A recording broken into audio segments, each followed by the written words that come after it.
Copyright information. Empire of Alexandria. Book 5 of the Alexandrian Saga. Copyright 2014 by Thomas K. Carpenter.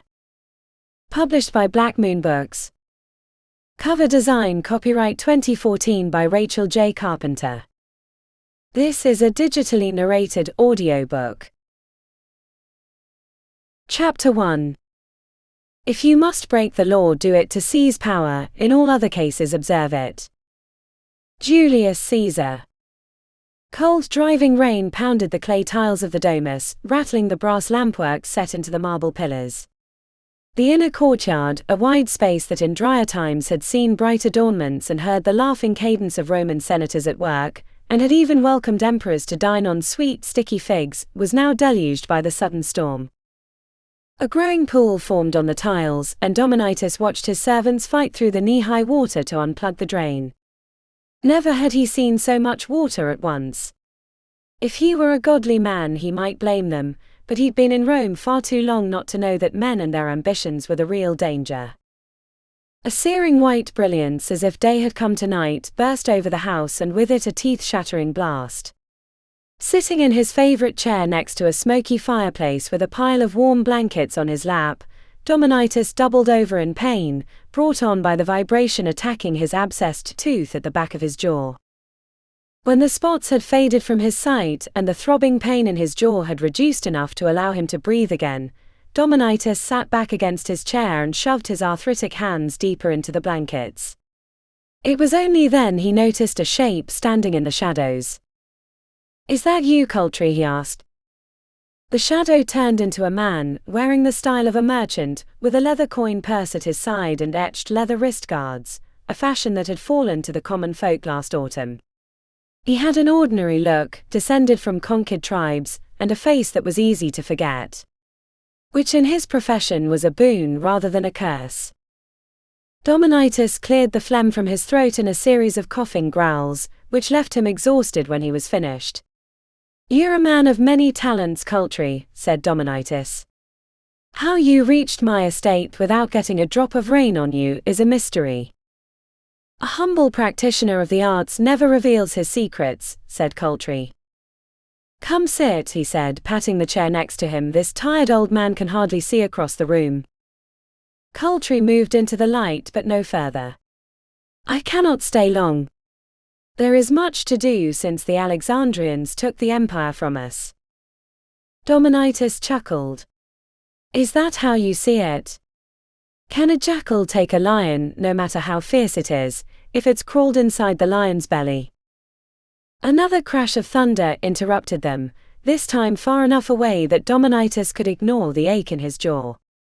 Cultry, true to his nature, did not react except to glance toward the courtyard. "You don't see them as conquerors?" asked Cultry. Dominitus shrugged. "An empire this size cannot be tamed by a few barbarians. A coup from the provinces, that's what this is. Once they try to rule and bed down with the Senate, they will find it a bed of vipers." Cultry wandered to the edge of the room where the water had crept in, tapping his sandal into it, making a sucking splash sound. "Then what line will you take? There are many courses of action that suggest themselves." The smile was broken by a brief cough, but still Dominitus was pleased. If Cultry saw them, Dominitus would not have to guide his direction so tightly, letting the man take action where he saw fit.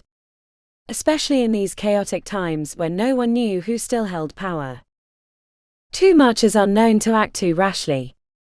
"I must see how Silius and his wolves deal with the new emperor," said Dominitus. "Isn't Tiberius a member of his faction? The legate that lost Antioch? A winter on the road with the new emperor gave him more influence than he deserves," said Cultry with disdain. "And he seeks to discredit our former consul Magnus," said Dominitus, "by siding with Silius and seeking reparations for family members lost in the war. A bold move considering Tiberius shoulders some of the blame for Rome's loss." Cultry pulled a knife from some hidden location and began cleaning his fingernails with it. Dominitus had never known the man not to have a half-dozen blades on him, even if he appeared to be unarmed. Supporting their cause, said Coultry looking up from his work, could lead to furthering ours. Another rumble put a pause in the conversation. The storm was dying down, and Dominitus thought he caught a whiff of honey cakes. He'd sent a servant to the kitchens before the worst of the storm hit, though it was certainly possible the ovens had cooled for the night and the cakes were taking longer to make. A neck extended is a neck ready for chopping, replied Dominitus with a smile. What about Pallas? He was the one to kill Claudius when he tried to sneak out of the city with that gold, though I suspect Pallas supplied the gold to give reason to kill him. Pallas, chuckled Dominitus. It's not Pallas that rules that faction. He's a tired old man that's only recently rose to prominence. His wife Aelia, she's the one that wields the power, and remember, Claudius was married to her once. She's held a vicious grudge since he set her aside for a younger wife.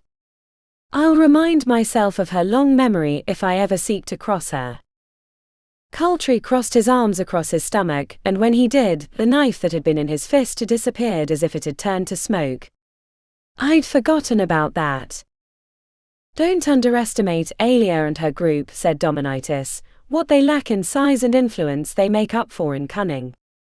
They're fiercely loyal to Magnus, yearn for the power Silius won't share with them, and own half the poisoners in Rome. Personally, I love my mealtimes a little too much to wait to see if my tasters fall over dead first. Then that leaves the protectors, which I know you won't deal with, said Coultry. It's not that I won't deal with them, dear Coultry, it's that Messalina and his fellow senators are zealots. Above everything else, they revere the power of the Senate as a force for good, and despise everything about the other two factions due to their aristocratic natures. Dominitus paused. But that does not mean we cannot use them. A cat that spies a mouse in a mirror will launch itself into the glass with no regard for its face.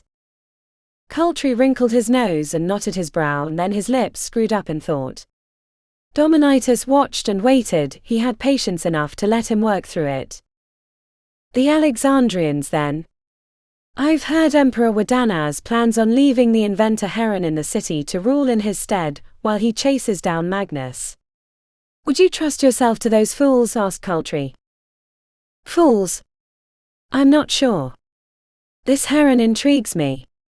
He seems to be Aristotle, Archimedes, and Alexander all rolled into one. A man who convinces the Egyptians to start building a new pyramid when they haven't attempted one in centuries, and during a war, gives me pause. His name has turned up time and time again in the taking of Alexandria, and don't forget it's his inventions that made this conquest possible. The future of Rome balances on Heron's mechanical fist. Trusting to a machine. Dominitus felt the rumble in his stomach match the distant thunder, and hoped the honey cakes would arrive soon. His arm and leg may be a machine, but his mind is still flesh and blood like you and I. But will he have a mind for politics? It's a different game. A dangerous place even for players. And Rome is the most dangerous of stages, said Coultry. Truth in every word, said Dominitus. That is why I will watch and wait. And if this Heron proves to be adept at Rome's famous game, then and only then will I offer my support, for besides the power that he so handsomely wields, there is another reason to support him: we share a common interest. And what common interest is that? Asked Coultry, intrigued. We both wish to free the empire of slavery. Chapter 2. A great cloud of dust rose to the sky like a host of locusts after a great feeding. The heat of summer filtered the air, casting mirages across the city behind and the marching army ahead.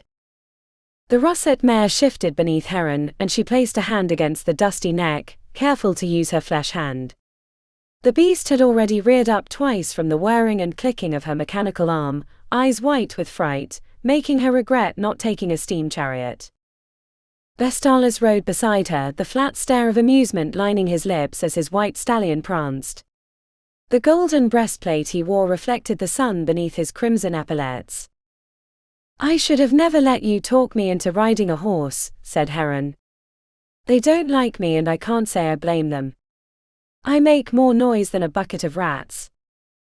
These Romans need to see you as one of them, and the steam chariots are too foreign to make an impression, replied Vestalis. These horse hooves will make an impression in my skull when it throws me and tries to stomp out the noise, said Heron. You're being difficult, said Vestalis. The Parthian mounts carry 100 stone of mail armor. Heron smiled briefly. The lecture's unnecessary, good Vestalis. I'm merely venting. I still can't seem to fathom why Agog left me in charge of Rome. I'm an inventor, not a politician. Vestalis swung his mount around and they plodded towards Rome. Between the hills ahead, the dark smoke of industry rose, and behind that, the gleaming pillars of the Senate. This city dwarfed Alexandria and reminded Heron of old Babylon in size. From her vantage, she could only see part of the city, while in Alexandria, even from the palace on the hill, the whole of the city could be seen. It didn't help that Rome stretched across 7 hills. A slight nudge spurred her mount to catch up to Vestalis, and she felt a surge of pride that she'd done so without thinking about her mechanical leg. Heron stared at the reins held limply by the brass fingers, wishing they could match the usefulness of the lower limb. She looked to Vestalis, noting his trim soldier physique and merciless gaze. He rode comfortably on his stallion, bouncing in time with his horse's gait, back straight and tall. Even this short ride strained her thighs as she clamped tight in case of another sudden startle. Now that Agog is gone, I can do what I want, said Heron. The only response from Vestalis was a raised eyebrow in her direction. Even speaking as such made her feel like a petulant child. That you can, he said. I could give the consulship to you, said Heron. I'd stay in Rome and help, but it would allow me to focus on what I do best. I have so much to do with the Archimedes texts. Vestalis nodded. Ask me that a few years ago and I might have taken it. But now I cannot. I need to solidify the Alexandrian-ness of the army. There are only a few Northman officers that didn't go with Agog, and the loyalties of the native Alexandrians are even more tenuous now that we're in Rome. My duty is to the army and making sure the technologies that you made, that helped us take Rome, do not help our enemies take it back. You make all too much sense, said Heron. But I had to try. I wouldn't wish your position on my worst enemy, said Vestalis with a rare smirk. Ah, the truth at last, she laughed. Despite the ache in her thighs, she settled into an easy ride beside Vestalis. The soreness in her legs had been earned honestly, and though she would limp a little deeper in the next few days, in the end her legs would be stronger for it. The aches and pains she would receive dealing with the Senate would be nothing of the sort. Even now her stomach twisted with the duplicitous smiles she would receive. Heron had kept herself from the ranks of the nobles in Alexandria, only visiting when it served the needs of her workshop. Here in Rome, everyone would find need of her and peck her to death like piece of bread at the mercy of a ravenous flock of crows. Good Vestalis, she said, pausing in case she had intruded in his thoughts. A breeze shifted, blowing hair away from her forehead and bringing with it a smell unlike Alexandria. Rome was rich with gardens and estates, opulent wealth displayed like a peacock to draw in potential mates. Though the scents of flowers and scrubbed clean estates were quite lovely on the nose, Heron preferred the gritty stench of the foundry, or the simple earthy breads that woke her each morning through the workshop window. Yes, Consul Heron, he replied stone-faced. Do you have advice for me? I'm ill-suited to the game of politics, but since I have no choice, I had best get on with it. A wise course of action, he replied. Those that complain about the rules of the game are usually the first to fall by the wayside. And your advice? Vestalis narrowed his gaze towards the Senate House, a monument of the city set across from Palatine Hill. Glory and achievement is the coin and currency of the city's elite. First you must find out the score and what each side seeks, knowing that whatever they say is only a glamour to hide what they really want. Each side, she asked as their mounts descended down a winding road that led toward the Forum. While they had been riding, citizens of Rome passed them, eyes widening with surprise at the identity of the two riders. Before Heron spoke again, she wondered at the safety of traveling without guards. What sides are there? Or even how many? 3, said Vestalis briskly. Though my knowledge of the city's politics are outdated, the 3 sides have not changed since I left. The old elite, the aristocratic families that have placed their sons into the Senate for generations, they are the oldest and most dangerous of the 3 factions. They are led by Senator Silius. The commoners call them the Wolves of Rome, because they claim lineage to Remus and Romulus. I've heard Tiberius speak of Silius with Agog, said Heron. Yes, that prig, he tried to make it sound like he was a close confidant of the man but think nothing of his claim. Tiberius may have gained influence by turning to our side, but Silius will only use him as far as that. Heron sighed. And the other 2? Senator Pallas represents the new elite, those who came up through the Roman legion by skill and achievement, rather than purchased influence, said Vestalis. They venerate Magnus like a god, but killed Claudius as we approached Rome. Some deeper meaning hides there. These truths thrill me with anticipation, deadpanned Heron. And the 3rd? The last are the smallest but the most passionate. The protectors of the Senate. They were natural enemies of Claudius and his imperial powers, so I find it odd that it was Pallas who killed him, said Vestalis. They hate the other 2 factions then, asked Heron. They would feast on their entrails if given the opportunity, said Vestalis, or at least augur the future with them. Did I mention I was thrilled? A wry smile flickered across his lips. Their hatred for each other can be your advantage. Nothing upends plans like frothing untempered passion. I shall keep that in mind, said Heron. Vestalis gave a brief nod. You asked for advice and I have given you none. Only information that could be obtained by asking a fruit merchant outside the Colosseum. My real advice is to stay mysterious. Already the city is abuzz with your presence. He nodded toward a child gaping slack-jawed at her as they rode by, at least until his mother yanked on his arm and pulled him down the street, but Heron had caught her glance as well. It was just briefer than her child's. And what will I do with this mysteriousness, she asked. Vestalis shrugged. Use your strengths, whatever they are. Once you get the lay of the land, you'll figure it out. Heron buried her pithy comments and turned her head toward the climbing archways of the Colosseum. Already she felt like a gladiator battling for her life in front of tens of thousands. Nearing the Domus Alexandria, the former palace of Claudius, taken and renamed by Agog before he left, Heron yanked on the reins until her mount settled into a restless prance. Care to join me for mealtime, she asked Vestalis. I could use more of your Roman insight. Apologies, Mykonikos, I must visit the legions tonight. The loyalty of the legates will only be bought with time and coin, he said. Well then, may your wooing bear fruit. I have a request before I go, he said, his brow hunched in seriousness. She nodded. Archimedes' final gift, he said, glancing around to make sure no one was near. It was a great weapon for defeating the Roman army, but it's useless for holding power. What do you need, she asked. The legion's practice of decimation, you've heard of it, right? Only in passing, explain for my illumination, she said. When a legion fails in its duty through dereliction, mutiny or cowardice, it cannot be thrown away like an old toy. So like a malignant growth, the rottenness of the legion must be cut away. When a legion fails, 1 man in 10 is chosen and the other 9 must beat him to his death. A legion has never had to decimate twice. The lesson learned is learned forever. Your request grows faint like day at dusk, said Heron. I need a way to use Archimedes' final gift to project power without destroying everything. If you appointed me the destroyer of the city, I could reduce it to rubble in a few weeks using those barrels. But keep it.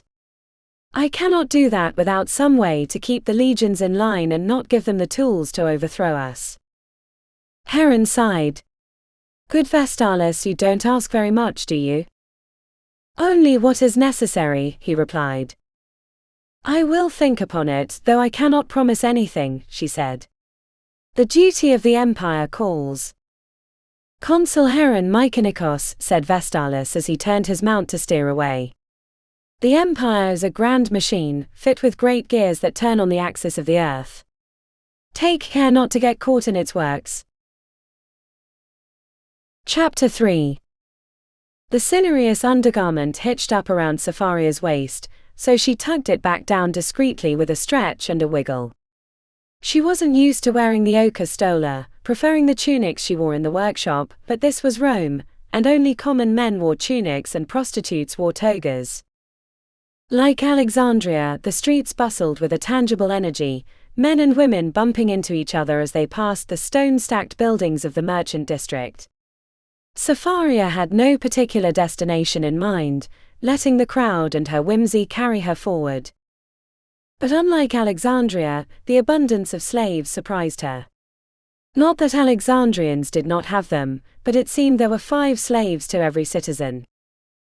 A man with an ample waist, soot-streaked arms and an olive complexion bumped into Safaria. His horrid breath assaulted her as he pushed past, forcing her to cringe against the stone wall and resulting in her catching an elbow on an errant piece of stonework. Pain shot up her arm as she clamped her eyes closed. Safaria shook it off and readied herself to rejoin the flow when she saw the bald man in robes staring at her. The direct eye contact was like a shock, and before she could get a good look at him, a team of horses came between them. She couldn't place the name or how she knew him, but she did, and a cold shiver ran through her. Safaria kept watching the spot until the wagon passed, but he was gone. She searched the crowd frantically, feeling like an antelope nervously drinking from the Nile. Someone grabbed her arm and she let out a yelp. The man standing behind her wore a leather jerkin and iron bands around his thick arms. He had an exotic quality that she knew only came from east of the Parthian Empire. He nudged her in the arm, mumbled something in a guttural language she didn't recognize, and when she didn't move, he yanked her out of the way. Disoriented and caught by the flow of the crowd, Safaria was swept along. Glancing over her shoulder, she thought she caught a glimpse of a bald head, but she ran directly into the backside of a perfumed, drenched merchant in a silken beige toga and had to swerve away from a soldier marching directly through her path. When the street turned, Safaria spied a curtained doorway, and before the brief hole could close, she threw herself into it, fighting through the fabric like a spider web at dusk. Inside and blinking away the sunlight, she had the impression of rows of furry beasts watching her. It wasn't until the last bright spots faded from her vision that she realized she was in a wig shop. She made sure she wasn't going to run into anything before moving deeper into the store. Before she moved to explore, she peeked through the door curtain to make sure the bald man had not followed her. The aroma of perfumed powders tickled her nose as she surveyed the rows of wooden heads covered with a wide variety of wigs.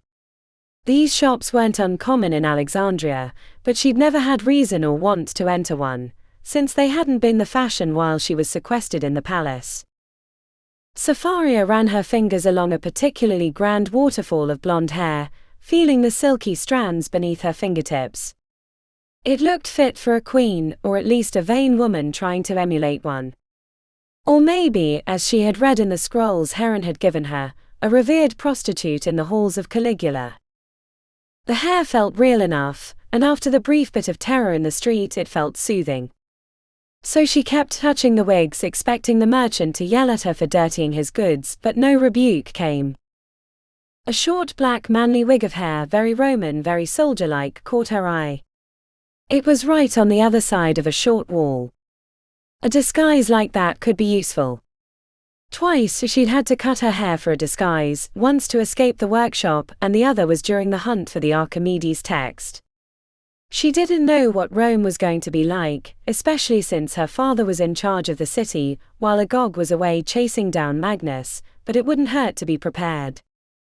Safaria grabbed the wig and yanked, but it didn't come off the wooden head. When she yanked again, getting her shoulder into it the second time, a cry of pain startled her. The wig turned into a head of hair, very connected to a very Roman, very soldier-like man who stood up and spun around red-faced, his hand going to his belt, though no weapon was hanging there. By the Empire, what is the meaning? He was taller than most Romans, had a prominent nose and eyes as green as a summer storm. Sapharia put a hand to her throat. Apologies, I thought you were a Whig, she said. A Whig, he responded in mock injury. I've been called a lot of things but never a Whig. Are you in the custom of wearing men's wigs? She hesitated. His voice was as smooth as a dream but with steel beneath it. Only when I want to see how the dumber sex lives, she said, and after the words fled her lips she prepared herself to flee the shop, for this was Rome and she wasn't bantering with Plutarch in the workshop. The silence was shattered when he laughed, a mirthful light in his eyes shining right through her. And what are you doing in a woman's wig shop? She asked quickly. He crossed his arms. Are you in a habit of assaulting, insulting and interrogating strangers? Are you in a habit of disguising yourself as a Whig? She smiled. Could I at least have your name? He asked. Sapharia. Sextus, he replied. For the first time Sapharia really noted the cut of his tunic, the gold-lined leather wristbands, the fine sandals and fat coin purse at his side. He had the earthy musk of a warrior, but the crispness of an aristocrat.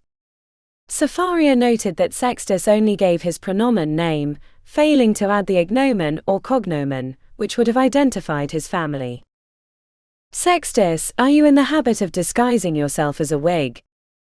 Yes, Sapharia, he said, putting emphasis on her name and crinkling his eyes in a smile. I hide amongst the Whigs and trap unsuspecting women. And what do you do with them once you've captured them? She asked. He grinned. Usually I sell them back to their fathers or trade them on the spot for one of their slaves, but since you have none with you.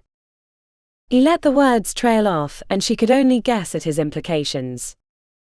Nor do you. Sextus shrugged and put a hand to his chin. His long limbs had a strength to them like a fisherman, earned honestly, or at least she hoped. I sent them on other errands. I did not expect the wig merchant to be so long, but he had to finish fixing the wig my mother had left with him, he said. And who is your mother? The woman who birthed me, he said impishly. And who is your father?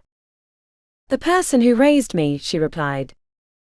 He tilted his head slightly at her. You're not from Rome. That took you long enough, she said. Sextus chuckled. I knew it right away since you have an odd accent, and the way you spoke about your father seemed very non-Roman. I just thought if I said so you'd tell me where you're from. Rome is the crossway of the world. Alexandria is the crossway of the world, she thought, but decided against saying it. Partly because she didn't know who this young handsome man was connected to, and partly on a whim. I'm from all sorts of places, she told him. I spent time in Syracuse and on the seas of the Mediterranean, and I've even lived in the sky. Lived in the sky, he repeated. What a strange thing to claim, yet you seem absolutely convinced of what you just said. He paused and a mischievous look bloomed on his face. You're one of the Alexandrians, aren't you? And why would you say that? She asked, as plain-faced as possible. Well, he said, seeming to question himself, it just seemed right.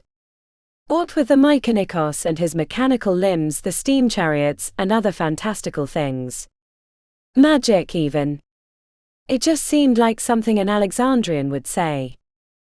He was boyish as he spoke, excitement in every word. Well, you're wrong. I'm not from there. Yes, you are, he said, grinning. You're educated, but you don't have slaves attending you, so you must be new in the city. Is it true there are metal soldiers that walk the streets of Alexandria? I wouldn't know, she said, crossing her arms. He grinned like an idiot, even putting his hand on her arm familiarly.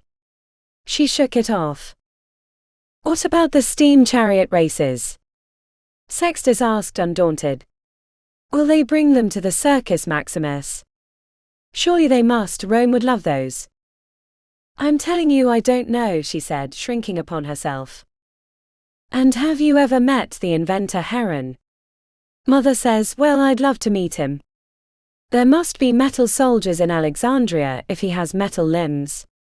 If you can make an arm or a leg, then you can make a soldier. I can't say I'd like to face one. When the wig merchant burst from the back room with a red-haired wig under his arm, he said, Ave Sextus, oh, another customer, my apologies.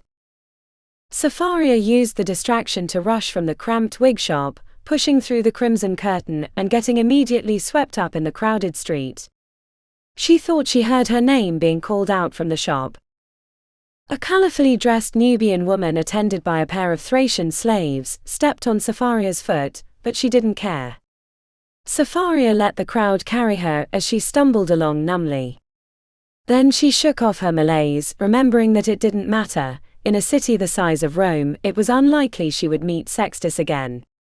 Whatever happened in the wig shop was a nice distraction, but it was better this way.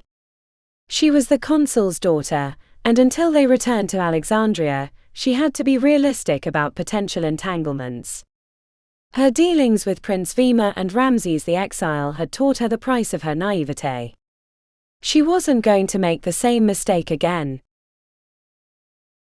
Chapter 4. Heron regretted taking Domus Alexandria for her place of residence in Rome while she was consul. She stood at the back of the flowering courtyard, bees buzzing around the bushes, trying to remember which archway took her to Safaria's room. The domus was as large as her workshop, except her workshop was mostly empty space. If she needed to find someone, she could see them across the grounds, even through the scaffolding that usually filled the space like vast wooden spider webs. A flurry of movement caught her eye across the courtyard. A servant she gathered by the plain white tunic. Ave, she called. The servant, if he'd heard her, disappeared into a passageway, leaving Heron to plod on alone.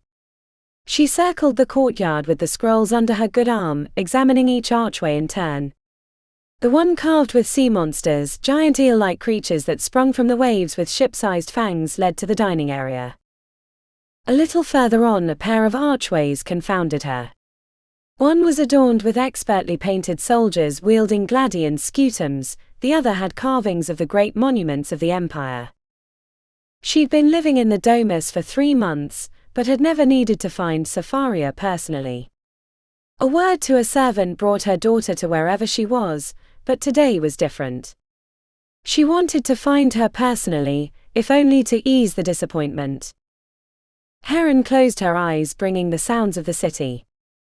A few streets over, a marketplace seethed with activity, shouts and merchant calls flooding the air with commerce. Looking up, she could only see pale sky. The domus had 2 floors which blocked the view of Palatine Hill. "Father, are you having a walking dream?" asked Safaria from down the monument hallway. Safaria greeted Heron with a kiss to the cheek. The aqua stola she wore shimmered like the sea, blue-green with white caps. A silvery lace had been sewn over sections, giving the impression of expensive netting. "You've certainly taken to Rome," said Heron, holding Safaria at an arm's length and regretting the need for the errand she would set her daughter upon. Safaria's gaze sparkled with a fierce intelligence. "We must each play our part." "Hopefully not for long," said Heron, sighing. "Agog hasn't been gone a month, and already I feel stifled by this city. Everyone wants something from me." "Then you have the power they need," said Safaria, "an advantageous position." Heron started to reach out to Safaria with her metal arm, but pulled it to her chest instead, cradling it with her other arm while keeping the scrolls tucked. "I need you to be away from the city today," she said, "especially looking like that." "Looking like what?" "I thought I would be here to help you, with Senator Silius." "Today is the first real test of your consulship," said Safaria. Safaria's cheeks were blushed with a light pink and her hair fell into flaxen curls. Despite the appearance of a soft exterior, Heron knew that the events of the last few years had changed her daughter. Her help would be appreciated in the meeting today, and Heron would have gladly welcomed it, except for the message that Vestalis had sent. "I need you to take these scrolls to the docks." A ship waits to take them to Alexandria and to the workshop, said Heron. But father, my place is here with you, said Sapphira. I might be young, but I've had more experience with politics than you. That might be true, said Heron, but still I need this errand and it can only be you. Sapphira crossed her arms, the pink in her cheeks turning crimson. Heron considered telling her about the message from Vestalis, but decided against it. She'd already been through enough with Vima. Would it help to know that it's Hoth the Black who waits at the docks for these scrolls, she asked. Sapphira, to her credit, did not react as she expected. Keeping her chin high and lips pursed together, Sapphira asked, when did he arrive in Rome? Last night. And why doesn't he come visit? Asked Sapphira. Surely you could use his help. Hoth claims his days on land are finished, and from the stories I've heard about his new iron ship, he'll have little need to leave it again. Sapphira let out an exaggerated sigh. Well, I suppose I can take these scrolls if he cannot come to Rome. Heron handed them over, wondering how bad things had gotten that she was sending Sapphira to Hoth for safekeeping. Take a steam chariot and plenty of guards with you, said Heron. I think it's less than safe for either of us to move about Rome alone. Vestalis gives me daily reports on the schemes brewing in the noble families. Heron watched Sapphira leave with trepidation in her heart.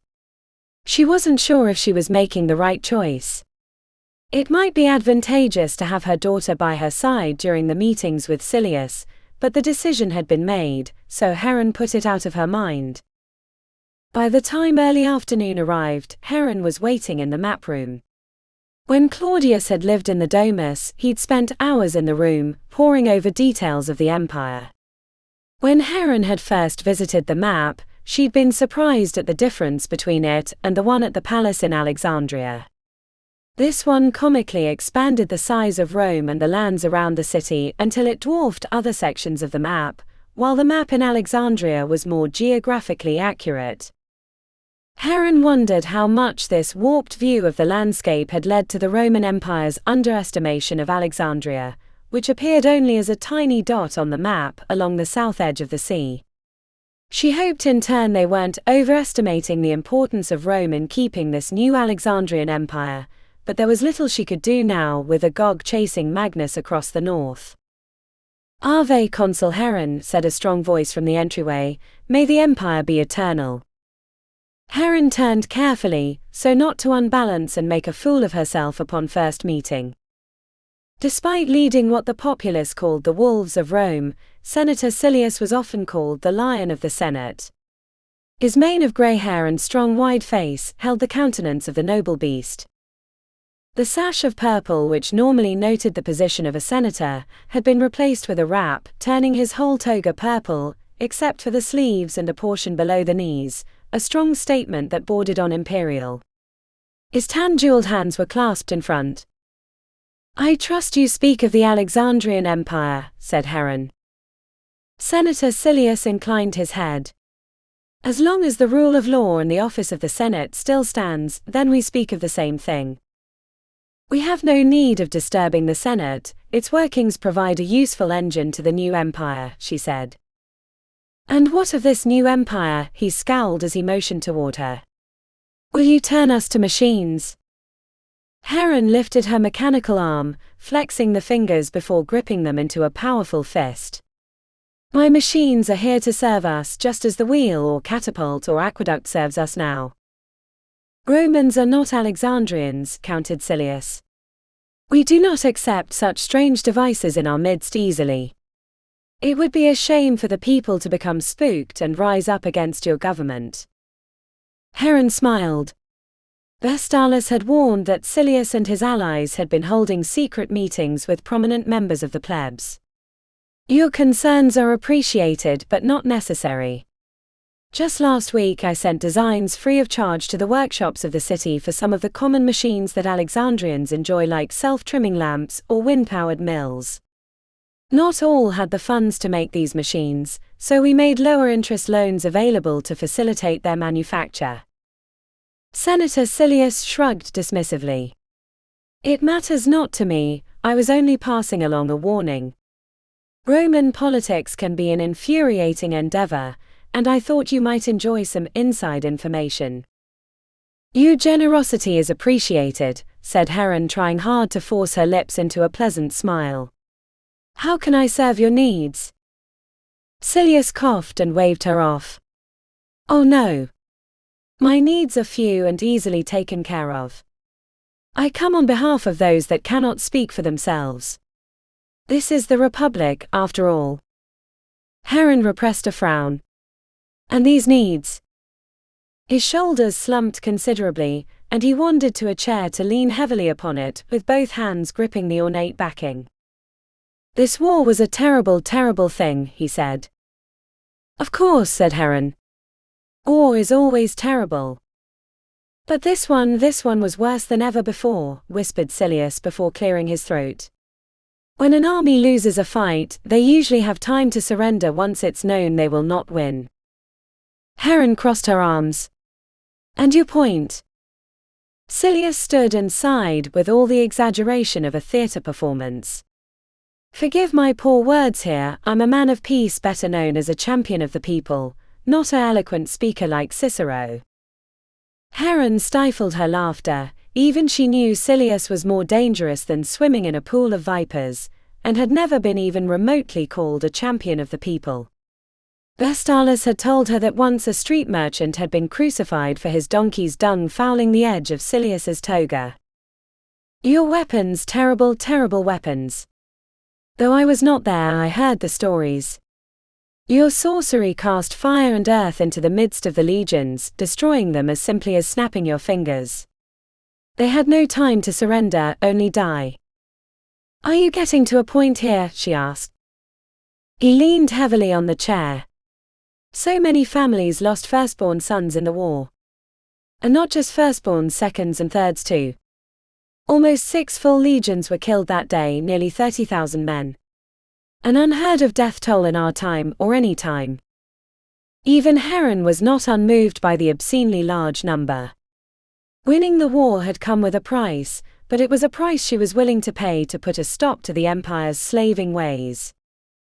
As you said, war is terrible. Without their sons, many of these families will not survive, he pleaded. I know it's unprecedented for the losing side to ask for reparations, but it would go a long way in securing peace for the Empire. Heron blinked hard twice. You want us to pay the families for the soldiers killed? A smile bloomed on Silius's face. Yes, it's a small thing, but I think you would gain loyalty for the new government. I've even offered denaries from my own coffers to the families to ease their suffering. Heron turned to the map to hide her disgust. If they gave coin to the families of the slain soldiers, it would only anger the Alexandrians who had fought and won. And even then, Silius would get all the credit for the payment, not the consulship.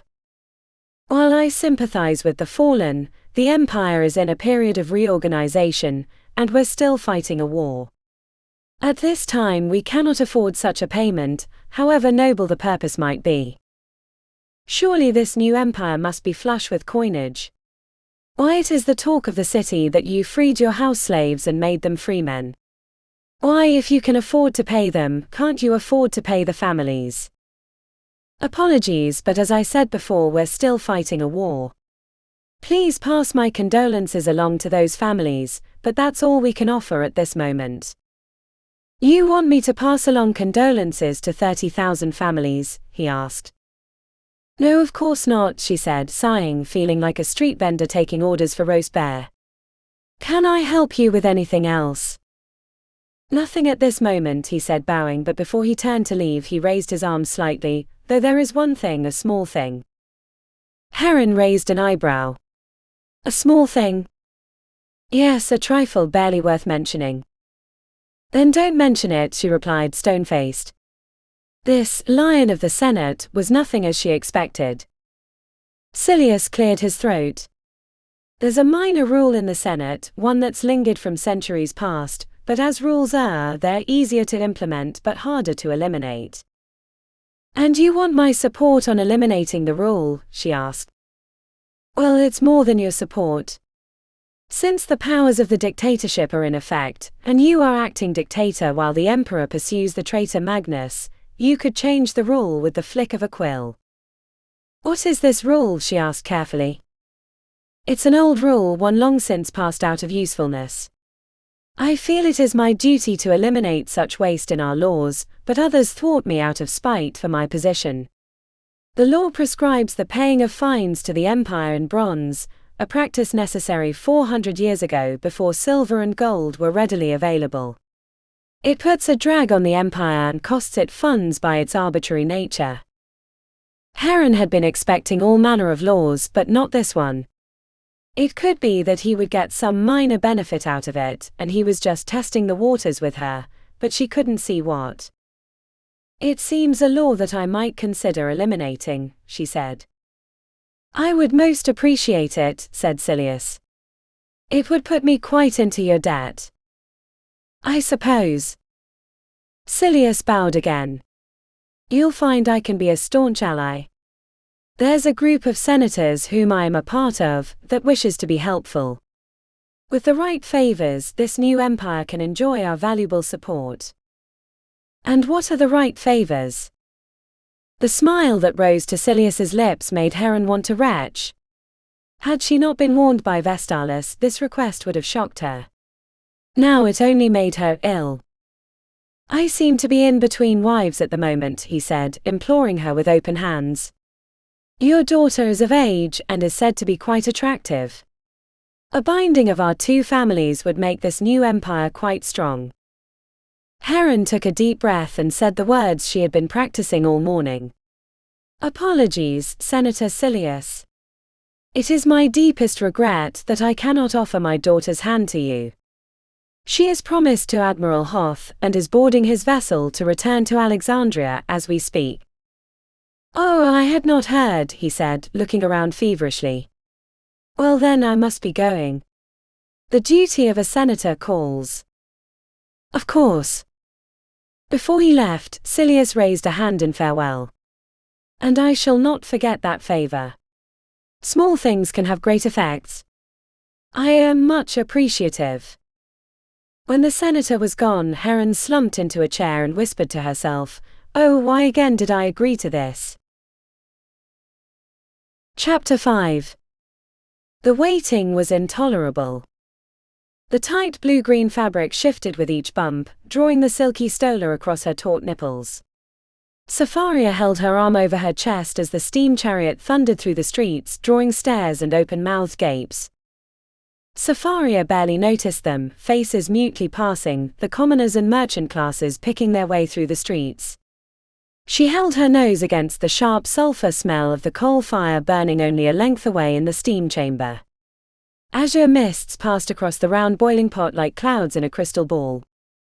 The shipyards were a distance from the city center, unlike Alexandria, which held its harbors close like a babe to its mother's breast.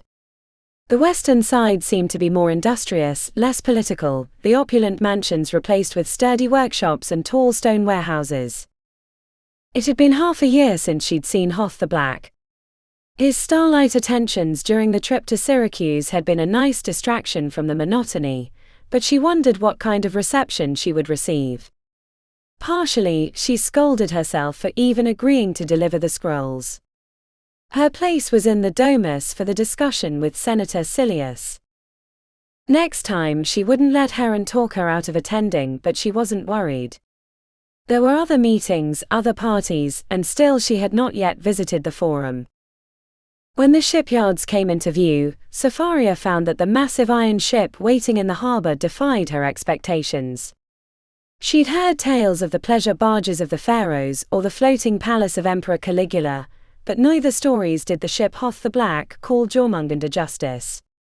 Gawkers streamed towards the grand boat which dwarfed even the Mars Valiant, previously the largest ship in the world. A three-banked quinquereme next to it barely came up to the halfway point of the bow above the water. The phallic outlines of steam catapults lined the upper deck of the sailor's ship. 4 vertical cylinders with 6 paddles each sticking out from the center like spokes on a wheel were positioned on the rear of the boat. Even one paddle was larger than the grey Cetus that they had taken from Alexandria to Syracuse. Carefully stepping from the steam chariot with the scrolls under her arm, Sapphira strolled towards the gangplank. To her surprise, a pair of women were headed down toward her. Since the plank was barely wide enough for one, Sapphira waited for the women to pass. At first she thought they might be envoys or merchants, and some women ran their husbands' businesses in Rome, but even before she smelled the thick perfume she knew what they were by their togas and tousled hair. In Rome, only prostitutes were allowed to wear togas, a fact that made Sapphira wonder about the quality of the Senate when she'd first heard it. The women gave her sly glances and conspiratorial grins. Sapphira watched them march confidently into the crowd. She sighed deeply. Nearby, citizens gazed at her with wonder as she stepped onto the edge of the long wooden plank, as if she were boarding the Kraken. Clinging tightly to the guide rope, Sapphira made her way up as the wood bowed beneath her feet, leaving her stomach queasy with vertigo. The gangplank was actually 3 sections connected together. The creaking and snapping of the wood as she neared the top made her wonder if she'd be swimming soon, but the gangplank held and she stepped to the upper deck. "Hail Freya," said Hoth the Black as he took her hand. "Welcome to the Jormungandr, the Hyperborean traveler, the floating Atlantis, the city on the seas." "What did you call me?" Freya, he smiled and tucked her arm beneath his, pulling her along gently in a slow stroll. "It means lady in the language of the north." He was dressed as she'd never seen him before, she assumed in the manner of his people, but yet also, in a way, all his own. The dark grey overtunic he wore appeared to be made out of the stuff of dusk, longer than the Roman tunic, hanging past his knees and lined with a woven ebony thread. Black leggings wrapped up his feet and around his thighs held by thick cords. His hair, normally pale like moonlight, had been dyed midnight black. It wasn't until they were halfway across the deck that she realized he was limping. "You're injured." "A lucky arrow nicked my thigh." She slapped his arm and the scrolls clattered to the deck. "Fighting? I thought the war was over." "Pirates off the coast of Carthage," he smiled. "If only my old shipmates from the North Sea could see me now." "But why an arrow? Can't you just blast them from a distance?" he asked. Hoth gave her a decidedly sheepish grin. "I needed to take their captain alive so that I could know their hideouts. So we boarded them." Sapphira pushed him away, punching him in the shoulder. "Are you mad? We boarded them." "You mean you boarded them? You're a fool." Laughing, he rubbed his arm. "What do you care if I do? If you haven't noticed, we barely hold Rome. We need all the allies we can get, and this ship, or whatever you call it, will help keep it." "I should have called you Horneve for troll wife," he said with arms crossed. "I'm well aware of the risks. If you recall, I was doing this long before I came to Alexandria." "Then why didn't you send your men and wait on the boat?" she asked. He shook his head and his hair danced around his face. "That's not how it works when you're a captain. You wouldn't know that, girl." Sapphira punched him again, right in the middle of the chest. "You punch like your father." "Exactly. Did you come here to abuse me? Or do those scrolls mean something?" he asked with an impish grin. "Abusing you is just the payment I get for missing out on the meeting with Senator Silius," she said. "We're enjoying Roman politics, aren't we?" Sapphira scoffed. "Heron needs me." "Well then," he said, squatting down to gather up the fallen scrolls, "let's get to the delivery so you can hurry back and help him." "Well, since I'm here," she said, "I can stay and catch up for a little while. By the time I get back, the meeting will be over." She tapped a scroll with a Greek H stamped into the wax. "This one's for you, the rest go to Plutarch when you get back to Alexandria." "Wonderful," he said. "I'm an errand boy." "How appropriate," she grinned wickedly while he broke the seal. "Why did you name your boat Jormungandr? What does it mean?" "World serpent," he said, glancing up. "If I ever encountered another sea monster, I wanted to be riding the bigger one. Have you ever seen one, I mean, she said. He had just begun reading but dropped his arms down and let the scroll rest at his stomach. His eyes had a faraway look, as if he were reliving a memory. A few times. On the way back from capturing those pirates, I thought I saw the Leviathan. What's that? A twisted, coiled sea monster as long as this ship or longer. Some say it's the child of the world serpent, he said. And you? What do you say? Hoth shrugged. I don't. But I saw it one night when the moon was a scythe and the waves gentle like a woman in bed. The smile in his eyes went right through her. It was moving through the water at great speed, like 4 great hills ascending and receding from the waves, going on like a steam chariot with white mist from its head. So you'd had too much wine then, she asked. I had, he said, but it was still the Leviathan. And I'm a magical wind spirit that turns figs into gold, she said, spinning around and waving her arms. Hoth laughed as he dipped back into the scroll, his lips moving as he read the words. When he was done, he spun the papyrus in his hands until it was a tight scroll, staring at her the whole time. His look was halfway between concern and impishness, the slight crook at the corner of his lips almost a question. What? She asked. Hoth put his fingers to his lips and a shrill whistle erupted. A sailor ran up, one of the northern men, and Hoth spoke quickly to the man, glancing at her the whole time. What are you doing? I don't like this, she said. She watched the sailor go running to the rear of the boat, where a number of other sailors were painting the inside of the iron with a pungent black substance. What did the scroll say?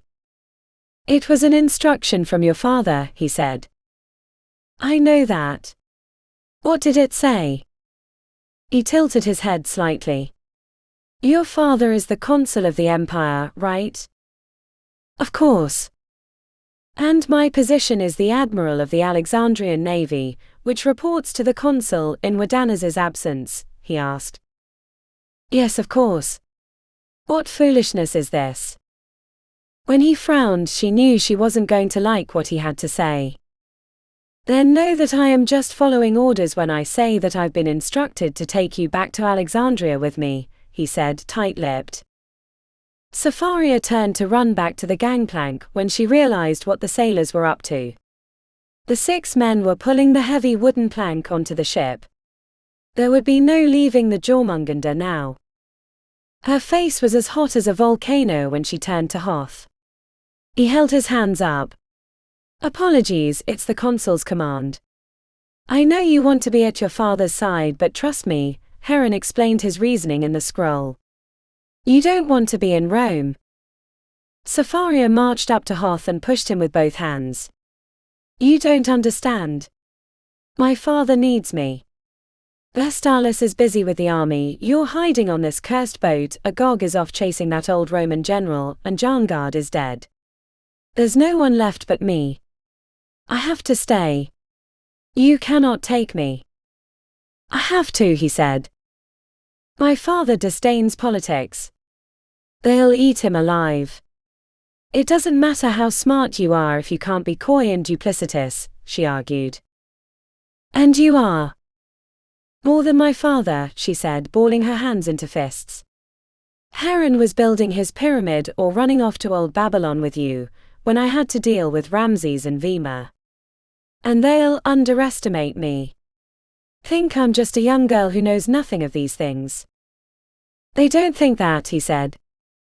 They'll kill him. Poison him or something.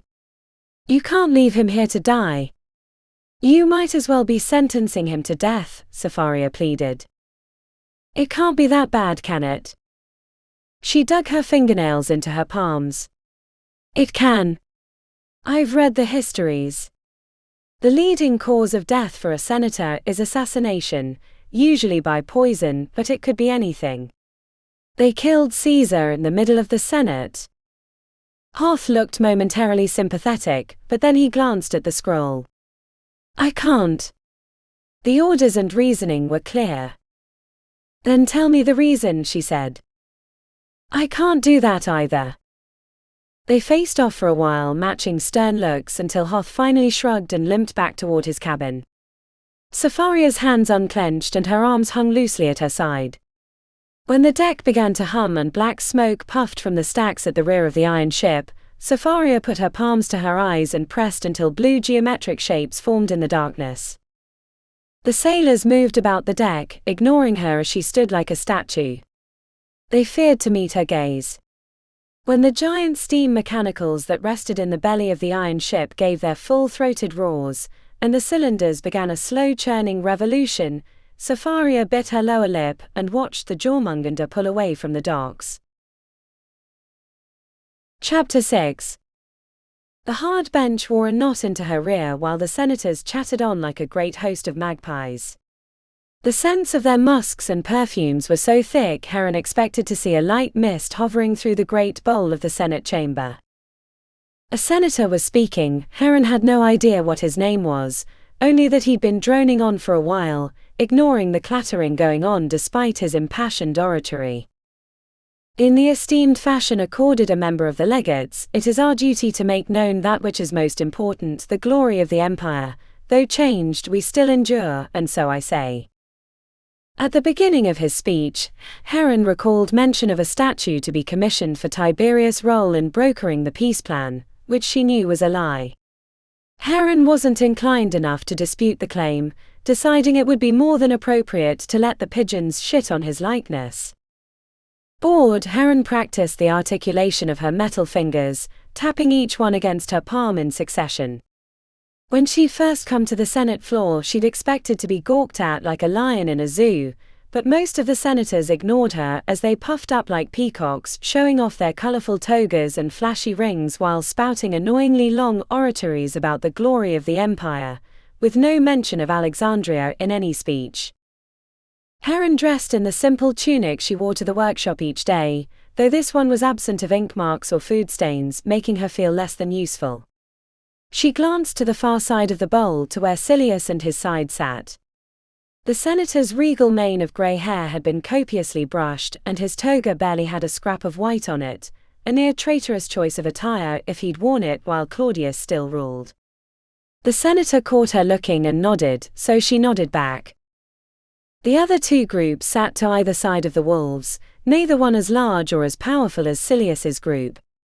Heron expected some contact or overture from those groups, but neither had been forthcoming. Heron sighed, silently wishing for the session to end. Moving her pointing finger, she noticed a hitch in the knuckle causing a delay in the movement. She started to make a mental note to have Safaria fix it when she got back to the Domus, but then she remembered she'd sent Safaria back to Alexandria with Hoth. At the time it had felt like the right decision, even though it made the Domus quite empty each night, especially since the freedmen attending her were put off by her mechanical limbs. Safaria would be in Alexandria soon, the thought of which left Heron with an odd ache in her bones. A great clatter rose up and senators were standing. As the assembled filed out of the chamber, Heron waited. A strong hand grasped her arm, forcing her to turn. "Ave, Senator Silius." "Ave, Consul Heron," said Silius. "I just wanted to stop by and thank you for fixing that rule. An empire runs on its laws, and bad laws only impede its progress." Heron stifled a yawn behind a cupped hand. "Of course. Glad to help in any way I can." "Consul Heron," came a voice from the other direction, giving Silius the opportunity to withdraw with a quiet farewell. "Ave, Senator Messalina," she said to the tall, bird-like man approaching. He had a prominent Roman nose, almost too prominent, making it appear a beak, and Heron couldn't help but picture him as a lanky parakeet, especially with the mismatched colors of his toga. "Consul Heron," said Messalina, out of breath. "Why do you not take your appointed position in the consul's chair?" "I'm not as familiar with the procedures of the Senate enough to take that place. I prefer to observe for now," she explained. "And hopefully Agog returns before I take that chair," she thought while smiling. Smiling, already her cheeks hurt from smiling, a common enough greeting, coupled with a nod, and with 600 senators in the same room, it left one with a tired jaw. Senator Messalina thought for a moment before adjusting his shoulders, which only gave Heron the impression of a great bird ruffling its wings. A wise choice, but if you'd like, I can give you the proper education on your responsibilities to the Senate. I think you'll find we're a necessary part of ruling an empire. I agree, Senator, and so does the Emperor, said Heron. Our intention has always been to maintain the order of the empire. It warms my gentle heart to hear this from your lips, said Messalina, smiling. For more than anything, the powers of the Senate must be preserved, and maybe, I dare say, even rolled back to the times before Caesar gutted our powers. Senator Messalina looked on curiously, as did the group of senators with him, waiting on her answer. Heron spied for an exit, but she saw no way to safely retreat. I cannot know the mind of the Emperor, she began. Then why are you his voice for the Senate if you cannot? Countered Messalina. Yes, she said, annoyed at the interruption, I am his voice, only on the workings of the empire, but I do not dare to upset his powers. Remember, it was Alexandria that conquered Rome. Messalina shrugged off her comment. Trivial details. The Senate has never cared much for the infighting of the Roman military. It's a wonderful way to promote new senators into our ranks, but the military is still made up of barbaric soldiers. Heron frowned. Senator Messalina, need I remind you that this was not a coup from within the military? Agog took Alexandria away from Rome, then with it as his capital, defeated Rome's armies and took the Roman Empire. Well, began Messalina, as long as Rome is still the capital, since this is where the power of the people lies. Heron choked back a rebuttal since she knew it would do little to change his mind. Is there something I can help you with, Senator Messalina? She asked through gritted teeth. Otherwise my ass is sore from these cursed benches and I'd like to get back to the domus to rest. His eyes lighted with wonder. I thought with your metal limbs you could work all day. Are the stories about you working through the night in your workshop to create your machines just a story? Heron was about to give a pithy answer when she remembered Vestalis' advice to stay mysterious. Who's to say that I haven't been working all day and night on the machinery of the Roman government, she said smugly. Consul Heron, said Messalina dryly, Romans are not machines. Then what is it you want, she said, tired of the game. To protect the powers of the Senate, said Messalina. Heron closed her eyes briefly. Specifically, Senator, specifically. There's a minor rule that we'd like to see changed, he said. Of course you do. A trivial thing. Aren't they all, she replied. The rule states that no man over the age of 80 may hold a quaestorship, said Messalina. We'd like this rule stricken from the lists. And why would this rule have been once necessary? A relic from a previous time, said Messalina, when men in their old age were frail and senile, and the rule protected the empire from poor decisions. Now with new medicines and deft surgeons, men live longer and with their full faculties. They should be allowed to serve longer. Look to your metal limbs as an example of the miracles of our advanced times. She thought briefly of the potential repercussions but could find none. What was the harm in men serving longer? They were already in the role. There could be no harm in that. She'd probably be long gone from Rome before the rule actually took effect. I will strike the rule from the list, said Heron. Messalina's face broke into a smile. Your wisdom knows no bounds. I will leave you to your duties. The senator and his senatorial companions withdrew, and Heron was left with her thoughts, finally. Moving carefully to avoid any more encounters, she made her way to the steam chariot waiting outside and returned to the domus. Heron gave the head of her servants the order to draw a hot bath, only to be notified that a delegation from Senator Pallas' camp was waiting in the courtyard. With a heavy heart, Heron made her way there, the mechanical leg feeling like an anchor by the time she reached the courtyard. Two figures stood by the lilac bushes speaking quietly to each other. The first had a soldier's stance, shoulders back, hand resting on the hilt of his gladius. The second, a woman, wore a silvery stola. Heron summoned her resolve. 100 miracles for the temples wasn't as tiring as Roman politics. She nearly had fond memories for the high priest Get. "Greetings, friends," she said, shrugging off a snag of a rosebush. "Apologies that I was not here sooner, and I'm afraid I don't know the pleasure of your names." Heron moved toward the soldier, thinking him a senator and his wife, but as soon as they turned, she realized her error, though not the reason for it. The soldier's smooth pink cheeks belayed his age, making him too young to be a senator. And the woman held the countenance of an empress, with ebony hair coiffed around her head like a crown. The creases at the edges of her eyes and lips hinted at her age, making her too old to be his wife, but her skin was strong and lustrous. Heron froze as the woman's gaze shot arrows, not understanding the mistake until realizing the pair had similar green eyes. Part of her cringed at the realization that she'd automatically moved to greet the man, and her embarrassment came out as a nervous laugh. "Do you find us amusing?" asked the woman while rattling the silver bracelets around her wrist. Heron wrinkled her brow. "Apologies, I mistook you for another." The words felt brittle, but the woman seemed to accept the excuse. The soldier watched with wide eyes, his gaze firmly fixed on her mechanical arm. "Your names then?" The woman shot a scathing glance to the soldier, and he made a little jump and cleared his throat. "Apologies, this is my mother, Aelia Octavia Paetina, and I am Sextus Octavia Paetina."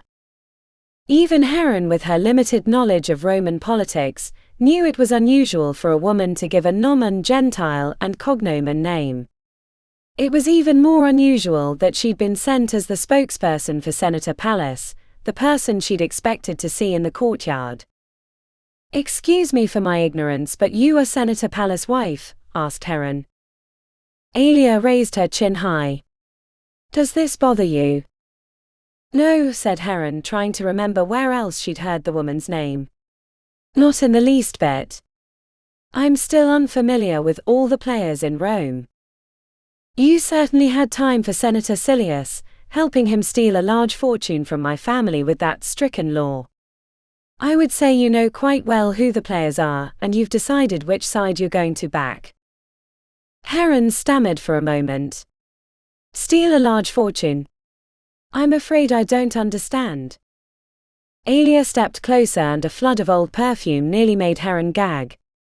The son Sextus watched mutely, his intelligent gaze bouncing between the two of them as if he were watching two gladiators square off. "The lies don't become you, Consul Heron," said Aelia, taking a slightly softer tone. "We could have been good friends in different circumstances. I suspect our goals align." Unexpectedly, Aelia moved close enough to touch, and her lips parted hungrily. She was a handsome woman, and Heron suspected that many men desired Aelia, the thought of which led her to remembering where she had heard Aelia's name before. She'd been Emperor Claudius' former wife, until he'd set her aside for a younger one. That woman had died not long after Alexandria had taken Rome, and by poison, if Heron remembered correctly. "But these aren't different circumstances," said Aelia as her coy lips abandoned their seduction and exposed the white teeth beneath. "Our copper and tin mines have had to shut down for lack of demand now that the wolves don't have to go through us to do business." "I don't understand," said Heron. The withering gaze was brief and terrible. "Then you're a fool if this was done in ignorance, and that makes you even more dangerous than an enemy. Paying fines in Rome is the price of doing business. Some laws must be broken, and the fine is levied as a kind of tax. My family and those of my faction own most of the copper mines and all of the tin mines, leaving us in a position of power when it comes to the payment of bronze coinage to the empire. That little rule change neutered our family like a hot blade to a steer's balls." Heron swallowed the word apology before it even dared her lips. She'd given Senator Silius a major advantage and had exacted nothing in return.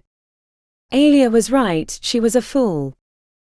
"What's done is done," Heron said finally, though the words felt ashy in her mouth. "But I offer the Emperor's hand in friendship. If you think we have similar interests, I would be inclined to speak of them with you. These other ways might serve to repair the loss of funds. When Alia surged forward, Heron flinched, thinking she was about to be slapped. You've made a grave mistake in siding with the wolves. I would enjoy your mealtimes with great care. Alia swept from the courtyard while Heron looked on, too stunned to comment.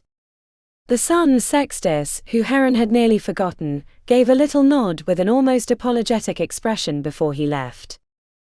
A lonely bee nearly flew into Heron's face, and she just watched it go past.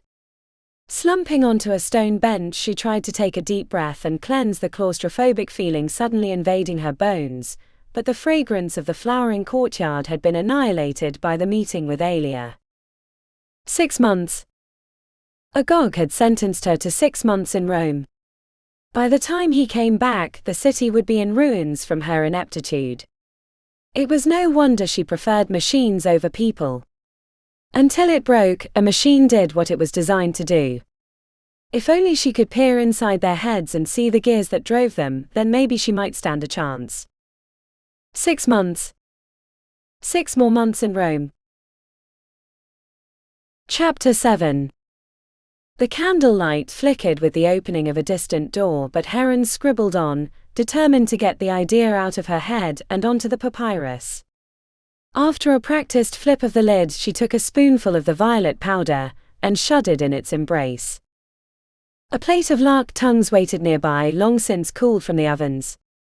Heron ran an interested finger across the edge of the plate, before deciding better of it and going back to her drawing.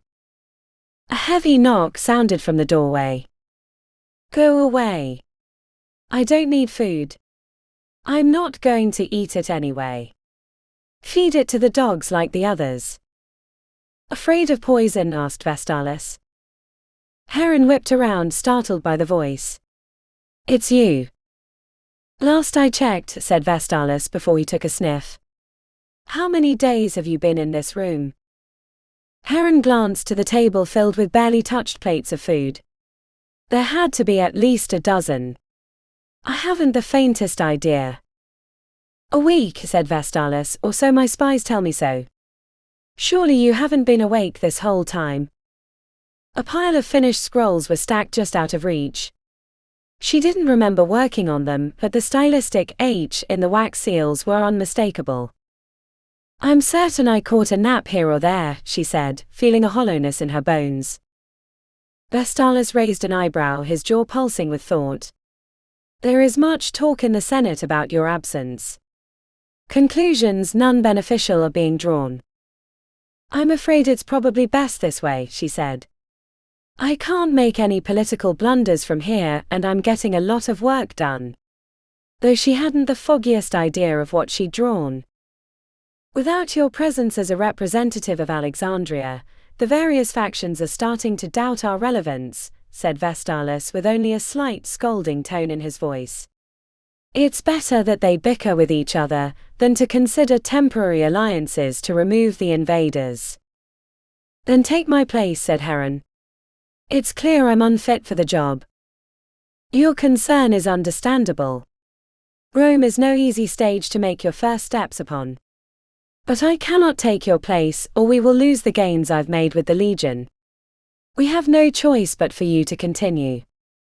Heron shook her head. Did you come here to taunt me in my stupor? The corner of his lips ticked upward. Partially.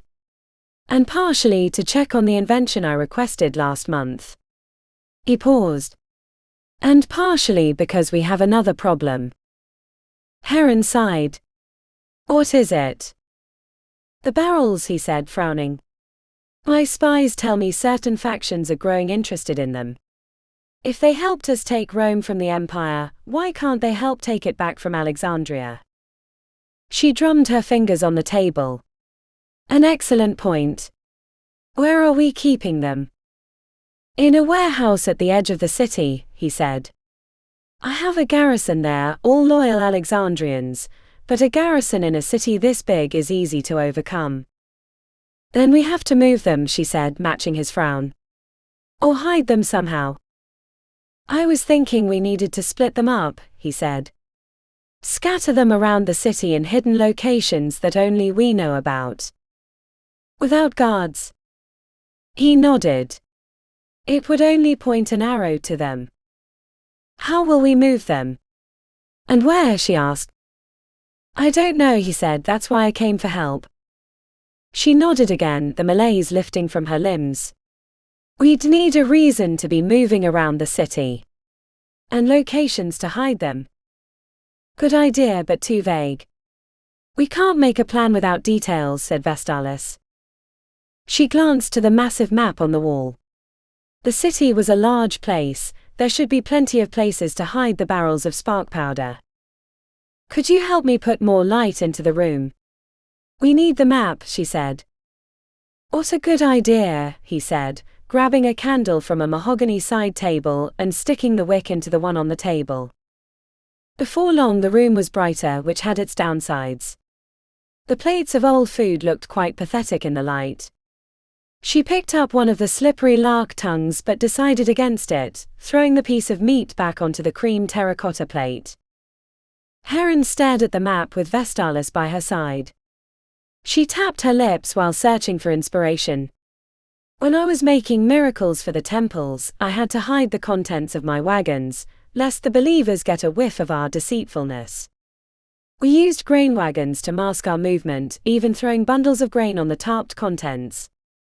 When guards would stop our wagons, we would show them the workshop papers and they would let us by, a problem here because most of the guards of the city are Roman. It would only give suspicion to the movements, he said. We need a reason to be moving about the city. One they will accept without question. The best illusions gave believers every reason to accept the lie. They should want to believe. It seems I've come to the right place, he said. But I don't have an answer. Vestalis smiled. It sounds close. Heron scowled and went back to studying the map. Why would they look the other way from our wagons? What would get them to accept our ruse? What could we be doing? Moving workshop supplies, he offered. No. She shook her head vehemently. Too obvious. We need something they want to believe. Wait. I know. The excitement running through her veins was something she hadn't felt in quite some time. Not since the search for Archimedes' weapons, she realized. I assume you'll tell me eventually, said Vestalis dryly. Heron marched before Vestalis and gave a deep bow. Good Vestalis, thank you for waking me from my delusional self-pity. I am eternally in your debt. If you've solved my problem, then I am in yours. Have you? She nodded enthusiastically. What would make Romans excited about seeing my wagons? I don't know. Is there a shrine still outside the domus? She asked hurriedly. Is that what that pile of junk is? She nodded again. You said it yourself. They're fascinated by my metal limbs. Even Agog said so. It was why he wanted me at the negotiating table. Are you planning on moving yourself around the city? Seems impractical, he mused. No, said Heron. Not me, but something similar. Automators. Alexandria is known as the City of Wonders for the automators on every street. I shall bring some of those wonders to Rome. She felt out of breath and dizzy and considered eating for a moment, but thought better of it. It would only come back up. Will you send back to Alexandria for them? He asked. That would take too long. I'll need to have them made in Rome. It will add to their importance and maybe ease the plots against me. If the plebs are on our side, then we stand a better chance. Vestalis looked entirely too self-pleased, but she decided he deserved it. Thank you again, my friend. She bowed. Don't thank me, thank yourself, it's your head on the chopping block too, he grinned. She let out a sigh. This is something I can work on, but the Senate. I have no answers for that, and I'm afraid there's not enough time to learn on the job. I need someone who has experience with this sort of political intrigue. Would you allow your daughter to help? Came a voice from the doorway. Heron turned awkwardly on her metal foot to find Sapharia leaning in the doorway with her arms crossed, wearing what had to be one of Hoth's black tunics because it hung well past her knees. Or do you plan on shipping me back to Alexandria again? Asked Sapharia. It appears it doesn't matter what I think since Hoth failed to follow my instructions, said Heron. I'm not sure I want to know how you convinced him. It was easy, said Sapharia. I took over his cabin and made him sleep with his officers and told him that unless he took me back to Rome, I would make those quarters my permanent home. Vestalis chuckled lightly. Your daughter has become quite formidable. Surely she can help you with your Senate problem. It seems I have no other choice, said Heron, slumping into a chair. Good Vestalis, explain to my daughter how I've turned Rome into a snarled mess. He nodded and turned to address Sapharia, arms clasped behind his back with his shoulders square. Sapharia stepped into the room, fierce eyes studying the Alexandria general. For the first time, Heron actually saw what a woman Sapharia had become, and noted that sending her back to Alexandria was a mistake. She needed all the allies she could get, even if it put them in danger. You are familiar with the three major factions of Rome, he asked to a nod from Sapharia. Then I will say this simply. The wolves gained a major advantage over the new aristocrats through a change in a law Heron removed which made an enemy of the new aristocrats, while the protectors were able to block the wolves from gaining new quaestorships when their members aged out of the position which angered them. And the protectors? Are they on our side? Asked Sapharia. No, said Vestalis, sadly not. Because Agog continued the position of emperor and took more power from the Senate, they are our natural enemies. So we have a city full of enemies? Asked Sapharia coolly. Vestalis nodded, a slight frown on his lips. See what a mess I've made of this? Asked Heron. These problems aren't insurmountable, replied Sapharia. Then what do you suggest, daughter? Sapharia crossed her arms and stared at the flickering candle. What does each side want? She asked Vestalis. Vestalis raised an eyebrow as if to tell Heron that was the question she should be asking. She rolled her eyes at him. I can only hazard a guess, but in the end it's all different ways of obtaining power. The protectors keep their power through the rules of the Senate, the wolves through the glory of their families and vast coinage, and the new aristocrats, they want what the other two have, finished Vestalis. You make it all seem so simple, said Heron with her head in her hands. And I look upon your machines and wonder the same thing. Did the temples not call you the miracle man? Asked Vestalis. It is simple, said Sapharia with a grin. Heron glanced to Vestalis, who only gave her a shrug, a gesture she didn't expect to see on the normally stoic soldier. It is? Asked Heron. Yes, said Sapharia, we give them what they want. Heron rolled her eyes. That makes perfect sense. Actually it does, said Vestalis, nodding appreciatively. No, it does not, said Heron a little bit annoyed. It does, you'll see, father. We just need to get them all into one place. Sapharia turned to the map and began searching across the hills of Rome, with her outstretched hand hovering across its surface, ready to pluck the answer from its depths. Not the Senate, mumbled Sapharia, we can't have all of them there, nor the Forum or Circus Maximus. We need something more intimate, private. Ah, I found it. With a stab of her finger she announced the location, though Heron was sitting in the wrong spot to see anything but Sapharia's back. Well, where is it? Asked Heron.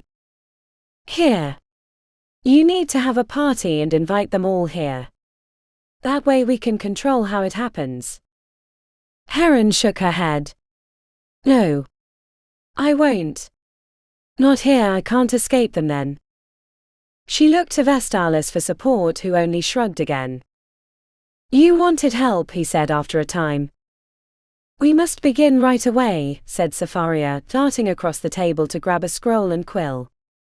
Vestalis followed her lead and took a seat, patiently attentive to Sapphira like a dignified uncle noticing for the first time that his niece had grown up. When Sapphira reached toward the plates for a lark tongue, Heron snatched it away. "Let me be useful at least and get you something warm from the kitchens. Most of the food in here is days old." Heron limped away, holding the terracotta plate in her mechanical hand for practice. The newest design only broke plates when she wasn't paying attention. She made it to the back of the domus near the kitchens without even one lark tongue sliding off, and opened the door to throw the old food to the street dogs that hung out in the alley for scraps. Though the light was dim, the three forms were unmistakable, lying on their sides with tongues plastered to the cobblestones. Heron pushed the nearest dog using her metal foot. It was a mangy critter with matted brownish-grey fur, but it didn't react. The half-eaten scraps from her previous leavings lay amid the dead dogs. Heron glanced at the terracotta plate in her mechanical hand and winced when it snapped in two. Poison. One of her meals had been poisoned. Only through her inattentive stupor had she avoided death. She shook her head. Try as she might, it was hard not to want to be back in her workshop in that instant. Rome was a mess of political knife-fighting and deceit, and if Heron couldn't learn their game, they wouldn't survive long enough to make it back to Alexandria. Chapter 8. Sapphira caressed the fine strands beneath her fingertips before she set the wig of straight black hair aside. Her attendant, a plump woman with a scar on her chin, tugged on the ivory stola, fitting it around the waist to accentuate Sapphira's slender figure. The woman had been freed by Heron when they first moved to the domus, but Sapphira never quite felt comfortable around the woman. "Young madam, I picked that one for you," said the woman with a considerable frown. "An Egyptian cut to remind the guests you come from Alexandria." Sapphira took a deep breath. Like most Romans, the woman had a strange smell, something they ate, she guessed. Maybe it was the never-ending supply of olives. Since she'd come to Rome, she swore she'd eaten olives 50 different ways. "No wig," Sapphira said. The woman made a noise of disapproval deep in her throat. "Young madam, all the women will be wearing wigs. It's the latest fashion of Rome." Sapphira checked herself, straightening the purple sashes around her waist, and adjusting the silvery rings adorning her fingers and wrists. It looked like a silversmith had dumped out his cupola on her hands. Then what better reason not to wear one? The woman made another noise in her throat, and Sapphira resisted a sigh. It made her uncomfortable enough to be attended to by the woman, especially since she couldn't remember her name. It seemed like every other woman in Rome was named Julia, Livia, or Claudia. Sapphira was certain it was one of the three, but she couldn't remember which. From an ornate wooden box, Sapphira pulled out a brooch. It wasn't one she'd made, but the workmanship met her standards. She traced the Virgin sun with the serpent in the middle. It seemed a fitting symbol for her task in Rome. "Fetch my sandals," said Sapphira, "I should be ready to greet the guests." Instead of grabbing the sandals, the woman pulled a large bowl from the table and set it on the ground. A pale thin liquid sloshed around the wooden basin. It gave off a heavy ammonia smell that made Sapphira crinkle her nose. "Pardon, but these hardly look like my sandals." The woman returned a droll stare. "Luck, young madam. Dip your feet so that Tyche may bless your endeavors this evening." Sapphira hesitated. The ritual meant nothing to her, but she could see it meant everything to the woman. For the sake of the evening, Sapphira preferred that everyone, including the servants of the domus, believed that they would be successful. "What is the mixture?" "Fresh milk and horse urine," replied the woman. Sapphira nodded and without delay stepped into the bowl 1 foot at a time, before having her feet dried by the woman. With her feet blessed and sandals tightly bound to her feet, Sapphira made her way down to the courtyard. There Heron paced across the cobblestones, her gaunt cheeks fraught with worry. The tunic hung on her like a banner on a pole. She'd grown so thin she barely had need of the wraps to hide her breasts. Between the attempted poisoning and the violet dust, Sapharia wasn't sure her father had eaten in 2 weeks. Sapharia put a hand on Heron's shoulder. "Tonight will go well, father." Heron glanced back, eyes pierced with thought. "Tell me this will work, Sapharia. These are flesh and blood people and not machines. My mind cannot foresee how they will act, and this makes me ill with thought." "There's no need to worry. Everything is in motion now anyway. You've said it yourself before, important miracles, there's only time left for the doing." "My words come back to haunt me," said Heron, wavering on her feet. Sapharia grabbed Heron's arm to steady her. "Are you well?" "I'll be fine," replied Heron, but leaning her weight into Sapharia. "When was the last time you slept?" "Or ate?" asked Sapharia. "A slight breeze could knock you over." Heron blinked slowly. "I couldn't tell you." "Go eat something before you fall over," said Sapharia. "And certainly no wine tonight. You have the biggest part of this." Heron steadied herself and looked up. "When did this happen? When did you start taking care of me?" Sapharia smiled and hugged Heron and made her promise to eat something before heading to the entrance to greet the guests. It was customary to give a gift upon arrival. Sapharia had designed and ordered the souvenirs herself, a small pin with a virgin sun and a pair of wolves, Romulus and Remus, across the center. The guests came at a slow trickle brought by the latest steam chariots. The choice of transportation had been deliberate to keep certain groups from entering the domus at the same time, and also because it showcased the power of Alexandria. Even after many months in Rome, the smoke-belching vehicles were an oddity. Sapharia was waiting for the woman Aelia to arrive, and based on the order of the guests, she should have already. As she handed out pins, Sapharia kept glancing over the heads of the guests, expecting to see the distinguished woman's face. The other 2 factions would come later, but Aelia had to come first, because if Sapharia wasn't successful at her part of the gambit, then the other 2 didn't matter. As more guests streamed in, Sapharia's stomach did backflips. If Aelia declined to come, they were lost before they began. A line had backed up at the entrance, the bulk of the guests were waiting to get in. A ruddy-faced senator wearing a toga that strained his girth blocked the way as he stared at the tiny tungsten and brass pin in his meaty hands. "I will not wear this cursed Alexandrian pin, a symbol of our barbarian oppressors," he said, the words frothing at his lips. "You nor the gods can make me." He was twice her size, but she stepped in his way as he tried to move into the domus, without placing the pin on his toga.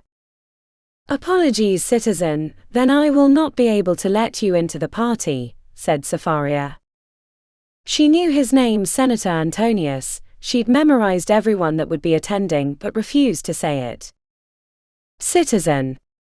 Do not mistake me, I am a senator," he blustered. The line of people sensed the confrontation ahead, and heads craned to see what was going on.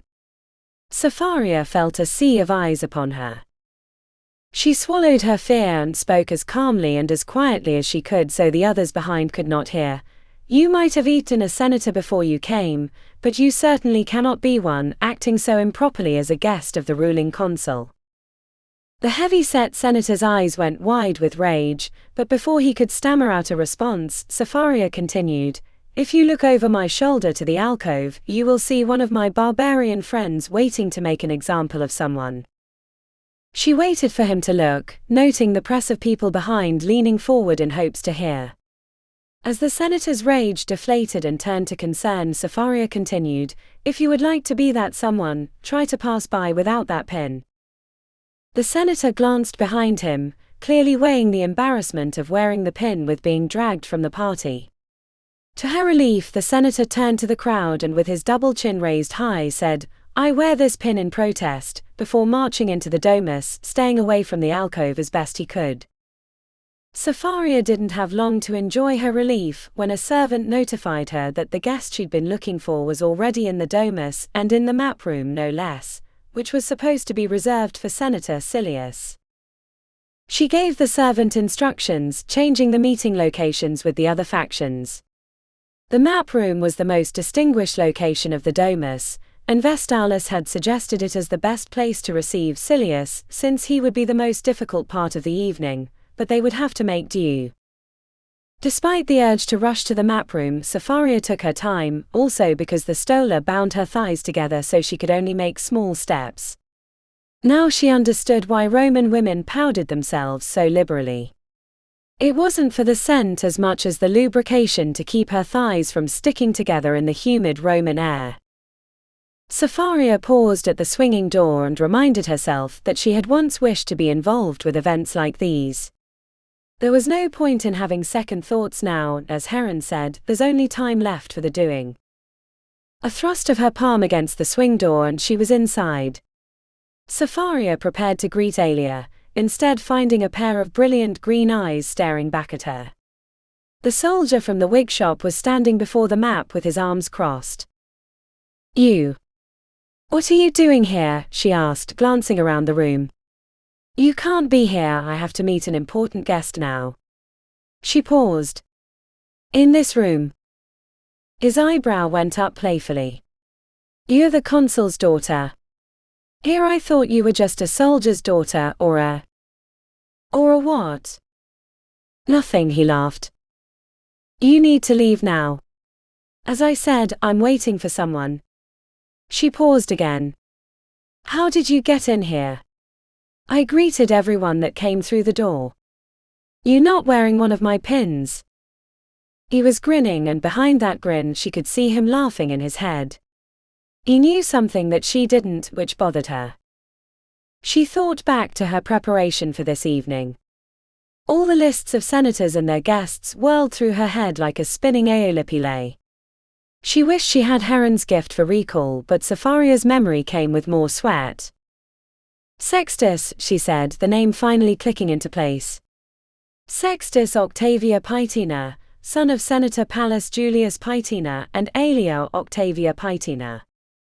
And since Aelia's the former emperor's wife, this was her domus once, so you came in through some secret passage."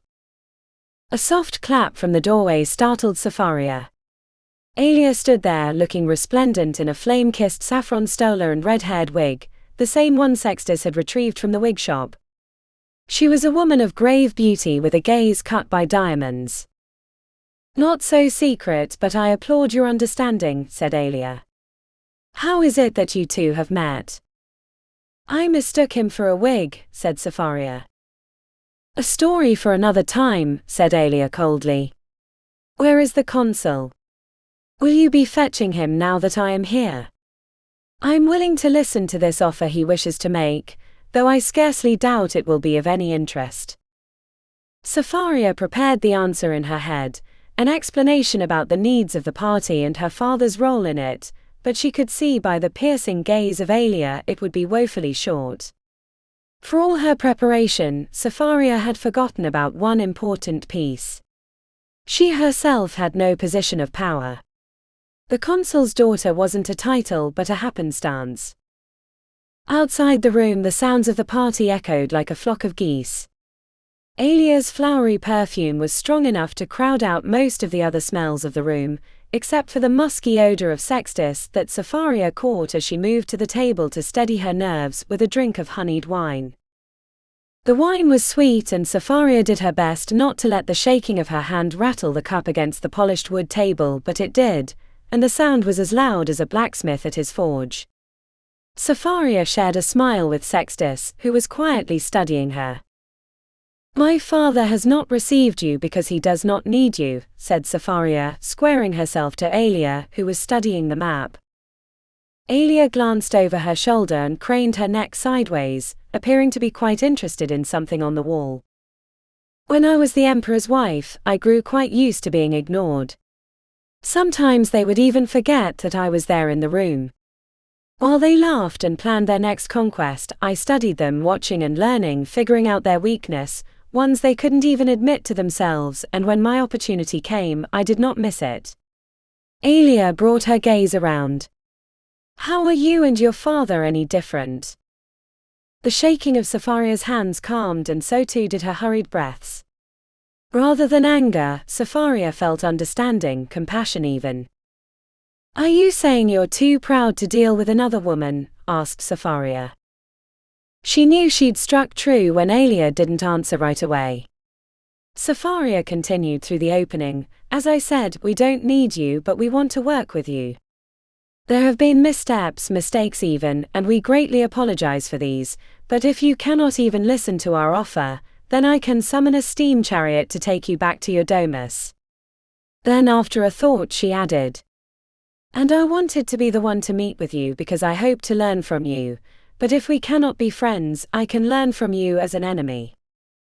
Aelia's lips pursed and the wrinkles around her eyes creased with thought. After a time she spoke, fine then. An offer. I will listen. First we make a proposal for peace to General Magnus if he should accept, said Sapphira. Aelia feigned surprise, shaking her head disapprovingly, while Sextus cleared his throat and turned away to hide his reaction. Why would you say such a thing? Asked Aelia. Magnus is an enemy of the new empire. I cannot answer any such offer. Fair enough, said Sapphira, but if you, by the luck of the gods, encounter someone that does, please pass along this offer to General Magnus. We'd rather get on with the running of an empire than fighting a war. Aelia made a non-committal pursing of her lips. Such a thing would be doubtful to happen. Sapphira did not press further on that item since she knew Aelia would never admit to it, though it was a poorly kept secret in Rome that Aelia and Magnus had been secret lovers in the past, a point that made her wonder about Sextus's true lineage. Also, her faction revered the former consul as a symbol for Rome's lost meritocracy as opposed to the aristocratic stranglehold of the wolves. On the second point, we would like to make amends for damaging your business by investing in your mines. A 20% stake if you're agreeable, said Sapphira. With the loss of income, new capital would be quite agreeable, but why invest in a failing business? Asked Aelia. You will learn the reason soon enough tonight. My father has an important announcement at the end of the party, but know that both parties will benefit from this arrangement, said Sapphira. I cannot speak for all the families involved, only the Pythinas. I will need to gather them before we sign any such agreements, said Aelia. We expected as much. Tonight I'm asking only for your verbal agreement. We can work out the details at a later date, but know that there are other suitors we can work with if you choose not to agree, said Sapphira. Aelia did not take long to make a decision, though a brief twitch at her lips suggested a hesitation. Well, to this I can agree. We should all get back to the party then. I never miss an opportunity to remind my enemies I'm still alive. A smile crept to Sapphira's lips, giving Aelia pause before she left the room. Sapphira began, I was once to be married to the Parthian prince. He did not ignore me though. He did not? Asked Aelia. Sapphira wished that Sextus wasn't in the room, but if she was going to do it, she best get on with it, there's only time left for the doing. No, she said calmly. He beat me and tortured me and killed my handmaidens and eventually gave me to one of his men as a slave. She could see by the widening of both their eyes that they had not heard this story. Outside of a select few it was not well known. And what did you do? Asked Aelia. I killed him, said Sapphira before she marched from the room.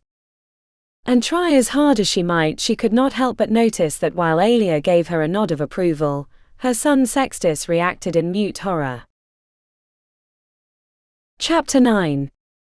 Heron shifted weight to her good foot, trying to concentrate on the senator spilling his words out like a river. Her tongue worried at the back of her teeth, they felt looser, like they might shift out of place if she pushed too hard. Too little sleep and too much powder made her feel translucent, like a piece of leather scraped so many times that light shone through it. Distracted, she found herself confronted by a localized bit of silence. Unfamiliar faces stared, waiting. Pardon, she asked. The quiet relief displayed on their faces once again reminded her of their view of her, a machine of flesh and steel. She could only imagine what they would say about that little pause, that her gears were turning, that she was waiting to be rewound by the gods, that a piston had gotten stuck. "Can you really bend a sword with your mechanical arm?" That one. She'd heard it before. Tales of her wading into the battle in Antioch, ripping Roman soldiers in half with her mechanical arms, popping their helmeted heads like grapes between metal fingertips. Part of her mind calculated the forces, considered the leverage of her bindings, the gear ratios inside the arm, and what it would take to make an arm that could do so, and then tell them as much. And part of her mind remembered Vestalis's advice to stay mysterious and let them guess and wonder about her. To the crowd's delight, Heron flexed her arm, letting the pistons wheeze as the elbow bent, fingers dancing like a spider on its back. As she opened her mouth to speak, she caught a glimpse of Sapphira motioning toward the back of the domus. "Apologies," she said, inclining her head in semblance of a bow. "I must attend to the needs of the party. Long live the Empire." She pushed through the crowd, which wasn't hard. Most flinched away when they saw her. Like the previous group, they feared she might accidentally snap them in two, or so the stories said. The truth was laughable compared to those stories. The mechanical arm gave her some function and usefulness, like being able to put on clothing without help, but it bestowed no godlike powers, which is what the superstitious Romans thought it did. In some respects, Heron found the Romans more superstitious than the Egyptians. While the Egyptians were devoted to one set of gods, a pious relationship that went back millenniums, the Romans embraced any and all gods, taking the stance that each region might be blessed by the gods of those people, therefore they didn't want to miss out on any potential advantage. In the domus alone there were 8 shrines and 5 larariums. Before the guests had arrived, Sapphira had filled them with offerings and half-burnt candles to appease the expectations of the guests. Beyond the first courtyard lay the peristylum, or private atrium, used for relaxation or receiving important guests. While the main courtyard sang a song to the sun and was filled with flowering bushes, the peristylum felt more like a private garden. Mosaics covered the floor and walls, depicting the gods and mystical beasts of the sea. Heron stepped across a trident-wielding Poseidon and a pair of frolicking mermaids to reach her guest. "Ave, Senator Messalina," said Heron, "I am honored to receive you." Messalina ambled forward, his head swaying from his long neck before ducking beneath a flowering cherry tree. "Ave, Consul Heron. I suspect you did not invite me here to chat about the weather." Heron forced a grin. "Only if you wish, though I would prefer to talk about other more important topics." "Straight to business then," asked Messalina. "Apologies, the Empire has little time for rest," replied Heron, while remembering Vestalis's warning not to make an offer too quickly. "But I would like to know how your son fares in the Legion." "An equestrian, right?" "Yes, and well enough. He marches with the new emperor, so I do not fear for his safety," said Messalina. "No worries about General Magnus?" asked Heron. When Messalina shook his head, it looked like an apple being dangled from a long stick. "He was beaten at Antioch, while he was in possession of a much larger force. The emperor has the upper hand now in numbers and technology, so it's just a matter of time.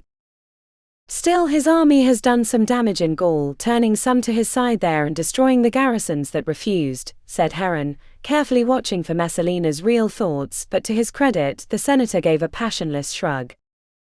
"Power is like trying to hold onto a fish snatched from the sea. Grasp too hard and it slips from your fingers, hold on too lightly and it wriggles free," said Messalina. "The former consul's position gives him a weak grip with few options.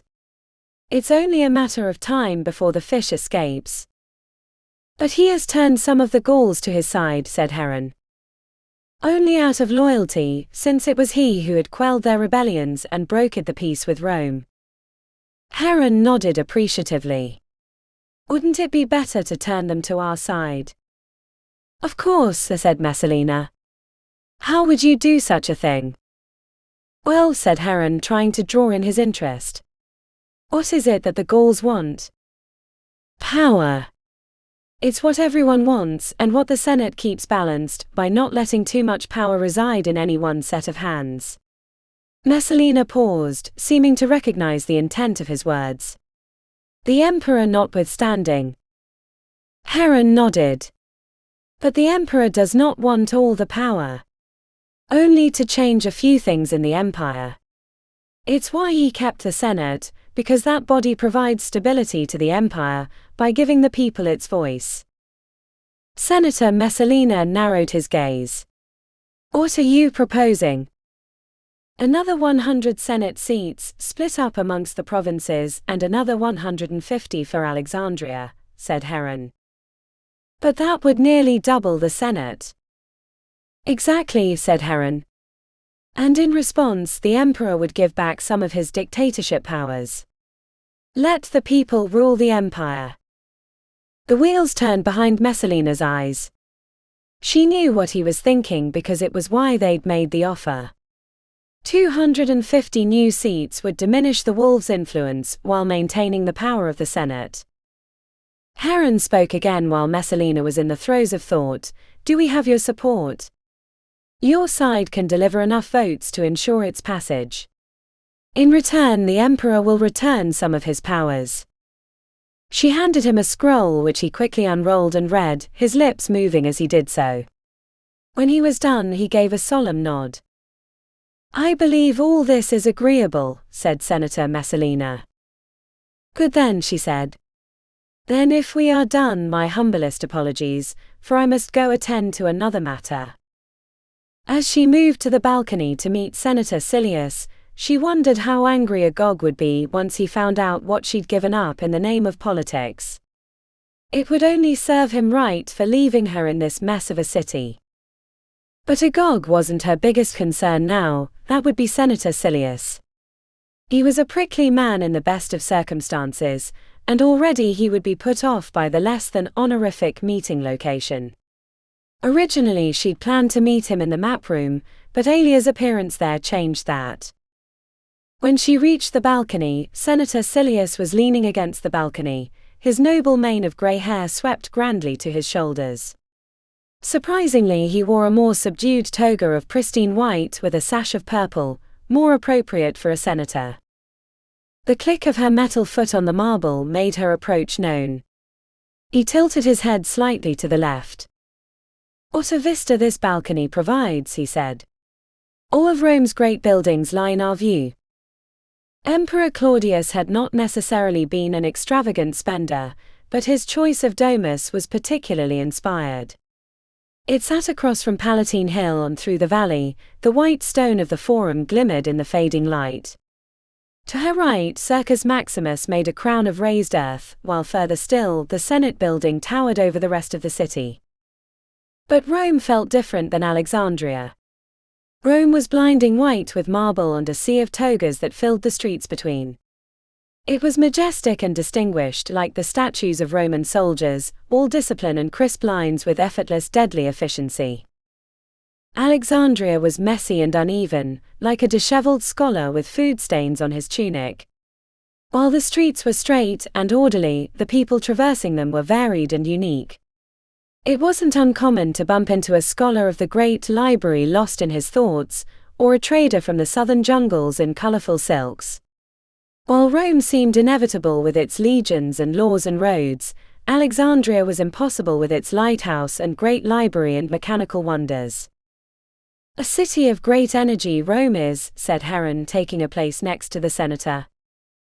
Someday I would like to visit Alexandria, said Silius.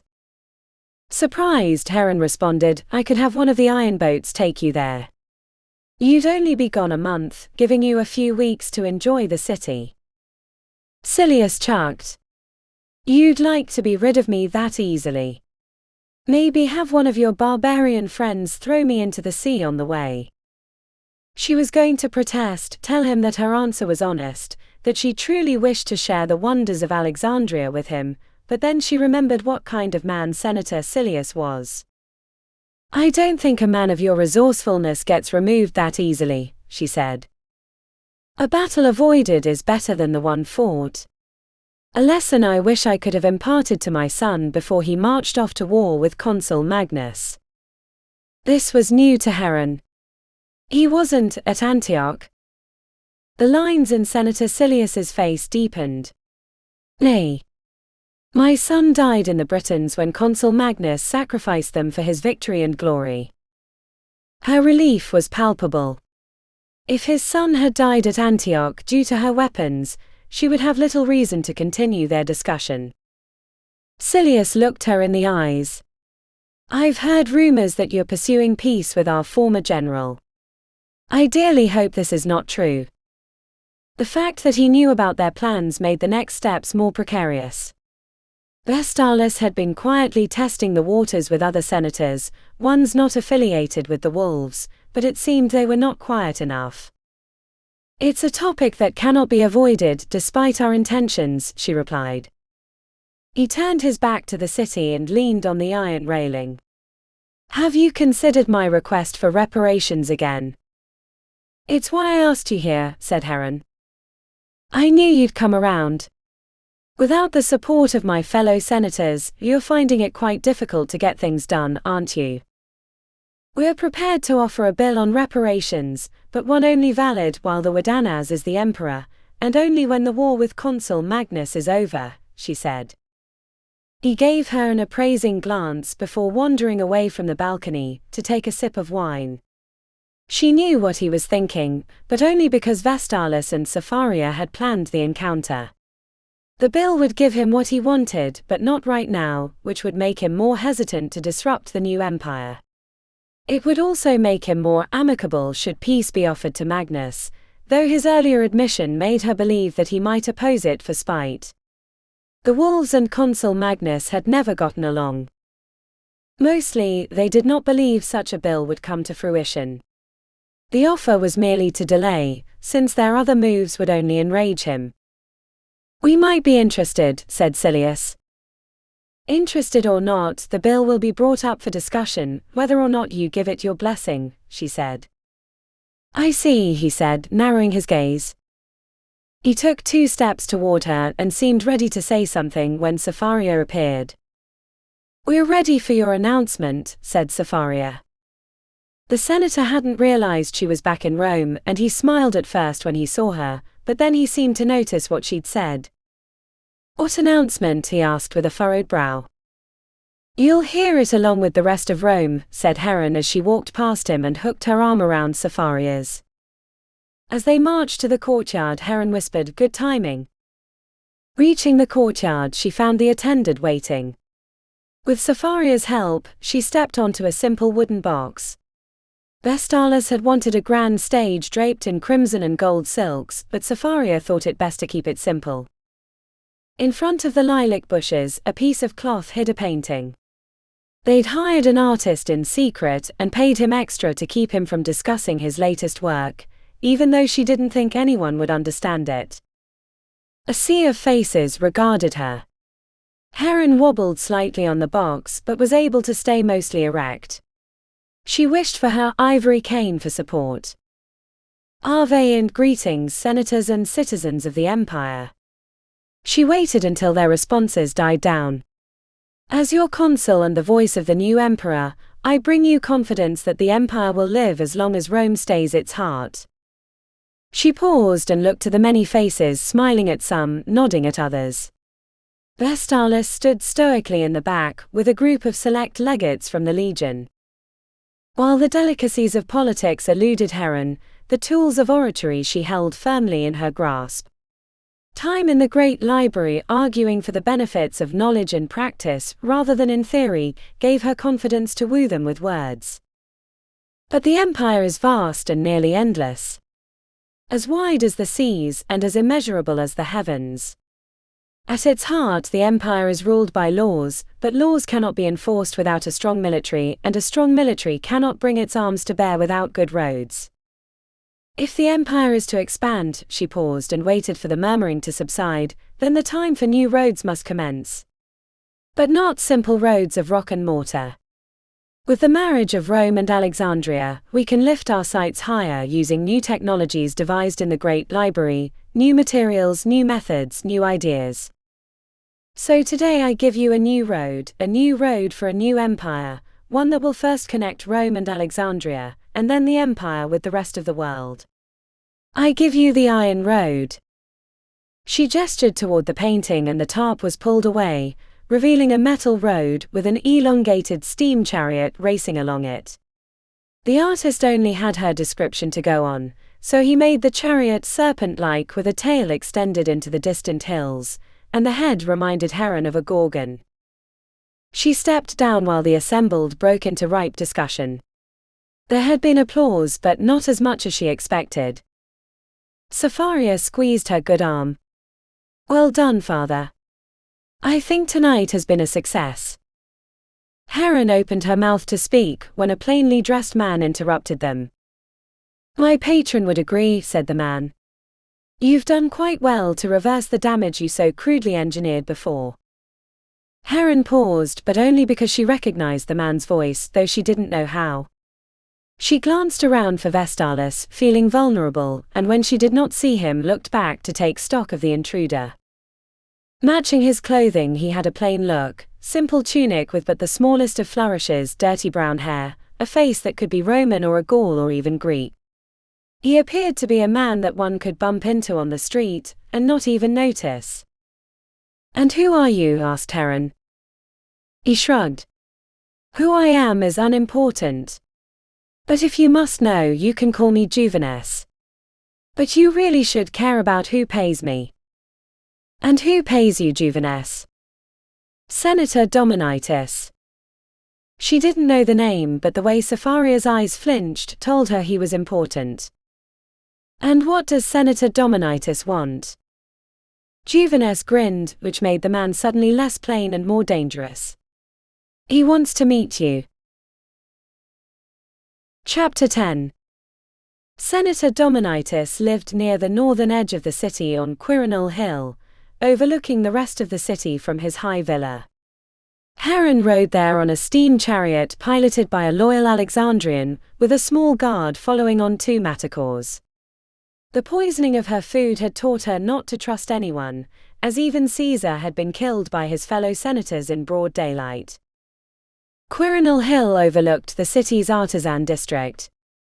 They passed glass-blowing shops and smiths and weavers by the dozen. Standing in front of one shop was a painted stone gladiator with a real bronze galea helm. The face mask had a fish on its crest, symbolizing the Myrmilones' fighting style. As they passed, the sounds of steel hammering could be heard over the steam mechanical. A sign on the door in Latin claimed it was the best gladiatorial armor and weaponry a denaries could buy. The paved road climbed the hill, snaking through a forest of olive trees. Tenders wandered through the straight rows, examining the hard green fruits as they passed with baskets under their arms. Heron had rewarded herself with a good night's sleep after the party, and had awoken with a terrible hunger. She thought she'd sated herself with breakfast, but the smells of the olive trees only made her mouth water. The domus rested on a plateau at the edge of the steep hill. Heron's shoulders hurt from holding onto the bench, feeling like she was going to slide off the chariot the whole ride up. A well-dressed female servant greeted her with a moist towel to wipe the dirt from her face. Heron noted the simple cloth and seashell jewelry which indicated a free woman. She led Heron to a brightly lit library and left. Heron surveyed the wealth of scrolls and bound texts, inhaling the delirious musty smell of papyri that made her miss Alexandria. "It's a small thing, but I see you approve," came a voice from the corner. The man, Senator Dominitus, she presumed, had been sitting so still and quiet she hadn't noticed. Or she'd been so enthralled by the books, she'd gone right over him. "Apologies, Senator Dominitus, for my rude entrance," she said. The senator made a throaty, phlegm-filled cough and waved away her apology. "Call me Dom. All these titles and honorifics, senator this, legate that, are a waste of my time, and when your time is running out you don't want to waste it on useless words." He sat in the corner on a high-backed chair with a blanket on his legs despite the warmth of the day. He wasn't as decrepit as she thought he would be, based on the description Vestalis had given. His skin was wrinkled and a deep scar traveled the length of his jaw, creating a smooth valley on either side and drawing down his right eye. He was a shadow player of the Senate, or as they called him, Occulto Imperatore, or the Hidden Emperor. Vestalis knew little about him except that he'd once held great influence, a position that had deteriorated with his health. "Strange philosophy for a senator," said Heron, intrigued. Dominitus chuckled, a sound that emanated from his chest. "There was once a time I was in love with my own voice, thinking I was the successor to Cicero's legacy. Until an assassin's dagger nearly took my life." "So you withdrew from the Senate?" she asked. "After I was healed, I took a voyage east, fearing that I would die before I saw the empire that we ruled. On my 3-year journey, I went farther than the boundaries of the empire, as far east as the Indus River. I wanted to see the world Alexander had conquered. With my new disguise," he pointed to his scar, "I could go where Romans feared to tread. I saw the world as my fellow senators will never see." "Did you go to Alexandria?" He cleared his throat, pounding his fist lightly on the armrest. "I meant to on my return to the West, but a mysterious illness felled me, and I was brought back to Rome in a litter." "Alexandria would have welcomed you," she said, feeling that she knew the man. Previous encounters with the other senators left her drained, but the burden of speaking with Dom, as she'd begun to call him in her mind, lifted from her shoulders. Dominitus pointed to her right to a shelf stacked with scrolls and trinkets. "Over there," he said proudly, "you'll find something of interest." She moved cautiously, wondering what she would find, cringing at the way her metal foot clicked across the stone floor. On the shelf was a bronze device used for measuring angles. It fit comfortably in her hand, and she flipped it over to find a delicate H stamped into the handle. "I've been following your work for a number of years, even before the war," said Dominitus. "I even purchased one of your automata plays, but some internal gearing has snapped and it doesn't work anymore." "Show me to it," she said, while rotating the bronze measuring tool in her hand. "I'm sure it could be fixed easily." Dominitus gave a deep laugh, his eyes sparkling. "I would not dare to ask the consul of the Alexandrian Empire to be my personal inventor." "It would be my pleasure." He waved her off. "It doesn't matter now. That's not why I asked you here." She wanted to ask why, but thought better of it. She was enjoying the conversation and didn't want to move to business too quickly. Heron set the bronze tool back on the shelf and couldn't help but notice the label on the scroll rack. "The writings of Eratosthenes, I see. Have you read all these scrolls?" He nodded. "And Seleucus, and Aristotle, and Strabo, and well, look around, you'll see I have quite a collection here." "You sound more like a scholar than a senator." They were interrupted by a servant woman with a tray of golden yellow flaky cakes. She set them by Dominitus, and he motioned for her to take one. She hesitated, but only until she smelled their sweetness. The senator already had one shoved into his mouth, his eyes rolled back, and he appeared to be quite happy as crumbs fell from his lips. Heron was unprepared for the burst of almost tart honey that made her jaw tingle with pleasure. She found herself with a second almost as soon as the first had been eaten. When the tray of cakes was gone, Dominitus began speaking again. "In my youth I devoured every text I could find, testing my mind with ideas far greater than I could handle. It was this challenge that helped me achieve the position of senator, despite my background. For how can a man not outwit his fellow senators when their minds are so small they cannot understand that Eratosthenes proved the world is round by measuring the shadows in a well? Knowing makes a mind strong and nimble, and makes a man curious to what you would find if you had the courage to sail west." "Maybe the Indus River," mused Heron. "Maybe," smiled Dominitus. "But those adventurous days are behind me, and now I am swayed by the simple pleasures of life." His eyes twinkled with such intelligence and mirth that she was simultaneously drawn in and concerned. She reminded herself that they called him the Hidden Emperor, though his days of influence were supposedly past. Heron spoke up quietly while she matched gazes with him. You did not bring me to your domus to share in simple pleasures. With a surprisingly nimble hand, he plucked a crumb from the tray and lifted it up, before he deposited in his mouth playfully. But were they not pleasurable? She nodded. The cakes were quite good. Then let us know that we have enjoyed them. He stared at her with some unfathomable expectation. Avoiding his gaze, Heron turned back to the shelves, looking for scrolls she could speak about that might spark a conversation. The senator seemed to be waiting for something, or was subtly plumbing her for information, like the presence of a vacuum would pull water up a long tube. She wished Safaria was here or had visited in her stead, an impossibility considering she wasn't the consul. Thinking of Safaria reminded Heron of the servant who had greeted her with the cool towel. Your servants are freedmen? Asked Heron. I gave it to them for their loyal service. Heron feigned at examining a rack of scrolls, running her fingertips along the chunky edges.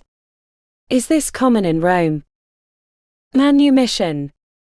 Aristotle suggested that slaves should be freed for their service, should it be loyal, in the idea that all men should have aspirations, even slaves. And in times of war, when Rome bulges with new slaves, it increases in fashion to free the loyal, but with the empire in upheaval and no conquering wars to bring new ones, there has been little or no manumission. Then why did you? She asked. An old man might die at any moment, and with my death their sentence as a slave would be sealed. I gave them their freedom as a precaution, he said. A generous gift. No more generous than their leal service. She felt his gaze upon her back and moved to match it, but in her inattention her mechanical arm caught a piece of pottery and knocked it to the floor, shattering it. Apologies, Senator, I forget myself at times, she said, holding the metal arm to her chest as if it were an unruly child. It's dumb, and no need for an apology, it was a worthless piece of junk. He smiled magnanimously, but she did not believe him, for across every shelf were items from far-off places, valuable trinkets from his journeys. A warmth spread across her face, and she wished in that moment that his gaze would not be upon her, but he studied every move. Even though his face was weathered with time and the scar from his eye to his jaw gruesome, a lightness passed across it like the rays of the sun bursting from a hole in the clouds. But as quickly as it shone, the obfuscating clouds returned, and the sun of his intellect passed into quiet contemplation. Why have you withdrawn from politics? She asked. An eyebrow went up. Who says I've withdrawn? The three factions battle amongst themselves and you don't seem to care one way or another, she challenged, hoping to draw out whatever he was thinking. Maybe they're doing exactly as I want, leaving me little need to interfere, he countered. Or maybe you're too smitten with the simple pleasures of life, she said, but as soon as the words left her mouth, she knew that wasn't true. But then you wouldn't have asked me here unless it was so that I might fix your automata play, which it wasn't.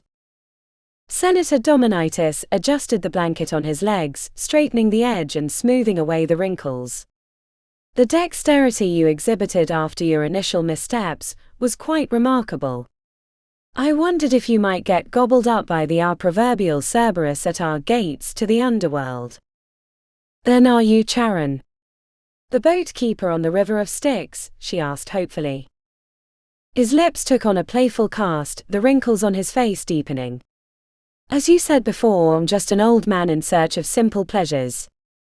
She wanted to sigh or curse or something. He was playing a game with her, but she didn't understand it. Frustrated, she asked a question. Why is it that you've asked me to your domus? Senator Dominitis shifted on his chair, shadows falling uncomfortably across him in strict lines. Maybe Charon is an apt description of my place in Roman politics in these days. I do not affect the mortal realm anymore, but sit on the edge of another place, and offer passage for those paying the proper price. And what price is that? The old man tapped his chin, gaze upward, the scar making his smile almost cruel. What is the coin called that Charon takes for passage? It's a Greek term and it escapes me. A bolus. An old name for halfpenny. Yes, an bolus. As your river warden, your Heron, I still hold some influence in the city, though it may not be what you expect, and offer passage at some later date. He paused. For an Ebolus, of course. She shook her head. I don't understand. I don't have an Ebolus. Not yet, but when the time comes you'll bring me one. It'll be nothing, just a trifle to amuse an old man's curiosity, he said. The understanding came slowly, making her irritated for not realizing it sooner. You want something, she said. And when I bring it to you, you'll do me a favor. Yes. She scowled. But what if I don't need a favor? Favors are the coin of politics, well, and death, but let's not trade that, he said. I think you'll find it quite useful to have a favor from me. The politics of Rome is a terrible game, and you never know when you might need a friend. Not a friend, she realized. He'd never be a friend despite feeling some connection with him, but yes, she could see his point. A favor from such a man could be useful. Your logic interests me, she said. What is this Ebolus you seek? He smiled and spoke with little inflection. The death of Caesar. I must have knowledge of it. Caesar, she stammered. His is the most well-documented death in the history of the world. He died at the head of the greatest empire in front of 300 senators. What could possibly be a mystery about that? Not how, he said, his smirk creasing wrinkles around his mouth, but why? Why? Surely this is known. He was the dictator for life, and an affront to the powers of the Senate. They feared him as much as any man, she replied. Then why did every one of his assailants die, some mysteriously, after his death? If he was so hated, his death should have been rejoiced, but it was not. Nothing about his death makes sense. But I don't have time for this, she said honestly. I have an empire to hold together. He sunk back into his chair. Do or not do, it's your choice. But this is the Ebolus I offer, if you choose to take it. I'll think about it, she replied. As well you should. Chapter 11. The winds of early autumn came rushing through the streets, blowing leaves into eddies to be chased by sun-kissed children. Sapharia was enjoying the day. Cool winds had washed the heat from the city, and rather than stay at the domus, she snuck away to explore. It was Heron's command that she never leave the domus without guardians, but the day was bright and the streets were busy, so Sapharia decided to go alone. The open-aired cafes were flush with Roman citizens attended by well-dressed slaves. As she made her way toward the Pantheon, she saw a commotion down a crossing street. A throng of people gathered around a central focus, and their joyous cries could be heard rising and falling like waves. Her lips peeled back from her teeth, for she knew the source of the crowd's interest. It was one of Heron's automatas. Sapharia hadn't seen her father much in the previous weeks. She was either buried into her drawings, sketching like a madwoman, meeting with senators about the dry workings of the empire, or guiding the workshops in their endeavors, including both the automatas and the Iron Road, which was the talk of the city. There was little left for Sapharia to do since the party. Vestalis needed no help with the Legion, and her father, after her initial problems, seemed to be performing her role well enough. The vote for additional senators would come next week, leaving Alexandria and its new coalition in control. Like a sail without wind, Sapharia felt limp, and when reports of Agog's war against General Magnus came back to the city, Sapharia found herself disappointed that it was not over so she could go back to Alexandria. The pleasant day at least washed away the bulk of her frustrations, or at least masked them long enough to escape the domus. When the Pantheon revealed itself from behind the rows of buildings, it made her gasp with delight. The strength of the Roman people could be seen in its towering walls and majestic dome. Sapharia pulled the confining stola up and away from her ankles and swept toward the entrance. The portico soared above her head, suspended by granite Corinthian columns as wide as a horse. She hurried through the vestibule to the rotunda, the wide space beneath the dome. A pillar of light through the oculus at the center of the dome turned the temple of all gods into an altar of the sun. Standing at the edge of the light, she carefully placed her hand into the warmth, dust motes floating like stars through the luminance. Around her, men and women moved silently through the building, murmuring quietly amongst themselves, but Sapphira wanted to shout and laugh, buoyed by the immensity of the structure. It's typical for worshippers to attend the altars on the walls rather than the empty floor in the center, came a familiar voice in fluent Greek.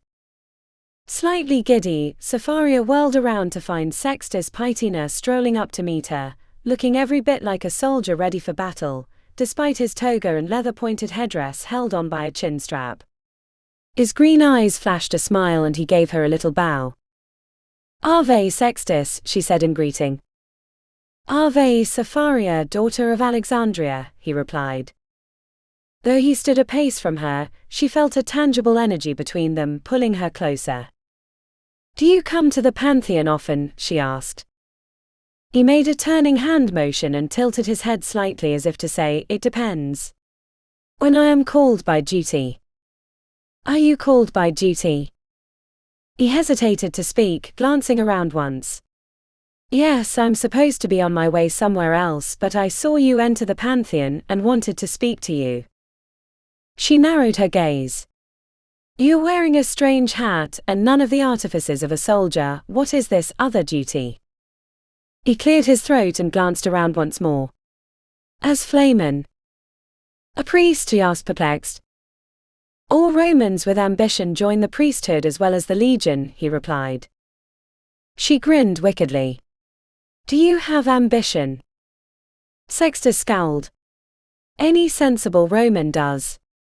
To seek glory for Rome is our highest calling." She laughed. "I was only teasing." Sextus pulled his shoulders back straight. "The priesthood is a noble profession. And it provides connections useful later in the Senate." "You sound like my mother, Aelia," he said. Sapphira crossed her arms. "Why did you come to the Pantheon?" he asked. "Curiosity. To see the architectural marvel. No place in the known world does a dome like this exist," she said, looking up to the oculus. "Not interested in the gods?" She detected a deeper meaning in his question. "I am." She touched her brooch, the one with the sunburst and snakes. "I follow Dionysus." He flinched at the mention of Dionysus. "He's a peculiar one." Sapphira could hear the disappointment in his voice, which in itself was encouraging, but before she could speak again, Sextus seemed to realize something. "I'm afraid I've delayed too long. I cannot keep the Magister waiting," he said, but before he turned away he glanced around again for the third time. When he spoke he did so quietly so that only she could hear. "Tomorrow, Augustus the 24th, is an important day in Rome. I would not wander without your guards, you or your father. In fact, I would stay in your domus if at all possible." His sudden seriousness gave her pause. "But why?" "Mundus patet," he whispered and left, marching away stiffly. Sapphira was left with confusion and an ache in her chest. The last few weeks had been bland but at least predictable. Now the future seemed mercurial. The lightness of the day had been banished and even the broad column of light seemed lifeless. Sapphira trudged out of the Pantheon, dodging around the afternoon crowd. The distance back to the domus seemed a chore where before it had been a leisure. A brusque soldier bumped into her as he hurried forward.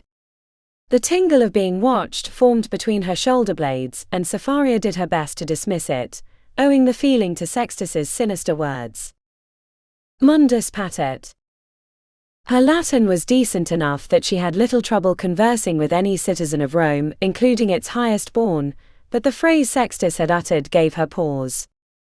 Mundus meant world and patet mean open, but that made little sense to her. The phrase could be translated as open world or the world is opening, but even that didn't help. Eventually Sapphira dismissed it as religious posturing. Every priest liked to imbue a certain mystical danger to its rituals, just as Polychena had taught Sapphira to use snakes to guard against nightly intrusions from Vima. But the feeling of being watched did not subside, so Sapphira made a point of stopping on occasion, feigning interest in the buildings or birds flying overhead to watch for followers. It wasn't until she was nearly back to the domus that she caught sight of him. The bald priest stood some distance away, but the intensity of his gaze made her feel like he was right there, reaching out to snatch her from the streets. The moment was brief, and then the priest seemed to disappear into the crowd. Feeling like an antelope on the edge of the Nile, Sapphira hurried in the direction of the domus, holding her stola up so she could move with some alacrity. When she reached the threshold, she was doused in a light sweat and breathing heavily.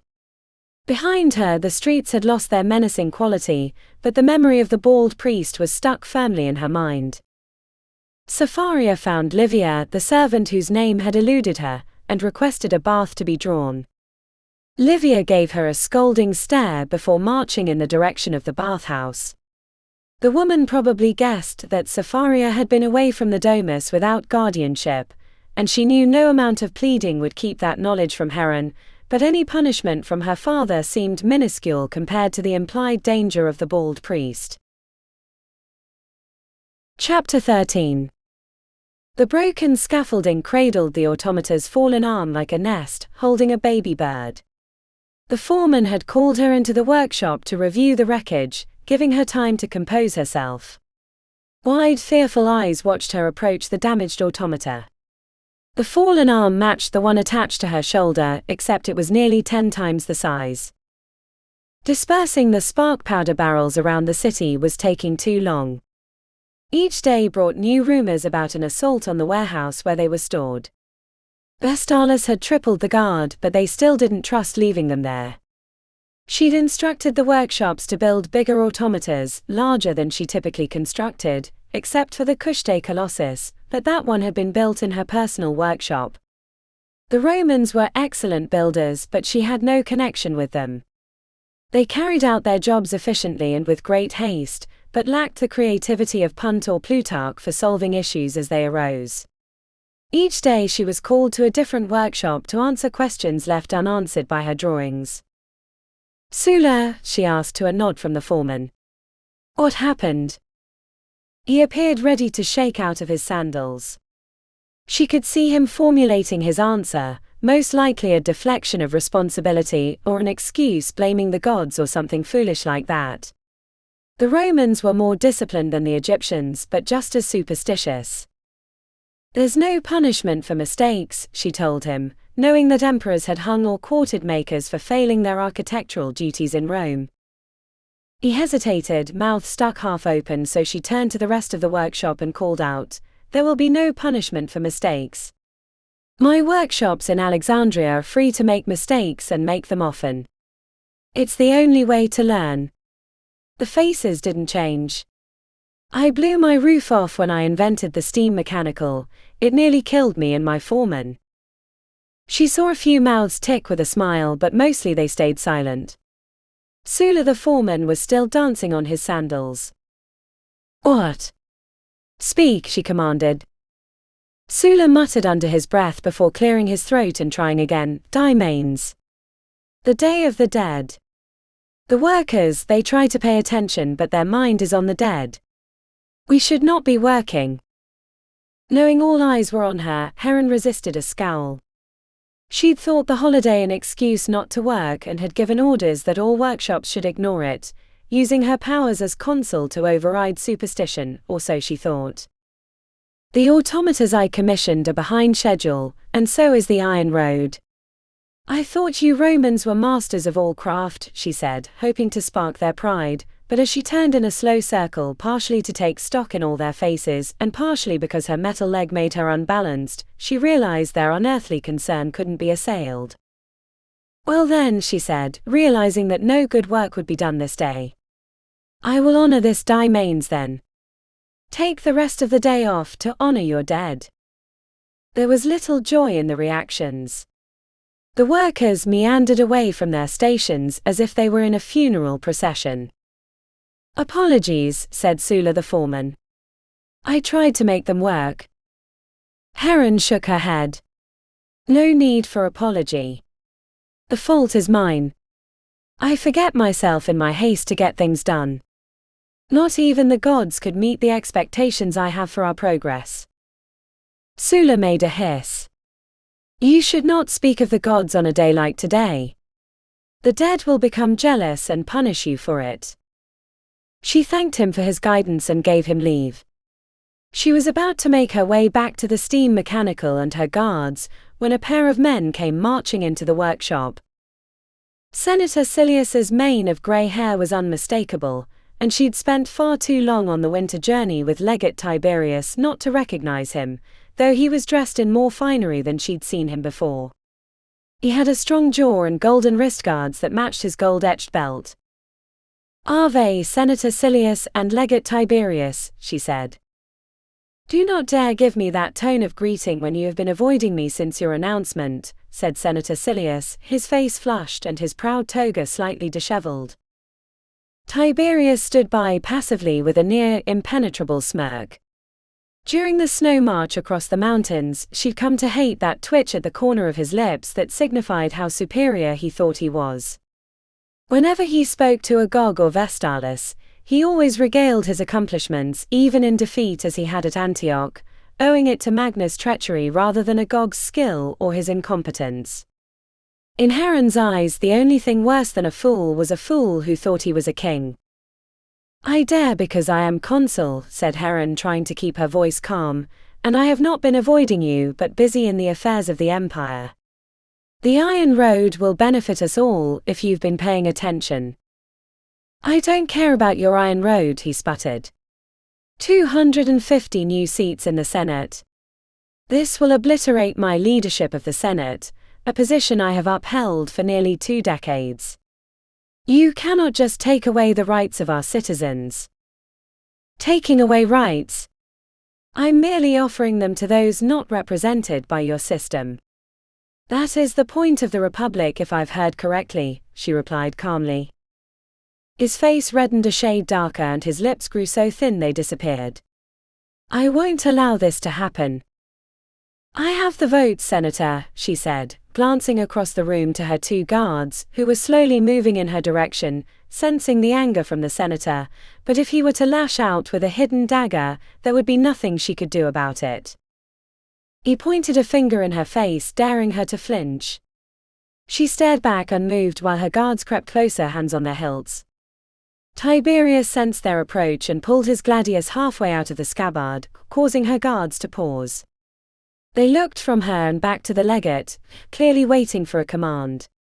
Heron shook them off so they stayed away but tensed at the ready. 5 days, said the senator. A lot can happen in 5 days. If this vote goes through, you'll find I make a dangerous enemy. It doesn't have to be, Senator. We can all win with the Iron Road.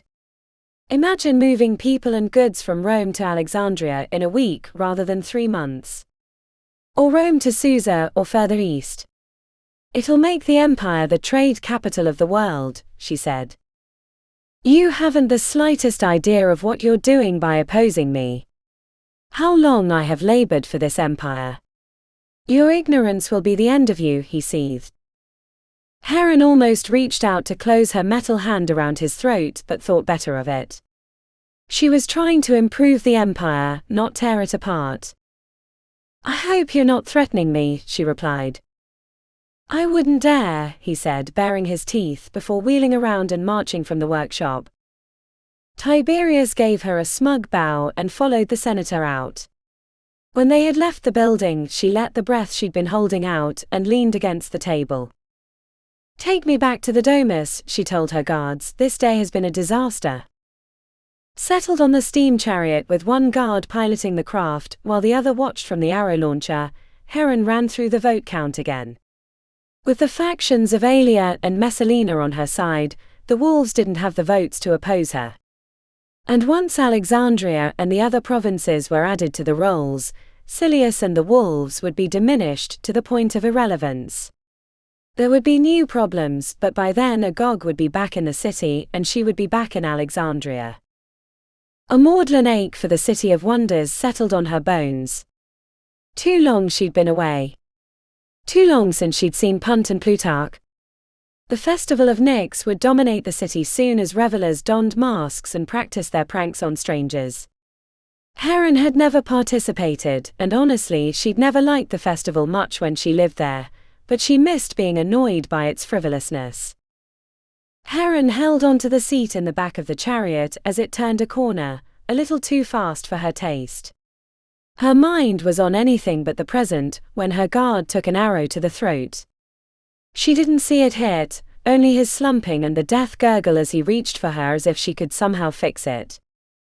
Standing unsteadily as the chariot bumped across the cobblestones, she opened her mouth to shout at her pilot when she saw the flicker of movement from the side streets.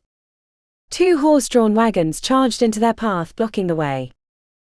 The pilot pulled on the stopping mechanism and she flew into the boiler, searing her palm on the hot metal.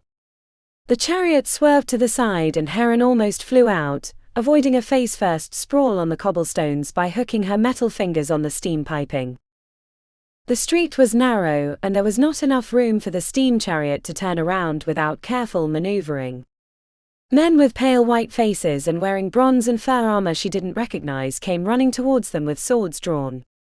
The blades were longer than a gladius and thinner, but she had little time to contemplate the meaning. Her guard drew his weapon and moved to engage the attackers, but there were 6 of them and only 1 of him. 2 more ghost-faced attackers climbed down from the wagons. The first had a wide nose with flaring nostrils and teeth that would make a camel proud. The curved sword in his fist caught the sunlight, accentuating its razor-sharp edge. Heron stumbled off the chariot, nearly falling in the street when her metal foot caught a loose rock. She hobbled straight for the alleyway, searching for an escape. Running drove the buckle attachment into her thigh, but she kept her legs moving. A wooden door halfway down the alleyway resisted her initial attempts to barge through. She could keep going, but there was no way she'd outrun 8 men. Behind her, the Alexandrian guard died with little noise, and she hoped she was not soon to follow. Yanking on the door proved fruitless, so she dipped her shoulder and smashed against the door, nearly falling on her face as it gave way. Men shouted behind her, so she fled into the building, which she quickly realized was a storage warehouse packed from floor to ceiling with transport boxes. Jagged rows ran through the boxed goods.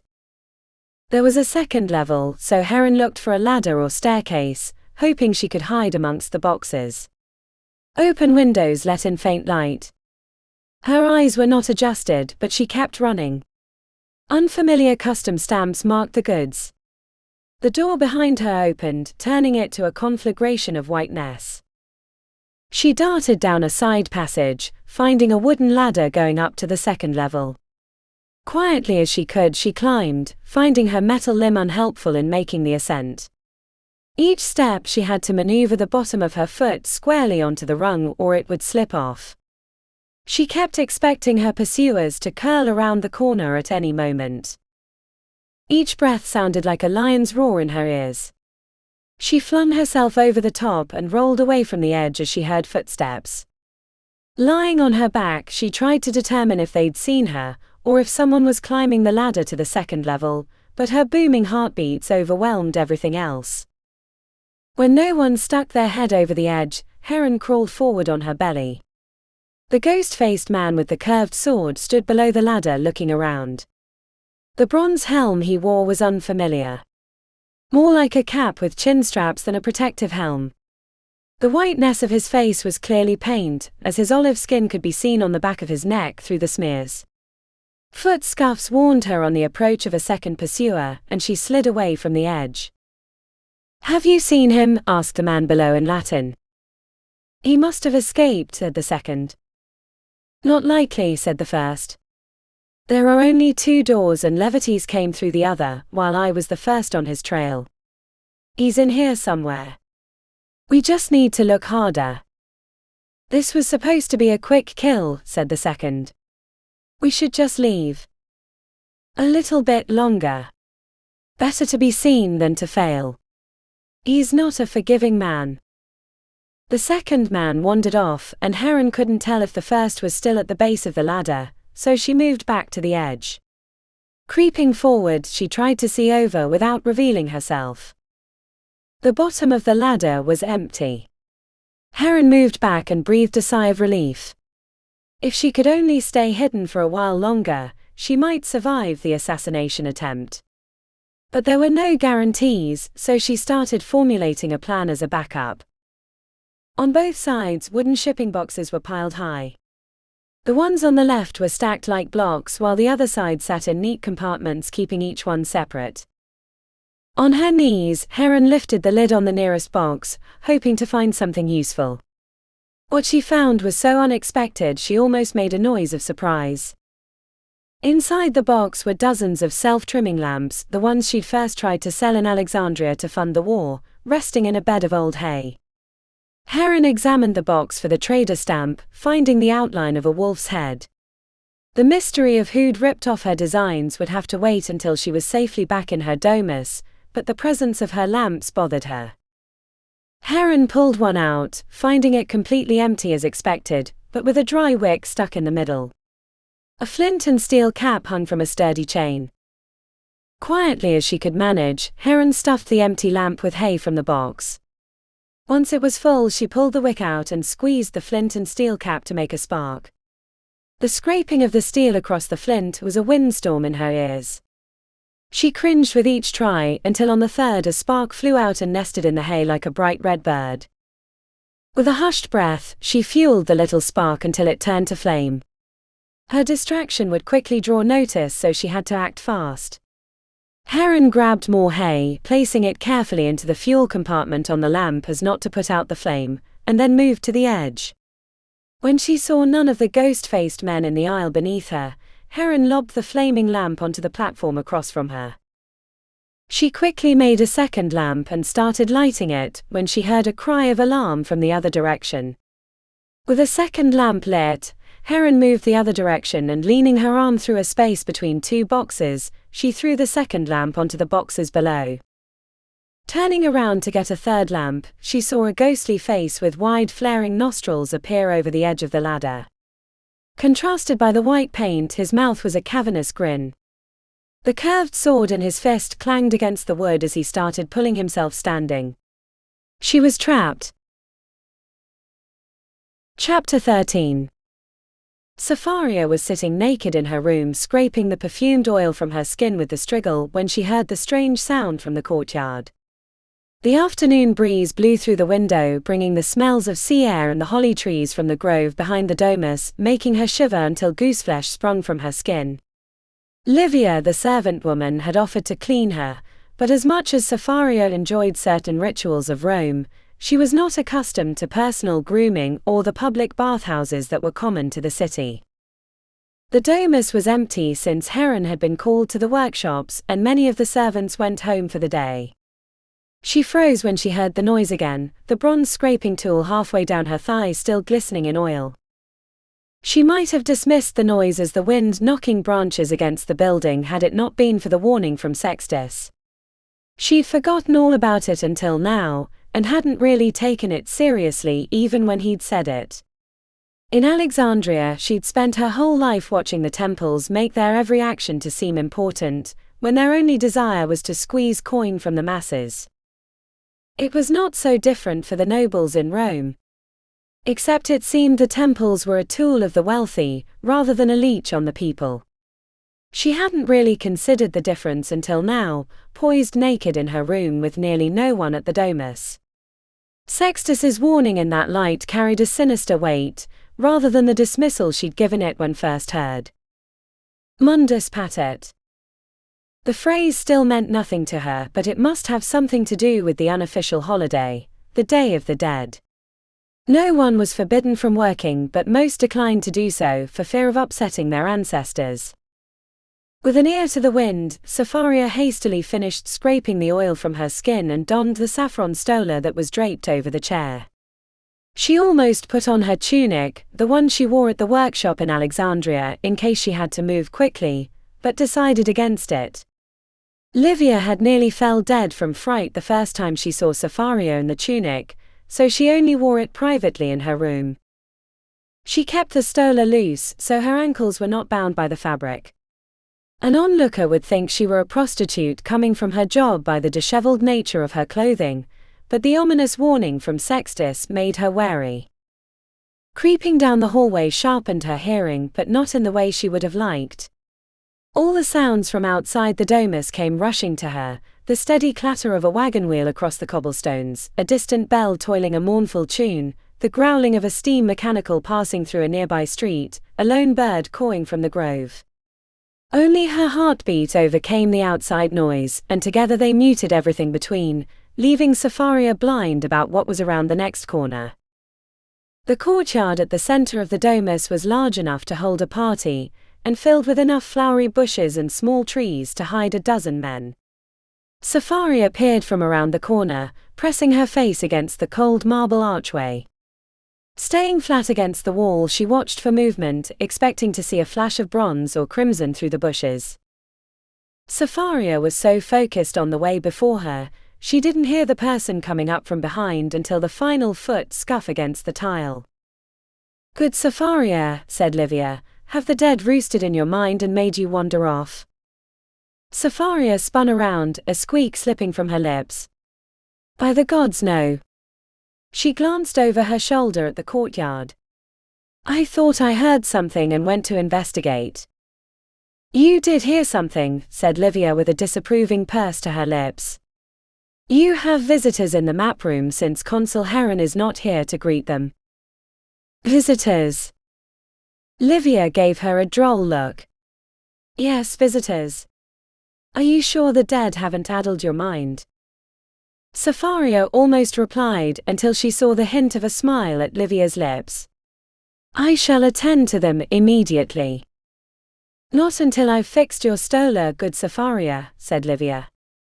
"You look like a child putting on her mother's clothes for the first time."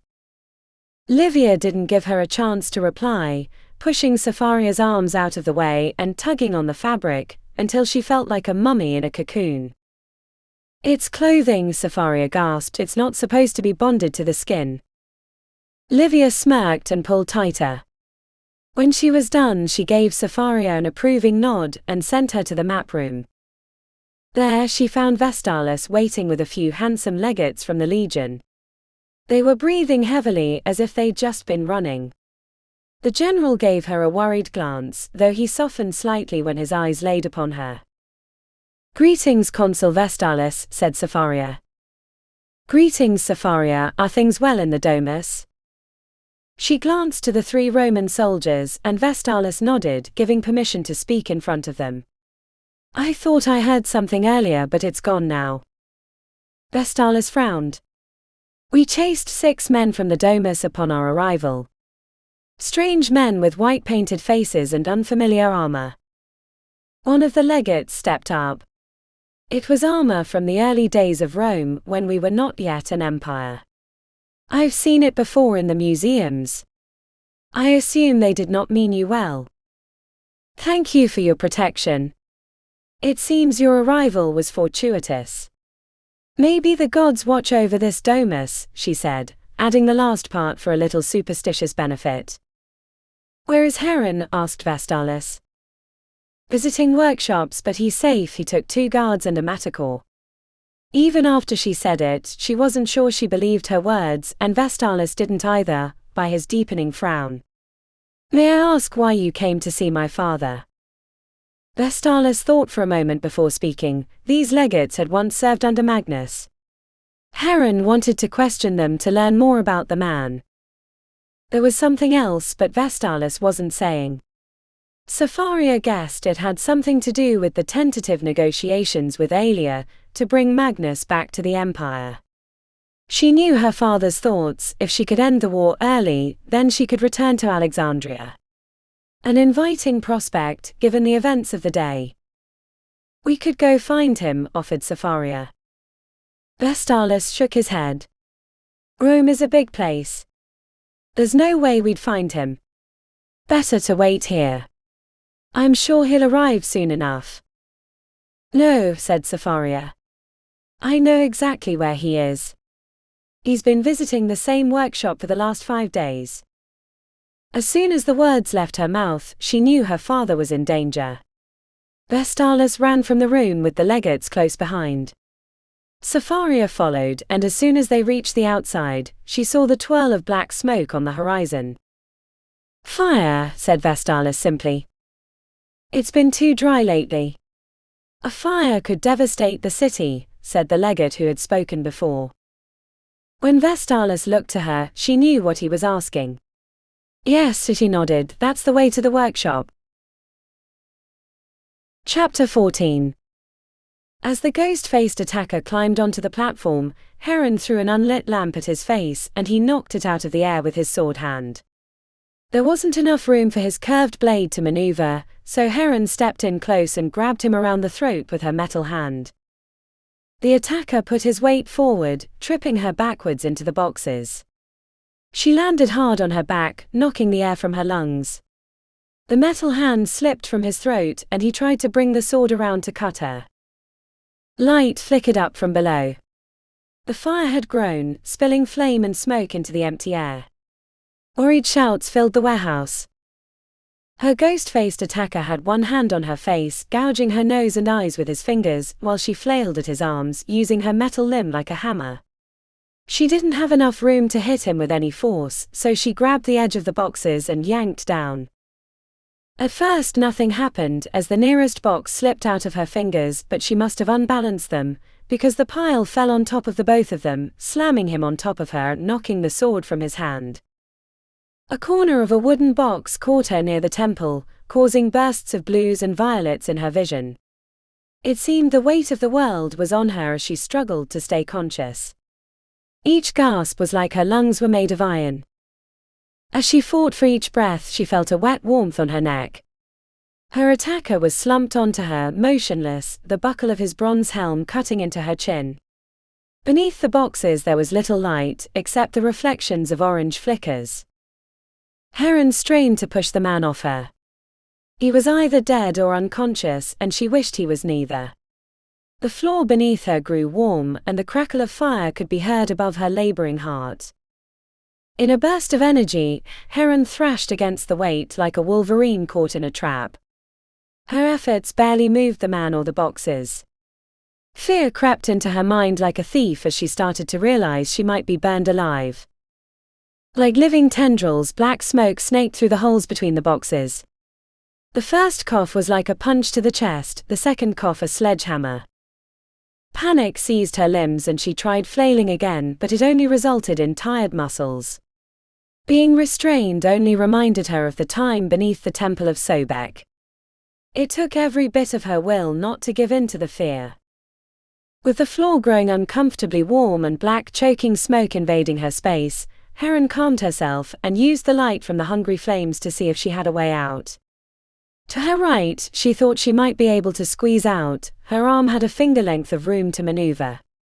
It was the left side that was completely trapped. The weight of a heavy box lay on her mechanical arm. As soon as she realized that, she yanked back the fabric of her tunic and placed her fingertips against the buckles that attached the mechanical to her arm. But she couldn't do it. A fit of coughing woke her to action, but not to undo the buckle. She couldn't give up her arm, even if it was just a mechanical one. But the fire had grown wild and the smoke pushed through her clamped lips and into her lungs, setting off a vicious fit of coughing. When she could finally calm her heaving chest, she started raging against the weight on top of her. At first it did nothing, but then the metal arm slowly started working its way free. With lips clamped and eyes squinting away the smoke, Heron heaved upward, trying to leverage her way free. Wiggling and turning as flame danced around the platform, Heron squeezed out from under the pile. Free from the boxes, Heron allowed herself another fit of coughing as she held the crook of her elbow across her face to protect it from the heat of the flames. The whole building was raging with flame. Bands of heat rushed past like waves from an ocean, singeing her face. Heron moved in the direction of the least flame. She pushed boxes off the level and jumped down, landing heavily as the mechanical leg jammed into her stump, bringing fresh tears. The way she'd come in was blocked by a wall of flame. She looked for the other exit, but her eyes could barely stay open against the heat. A deafening crack made her jump. Heron stumbled forward, barely avoiding a collapse. Moving around what flame she could, she made her way through the fiery building, until at last she saw the glowing white light of an open doorway. Heron surged through the door, stumbling into the street behind the warehouse. Away from the burning building, she collapsed on the street and drank at the delicious air. So fresh and pure it forced her into seizures of coughing. A hand touched her shoulder and asked a question, but she was so focused on being able to breathe again she didn't understand. Only then she realized the streets were alive with men and women drawn by the fire. Shouts of alarm and coordination sparked through the air, but could not match the intensity of the warehouse fire. Bucket lines formed and 2 buildings over, men frantically hacked down a house to create a fire break. The other direction ended in an open street, so there was less danger the fire would spread that way. A man and a woman in disheveled clothing, hastily donned, were screaming and crying, trying to stop the men. The woman held an infant in her arms. The man's face was as bright and red as the fire. Others dragged them away, much to their continued and fruitless protests. Heron watched in muted horror as the men raced the fire. At least a dozen buildings would be consumed, even if they could stop it at the break. The water lines focused on the break, soaking the buildings next to it as protection, and removing as much of the potential fuel for the fire as they could. Hands pulled her standing. Hands that belonged to Sapphira and Vestalis. Heron barely realized she was being led to a steam chariot until she was sitting on the bench. As Vestalis piloted her away from the fire, Sapphira hugged her and told her how glad she was that she'd survived. Heron heard her, but not really. Her mind was back at the fire, watching the poor people who had done nothing, having to deal with the repercussions of a battle far above their station. That was the way of it, she realized. The nobles schemed and planned, ignoring or not even caring about the people they affected when they made war on each other. Her ire did not end with her enemies. She saw her own complicity in the fight as a maker of war machines, and unleasher of Archimedes' spark powder. Her inventions had led to the death of tens of thousands of soldiers. Sacrifice. That's what she'd told herself when she'd done it. Progress required sacrifice. How else could you fight unless you were willing to make sacrifices? But if she fought their way, it would always end up like this. Lots of pointless destruction but little actual change. As the steam chariot carried her back to the domus, back to an implied but very tenuous safety, Heron vowed that before she left the position of consul she would change the game. Do something that gave power back to the people. What that was, she didn't know. But she'd figure it out. Chapter 15. Sapphira adjusted the tiny silver wire in Heron's wrist, increasing the tension until it could be plucked like a lyre string. The connecting thread wound around a spool so small it could fit on her smallest finger with room to spare. Delicate gears like brass snowflakes tugged on the wire until the fingers yearned towards the palm. With the adjustment complete, Sapphira snapped the metal door closed. Heron turned her arm back and forth like a rotating cylinder, testing the fingers one by one until she seemed satisfied, or at least what Sapphira thought meant satisfaction, which was mostly not giving further instructions. "I'm glad you came back," said Heron, much to Sapphira's surprise. The attack and near immolation had muted her father, not to mention burning off half an eyebrow. Heron's other hand rested in her lap, wrapped in bandages. "I couldn't let you be alone in this place," said Sapphira. The watered-down look in Heron's eyes, the gaunt cheeks and almost grey skin brought a tightness to Sapphira's chest. She was about to open her mouth and suggest Heron take a few days off to rest when Vestalis marched through the door. "Good," said the general, giving Heron a quick once-over before moving to the table to examine the array of stones displayed in 3 groupings. "It seems you're well enough to talk plans.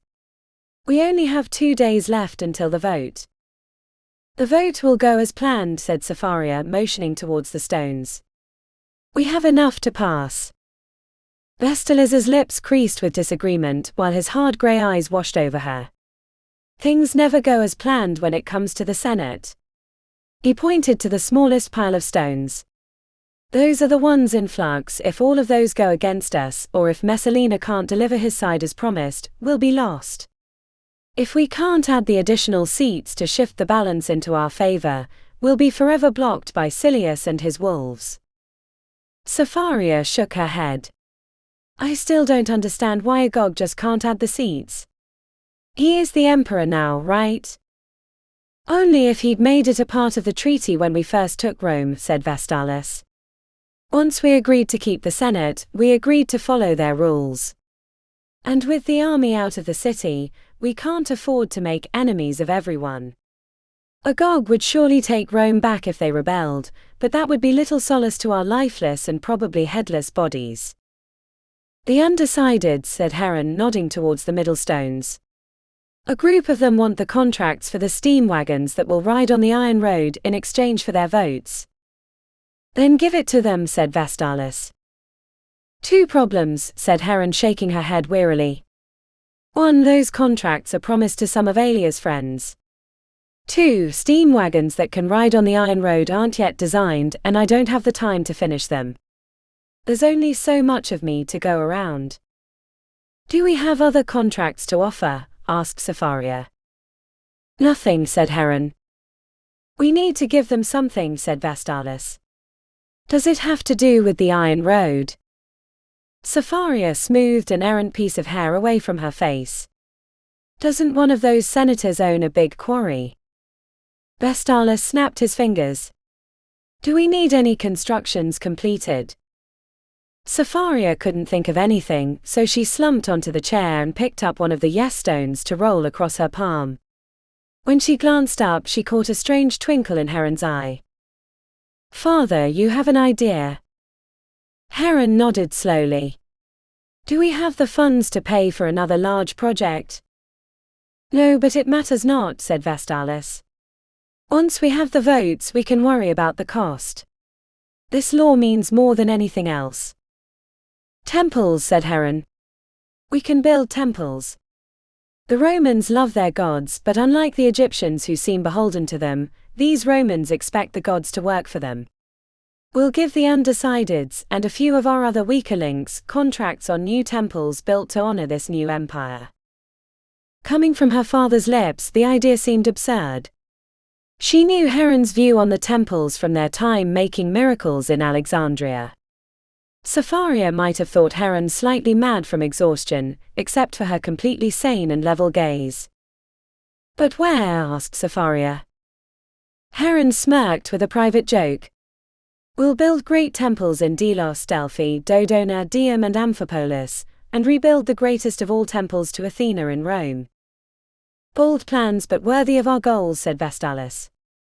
With those votes, the matter of the new seats should be settled. Now we must speak of the other issue. Do we know who was behind the attempted assassinations? Assassinations? Asked Heron.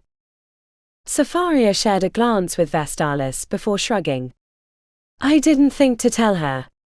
You chased them off without incident. Heron shook her head. It doesn't matter. We're all in danger. I just need to get used to it. Do you think it was the wolves? Asked Vestalis. Like a piston and rod they seem connected, replied Heron. They have the most to gain by our deaths, and I just met with Silius and Tiberius at the workshop. Maybe they'd only come to confirm I was there, so they could set their assassins on me. But why were they dressed in old armor and wearing painted faces? That's what I'd like to know. Only the gods know, said Vestalis. Sapharia cleared her throat. Because it was the Day of the Dead, that's why. But why? Asked Vestalis, his brow wrinkled with thought. It serves no purpose. They could have worn Thracian armor or simple brigand gear. Anything to hide their allegiance. I don't know why, said Sapharia. But they wouldn't paint their faces unless there was a reason, and that reason was the Day of the Dead. Vestalis scowled away her comment, turning his back and facing the map. What would a girl know about these things? It's one of the factions. Probably Silius and his wolves, but it could be one of the others. One can never tell in Rome. The rebuke felt like a slap across the face. She nearly retreated to her chair until she realized Heron was watching intently. Cesaria swallowed her fears and spoke again. It probably is one of the factions, but the Day of the Dead matters. A few days ago I met Sextus Paetina at the Pantheon, and he warned me not to go out of the Domus on Augustus the 24th. The day of the attack. The Day of the Dead. Why didn't you tell us this before? Asked Vestalis, his grey eyes boring into her. I didn't think it mattered. He was wearing his priestly gear, flamen or some such word, which made me think his warning just a bloating of his religious importance. In Alexandria, every other day is a religious holiday, and each and every temple claims the world will come to an end unless you give them your hard-earned coinage. His gaze softened, if only slightly, as he nodded. In Rome the temples are different.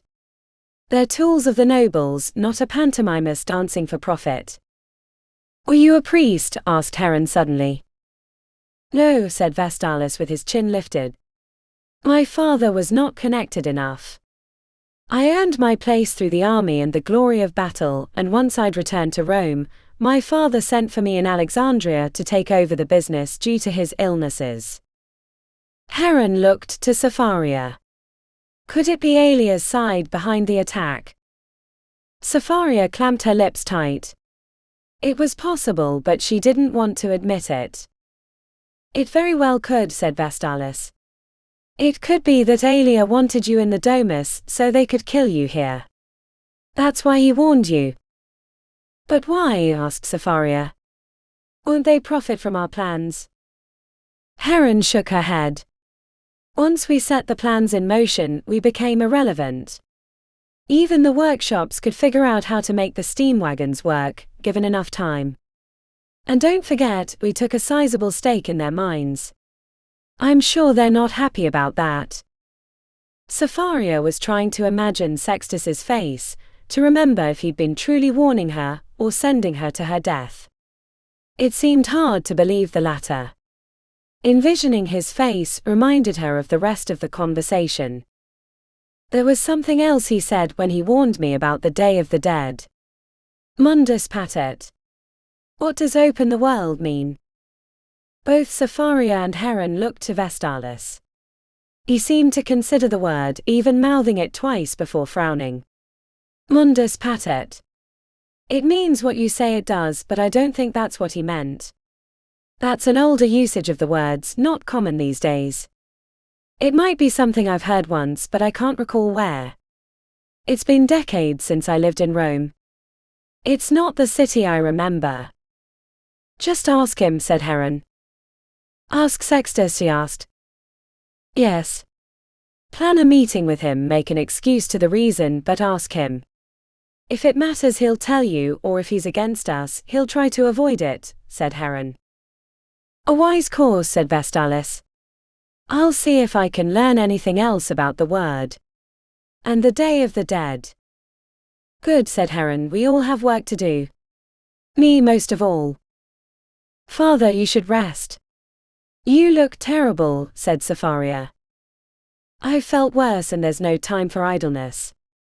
Our heads depend on it. Heron paused, metal fingers articulating fingertip to palm one after another. I have one more job for you. An important one, I think, though I cannot tell you why, and I have no time to pursue it myself. Both Cesaria and Vestalis looked on perplexed. I need you to find out about Caesar's death. Heron held up her hand to stave off questions. Not how he died, but why. What? I don't understand, said Cesaria. And I can't tell you. I just need you to do it, replied Heron. Where will I start? Asked Cesaria. Heron sighed wearily, and before she could speak, Cesaria offered, I'll figure it out. You have enough to do, considering the vote. Good, said Heron with a weak smile. Good, I hope, replied Cesaria. Chapter 16. The panic she felt waiting on the steam barge to disembark was nothing short of torture. Heron kept a stern facade, lips clamped together and chin held high, while the lesser senators strolled past in their formal togas. Every passing eye blew away the shroud of protection she'd built up in preparation for the vote, like the lighthouse burned through a foggy night. She hadn't expected there to be a line outside the Senate building when she arrived. Something inside had delayed the traditional procession, leaving Heron to be gazed upon like a zoo animal on the back bench of the steam barge. While every senator was capable of feigning a passionate opinion about the laws brought to the floor, today their feelings were unmasked. The addition of 250 seats changed the balance of power within the Senate. Everyone was affected, no matter how powerful or powerless. Rather than engage in a staring contest with every senator that disagreed, Heron turned her gaze to the tarnished brass statue of the babes Remus and Romulus suckling from a she-wolf, set upon the high colonnades. Heron sympathized with the gaunt she-wolf, her ribs exposed to the elements as she provided nourishment to the two founders of Rome. Those infants tugged hungrily on the teats of the she-wolf, teeth gnashing tender skin, much like the cities of Alexandria and Rome to Heron. Why the wolf mother would choose to take in such ravenous beasts seemed irrelevant under the circumstances. Much as Heron had become tied to the two cities irrevocably. There had been a need and she'd stepped in. Now she had to care for them until they were old enough to care for themselves. Heron knew the legends that went with the twins. Their mother Rhea Silvia had been raped by the god Mars, as gods were prone to do. The supposed half-divine children were ordered to be drowned so as not to oppose the king, who had taken his brother's place through treachery. Saved and raised by the she-wolf, the twins returned to avenge their father and retake the throne, thus begetting the empire. The twins also fought each other, with Remus dying to Romulus' hand in later years. Heron hoped the same would not be true for her two children, Rome and Alexandria. But judging by the bitter glances, the marriage of these two empires was not going smoothly. Even if the vote went as planned, which she had every expectation that it would not resolve all their problems. "Planning on sitting out here all day?" asked a familiar voice. Vestalis stood at the edge of the barge, his shorn head gleaming in the morning sun, jaw clenched in a grim smile while his grey eyes watched her solemnly. His were the eyes of autumn clouds, dark with cold winds and the promise of winter. "Damn the traditions," said Heron, using the ivory cane to pull herself standing. Climbing down from the steam barge was never an easy task. The passing senators seemed to sense her impending failure, and she felt their eyes warming her face. Holding on to the stamped shielding while lowering herself to the cobblestones, Heron made her exit from the craft. Not at all graceful but without incident, and that was enough for her. Inside the Senate, a towering automata in the visage of Caesar in his younger conquering days saluted them with a gladius in his fist. The smooth motion made no sound, though Heron could feel the vibrations of the gears inside the massive marble base. "A remarkable resemblance," said Vestalis. Heron smirked. "It's not the first time I've made Caesar's automata. I thought it would be outside."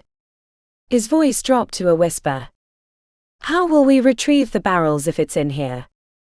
She shrugged and waited for a trio of senators to pass before responding in a hushed whisper. It wasn't intended to be inside the Senate, but when the curators saw it, they demanded that it be placed inside. It took some working to power the automata with the opening and closing of the outer door rather than the wind, but it'll have to do. Vestalis made grumbling noises under his breath. "More problems we don't have time for." "How many barrels do we have left to hide?" she asked. "Too many. More than 3/4. I've taken to storing some at the armory, marking them as nails and other similarly innocuous supplies, but it's still too many." Heron repressed a sigh. She was hoping to get some sleep tonight after the vote. "I'll double the workshop's load." "Good," said Vestalis. "And I'll see if I can move more barrels out of the city. I've been staging mock battles north of the city to drill the integrated troops. I should be able to keep some safely there." "Word from Agog?" asked Heron hopefully. "Magnus is a cunning foe. I would not like to face him. He's drawn Agog across the north through Gaul and other lands, said Vestalis. But he has the advantage of the chariots, asked Heron. Magnus keeps far from the roads, moving through the forests and across swamps. The chariots cannot follow, and Agog rightfully fears to fight with his infantry only. It looks to be a long war. 6 months, growled Heron. He promised me 6 months. Vestalis nodded towards the open doors leading to the Senate chamber. The cacophony grew inside, like a flock of geese readying for flight. They moved towards the side of the chamber, only to be blocked by Tiberius. What are you doing here, Legate? asked Vestalis. The same as you, said Tiberius, looking much too smug for the circumstances. Watching history. He gave a perfunctory bow to Heron. Burning down any other parts of the city today? Plato have pity, I was attacked, said Heron. Tiberius made a noise that announced he was pleased with himself. The city is a dangerous place. I would not recommend traveling with so few guards and no slaves. Especially since the plebs are quite rattled by your careless use of fire in such a dry time. You could have burned down the city. Heron swallowed her words and studied the man's face instead. He seemed calm, slightly gloating in his presence, not at all what she would have expected from one of Silius's faction. Have you ever been to the Nile? Heron asked Tiberius in a moment of inspiration. His brow creased. No. Why would I? Nothing there but superstitious fools from a long-dead empire. May the sands rot their bones. What a tragedy. For life along the Nile is an instructive place. The river brings food and life to the world, feeding even Rome in its bounty. The river is a source of power to those who control it. But in the river there are great scaly beasts, huge crocodiles lurking in the water. Heron gave him a sinister grin, her lips cracking in dryness. Be careful not to get too close and become mesmerized by the cool waters and idyllic reeds. The smugness on his face soured at her words as he glanced to her mechanical limbs. Tiberius looked almost ill. He swallowed and stamped off, dragging his entourage with him, looking back over his shoulder more than once in retreat. Vestalis gave her a questioning gaze. What bit of darkness was that? Heron examined her bony wrist and imagined how gaunt her face had become. By all things whole and true, I do not know. It came to me all at once and was out my lips before I considered it. Well, said Vestalis. It's sure to give Tiberius pause the next time he wants to intimidate you. His tone worries me, said Heron. Not at all like someone who is lost. Vestalis nodded grimly. I sense the same thing. But we should have the votes necessary. Tiberius is known for his false bravado. Sometimes when a man is afraid he acts bravely if foolishly. I'll feel better once I see Senator Silius's mood, said Heron. They pushed through the throng around the bowl of seats, the heat from the masses bringing a trickle of sweat to her back. The conflicting scents of 100 perfumes and oils made the space noxious to pass through. The outer ring was packed with plebs and equites and even well-off freedmen. A huge marble pillar with etched names of famous senators spanning its girth blocked her view. Heron leaned around the pillar, careful not to chip the stone with her metal hand, searching for Senator Silius on his side of the bowl. She found him right away by the thick purple sash he wore, a signal of his self-importance compared to his fellow senators. He smiled and waved to her, as if he'd been waiting for her to notice him. Tiberius' smug attitude could be dismissed as bravado, but on Silius it was a threat. She'd expected him sullen or angry, not smiling as if he were cheering on a winning chariot at Circus Maximus. She muttered a few curses against the gods and moved further around the pillar. She needed to see her co-conspirators. Near the dais on which senators sometimes came to give their oratories, she found Senator Pallas, the husband of Aelia. He was a wrinkled bag of flesh a few decades older than his wife. He would be the senator to bring the vote to the floor when the session began. It was an important but largely symbolic position for the aging senator, who was clearly a puppet for his cunning wife. A little further she moved, leaning on the back bench of the highest seats. The protectors positioned themselves opposite the dais, because that's traditionally where emperors sat when they attended the Senate. The gilded throne waited unused, for Heron declined to use it even as Agog's consul. Try as she might, Heron could not find the tall, slooping senator Messalina. Panic rose in her breast, and she scoured the area, noting that the remaining senators did not appear to be concerned by Messalina's absence. Heron tried to allay her worry, telling herself that the senator had not yet arrived, but then she heard the formal calling of the doors to be closed. Clausus Curia. The call brought sharp pains through her stumps, as if her limbs had suddenly woken and realized they were no longer there. Vestalis, standing at the edge, looked similarly worried. Once more she scanned the bowl, looking for a misplaced Messalina. Back at the protectors, she realized a different senator stood in his place, one of his lieutenants, one who controlled one of the sub-factions within the protectors. His name was Antonius, and his size made him hard to miss. Heron circled the bowl, stabbing her ivory cane forward, leveraging onlookers out of the way as the formal proceedings began.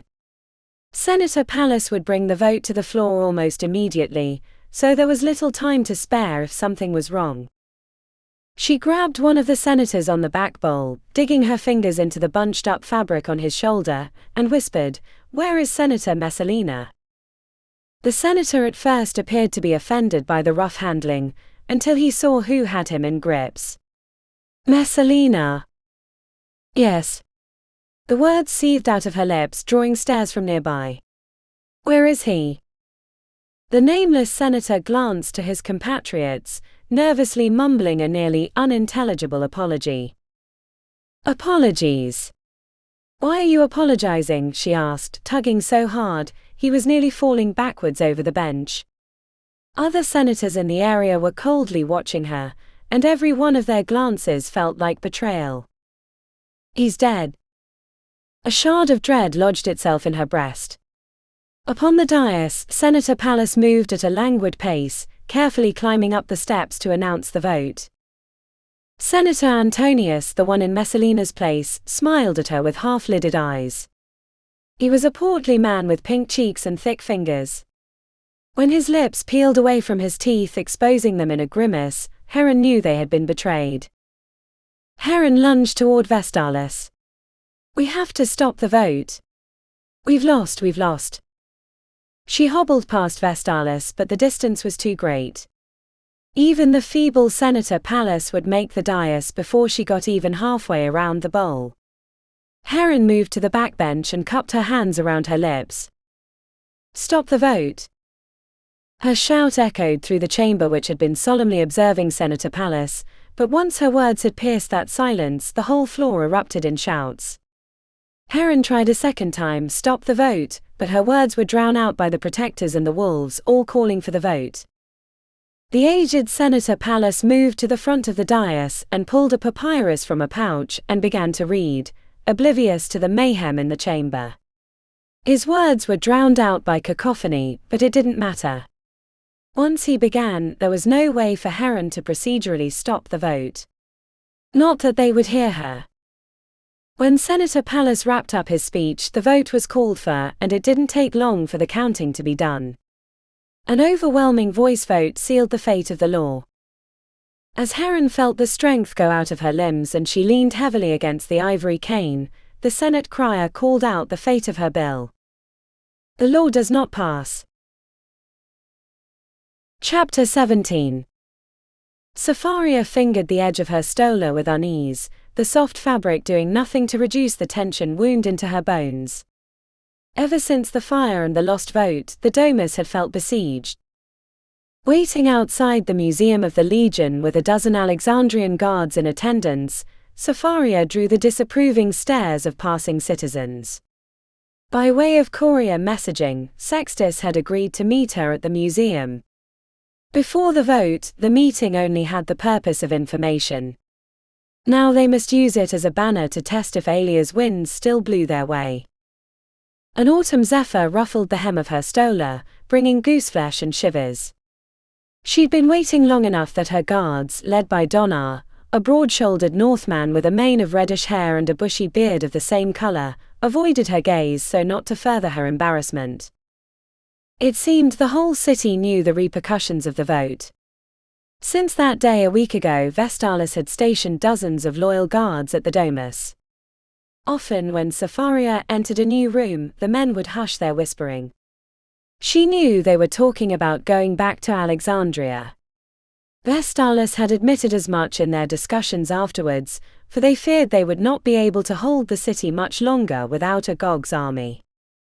But there was another reason that fed her disappointment at Sextus's absence. She'd hoped to see him once again. While she didn't entirely trust him, as no one was above suspicion in Rome, and her past experiences with Ramses and Vima had been quite instructive, she found his presence intriguing. "You man not coming," said Donar in halting Latin. Safaria smiled wistfully at Donar's choice of words.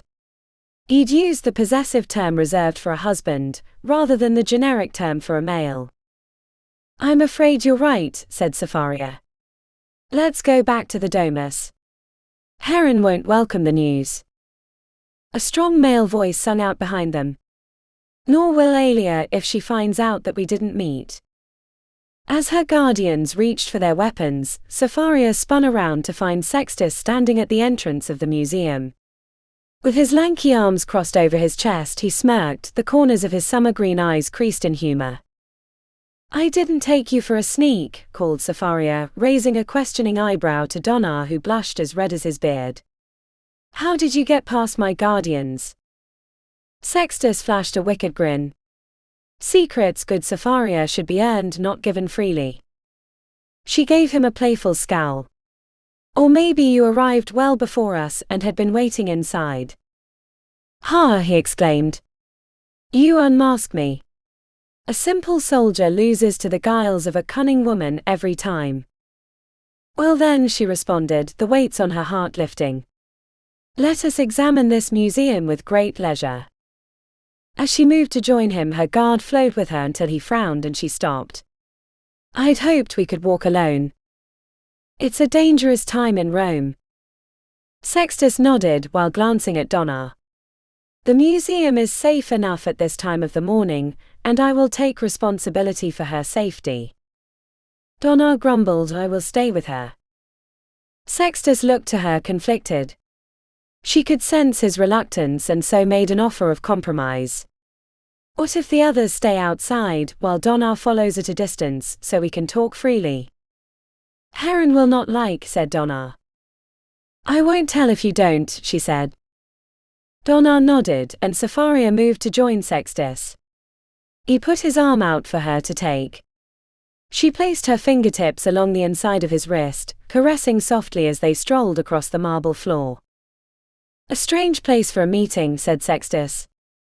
"Are all women of Alexandria interested in the artifacts of war?"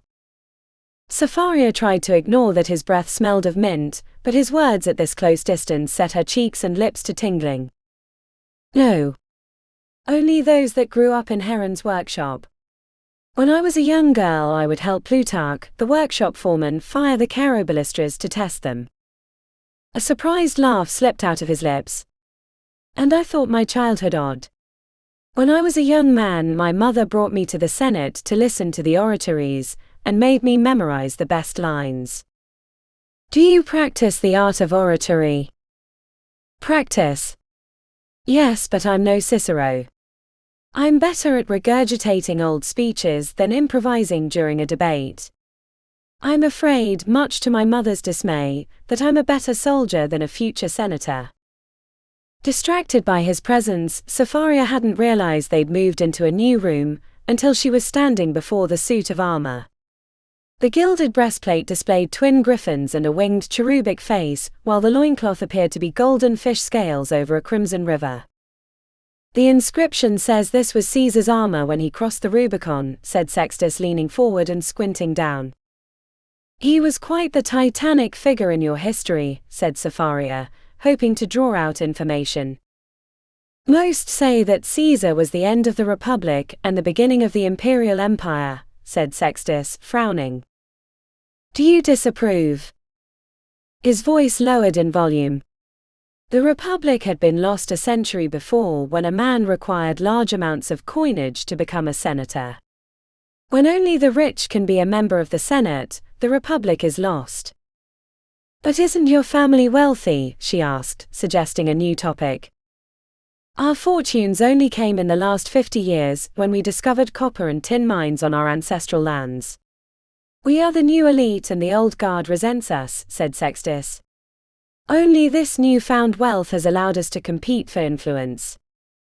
So your ancestors disapproved of Caesar? She asked, trying to steer the conversation back to the old emperor. Not at all, said Sextus, gazing wistfully at the armor. Caesar was beloved by the people. He championed causes agreeable to the plebs. It was the entrenched interests that murdered Julius Caesar. Sapharia pulled Sextus toward another room. She wanted to keep speaking about Caesar, but didn't know the direction to take the conversation. She suspected that Sextus wouldn't know what Heron needed. Aelia's son could only provide background on Caesar, but not the real reason why he was murdered. To Sapharia's surprise, she recognized the ancient armor in the next room, if only by description. It was the brass and fur armor worn by the men Vestalis chased from the Domus and by the men that attacked Heron. Does this armor frighten you? Asked Sextus, clearly perplexed. Why do you ask? He nodded towards his wrist. You're digging your fingernails deep. Apologies, she exclaimed, pulling back her fingers and leaving crescent shapes indented into his wrist. And yes, that was the armor worn by those men that attacked us on the Day of the Dead. Some flicker of recognition passed across his green eyes and his hand flexed as if grasping for a weapon. Is that why you warned me? Did you know I would be attacked? Sextus pulled away from her suddenly, leaving her limbs cold by way of absence. He glanced around and then leaned forward conspiratorially. I should never have spoken about that. I was not meant to hear even what I did. I thought to say it only because. The implication hit her boldly in the chest, but she had little time to consider it. His fingers reached hungrily for her, but she had to know more about this Day of the Dead. Does it have to do with your priesthood? As Flamen? Sextus kept glancing nervously around despite no one else being in the room. Donna standing guard at the entrance didn't count, of course. Not mine, but another I cannot speak of. To even say the name would invite mine and my mother's death. It was a mistake for me to speak so freely. His green eyes had turned grey and he seemed to shrink upon himself. Dare to speak, I implore you, she said. The lives of my family depend on it. I have told you enough should you wish to explore further, but leave me out of it, said Sextus, his voice hissing out. A great weight hung on his brow and all traces of their earlier closeness was gone. Sextus looked upon her like a poisonous snake. Apologies, she said. I didn't know. His revulsion diminished slightly. No, your apologies are unnecessary. It was only my foolishness to impress that let those words slip my lips. Her response was stolen from her lips. The silence was held mutually between them. Tell me more about Caesar, she said. He shook his head. I told you everything I know. Visit the Roman Bibliotheca if you want to study our history. She moved close, tasting his minty breath on her lips. I want to hear it from you. He sighed apologetically. I should go. I've made a mess of our visit. Before she could protest, Sextus pulled away from her. He was strides away before she darted after him and grabbed his wrist, spinning him around. She pressed her lips against his, feeling their warmth invade her mouth, tingly with mint. She felt his hesitation and then he pressed harder, smashing his body against hers, hands gripping her shoulders tightly. All the techniques that Polychena and her friends had taught her fled from her mind, as she dug her fingers into his tunic. If not for the public place, she might have unclasped his belt and slid her hands beneath his tunic. An autumn breeze stolen through the marble hallways came between them as Sextus stumbled away. He seemed distressed by the moment, bewildered as he shook his head and staggered towards the exit. Sapphira watched him go, conflicted on the meanings of the visit. There was no denying his lust for her as his lips crushed against her, but the troubled glance he gave her as he left the room only confirmed her fears that their last allies were slipping away. Chapter 18. This infernal device born of the underworld will not work, no matter what you say. The foreman, Attire, threw the rolled papyrus onto the ground at her feet. His nostrils flared in distress and crimson rose to his cheeks. He was a thin, bony man with a high forehead and a sloped chin. Heron carefully considered her words. It didn't matter she was the consul of Rome or the voice of the emperor. It didn't matter that she could, given enough time, figure out how to fix the steam wagon or make it move along the proposed iron road. It didn't even matter that she had the power to have the man whipped and beaten for his insolence, for daring to raise his voice to someone far above his station. It didn't matter because if he couldn't figure out how to fix the machine, he was useless to her. When Heron leaned down to pick up the scroll, Attire flinched. Then she hobbled to a table and carefully cleared a space to place the drawings. She didn't have time to explain everything to Attire, and she was to receive visitors from the Merchant Guild this evening at the Domus. Any delay would be an insult, but she couldn't leave Attire without giving more direction. "Come here," she said as calmly as she could, patting a spot on the table next to her. Attire hesitated and then joined her, leaving a sizable gap between the two of them as if she had an infectious disease. Behind them the sounds of hammering resumed. When Attire had made his frustrated declaration, the workers had frozen in fear. Some consuls might have punished them as well as the foreman. "What are you having a problem with? Are my drawings not detailed enough?" she asked. Rather than meet her gaze, he stared at the drawing. With a trembling hand, Attire indicated a section of the steam mechanical. When Vulcan heats Neptune's breath and it travels through these pipes, its journey does not make sense. If the breath goes out here, then how will Mercury make this piston move? He asked. The mystical explanation gave Heron pause.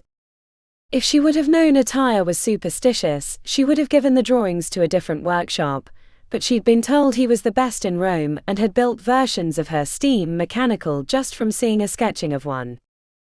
But despite mention of the gods, Heron heard a vein of truth in his explanation. She traced the pipes with her fingertip and tried to remember why she put them in that location, but try as she might, she couldn't remember. She'd made these drawings in a haze of sleepless work. She turned to review the assembled steam mechanical on the workshop floor, careful not to move too close to Attire. If her metal limb touched him, she was certain he'd run screaming from the building. The monstrous steam wagon looked like a hippopotamus without legs, or a metal spider crouched on a wheeled platform. She intended the mechanically propelled wagons to travel along a guide rod, while the wheels kept it from tipping over. The rod would be suspended on a metal fence, and sit at the center of the wagon when it was moving. Heron saw the error of her drawing. A pipe was directed into the wrong steam chamber, but she declined to explain. If she'd made this one mistake, she'd probably made others, or there would be unforeseen problems due to different materials or building practices.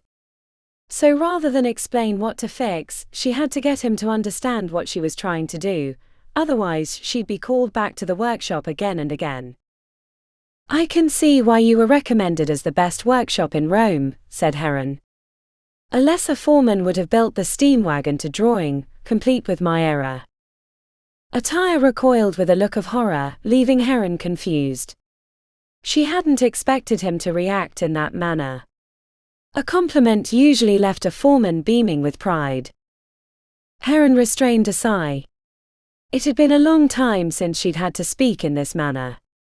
Not since her last miracle with the high priest Get. Heron calibrated the words in her mind, careful to use the language that would be understood by Attire. The pace of the piston must work to Saturn's beat, thus giving Mercury the speed he needs straight from Vulcan's, she paused, searching for the right word, armory. And so Neptune's breath must drive the gearing. She wasn't sure she'd said anything intelligible, but even from the first word, Attire seemed to brighten, and by the last he was nodding.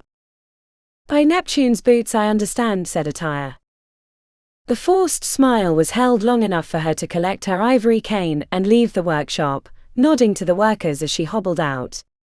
Slumped into the back of the steam chariot, Heron rode away from the workshop, surrounded by a guard of 30 Alexandrian soldiers. Heron was busy ticking through lists in her head like a great counting machine, confirming that all of Rome's workshops were working towards her goals, when she saw the bald priest. He was standing in the olive grove, beneath the dappled sunlight, a distance away from the road. Their eyes met and she felt a shock of recognition. Memories of a damp, dark place and scales shivered through her bones. Stop the chariot!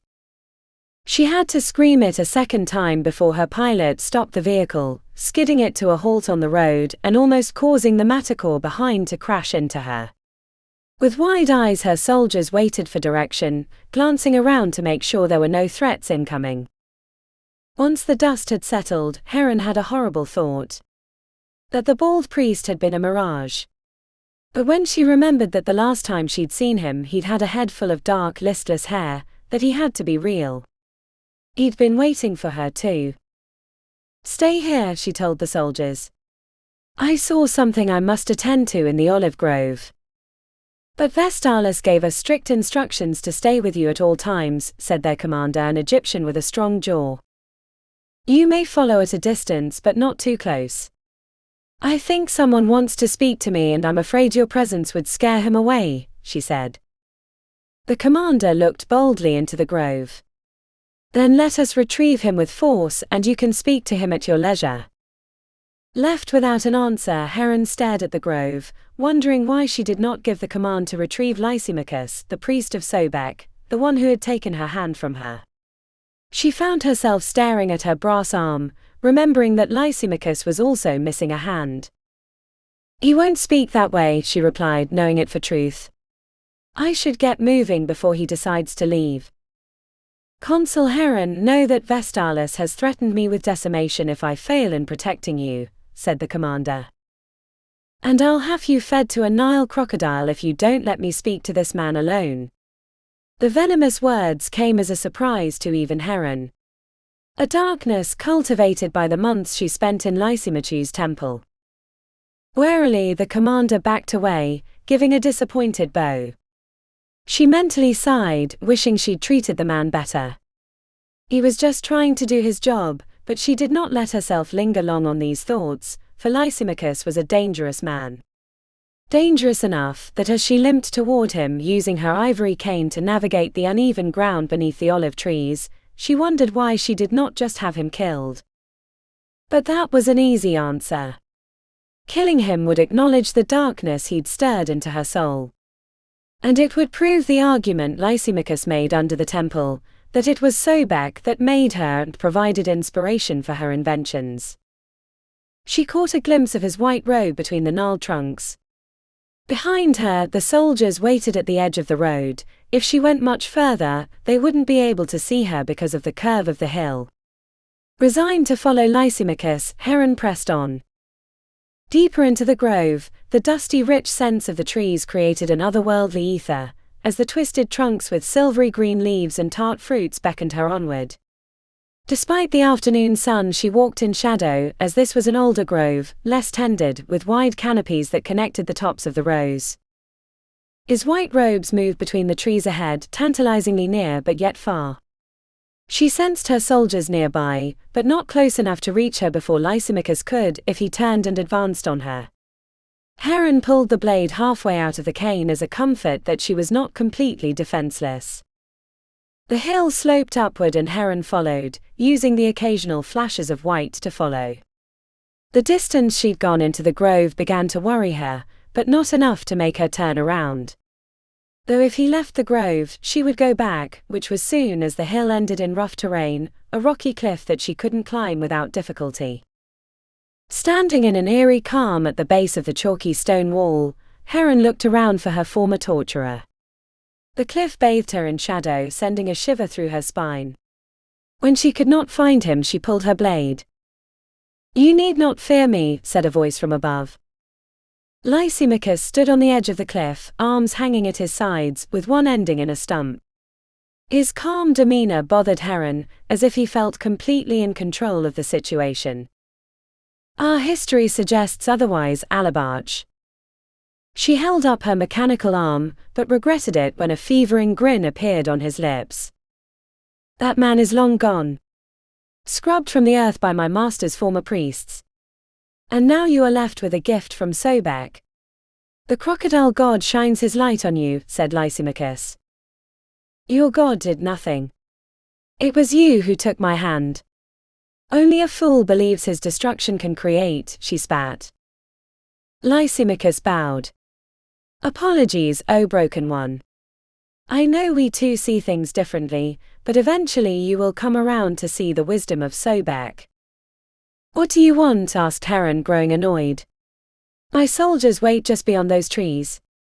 One yell and I can have them capture you, and we can speak at our leisure about these things." "Oh, I would be most pleased to speak with them. What would they say if they knew that their consul was a woman?" Her stomach clenched. Heron glanced behind her to make sure the soldiers weren't close enough to hear. She couldn't see them, but that didn't mean anything.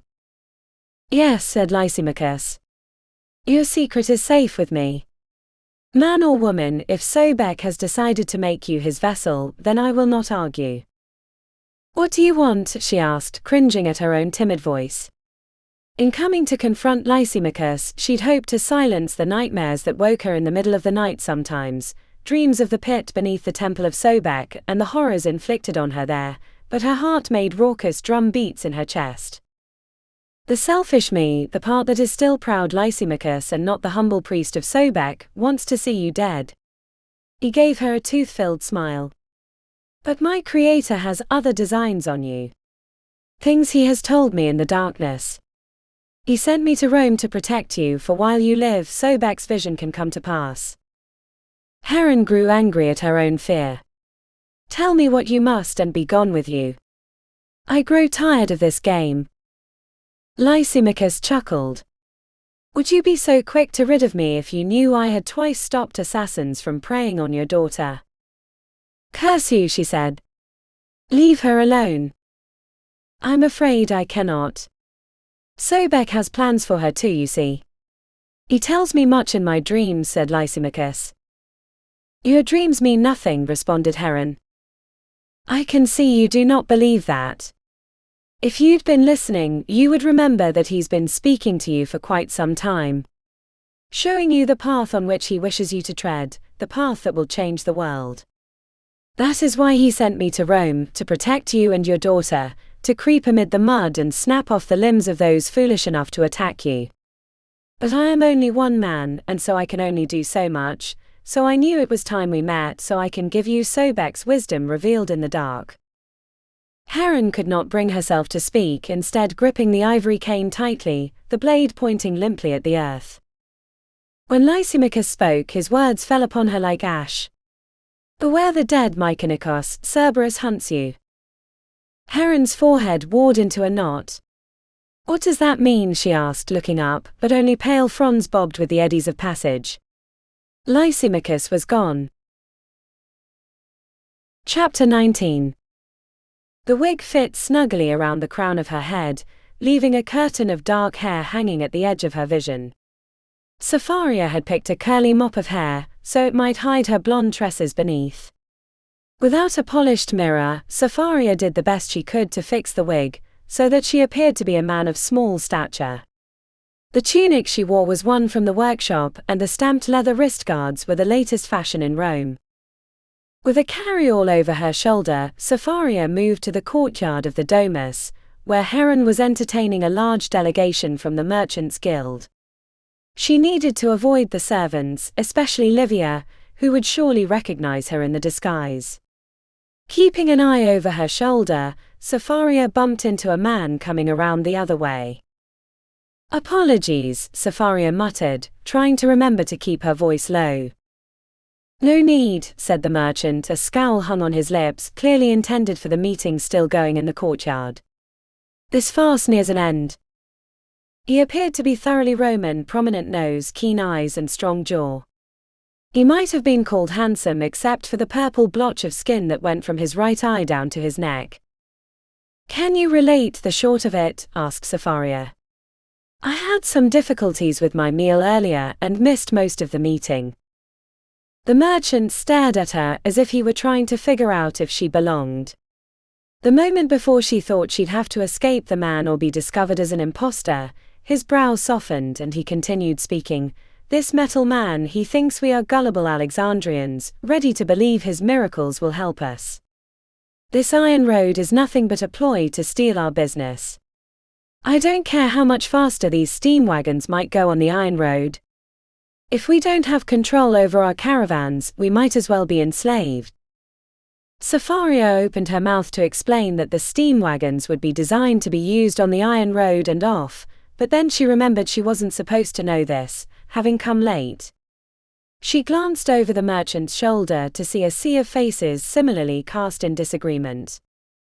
I miss the old empire, said Safaria in a conspiratorial voice. Truer words were never spoken, said the merchant, matching her volume. Leaning in close, the man's perfume made her nose twitch. While I was no supporter of Claudius, he continued, at least he didn't interfere in our business. Shame that Mars abandoned him in the war against the barbarian and his metal man. Safaria was saved from having to respond when the mass of merchants moved like a herd towards them. Shuffling out of the domus with the rest of them, Safaria kept her head down. Once on the street, she walked briskly in a southern direction. She wanted to make Caelian Hill by nightfall. After her meeting with Sextus, she did as he suggested and went to the Roman Bibliotheca for research. The library had little information about the Day of the Dead, and she found no mention of Mundus Patet. So she ploughed into the religions of Rome, specifically those associated with the nobles and the powerful. As Sextus had indicated, the priesthood was one of the many paths to power in Rome. Julius Caesar himself had been a Pontifex Maximus, or the high priest of the College of Pontiffs, the most important state religion of the Roman Empire. They served as keepers of important rituals and advisors to the leaders of the empire. Nothing in any of the texts tied these religions to the Day of the Dead, but that's not why she was researching them. If Sextus had heard about the attack through the priesthood, then someone within the ranks was suspect. Sextus was a member of the Sacras Faciundus, the keepers of the Sibylline books, which were ancient texts from the early founding of the Roman state, even before the Republic, that were consulted in difficult times of upheaval. The other two major priesthoods were the augurs, in charge of reading the signs of the gods, and the septemviri epilones, the priests in charge of public feasts. Either of the four could house their enemies, and each of them had the means to influence the Senate using the artifices of their priesthood. As Safaria took long strides toward Caelian Hill, keeping an eye out for the slim possibility of being followed, she found herself longing for the simplicity of the Alexandrian temples. The priests of those religions were not members of the elite, nor did they control the levers of power within the government. There, they only performed expensive tricks to encourage coin from the masses. The problem, she realized, was that when power was hidden behind a religion, it was difficult to see how or why things worked. And maybe this was what Heron needed to know about Caesar. But that also didn't make sense because Caesar had been a part of the priesthood. Unless he hadn't been a member of the right college. The Pontifex Maximus was supposed to be the most powerful of the four, in charge of all priestly colleges, both major and minor, but other secretive organizations had been hinted at in the texts. It could be that he was not a member, or that he'd run afoul of them during his rise to power. But all this was speculation, as she had no facts to go on, other than a few tenuous phrases that led to no further insights. Safaria paused at a street corner while a steam barge chugged past, coughing black smoke from its brass pipes. The vehicle was hauling a pair of wolf automators. It seemed that if they stayed in Rome much longer, the city would resemble Alexandria, as every important building in the city would display one of her father's miracle machines. She waved away the sulphurous smoke drifting onto her. The coal used here north of the Mediterranean seemed to have more odor than what they procured in Alexandria. Joining a crowd of craftsmen leaving their respective halls, Sapharia let their presence act as a shield, so that she might further consider her charge without having to be alert. The men carried woven bags with well-worn wooden handles sticking from them, and they chatted merrily amongst themselves, smiles creasing their faces as they marched homeward. Sapharia stayed with them until the crowd dissolved, leaving her exposed to the wind that had whipped itself up as the sun dipped toward the horizon, casting long shadows and bringing an autumn chill. Sapharia worried that her own experiences with the cult of yore might influence her negatively. It was easy to see a hidden force behind the attacks, especially when the religions of the state created a curtain of mistrust. The real truth was probably the obvious answer, that Silius and his wolves had sent the assassins, using the Day of the Dead as cover. But without further clues, Sapharia decided she needed more first-hand knowledge of these priesthoods. So without telling her father, she decided she would investigate the Sacris Faciundus, the priesthood Sextus was a member of, in hopes of furthering her knowledge. Caelian Hill, the location of the College of Sacris Faciundus, had once been a vibrant part of the city. It still housed museums and shops, but mostly it consisted of ancient estates from noble families. While the marbles of Palatine Hill shone brightly in the sun, the stoneworks on Caelian Hill draped themselves in thick carpets of ivy and hid behind gnarled olive trees as wide as a chariot and as old as the empire. With day only a nimbus on the horizon, Sapharia climbed the winding avenue that brought her to the College of Sacris Faciundus. As the temperature dipped, Sapharia pulled a dark woolen cloak from her carryall. She took a wide circuitous route around the three-story college, looking for guards or priests. Flickers of lamplight shone through the open windows of the upper floors, but otherwise the place seemed unattended. Sapharia carefully climbed over the wrought iron fence, making her way onto the grounds. Keeping to the shadows, she reached a side door with a keyhole and crouched down to examine the lock. While she'd never broken into an unfamiliar lock, Sapharia had on many occasions designed and built locks for her father, and so understood the concept, which wasn't particularly difficult. A key had to trip tumblers inside the keyhole, thus removing the bolt from the door. After selecting a couple of tools from her carryall, Sapharia pushed them into the hole and felt around until she found the correct tumblers. With a deft turn of her wrist, the lock popped and the door swung open a hair. The ease at which she'd bypassed the lock startled her. She'd expected it to be more difficult. Either the lock was exceptionally simple, or her experience with delicate tools and knowledge of lock-making made her an accidental expert. Sapharia crept into the pitch-black building, making measured steps and keeping her hands out in front of her. The heavy curtains on the windows made seeing difficult. Even after she let her eyes adjust, only the outlines of large objects like scroll shelves could be seen. Realizing the futility of stumbling around in the darkness, Sapharia made for the stairs in search of a lantern or candle. She didn't quite know what she was looking for, but knew she would need light to find it. The sound of footsteps growing louder froze Sapharia. A dim orangish light filled the stairway, and Sapharia used that precious luminance to find a place to hide. She stood in a wide room filled with couches and divans. A few shelves were stacked with scrolls and the occasional bark-bound book. It appeared to be a meeting room, and Sapharia could imagine it filled with the flamens in their strange conical hats, drinking wine and trading influence. There seemed to be no obvious places to jam herself into, and no time left to sprint from the room without being seen. Whoever was coming down the stairs would be in the room in moments. In a fit of haste, Sapharia shoved herself into a nook between a sturdy scroll shelf and the etched marble fireplace that commanded one side of the room.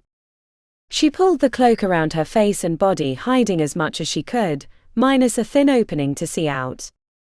There wasn't much room even for her slender figure, and the carved rump of a stone Pegasus from the mantel dug into her back. The priest, a heavy-set man with rosy cheeks, entered the room cradling an open book in one hand and a gilded lamp in the other. The lamp was made in the shape of a hippopotamus, and the light flickered across the priest's face, who was too busy reading from the book to notice her. Sapharia recognized the priest immediately, Senator Antonius, the protector she'd antagonized at the party, and the one who'd taken Messalina's place upon his death.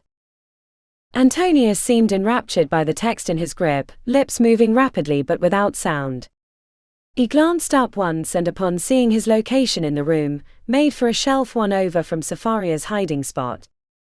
She held her breath as the lamp's circle of light fell upon her. Antonius slapped his book closed and shoved it into a hole on the shelf, before beginning a search for his next book. He walked his fingers across the shelves, gaze flitting from location to location. He moved to the shelf Sapharia was hiding behind. He was standing so close, she could smell the wine on his breath and see the way the conical hat sat crookedly on his round head. Antonius lingered before the shelf, pulling a scroll out and briefly digesting its contents before pushing it back onto the rack. He repeated this a half-dozen times, each time deciding the scroll was not the one he wanted. Each time he pushed one back in, Sapharia expected him to reach for a scroll right next to her head and in doing so, discovering her. She prepared herself to knock the lamp from his hands and sprint for the door should the need occur. Antonius pulled another from the shelf, this time a bark-bound book, and laid it open against the flat surface. As he read, his lips moved and faint words slipped from them. Sapharia closed her eyes and tried to will the man away. Every second he stayed, she was convinced he'd find her. Trembling with anticipation, Sapharia jumped when something sharp bit into her leg.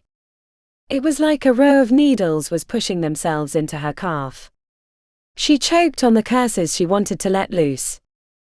Looking down without moving her hood, she found the source of her agony. A tabby feline was stretching its claws into her leg.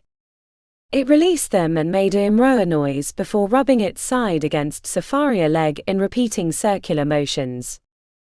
Sapharia thanked the gods that Antonius was so engrossed by his book that he hadn't noticed her slight movement, or the unwanted attentions of the feline at her feet.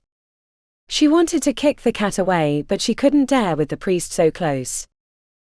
Ignored, the cat moved to Antonius and repeated the ritual, first putting its claws into his leg in a full-bodied stretch, and then rubbing past his thick calves with a pitiful imroa. Still cradling the book in his meaty hand, Antonius crouched onto his heels and ran his hand across the back of the feline. "Little Lucius, are you hungry again? I already fed you some of my garum. Shall we go up and find you something more substantial? I could use a treat myself." Antonius shoved the book he'd been reading back into its home and made for the stairs with the feline bounding behind. Once the light had fled the room, Sapharia moved to the shelf and grabbed the book Antonius had been reading for later examination. She shoved it into her carryall and moved to the bottom of the stairs. Creeping upward one step at a time, she stayed vigilant, preparing to flee if necessary. The second level she found was made up of many smaller rooms. Antonius' light had gone in a different direction, but there was enough moonlight coming in through the windows for Sapharia to move around without fear of knocking anything over. Through a long hallway, Sapharia saw a lamp indicating the presence of another priest. She stationed herself right outside the room, finding it filled with colorful robes and headdresses. The priest in the room was working on something at a table. Sapharia was about to leave, when she saw the glow of a lamp covering the entrance to the hallway.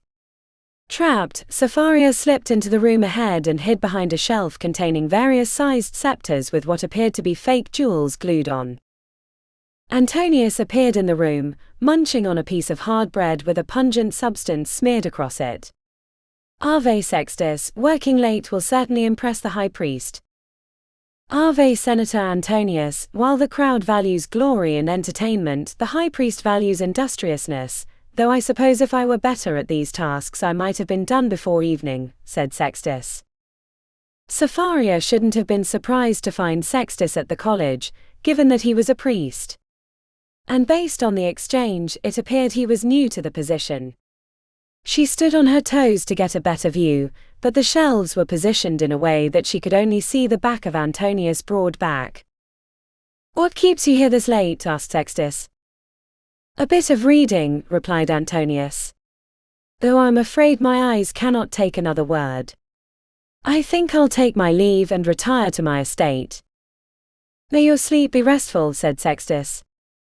Antonius cleared his throat. "Please pass along to your mother that I'm considering her offer.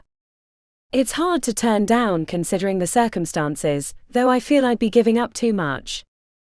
"She will be pleased," said Sextus. Antonius left, and Sapharia was confronted with her concerns. Inside the Senate it seemed the factions were furious foes, but within the confines of the college they turned agreeable. Sapharia suspected the priesthoods had more to do with the power structure of Rome than she'd first considered. She snuck out the way she'd come in and made it back to the street without incident. The walk back to the Domus would take a couple of hours, but it would give her time to consider the exchange between Sextus and Antonius. It appeared there were other alliances between the various factions, making their task of wrangling the Senate even more complicated. And while she didn't find anything of note about Caesar, assuming the book she'd stolen would bear no fruit, she'd learned a little bit more about the politics of Rome and that her first instinct not to trust Sextus had been correct. She just wished she'd learned this before she'd kissed him. Chapter 20. When Heron arrived at the workshop, the same one she'd attended only 2 days before, she found Tiberius waiting outside with his arms crossed and a smirk on his lips that would rival the gods. He was dressed in finery, silken tunic and gold-etched belt, while still appearing to be a soldier, if that soldier was performing a play rather than fighting a war. She climbed down from the chariot carefully, but once on solid ground, marched over to Tiberius, stabbing the ground with her ivory cane at each step. "What manner of interference is this, legate?" Heron barked.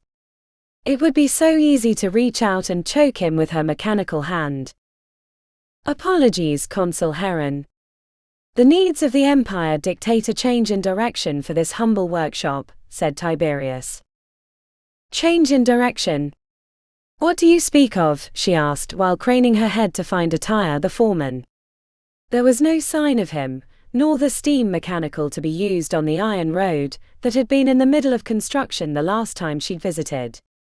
Instead, wooden scaffolding formed around a steel assembly that looked similar to her carobalistras, except there was no slot for a javelin, and there were 2 spring mechanisms instead of 1.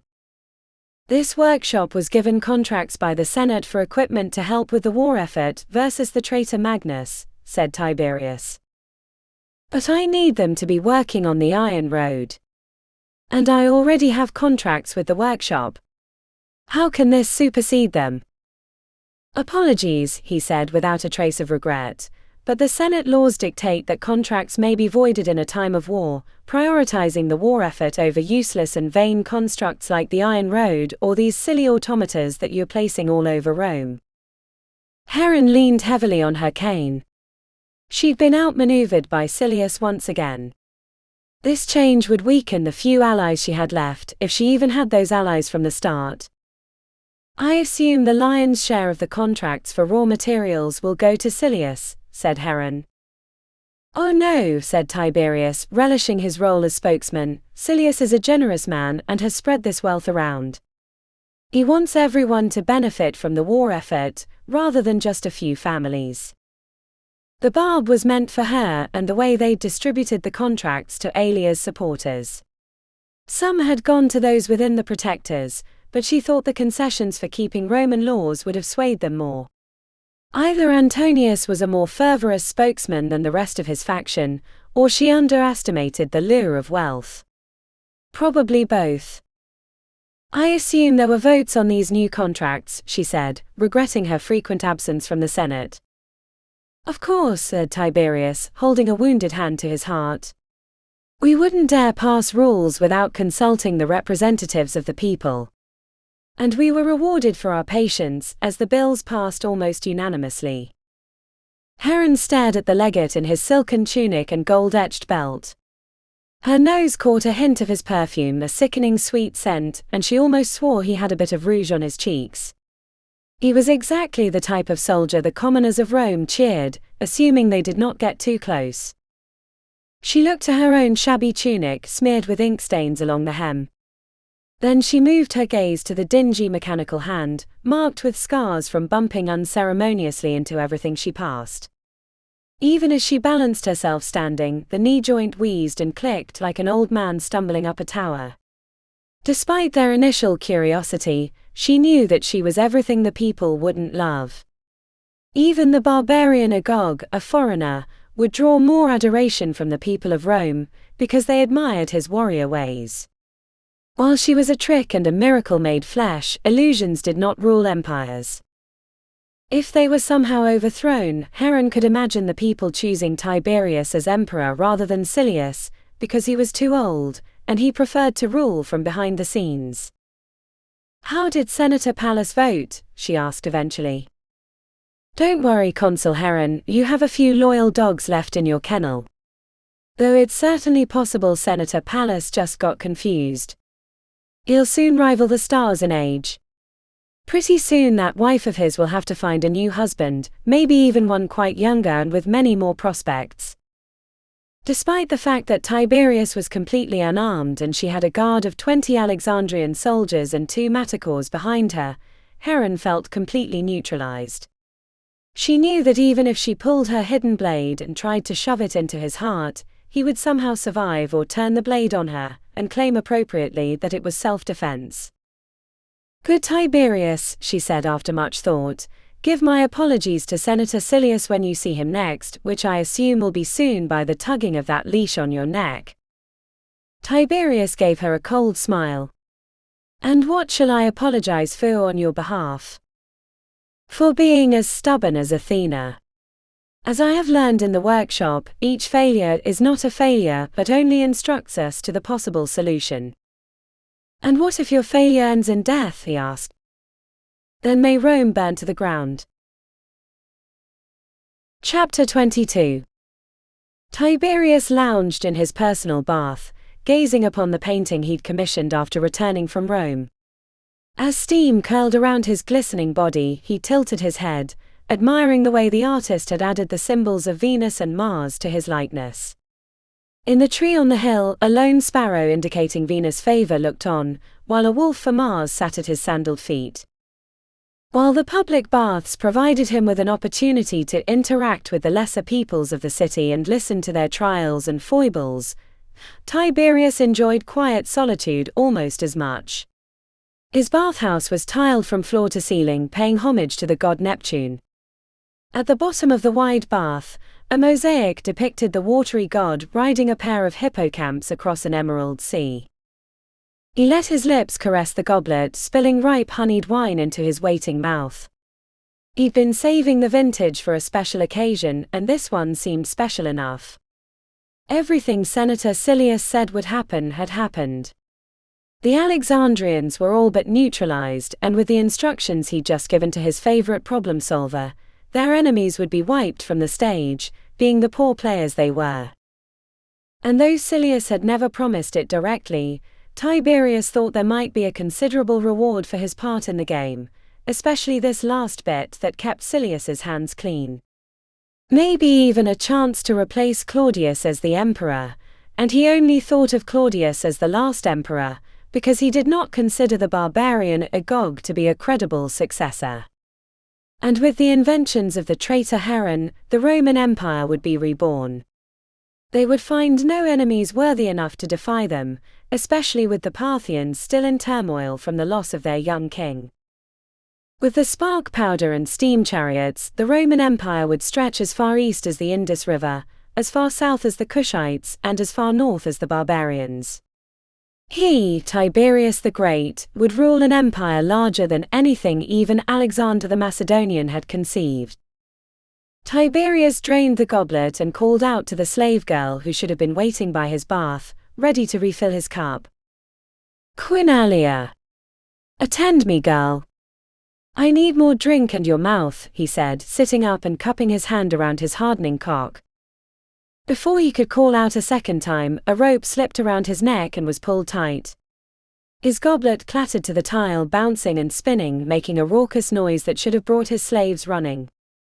Tiberius flailed against the rope, trying to turn and face his assailant, but a heavy pole was pressed against his neck and the rope kept him from drawing breath. Water fled the bath as he kicked and struggled. A cry for help was strangled into a gurgle. Spots formed in his vision, and as the darkness closed in, he could not figure why none of the servants or guards of his domus had not come to his rescue. He clawed at the rope, but it was pulled too tight, so in an attempt to pull the catcher's noose from his attacker's hands, Tiberius charged forward through the bath regardless of the pressure on his neck. He made it 2 steps before he was yanked backwards. It felt like his throat had been crushed and the spots began to connect, while the heavy drumbeats of his heart played loudly in his ears. Tiberius slapped at the water, wishing he had just one breath to offer his attacker anything in return for his life. This one thought formed a loop in his head until the spots claimed his consciousness for their own. Tiberius woke to a throbbing headache and a dull ache in his throat. It felt like an apple had been lodged there, and each breath had to wheeze past the obstruction. He came to enough to realize he was sitting in his library, strapped to the chair he used for writing letters, except it had been dragged to the middle of the room. A moldy rag had been shoved in his mouth and bound there with a thin string. His wrists and feet were bound by more ropes, tight enough he could hardly flex a muscle. Whoever had restrained him knew their craft. He also realized he was naked, and his cock was surprisingly semi-hard. This seemed to disturb him more than the other aspects of his bondage.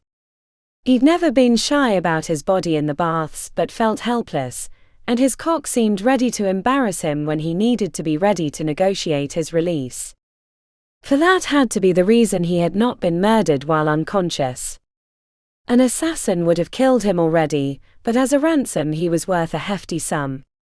He would pay anything to get out of this alive. Turning his head was difficult. Bunched up cloth had been bound around his neck, so he could only move slightly to the left or right. A sudden and irresistible fit of coughing turned his whole body to an agony, and drool leaked past the earthy rag in his mouth and dribbled onto his chin. What distressed him more than the bondage or his erectness or even the pain was that he was still in his domus. What had happened to his guards or his slaves? Had they been killed? Or had they revolted and hired an assassin to enact their revenge? If so, though it would be little solace to his dead body, 100 slaves would be killed in Rome for each one of his that had joined this rebellion. Tiberius froze when he heard a footfall. His captor approached from the left, and Tiberius strained against the bindings to see in that direction, despite the pounding headache. The bald man with sallow skin surprised him when he walked into view. Especially when Tiberius noted the stump at the end of the bald man's arm. He wore priestly robes and had black beady eyes like a crow. "For a big man," said the priest, "you were surprisingly easy prey. I have caught some half your size that gave twice the fight." Tiberius struggled against the ropes, throwing his frustration into a fleetingly meaningful frenzy. The priest watched him interestedly, like a cat observing an injured mouse. Tiberius could not sustain his rage, so he allowed himself to relax, defying the priest's gaze with his own. "I've given dogs to he who dwelleth amid terrors like you," said the priest. "They growl and bare their fangs, trying to make me believe. But believe I do not. And in the end, when the waters rise toward them, eyes full of teeth, they succumb and whimper and go willingly to their grave." The priest retrieved a bag from the table and dumped it onto the floor. Knives and other sinister implements clattered onto the marble in a pile. Tiberius found he could not keep his eyes from the barbed hook that had landed near his right foot. The priest leaned into his vision. "I see your eyes and know what you are thinking. You are wondering, who is this man? Why has he come here? These thoughts should be banished from your mind. I am just a humble priest to the crocodile god, and it is not me who you should be thinking about." Mention of the crocodile god brought bile to Tiberius' throat. He gave his coin freely to the gods of Rome and sometimes those of Egypt. But to the one called Sobek he gave nothing. To him Sobek was a vile pretender and his priests worshippers of pain and death. "What is that?" asked the priest with glee. "What do I see in those eyes?" "Ah yes, you have heard of Sobek. You know him. I smell your fear of him, but you do not respect him, I see. I'm afraid today we must change how you think about he who dwelleth amid terrors. Yes, today you will believe." Despite all efforts otherwise, Tiberius' gaze drifted to the barbed hook near his feet. The handle of the tool appeared to be quite old, the carving of a crocodile smoothed with time. The black metal seemed imbued with the blood it must surely have letted. The priest picked up the tool and held it before Tiberius' eyes. It seemed there was nothing else in the world than this barbed hook. "My lord Sobek has your attention, I see. Now all I ask is that you tell me the truth." "When you tell me lies, I will use his hook," said the priest. "Nod and tell me you understand." Tiberius nodded vigorously. "I am going to remove the gag from your mouth. When I do so, it is only so that you may reveal what it is I want to know.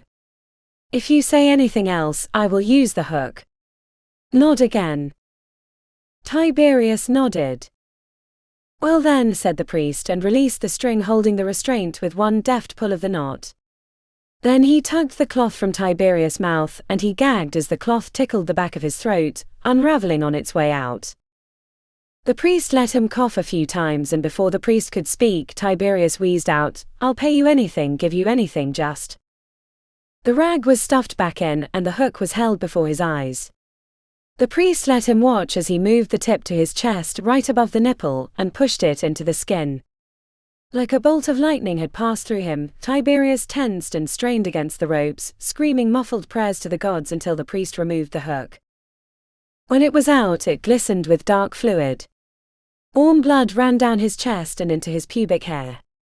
Before he could bring his gaze back up, the priest grabbed Tiberius' cock and squeezed. "Next time you dare to beg or offer me anything besides what I ask for, I'm putting the hook here." Tiberius swallowed and nodded vigorously again. The priest retrieved a chair and sat down across from him with the bloody hook resting on his lap. He leaned forward and pulled the gag from Tiberius' mouth. "Now," said the priest as if the two of them were sitting down for a nice chat over pickled olives and spiced wine, "what I wish to know is this: what are your plans for Heron and her?" The priest smiled. "His daughter. And tell me nothing but the truth." I, stuttered Tiberius. The priest held up the hook. "My lord Sobek knows many paths to pain and has taught me many of them. We can explore the extent of my knowledge for as long as you're willing to resist." Tiberius glanced to the doorway, wishing for one of his guards to come bursting in to save him. The priest looked to the door and tittered. "Oh, you don't have to worry about them. My lord Sobek has already taken their offerings." The priest's grin made Tiberius slump against the ropes. "Now tell me what you know." "Everything." Tiberius took a deep and trembling breath. "They will be poisoned tonight. One of the servants will put the poison in their dinner. If all goes well, it will kill them both." Letting the truth out released a weight from Tiberius' shoulders. A weight he didn't even know he had until the words had left his lips. He took a second breath and found his headache had lessened. The priest seemed to be considering his words, and then after coming to some internal conclusion, nodded and smiled. Maybe the priest would leave him, or at least go out of the domus to warn the Alexandrians, giving him enough time so he might escape. The priest had to be an agent of Alexandria, sent by Vestalis. Silius had warned Tiberius that Vestalis was the one to be wary of, but once Heron and his daughter had been eliminated, his death would be simple. Because the priest wasn't moving, and to help spur him into action, Tiberius added, "It should be happening as we speak, the poisoning, that is. That's why I'd gone to take a bath, to celebrate our victory." When the priest didn't move, Tiberius' heart skipped a beat. And when the priest smiled, Tiberius shrunk against the ropes. And when the priest lifted the metal hook, Tiberius prepared to beg. The priest shoved the rag back in and stood triumphantly over Tiberius. The pink cracked stump was caressed across the curve of the hook. My Lord Sobek thanks you for your offering and for your part in this great test. The priest's eyes were alight with inner flame. For now I know that tonight is the test of all tests, and should the broken one survive, then I will know that all he has shown me will come true.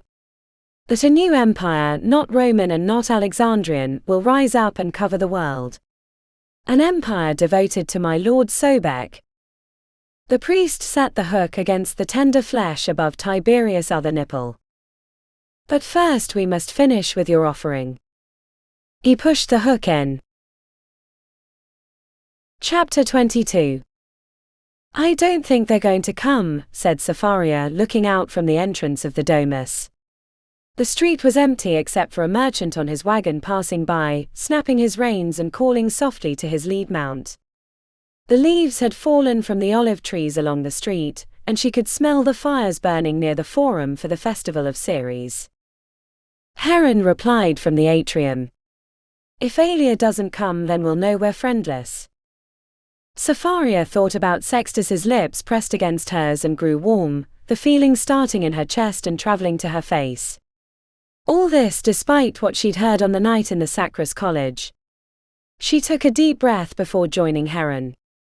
She didn't want her father to know that she'd kissed Sextus or done any of those other things, at least until she determined if they were important or not. They'll come, said Sapharia confidently, even though she had doubts. Heron limped to the table in the courtyard. Its surface was covered with terracotta plates of various dishes, spiced lamb, pickled duck eggs, pomegranate sauce and at least 4 kinds of breads. What a waste, said her father, looking at the spread. I should have known we're alone. You should eat. You're wasting away to nothing. By the time we get back to Alexandria you'll just be a bag of skin and a few loose bones, said Sapharia, trying to make a joke, even though her father's gaunt frame worried her. Heron had begun to go without the wrapping on her chest, since her breasts had long since disappeared. Only ribs and bony shoulder bones stuck out the front now. Heron's hand drifted over a plate of fresh olives drowned in a lemon brine before coming to rest on the edge of the table. I cannot eat with such worry in my head. Desperate to take her father's mind off their lack of dinner guests, Sapharia spoke up. I found something interesting about Caesar. If it still matters. Go on, said her father, though it might not mean anything now. After gaining Heron's attention, Sapharia hesitated. She hadn't yet told her father about the incursion into the Sacras College, nor the book she'd stolen, or the ominous conversation between Antonius and Sextus. She planned to do so after tonight, but had only delayed in hopes that the evening's dinner with Aelia and Sextus would clear up their possible guilt. You asked me to find out why Caesar had been killed. Caesar was loved by the people but not by his fellow nobles. When the people called Caesar king, the nobles objected. Sapharia paused, trying to judge if this information was helpful, but Heron waved in a manner that said, I already know this. Some historians find it hard to believe that they murdered Julius Caesar. He'd been hugely successful in his Gaul campaign, and they had every expectation that the next war against Parthia would go similarly. Many, including the revered Plutarch, believe it was simple jealousy that gave them cause for murder, she explained. Heron gave her a severe look. And after your time here in Rome, do you think these nobles are motivated by simple jealousy? No, said Sapharia, shaking her head. Is there anything else? Sapharia bit her lower lip. He was the head of the Pontifex Maximus at one time. Though when I checked the records, it seemed that the conspirators came from every one of the colleges.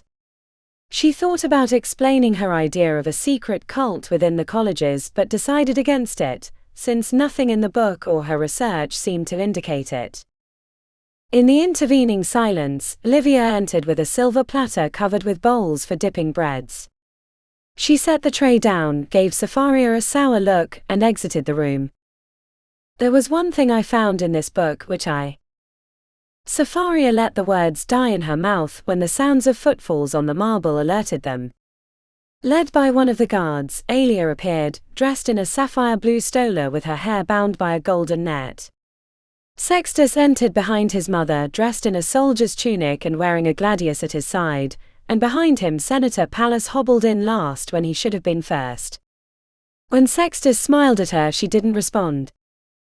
"Greetings, Senator Pallas and wife Aelia," said Heron. "Your presence is quite welcome beneath my humble domus." Aelia gave Heron a searing glance. Maybe a little less humility and a bit more competence would be in order. Heron forced a diplomatic smile and led them to the table. The son took his father's arm and led him to the table. Then Sextus quietly took his place at his mother's side. None of them reached for a plate, though Pallas looked bleary-eyed rather than defiant. The silence made itself an awkward guest. Aelia's lips pressed tightly, disappearing to thin pale lines while she glared across the table at Heron. Sextus found something interesting in the lilac bush nearest his location, and fidgeted like a boy at his first party. Her father's emaciated form and sunken chest looked almost comical before the table of delicious fare. Visibly conflicted, Heron seemed to wrestle with an internal dilemma, before giving a heavy sigh and scooping a ladle of pickled olives onto her plate. "Has there been news from the war?" Cefaria asked tentatively, hoping to draw out information about the negotiations with Magnus. Aelia collected herself, and a flush of color returned to her lips.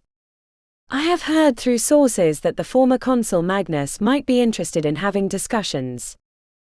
It was the same thing Aelia had been telling them for months, never once letting the negotiation go a step further. Everyone knew that she and Magnus had been lovers, and everyone knew she had nearly direct contact with him, despite the general waging an effective guerrilla war against Agog. The subterfuge had begun to draw angry evocations from Heron each time the subject was brought up by Vestalis. Cefaria was quick to watch for her father's reaction, and she didn't disappoint, as Heron's brow tightened. "If by discussions you mean—" "Father," interrupted Cefaria, drawing everyone's gaze. She gave a telling glance toward Senator Pallas to remind her father of his presence. "Would you pass me the lemon brine olives? I know those are your favorite, and I'd love to hear more about those concessions you were willing to make in order to end the war, and I'm sure Aelia does too." Heron redirected her ire to Cefaria, which suited her fine, because it gave Aelia an opening. "I would like to hear more about these concessions," said Aelia cautiously, while taking a hunk of bread from the tray and setting it on her plate, while never once looking away from Heron. Sextus ladled out some berries onto his father's plate, and the old man picked one up with an arthritic hand and pushed it into his mouth. Before Cefaria could reach for a plate, there was a clicking of gears and a sudden crack. Something wet hit Cefaria's face. Everyone looked a bit stunned, except Pallas, who was busy working the berry in his mouth, until they realized that Heron had broken the plate in her metal hand. From beyond the room, the servant woman Livia came running and began cleaning up the mess with a cloth rag. While they were corralling escaping olives into a bowl, and handing shards of the terracotta plate to Livia, Heron shared an intense glance with Cefaria. She knew what her father was trying to say. Heron hadn't intended for those concessions to be known, but had only confided in Cefaria during a late-night discussion. "Tell them," Cefaria whispered while handing over an olive she found by her foot. "We have no other options." "The concessions?" asked Aelia when Livia left them. Heron dropped her hands into her lap. "Apologies, my thoughts are not well organized on the matter." She shot a glance at Cefaria. "But I think we might be able to get a full pardon for Magnus if he can end the war. I'm sure we'd all like to get back to the business of running an empire." Cefaria caught Sextus gazing intently at her and looked away. Aelia tore off a piece of bread in her fingers and rolled it around like a ball back and forth across her forefinger and thumb. But why would the Senate approve such a pardon? Silius would never let it pass, and by keeping Magnus as an enemy of the empire, he keeps the emperor out of the city, said Aelia. The implication of her father's incompetence in the matter of politics was clear, but it wasn't anything she hadn't already said upon entrance. Her father took the insult well, nodding slightly after a moment of thought. "It's true, I'm a better inventor than a politician," said Heron. Alia seemed to sense the degree of her insult, and her hard features softened. "Apologies, Consul Heron. Do not despair your troubles within the Senate, for even Julius Caesar could not keep the wolves at bay forever." The two shared a smile, and Sapphira breathed a sigh of relief. They needed all the allies they could get, though she wasn't sure if Alia was trustworthy. Sextus spoke up. "Do not worry, Consul Heron, if the gods gave you the gift of politics as well as invention and war, we might all believe you were a son of Jupiter." They all shared a laugh, and a tension seemed to break. Sapphira grabbed an olive and put it up to her mouth, when Alia asked a question. "My son tells me you have an interest in war and the Legion." "A strange occupation for a beautiful young woman," said Alia, her eyes sparkling with thought. Sapphira set the olive down. "I learned at an early age in the workshop that such weapons have an elegant poetry, though I recognize my naivete on the matter since these tools are used by men to kill other men. Still, the weapons and armor are beautiful. Especially the ones worn by Julius Caesar." Alia smiled and glanced meaningfully at her son. "I do like the parades during a tribute. It seems the gods always favor Rome during a tribute, bringing good weather and sunlight that makes the armor gleam like the sun." She paused reflectively. When Consul Magnus left Rome, every citizen in the city thought he would come back in tribute. Especially me. Her eyes held a distant sadness at bay. "What if we were to offer something in return for Silius's vote?" asked Heron. "What could you offer that would make a man like Silius give up his superior position?" asked Alia. "What if Senator Silius was the consul? And I gave up my position to return to Alexandria, but only while Agog was back in the city," said Heron soberly. They each grew quiet, contemplating how an offer like that would be received by Silius. Sapphira was hopeful. It was a way out of Rome for her father and back to the workshop in Alexandria where she belonged. The more Sapphira thought about it, the more she thought it sounded like a good idea. She could see the eyes of the others widening, as if they were coming to the same conclusion. It might be an offer that Senator Silius would agree to, because it gave him a position of power greater than what he held currently. Sapphira lifted the last brinned olive, gave it a once-over, and popped it in her mouth. The lemony tart hit the back of her throat, followed by the salt across her tongue. Her teeth crushed into the soft fruit and an acrid taste exploded into her mouth. Something unexpected and awful tasting. She glanced to the others, and quickly decided that spitting out the rotten olive would be rude under the circumstances, especially with Sextus's green eyes smiling at her from the other side of the table. As unobtrusively as she could, Sapphira swallowed the olive mash whole, grimacing as it went down. A smile hid her immediate discomfort, but she couldn't maintain it very long as an itchy burning sensation traveled from the back of her throat down to her stomach. Suddenly she felt flush with warmth.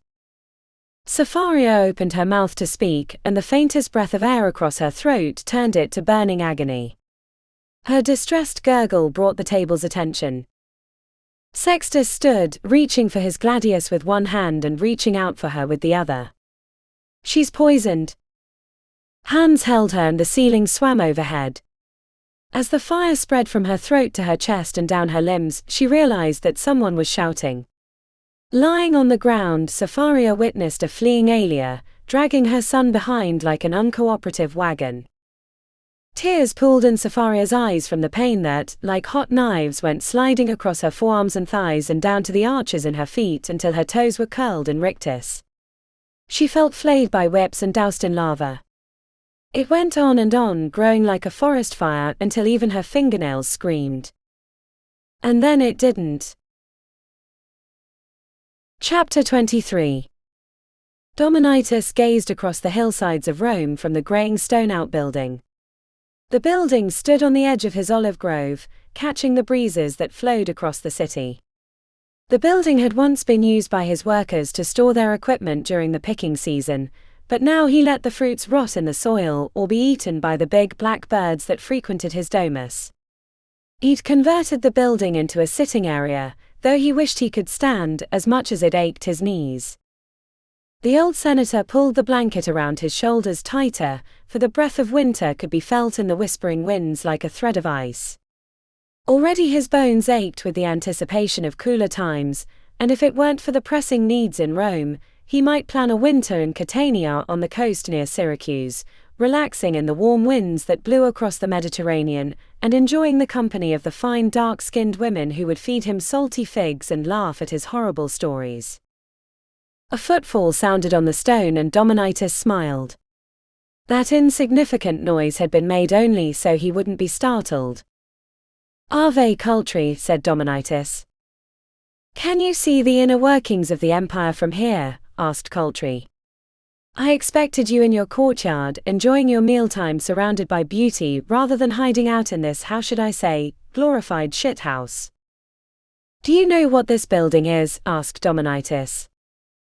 Cultri made an amused noise. "Normally I make it my job to know everything, but even so there are some details too pointless for even my mind to worry upon." "Ah, bold and direct Cultri. This is why I have enjoyed employing you all these years. But in this case you are wrong. This building is not an insignificant detail.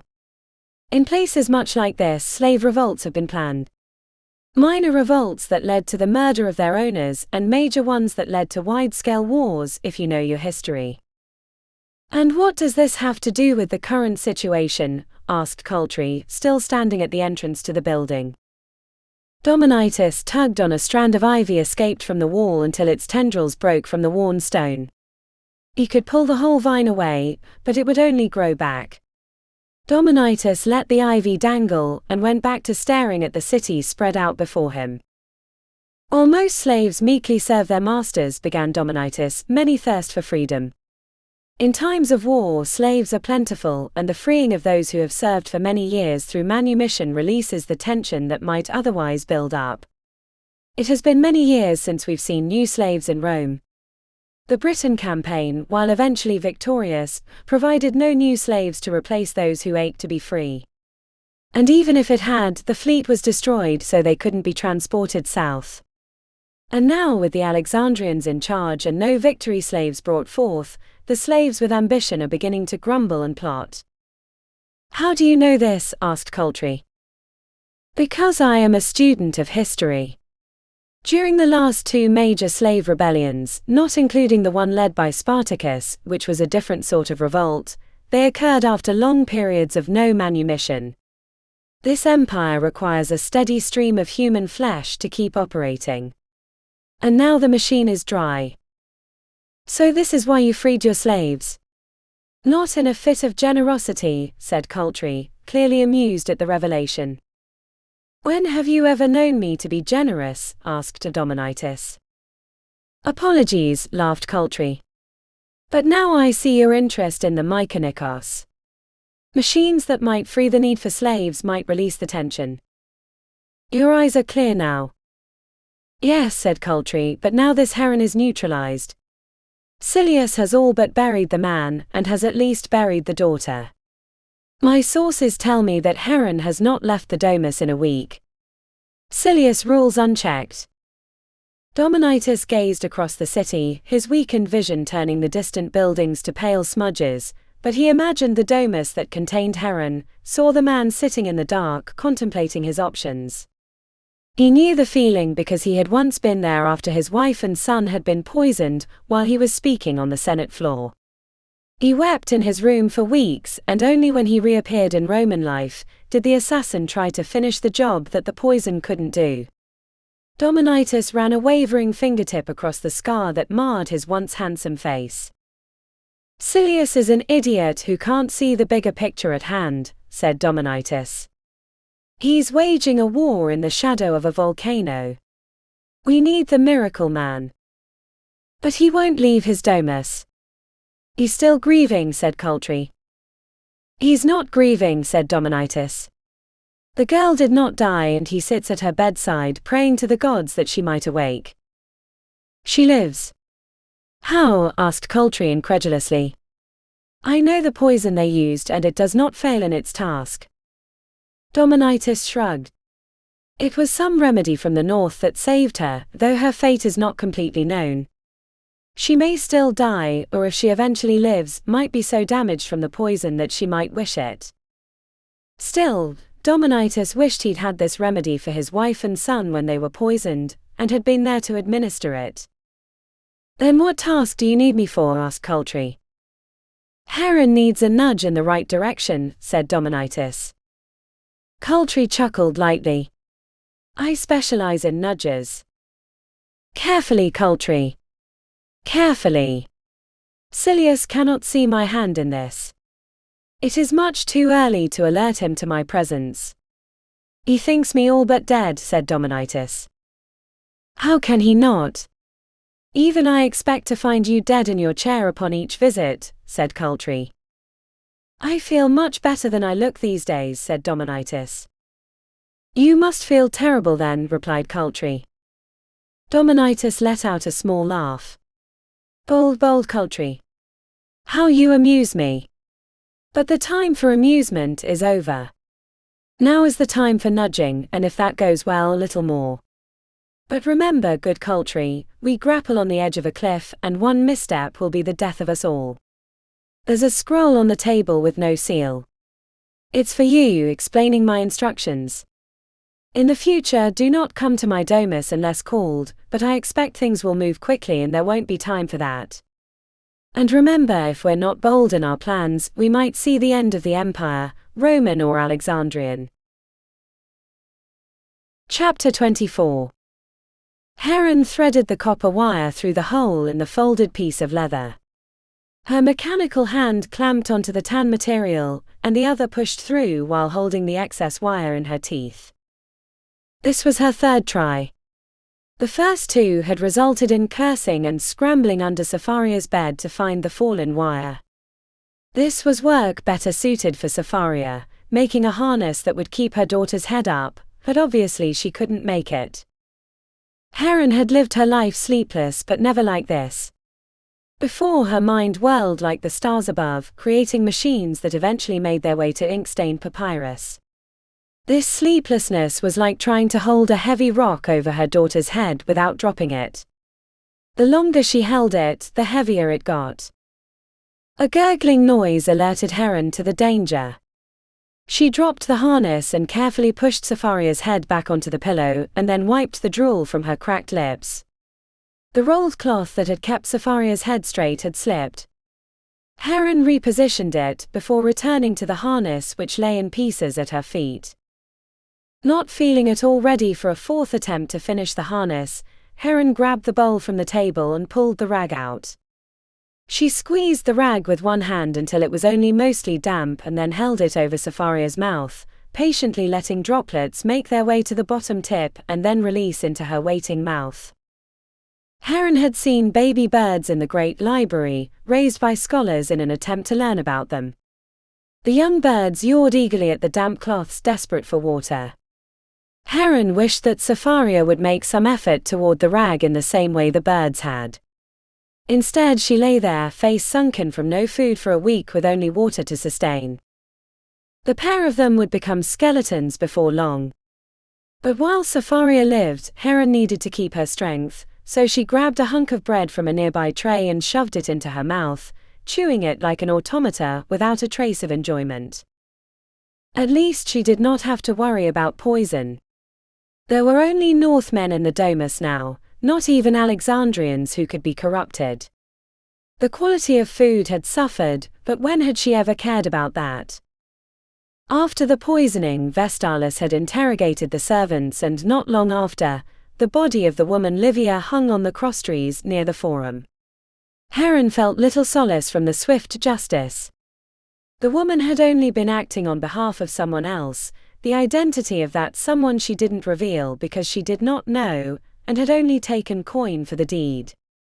They had guesses on who might have paid the woman to poison the olives, but no proof. Even Aelia was suspect, which left Heron without trustworthy allies. Heron picked up the strange bark-bound book from the table in an effort to distract herself. On first glance, she'd assumed it was a tome from Cepharia's research into Julius Caesar, but upon reading she found it to be a play of sorts, but none she'd ever seen or heard about. Her best guess to the meaning of the text was that it was a religious ceremony. Heron had been present at enough of them in Alexandria to know when she was reading instructions. The rituals revolved around the keeping, reading, and presenting of the Sibylline books when requested by the Senate. These texts came from ancient time when Rome was still a young kingdom.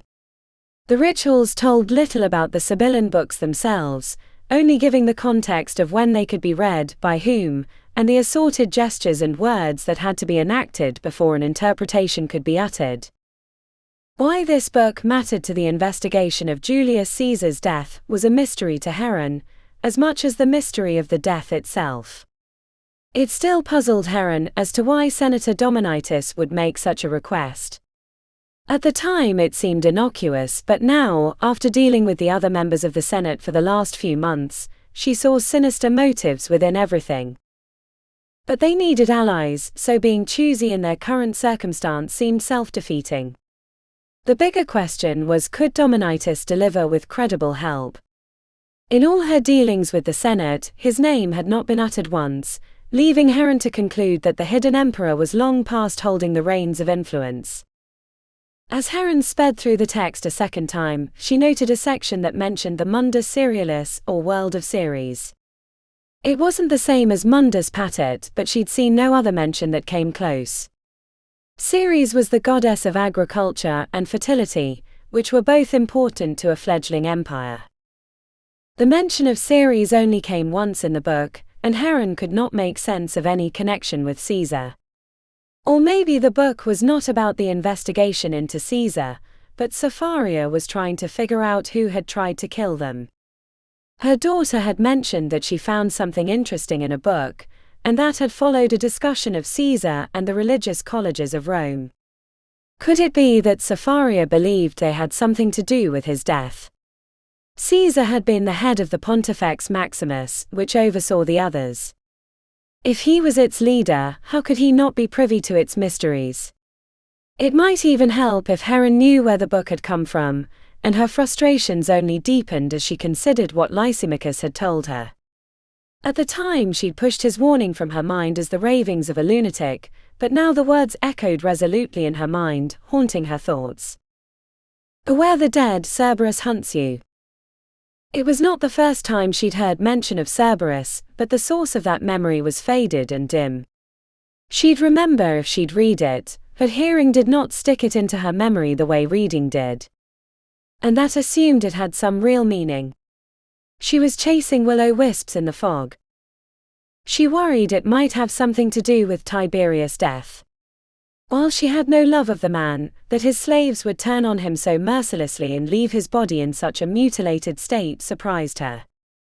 The talk of the senators had been that the tiled bath had been filled with his blood, and even the hanging bodies of the offending slaves had not calmed them.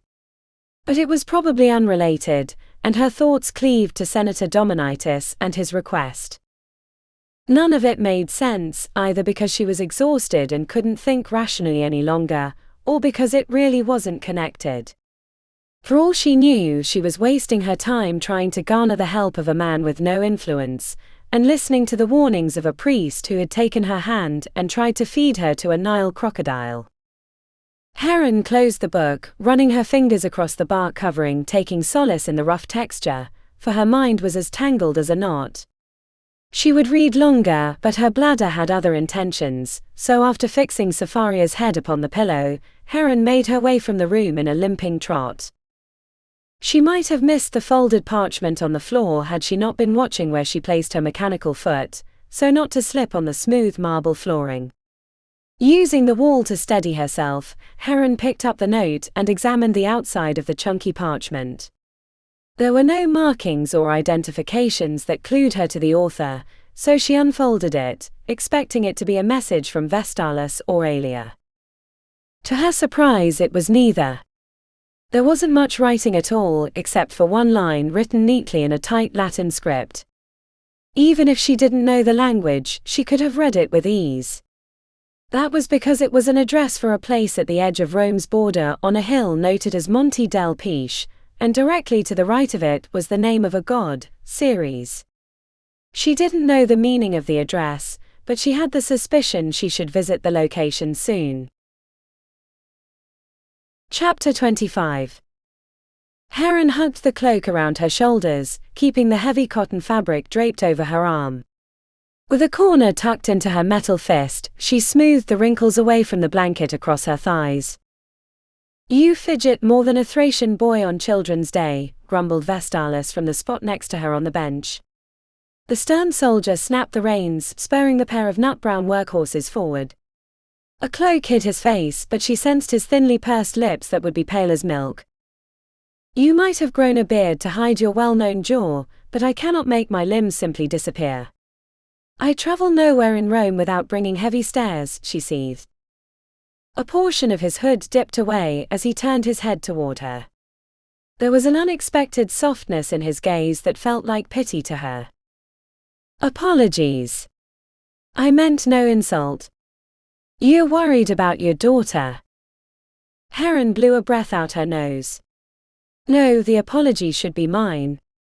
The events of last week should give me no excuse to act the tyrant. When Donar bumped into Safaria's bed when he was bringing a tray of food, I threw him out of the room and made him move a table outside the door, so he could put the tray there rather than risk Safaria's life again." She paused. "Don't look at me like that, of course I know I'm a fool. Her life was never in danger. I was right there to push her head back up, and if I hadn't, I'm sure Donar would have done the same."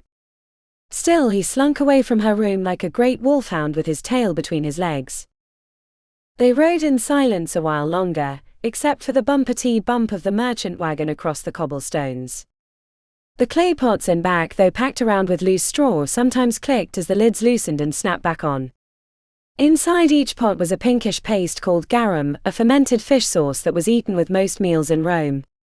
It gave off a rich aroma that reminded her of brinned sardines. As Vestalis was a merchant prince of Alexandria, he had wagons to spare, a useful disguise if they wanted to examine this house on Monte del Pisce. Both of them had snuck out of their respective abodes. Heron had done so by riding under a tarp in a wagon driven by one of the Alexandrians, bringing supplies back to the army camp north of the city. Then she and Vestalis had taken the garum wagon from there. As they neared the outside of the city, the streets widened and the houses were more spread out, giving the homes a country air, a breathing space not commonly enjoyed in the city except for the wealthier inhabitants. Olive groves were being harvested by slaves in tunics and carrying baskets. It was the only agricultural industry still in the city because the olive trees lived for centuries, so residents were loath to cut them down, even when there was want for space. Foremen called out commands to the slaves, who moved methodically through the neat rows collecting the green fruits. Vestalis yanked the reins suddenly, stopping the wagon and forcing Heron to grab the bench or slide forward. "We near our destination. Just over this hill." "Is it really important for us to see this villa?" asked Vestalis. "I wish I knew," said Heron. "I've been asking myself the same question this whole ride. It depends on how badly we need allies." A cloud of thought passed across Vestalis's face before he spoke. "So you think Dominitus left you the note?" "I can think of no other," said Heron. "Unless it's a trap." Heron shook her head. "Who would know to leave this address? Without the request from Dominitus, an address is meaningless. It can only be him. He wants us to find something. I just wish I knew if I could trust him." "Trust is a strong word," said Vestalis, "especially in Rome. My meaning of the word should not escape you. I trust no one now except those of us that came from Alexandria," said Heron. Vestalis raised an eyebrow. "Livia." Heron frowned at him. "I trust you." The old soldier inclined his head. "For that I thank you. I know the Northmen don't always see me in a good light. If they don't, then they're blind. If it weren't for you, we would have never won the war, said Heron. Many people had a hand in that victory. Heron shook her head.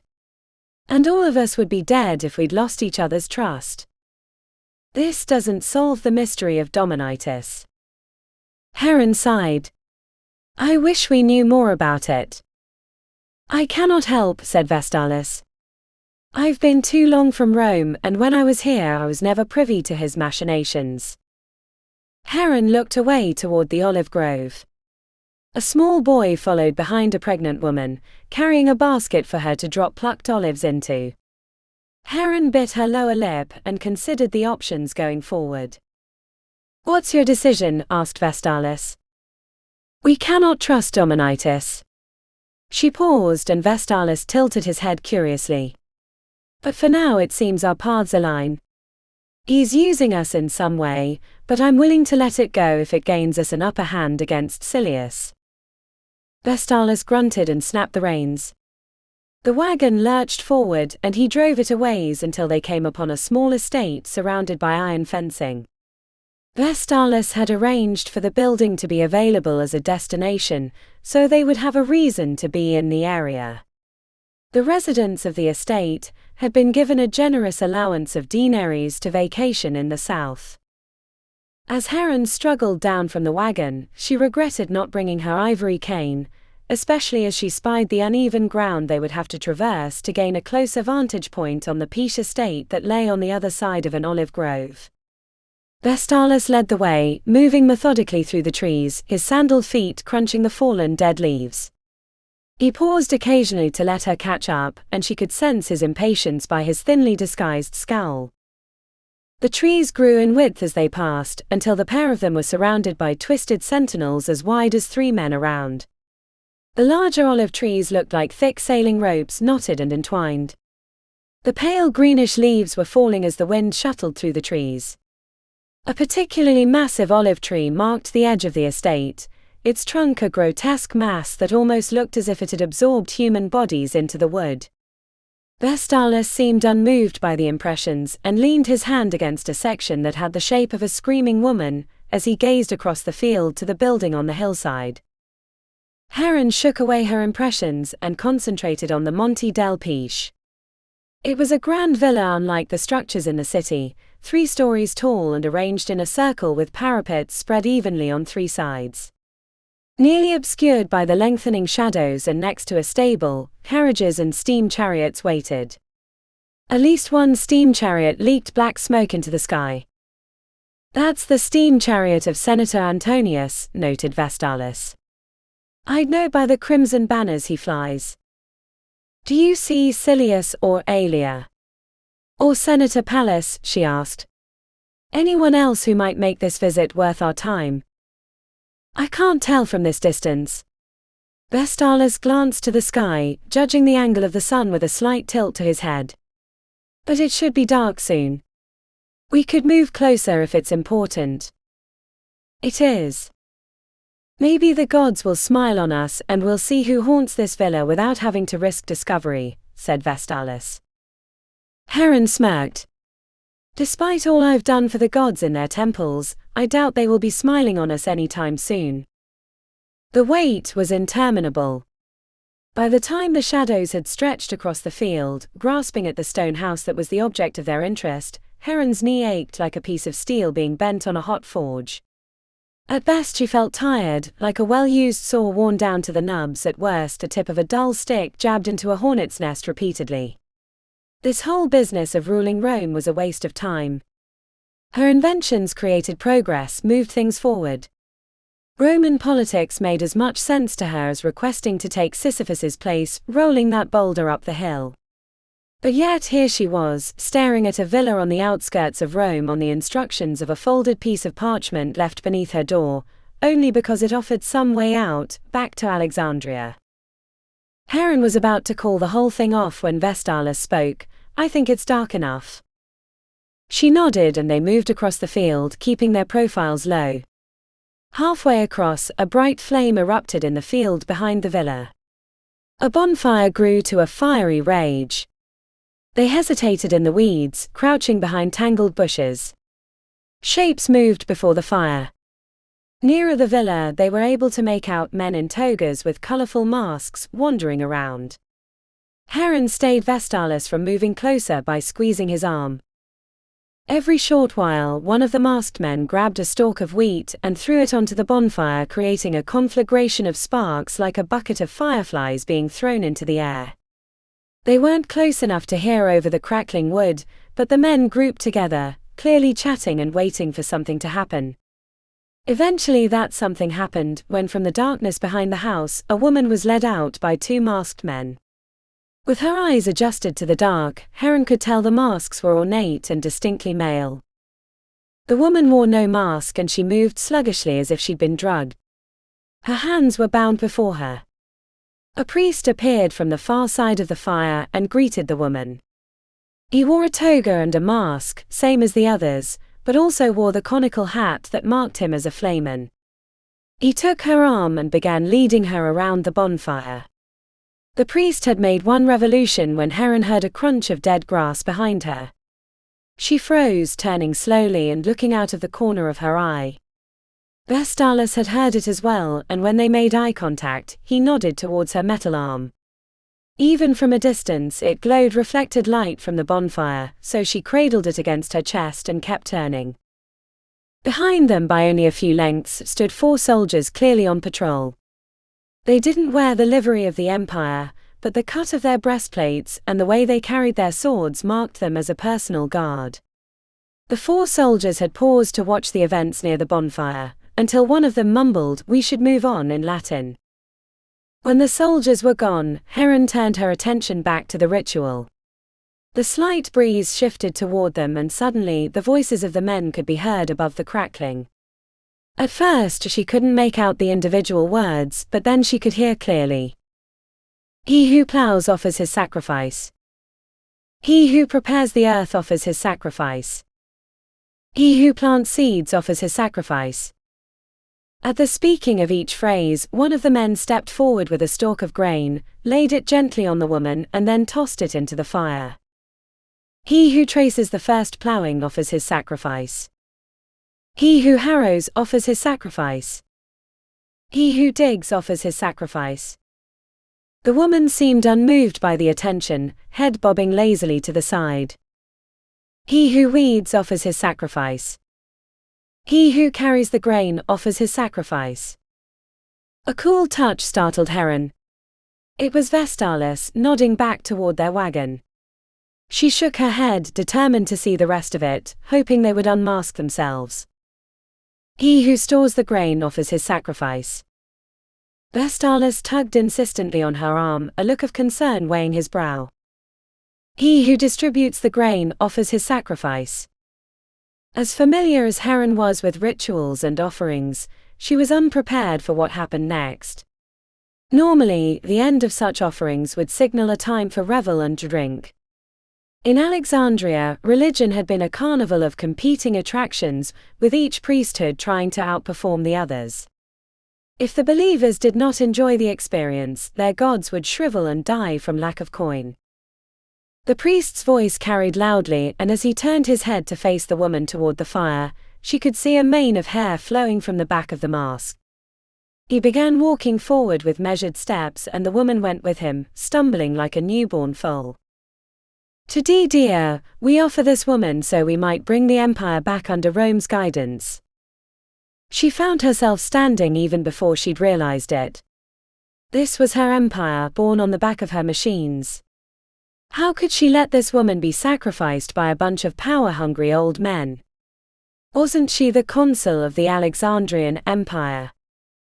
Like a captain in battle, the words roared effortlessly from her lungs as if she'd never been tired before. In the name of the Empire. Release that woman. But as the words left her lips, doubt flooded in and the stupidity of her actions became abundantly clear. The masked men scattered, thinking they were under attack, which was probably the only thing that saved them from capture right away. Vestalis was yanking on her arm, forcing her to stumble into the darkness behind him. She ran as if she had 2 perfectly good legs, arms wheeling to keep balance when scrub grass tried to pull her to the ground. There were shouts of confusion, and all the while Heron hoped her metal limbs couldn't be seen. To her left, lanterns appeared like wisps bobbing madly in pursuit.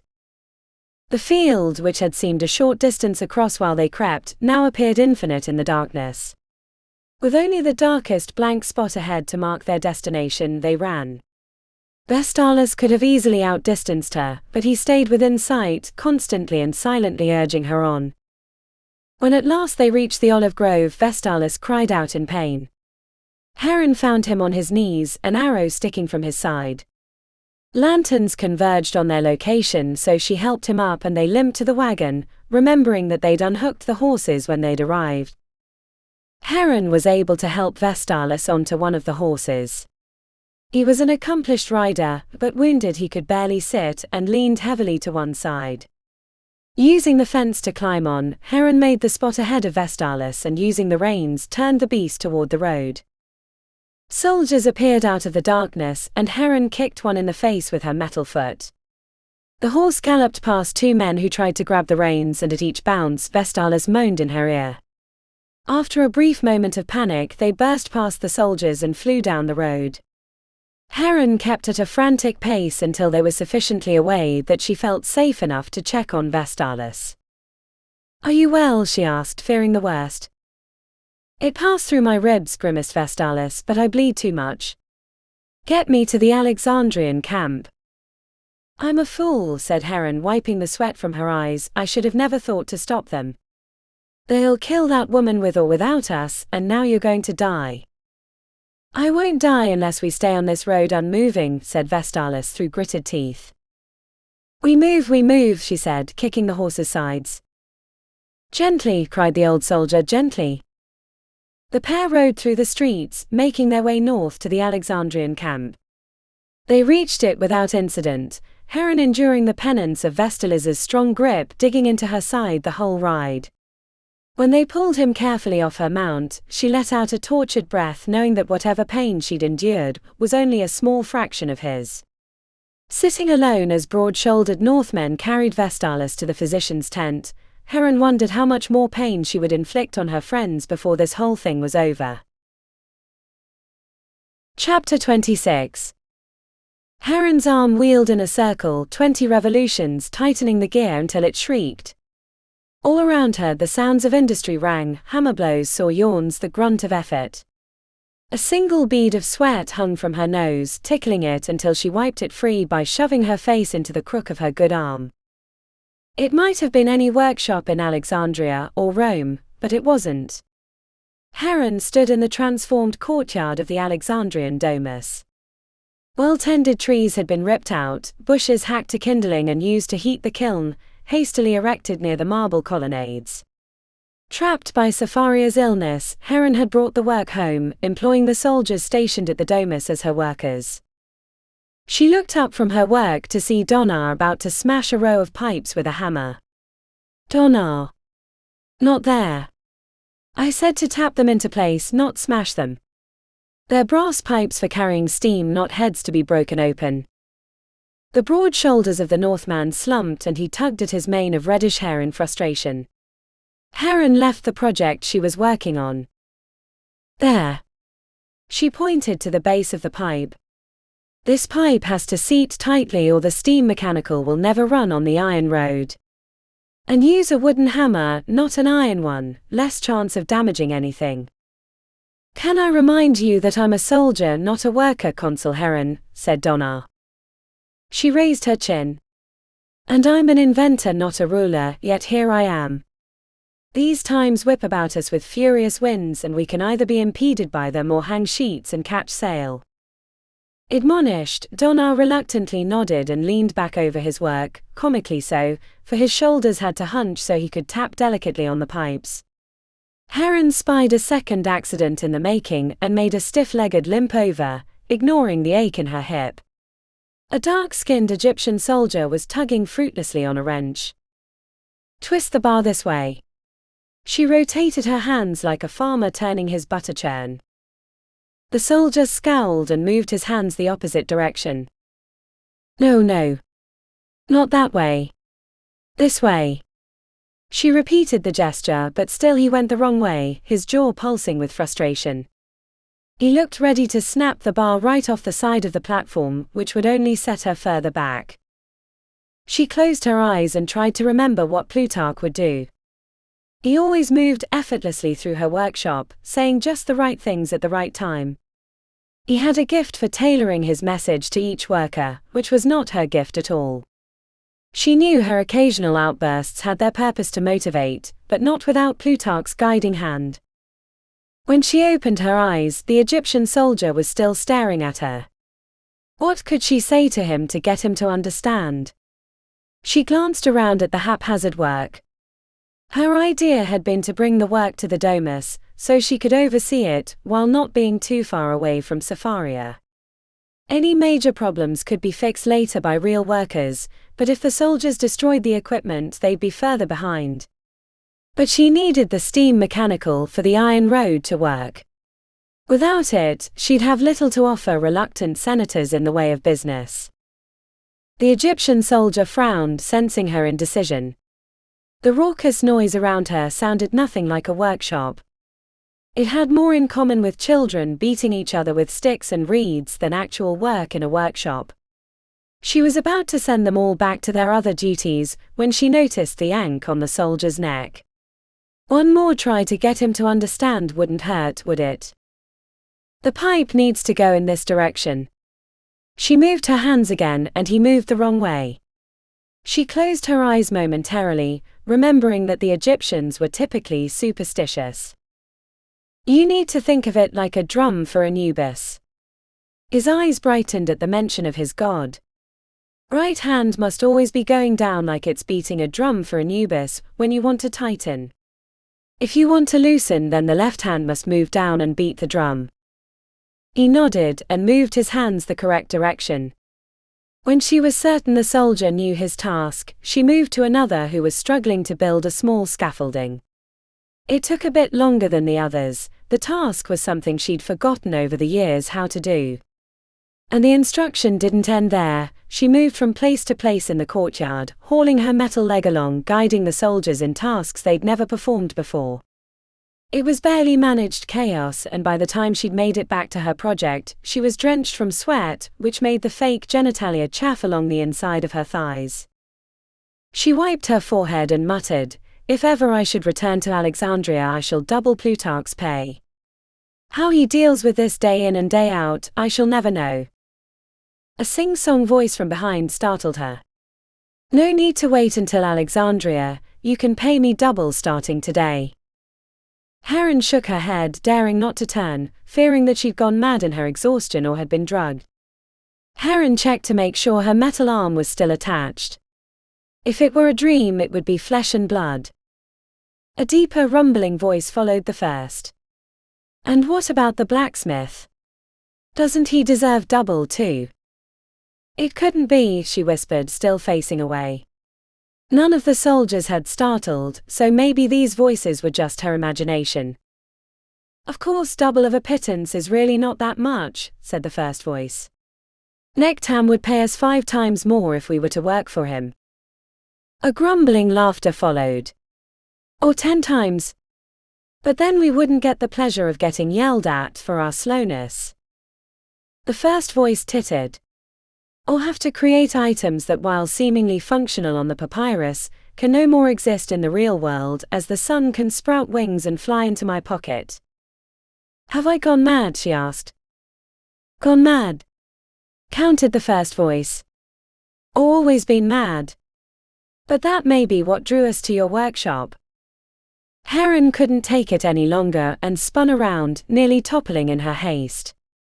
She grabbed onto the table before stumbling forward, almost into Plutarch's arms. "You're here. How can that be?" Plutarch gave a dramatic sigh, leaning on the table in his aquamarine tunic and necklace of shells. He looked like he'd stepped out of the halls of Poseidon.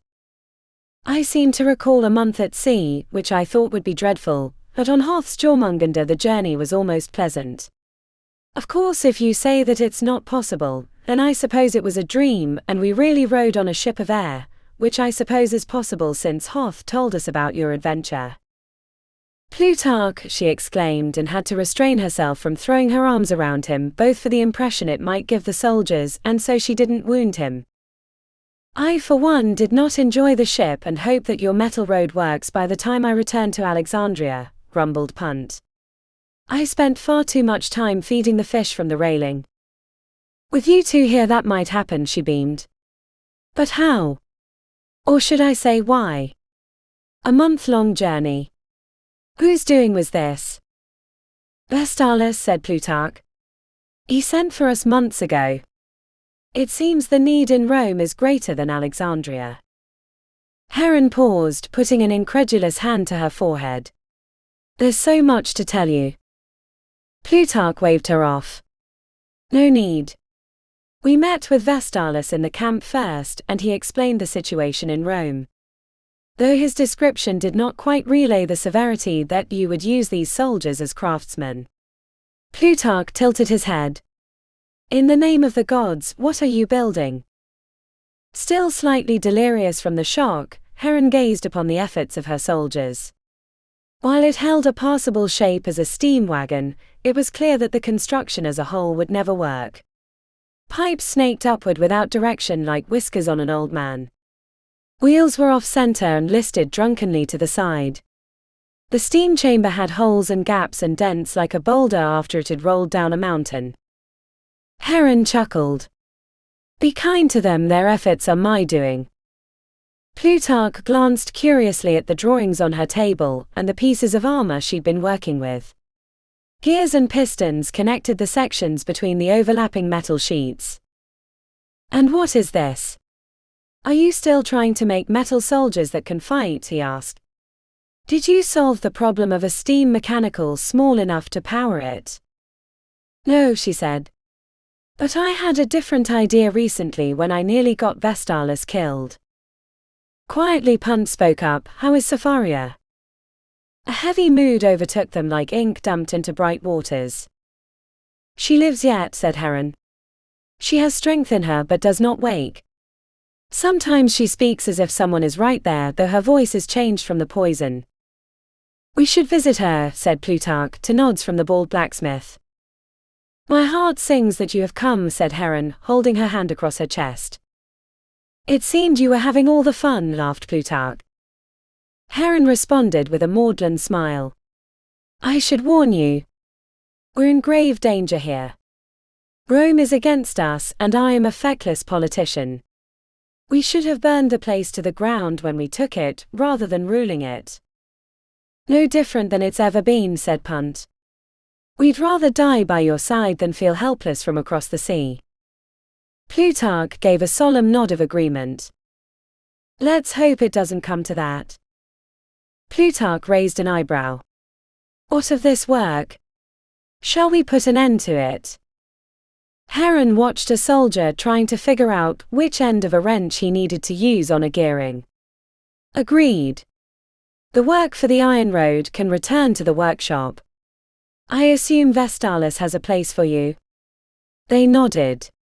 But leave my work here.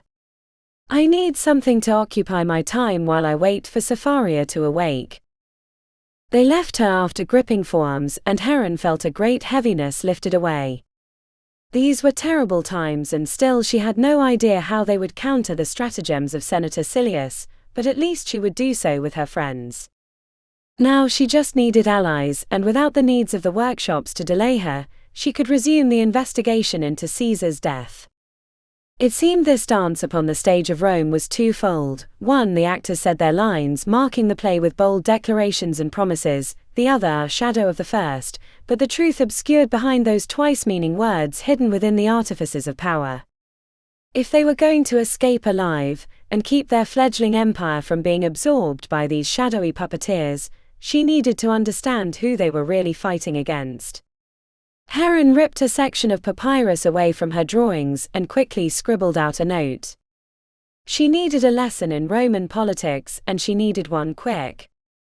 Heron sent a messenger away and then slumped against the table, letting a bit of exhaustion claim her. If she was wrong about this next step, she might doom their fragile efforts, but if she did nothing, they would surely lose anyway.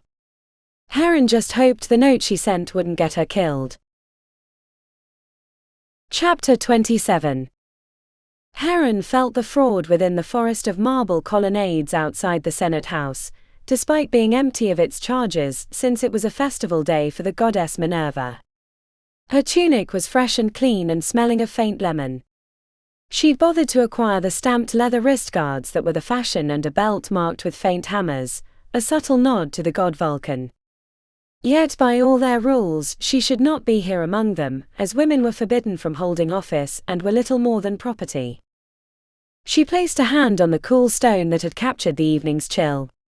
Winter would come soon, and if she couldn't fix things, she'd be stuck until springtime. She shook her head, trying not to entertain those thoughts and focus on her intentions on the day. Below, on the avenue leading up to the Senate House, men and women milled about, oblivious to her presence in the atrium. Donna and a few other soldiers stood guard nearby, but she doubted anyone would assault her here under the auspices of power. Then she chuckled, realizing her foolishness. They'd killed Julius Caesar in the Senate building, stabbed him 62 times in front of the assembled senators. The waiting ended when she saw Alia on the far side of the square and knew it was her, even before Heron could see her face. Alia marched across regally, her presence fit for the surrounding grandeur despite their restrictive rules. She wore a stola of the deepest azure, almost violet in its richness, accented with pale blues within the folds that created a sense of weight. The matching pallor that rested on the crown of Alia's head and draped around her shoulders framed her strong features.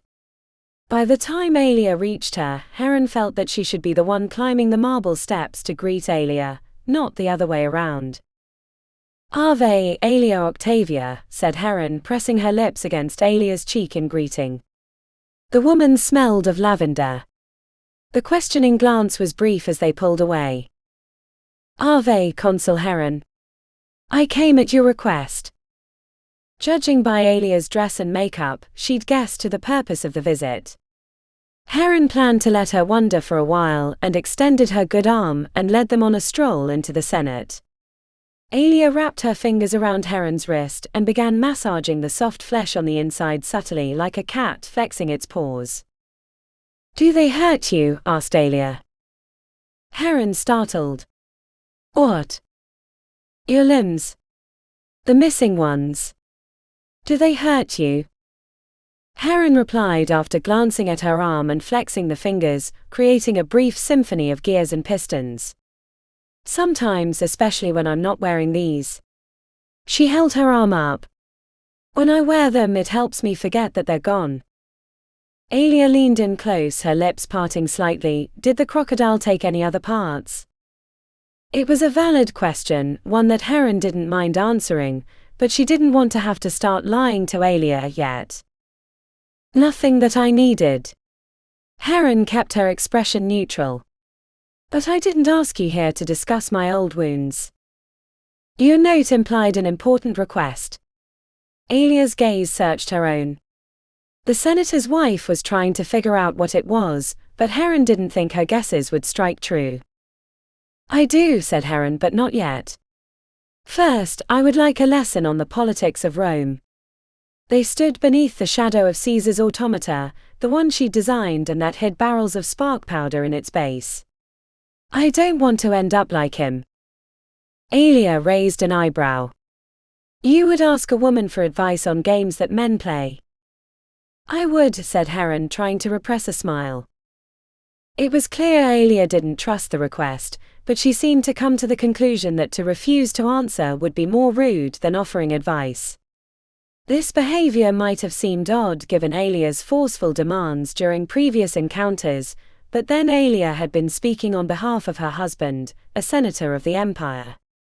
By way of the request, and by greeting Alia with her full name minus the family name, Heron had made it clear this was a private matter. When Alia responded, she did in her woman's voice, the one Heron noticed women used when they wanted something from men. It was softer, more gentle, and closest to the voice they might use in bed. "Certainly." "Are you familiar with Caesar's death?" asked Heron. "As any leal Roman should be. Especially if they wish to wield power in Rome," replied Aelia, matter of fact. The truth of Dominitus's request hit her soundly in the chest, so much that Heron paused, resulting in a questioning look from Aelia. "Are you all right?" she asked. Heron shook away the question. "Only a realization to the extent of my blindness. Do all Alexandrians speak so plainly? My fellow Romans would never admit fault, so much that even if they dropped a valuable gem into the ocean during a voyage, they would claim they were giving an offering to Poseidon. In my line of work, as an inventor, I must have a strong grip on the truth, and failure is only proof of a way that it cannot be done. I think I begin to see the way of my troubles in Rome," said Heron. It was more than that too. Senator Dominitus had asked her about Caesar as a lesson in Roman politics. He was giving her advice. She remembered his praise of her handling of initial problems with the Senate. He was sizing her up as a political ally, for what, she couldn't guess. But he'd called what she needed to learn an bolus, and had even mentioned Cerberus, much as Lysimachus had when he'd said, "Cerberus hunts you." When they found themselves outside of the empty Senate chambers, Heron nodded inside. "So this is where they killed Caesar?" "No." Aelia shook her head lightly. "They killed him in the East Portico. They intended to kill him in Pompey's theatre during a gladiatorial match, but their plot had begun to unravel, and Mark Antony moved to warn him, so they ushered him into the portico and fell upon him. And then all those that murdered him came to unlikely ends in the years after," said Heron. "It had to be done," said Aelia, much to Heron's surprise. Even though Caesar had gained too much power, those that killed him publicly had to pay a price, or such murders would become more commonplace. "You say it as if you know," asked Heron. "Only as a student of politics," said Aelia. "The worst crime in the empire is to garner too much glory, too much power. And Julius Caesar was a bonfire, drowning out the faint candles of the Senate. The people adored him, he held dictatorial powers, and he planned to invade the Parthian Empire. If he would have succeeded, he would have been untouchable, as the second coming of Alexander the Macedonian." Heron nodded soberly. "Then I see my crimes clearly now. When I changed those rules by fiat, the ones that affected your family, I marked us as above the law." Aelia squeezed her arm comfortingly. "Do not worry about such mistakes. By the nature of your conquest, you were already a subject of their ire. The only way you could have avoided becoming mired in politics was to have eliminated the Senate upon arrival, and started anew."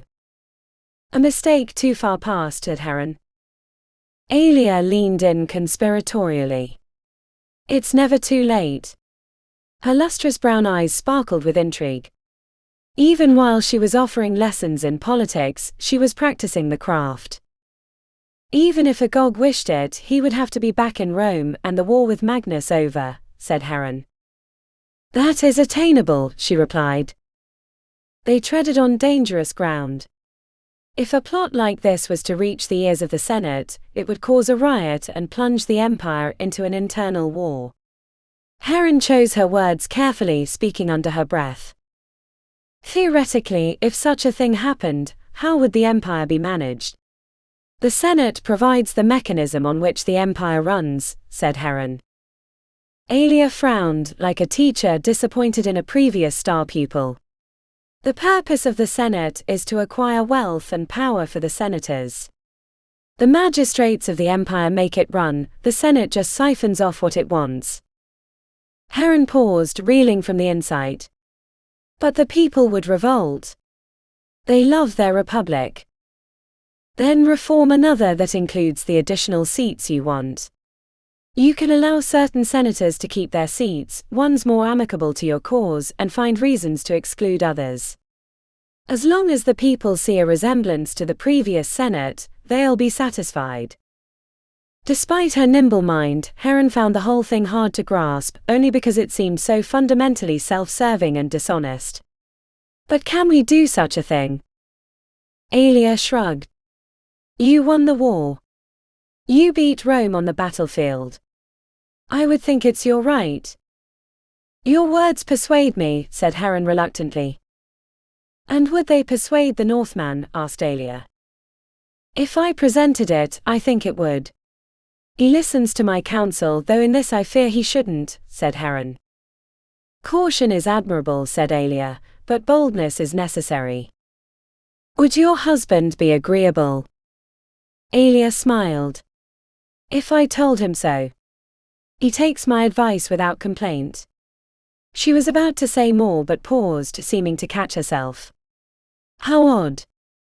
I should not be speaking so freely with you, but I find you make me feel at ease. Aelia lightly danced her fingertips across Heron's arm, bringing goosebumps. Heron ignored the comment. And what reward would you want for your place in this? A coy smile spread across Aelia's lips. If I were a younger woman, I might desire to sit at the Northman's side. But I am older and wiser, and no such titles bring danger. And that he is married, added Heron. Aelia shrugged as if to say that such things can be dealt with. But I think I would prefer the arm of a different man, one more intriguing than all the rest. She stared directly into Heron's eyes, making her feel uncomfortable in their nearness. What about your husband? Asked Heron. He's old and getting no younger. Aelia put a hand on Heron's chest, her fingers kneading into the tunic. I make a very formidable and attentive wife. If you prefer to stay outside of politics, I could be a liaison for you. Aelia paused, and Heron sensed a bit of honesty from the woman. I think I might actually enjoy standing by your side, and I'm afraid my current marriage comes without certain benefits. I have not. The words were kissed from Heron's lips as Aelia pressed against her. It was not a chaste or friendly kiss, but one normally given in the full lust of passion. The softness of it was markedly different than the rough hard lips of Jarngard, but not at all less pleasurable.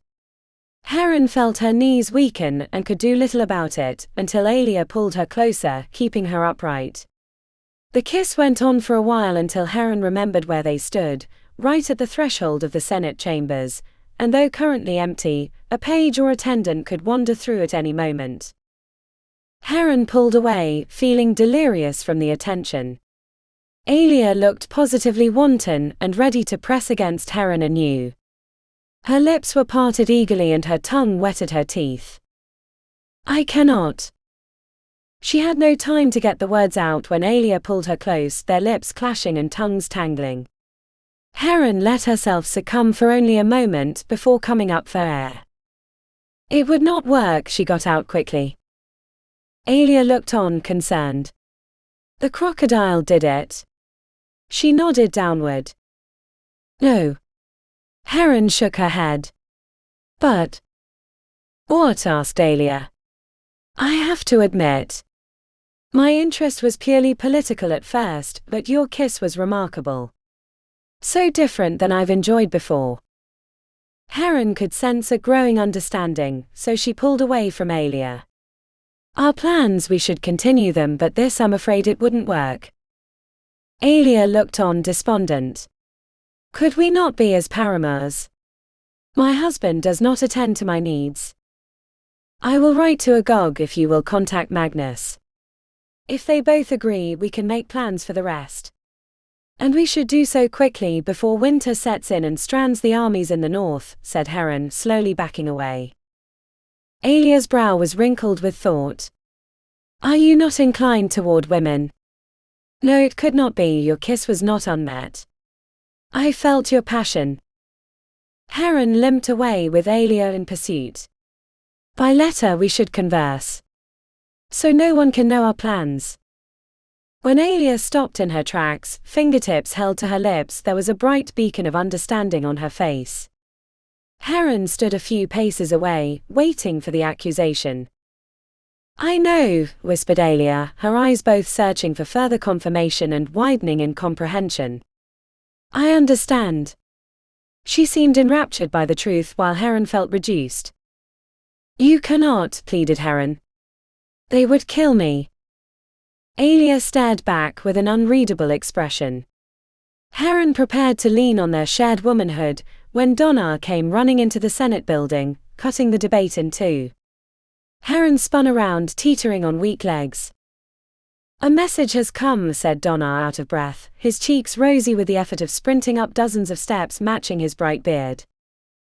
"Out with it then," said Heron. "About Safaria," he said between breaths. Heron's heart nearly split. She knew what it must mean. Her knee nearly buckled.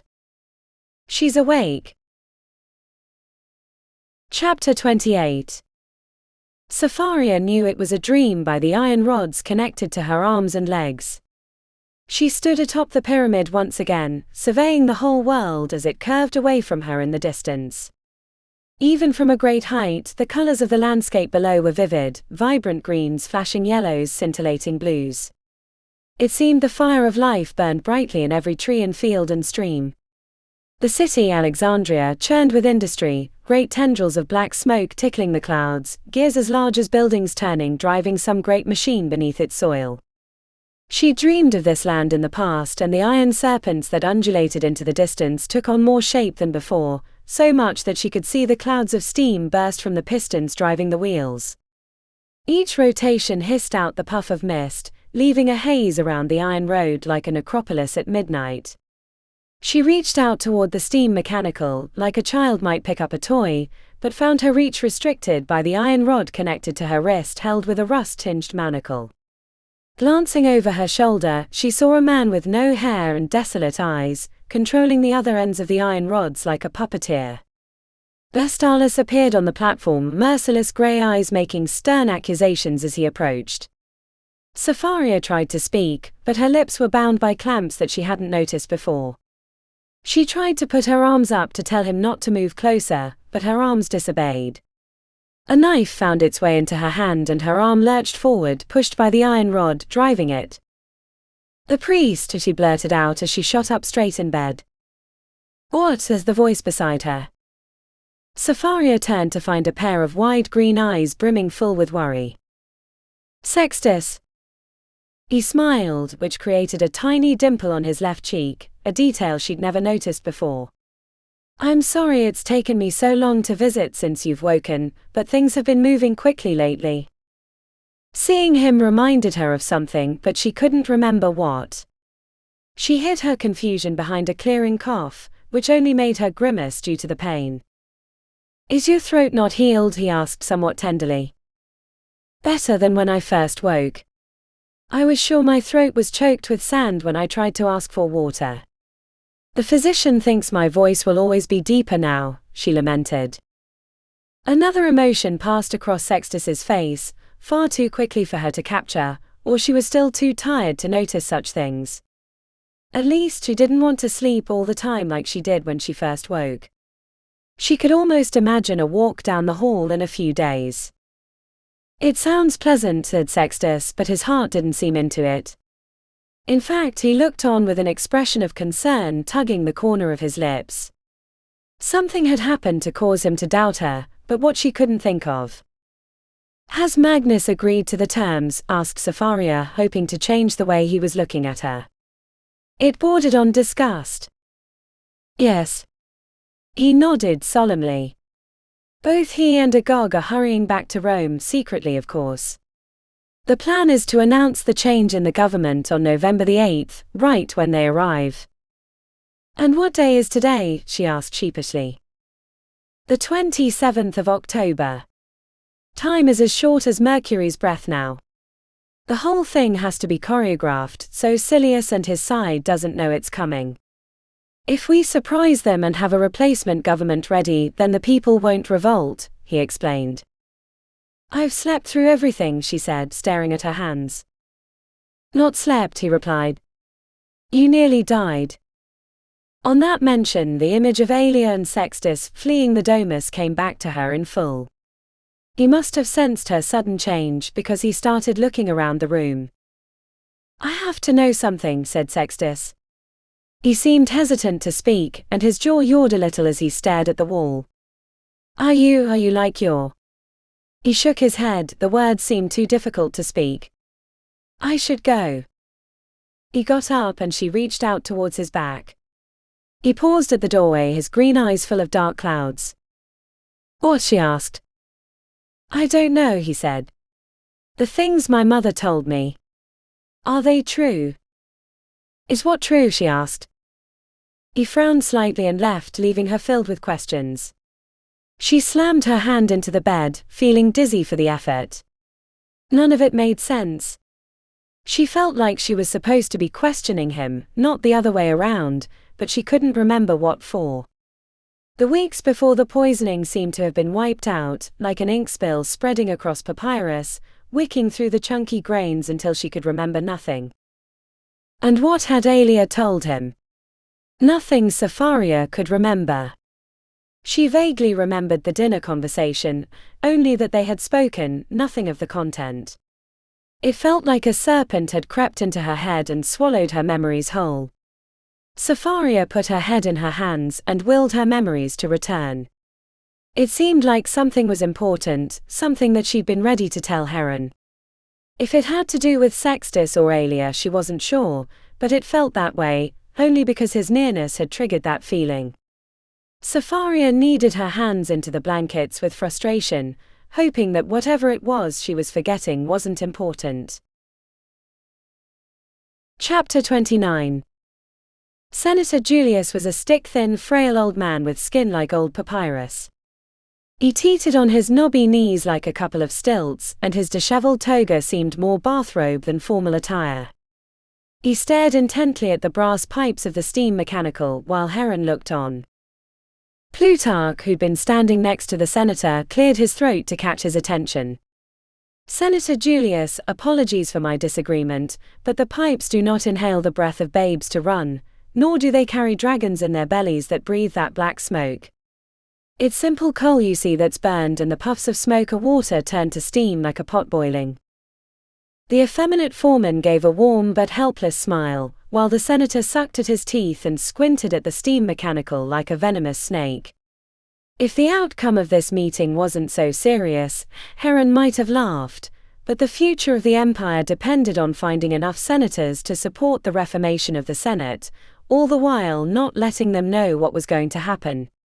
Heron stepped forward, slightly into the senator's view, distracting him enough that he split his attention between Heron and the steam mechanical with a few uneasy glances. How it works matters less to such a stalwart of the Senate, she said, after placing her hands behind her back. What matters is that the iron road will require great mountains of materials, including the forging of iron rod, for which your foundries are renowned. We wish to offer contracts for your foundry to supply 375 stadia of iron rod as thick as a man's arm. That length would be the first leg on the route north to Volsinti. The senator frowned and spoke in a slight toothless lisp. I thought your road went to the sea. How can I supply iron rod for that? Heron tried not to sigh, since it'd be the third time she'd explained it. The iron road going from the eastern hills to the docks on the Mediterranean are already done. That contract was completed and we don't need any more.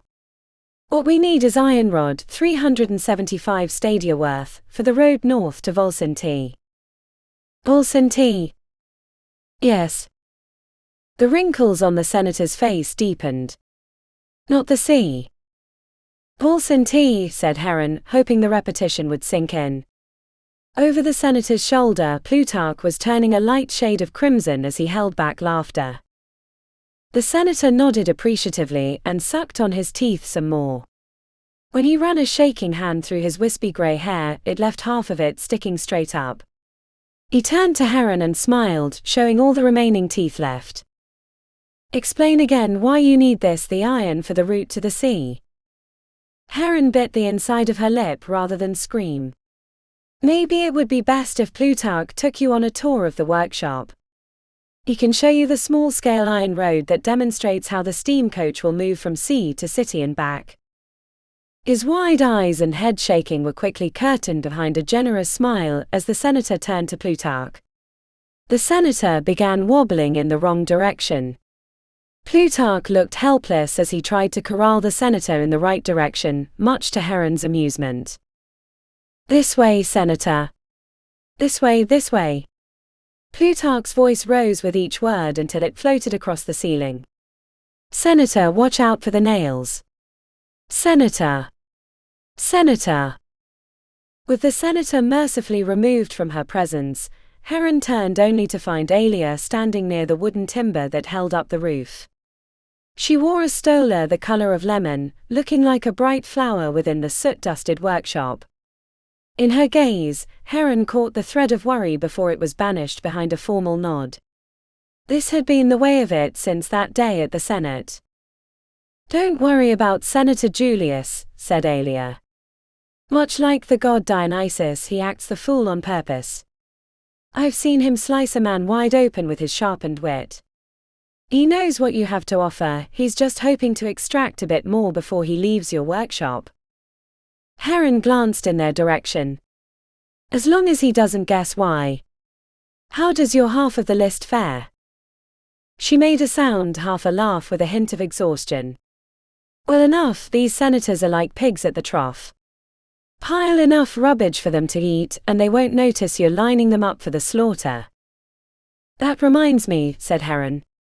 "Vestalis wants to set some surprises for Silius and his wolves, in case they resist too strongly." "What kind of surprises? And shouldn't the soldiers and the vote be enough?" asked Alia. Heron calmed her heart and said the words as neutrally as possible. "They wouldn't be surprises if too many people knew." Alia didn't flinch, she was much too strong a politician for that, but Heron detected the slightest waver in the woman's eyes.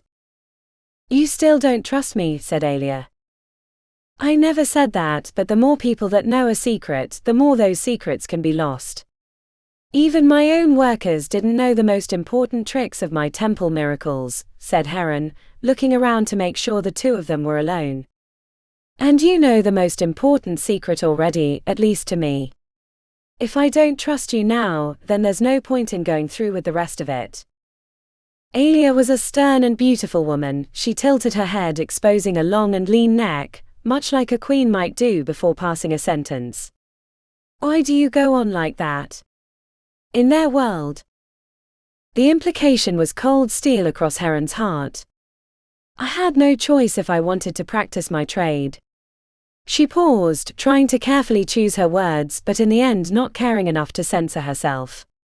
"You think I've cheated somehow or defied the gods, don't you?" "You haven't had to go through what I've gone through," replied Alia coolly. "I make no apologies," said Heron. "I've lived my life in fear.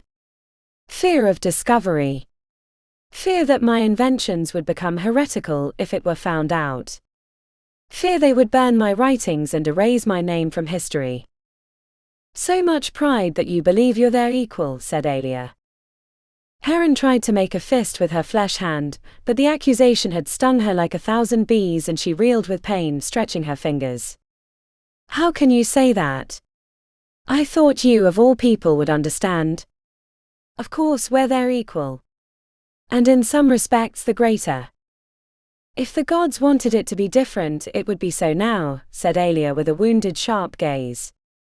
"And maybe I'm a fool to trust you in your defiance, and in the end this will only end in smoke and ruin." Heron's metal limbs weighed like anchors, dragging her down. She was angry, perplexed, numb. "Then why do you carry on trusting us, trusting me?"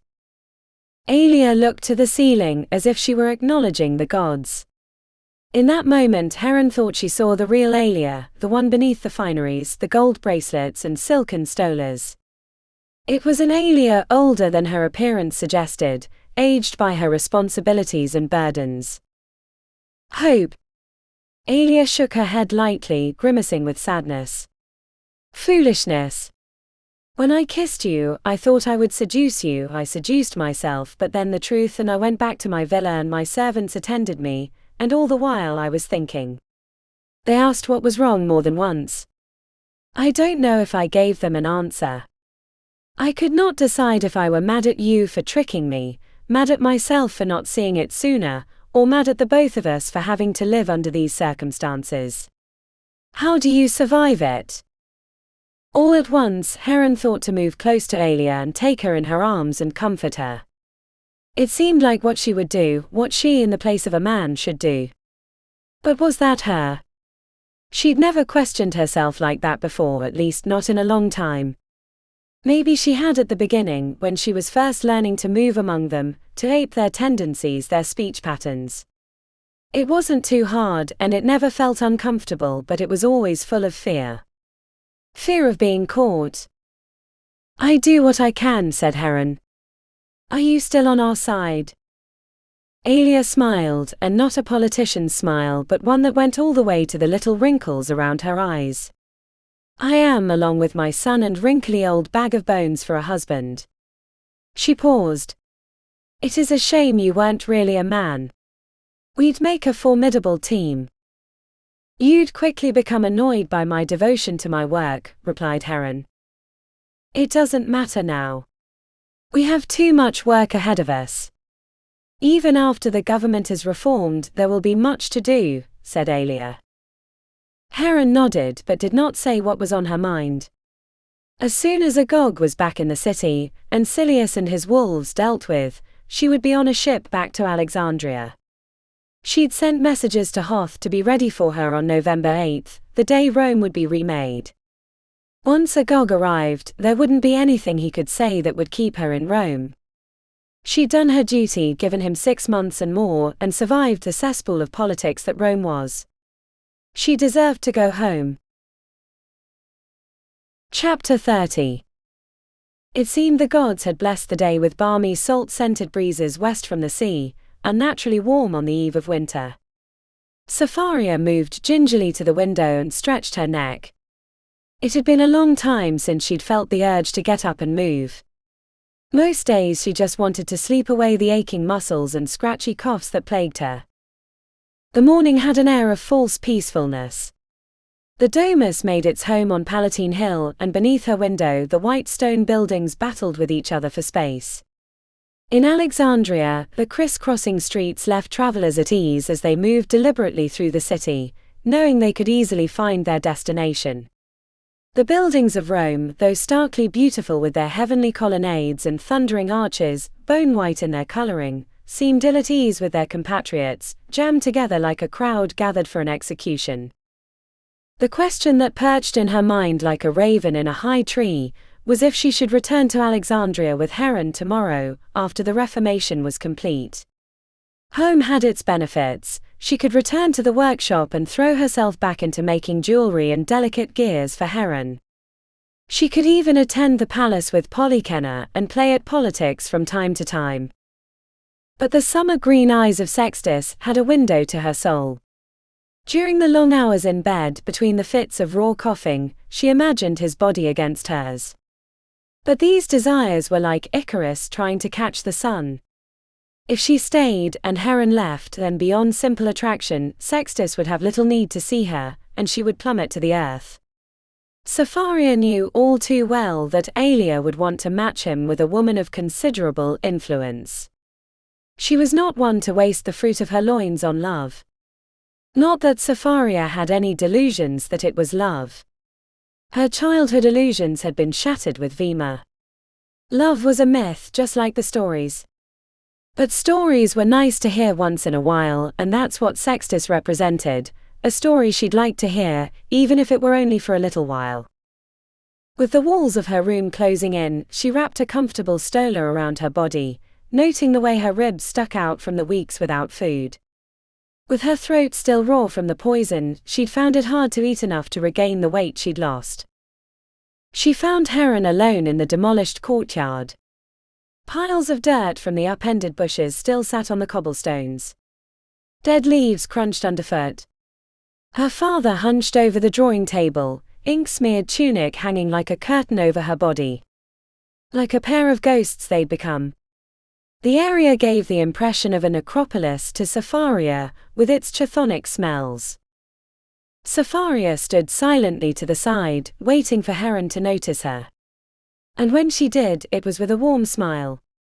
Somewhere else in the domus, the baritone voices of Northmen carried. "Have you made your decision?" asked Heron. Not yet. That's why I came to see you. What would you do? Heron shook her head. We're different people, you and I just want to get back to my workshop. You, I think, have other ambitions. The ends of her fingertips felt soothing against her cracked lips. It's hard to say. At times I feel like Athena, filled with wisdom and ready to go to war, but then I remember in these games, you can only lose once. Rome is an awful place. Then come back to Alexandria with me, said Heron, smiling wistfully. Tomorrow evening, Hoth's ship leaves for Alexandria. Punt and Plutarch will be joining me and we'll go home. You're right when you say I have other ambitions. I want to be in the middle of events, but once I'm there, I realize how terrible they are. Is that the price of having your name etched into history? Asked Sapphira. Every path is difficult for different reasons. Mine as a simple owner of a workshop has never been simple, said Heron. Simple? Sapphira raised an eyebrow.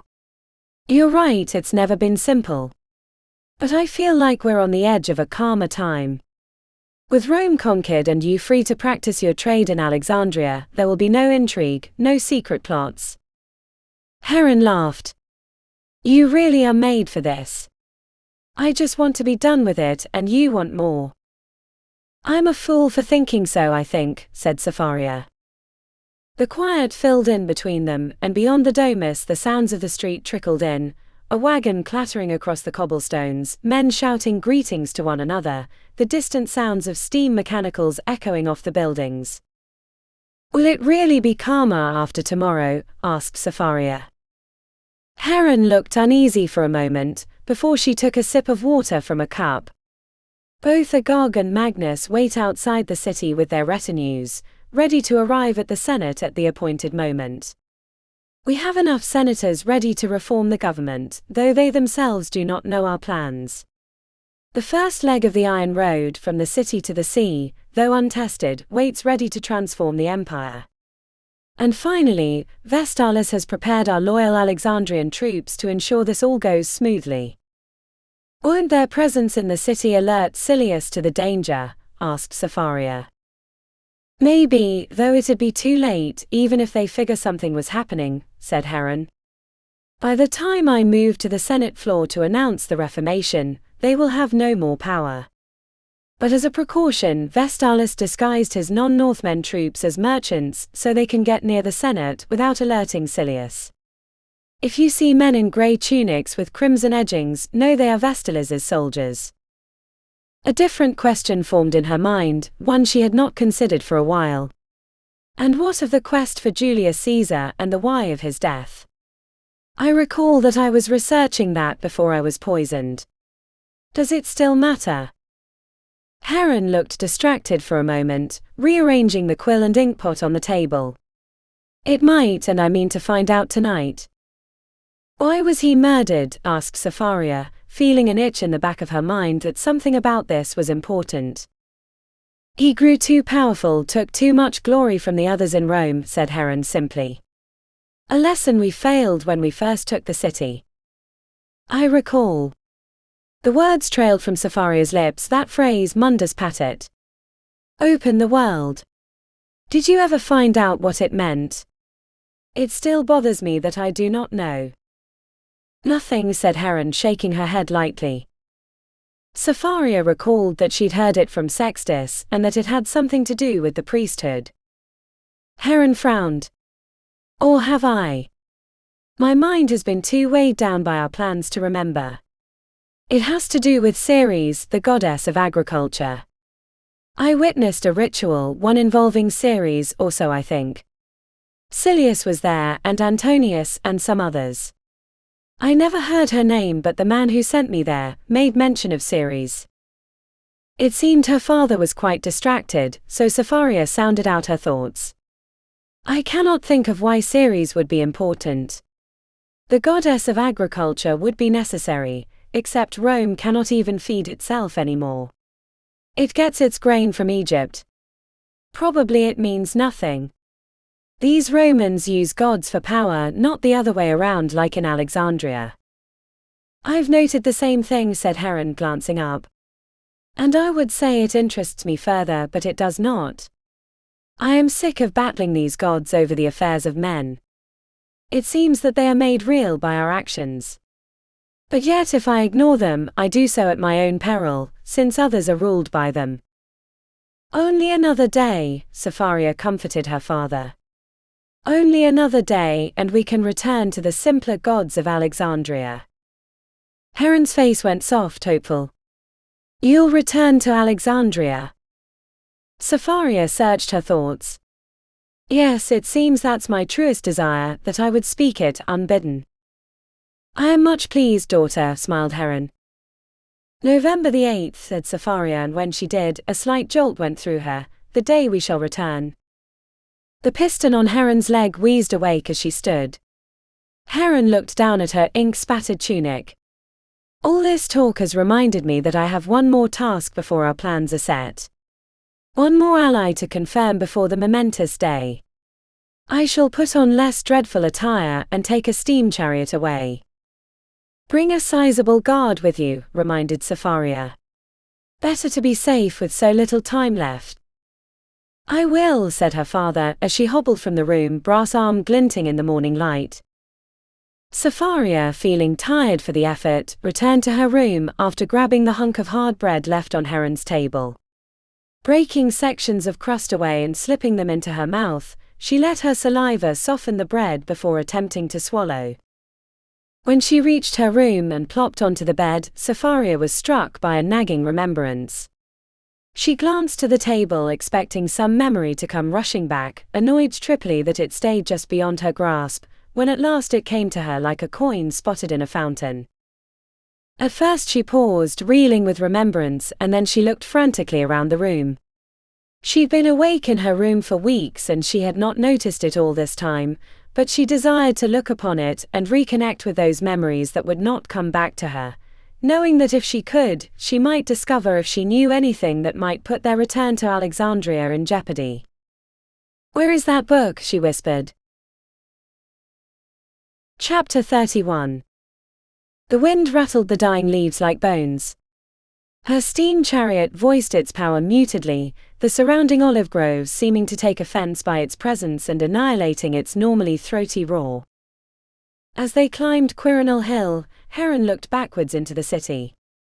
Autumn had been brief, coloring the landscape in vivid yellows and purplish reds, before plunging into decay. It had been months since rain had fallen, and the city had a desiccated feel to it, like ancient papyrus from the oldest sections of the Great Library. Heron had signed 3 laws just the day before, one on the diversion of more water down the aqueducts from Trastevere, another to collect funds to build a 6th major aqueduct into the city, and the third a ban on public fires.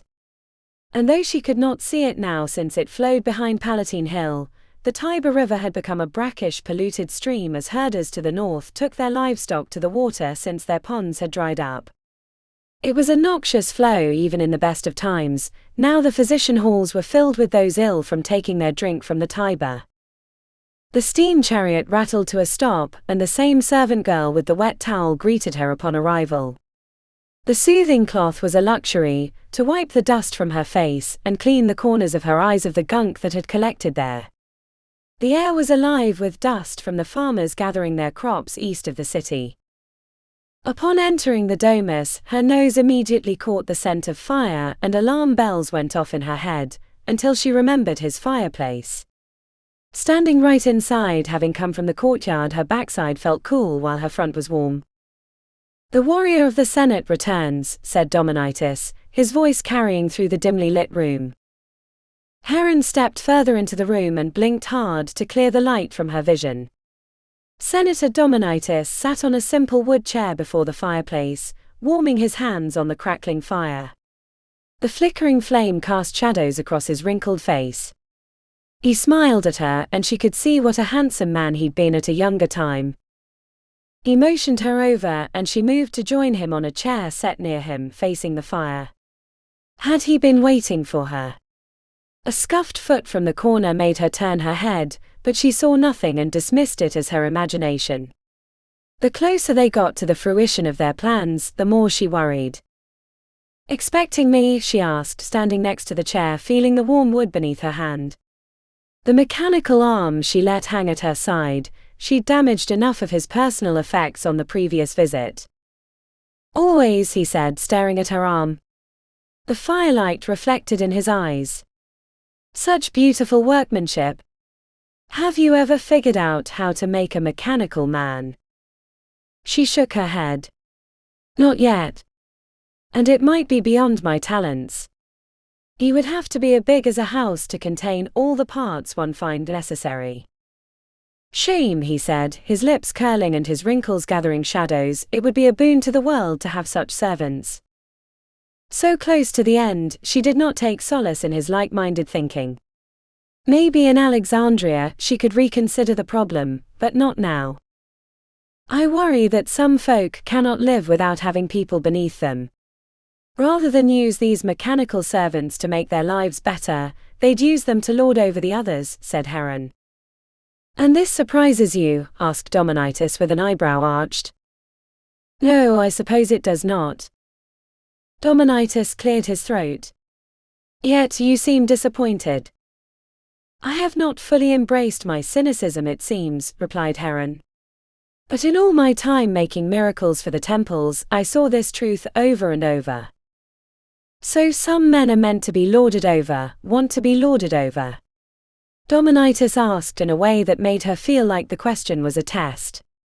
Much as the previous visit, she felt like there'd been an additional layer of conversation that she'd been missing. If this were a set of gears to be calculated to determine the best ratio for driving a wheel, she could do it in 2 heartbeats, but the unknown machine of man's intellect and drive eluded her. I do not propose how men feel, said Heron cautiously. But I am a realist and do know that sometimes it works best to act as if men want to be ruled, though it is not me that wishes to rule. From his seated position he gave her a surprisingly deep bow, hinting to an unexpected limberness for the old man. Spoken like a true politician. Maybe in a few years you'll be usurping the Northman and leading us into an enlightened age. It's not my desire, she said, leaving out that she would be leaving tomorrow evening. The wrinkled skin around his eyes creased ever so slightly. Judgingly, if she'd read him right. He loved his games, she could see. The way his lips parted like a lover before a kiss, the glint of his teeth in the firelight. But she was tired of them, tired of sparring, tired of subtext. Do I pass your test? She asked. Dominitus reacted as if slapped. What? Your test. The ebolus, the questions. Do I pass? She asked. But you haven't even told me why they killed Caesar. By the gods, I didn't even know you still remembered my request. He smiled coyly. Heron let the words flow from her lips, not caring if she coached them in the oratory styles of the great library. He was too successful, and by my recollection it was simple jealousy that killed him. By the adoration of the people, his ambitious Gaul campaign, and the warping of the Republic around his mantle, he sucked the life from their glory. Glory is everything in Rome, right? Dominitus nodded. That is the real coin of Rome. Glory. The dream of every Roman is to be cheered during a parade through the Via Sacra, leading up to the Forum, to be crowned with glory eternal. To be remembered like the myths, to have their name etched into history, never forgotten, to be spoken fondly of, or even cursed if that is the way of it, like the gods. By Julius Caesar taking all the glory, and threatening to invade Parthia, which he would have certainly been successful, after which he would have been untouchable. They had to kill him before his death caused the upheaval of the empire. You call that simple jealousy? He asked. Simple? I suppose not. Wretched jealousy, maybe. She stopped, fearing she'd said too much. They held their silence amid the crackling fire. Senator Dominitus seemed at ease with it, while Heron felt slightly ill. The city is ripe, said Dominitus. Look what happened to Tiberius. His slaves turning on him. They said the scene was gruesome, but I don't think the hanging corpses of those slaves will dissuade others if they think they have no way out. I cannot say I am saddened by his loss, and his death was the talk of the Senate, replied Heron. But I think those concerns would be lessened if they freed them like you have. The elite have the coin to pay their workers, they just prefer absolute control. A slight tick of metal on metal in the corner drew her attention. She looked deeply into the darkness between the two grand cabinets filled with books and trinkets, but saw nothing. So why did you come to visit me? Asked Dominitus. I feel you already know, she said. He shrugged ambivalently. I still prefer to be asked. I want your support, no, I want your leadership, she said. He frowned. A pointless exercise. Silius controls the Senate. He has the votes. He won't after tomorrow. Senator Dominitus perked up, sitting straightly in his chair. The fire popped, sending an ember onto the stone before his feet. He stretched his foot and squashed the bright spot until it was a soot smear. Intrigue, he said, tasting the words on his lips as if it were a delicious meal. I'm quite pleased to hear this. Can I hear more? No, she said. But you'll understand after tomorrow. If your health is up to it, please attend the Senate proceedings. I think you'll find them quite interesting. And do I have a part to play? He asked quizzically. You will, but not yet. Your role will be to get the Senate back to work after tomorrow, get them back into governing rather than extracting wealth from the empire, she replied. I shall be there. He smiled all the way up to his eyes. It seems you've brought me more than an abolus. You've brought me the whole river Styx. You've blossomed into quite the player in Rome. I tremble with curiosity on the matter of your play tomorrow. I'm sure the gods will be watching with much interest too. And what an interesting and significant day to strike, oh how Senator Silius will be wrathful. Heron tilted her head. And why would he be wrathful? You've picked the ludi plebe to strike. She wrinkled her forehead. The plebeian games. It seems every other day is a festival in Rome. He spoke proudly with fervor in his voice. But it is also the third and final day of the dead before winter. The last day of harvest historically and the last day before the world descends. It meant nothing to her, though he confirmed that it had been Silius who'd sent his men after her on the first day of the dead. Apologies that my visit must be short, but there are last-minute plans to make. We are agreed. By Jupiter I will be there, he smiled. Heron felt a wave of relief. Though she had given him little idea to the nature of their plans, it gave her solace that Senator Dominitus would be on their side. More so that he could advise Agog when he returned, giving him a safe voice. The senator's return to power, coupled with the Reformation, would leave him beholden to the new government. He was also the man least likely to have ties since he'd been out of power for so long. Even her occasional inquiries to the status of his name was left with wonder that he was even alive. Most senators had forgotten his existence as he secluded himself in his domus like it was a fortress. Heron turned to leave when she remembered the note he'd left her. She gripped the chair tightly as she pivoted. Why did you send me to the Monte del Pesce? In her brief dealings with Senator Dominitus, she'd never detected even a hint of surprise. His mastery of their encounters seemed never in question, but her mere mention of Monte del Pesce brought an unmistakable flinch in his eyes, a look of deep worry, but true to his nature, it was gone in a blink. Why would I send you to that place? He asked sternly, the wrinkles on his forehead making deep valleys. How did you even hear of it? What do you know of it? She asked. Only that it is a place of power. She paused, feeling cracks form in their agreement.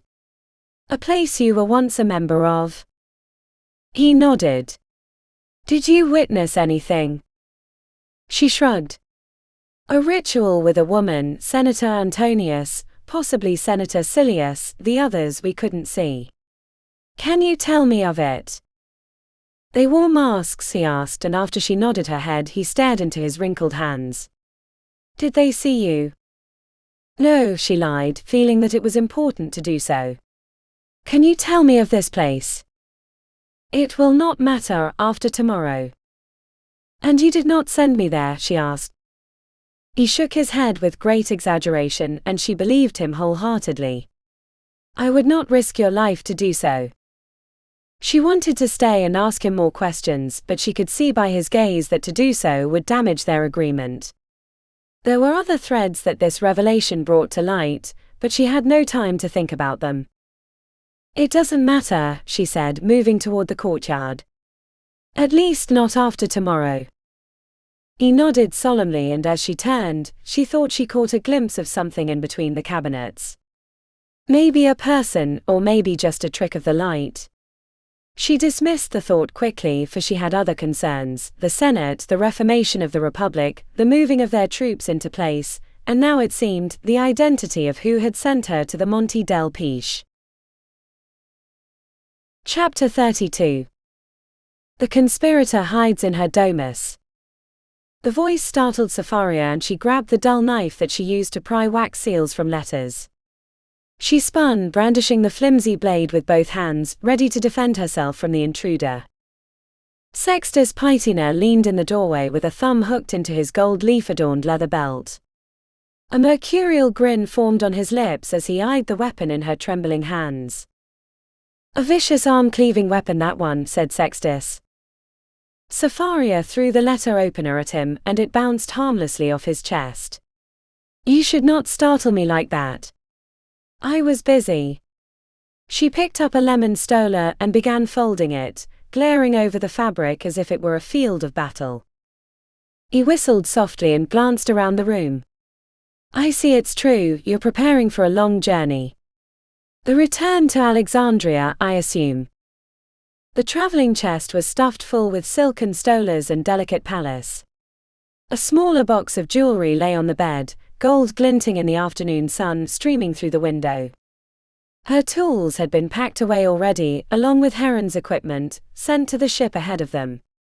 Her personal effects would ride with her on the final journey from the city. I wanted to tell you, she looked deeply into his green eyes, but I couldn't. It seemed easier to just leave. He stayed in the doorway. That's why I came to you. Doesn't Aelia need you at the Senate? The announcement's in a few hours. He made a gesture with one shoulder that belayed his interest. The real work's already been done.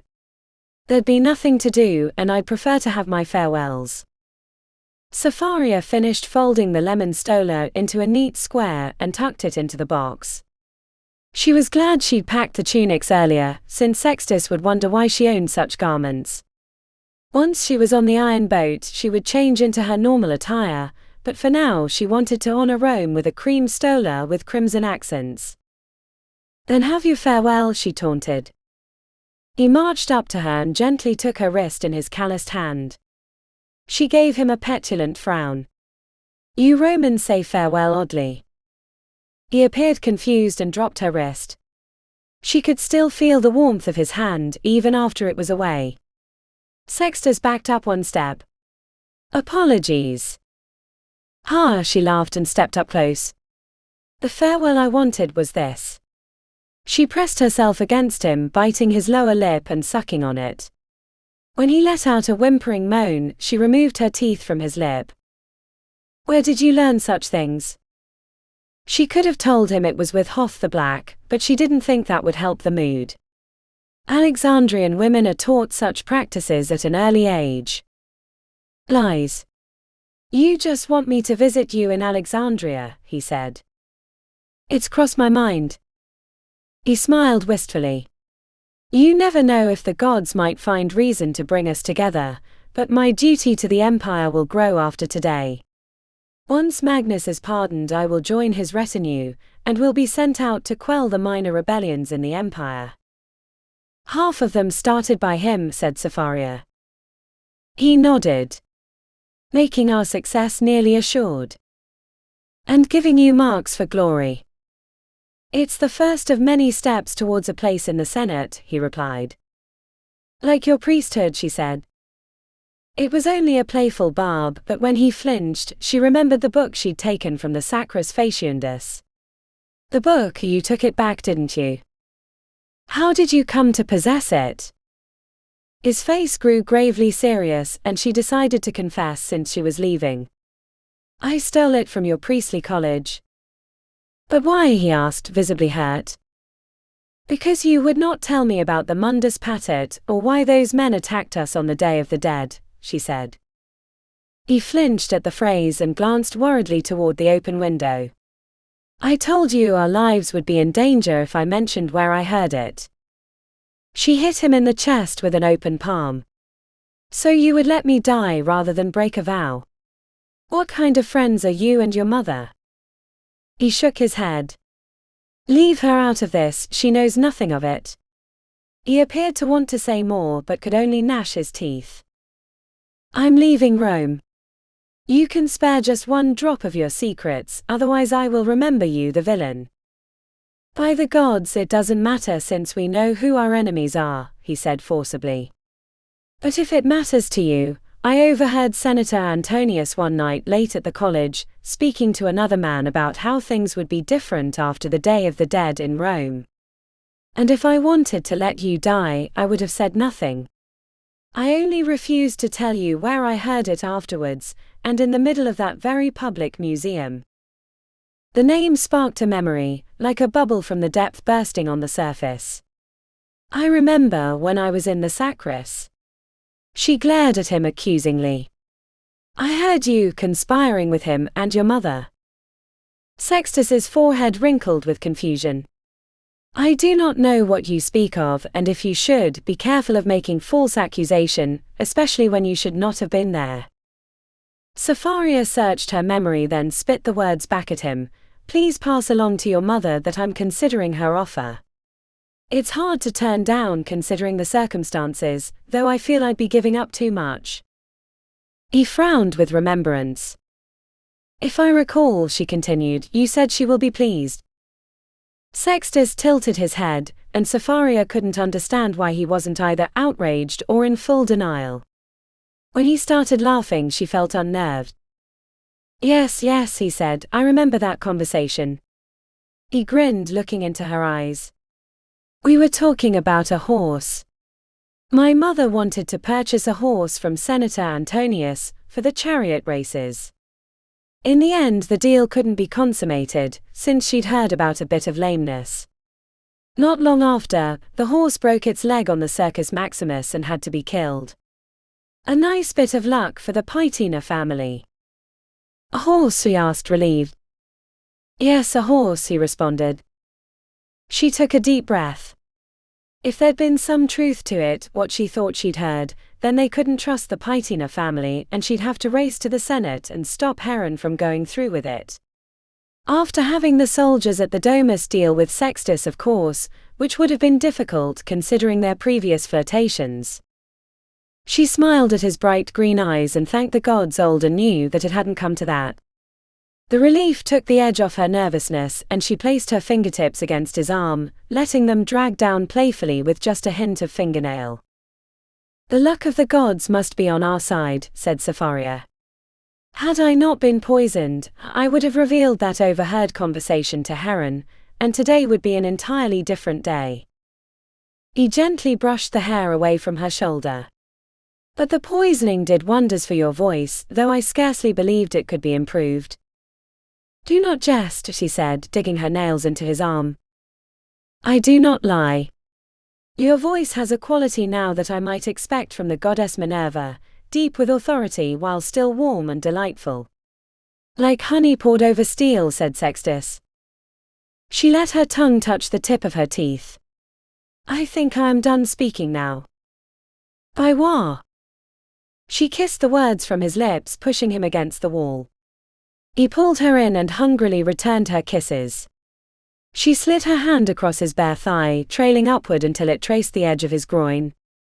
She moved slower the closer she got, and the slower she drew her seductive line, the more a guttural moan escaped his lips.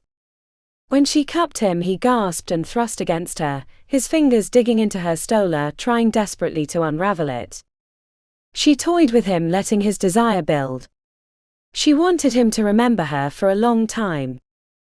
When he found the edge of the fabric, he tugged it away, and the sheet slid across half her chest, exposing her taut nipple. He sucked hungrily at her breast, and she gasped slightly for the stubble against her tender flesh.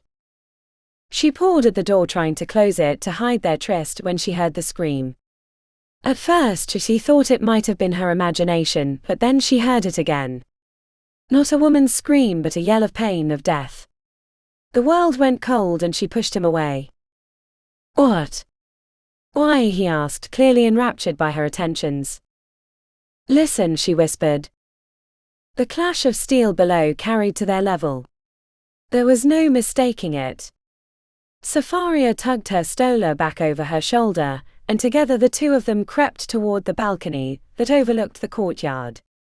Beneath them, 5 men in white face paint, bronze arm guards and leather breastplates battled 2 Northmen, and the Northmen were losing badly. 2 corpses lay on the far side of the cobblestones, with axes laying impotently in their cold grips. When she looked in Sextus's eyes, she saw his fear and knew that this had not been planned, at least by him. If she had needed any confirmation of his allegiance, this was it, but it might not matter if she only lived another hour. Chapter 33. A flock of ravens scattered at the approaching steam chariots. Grey-bottomed clouds rolled over the field, pushing dead leaves into the sky.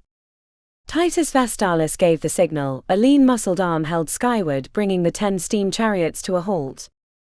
He eyed the leeward angle of the back vehicles, leaving his scathing comments unsaid, for now was not the time to reinforce discipline. The field west of them had been stripped bare except for scattered piles of wheat stalks. He marched to the edge of the field and sniffed the air. A few hearth fires burned in distant homes, but otherwise the air had a sharp bite to it, like the breath of winter exhaled. The red-haired Northman Donnar joined him near the fence line.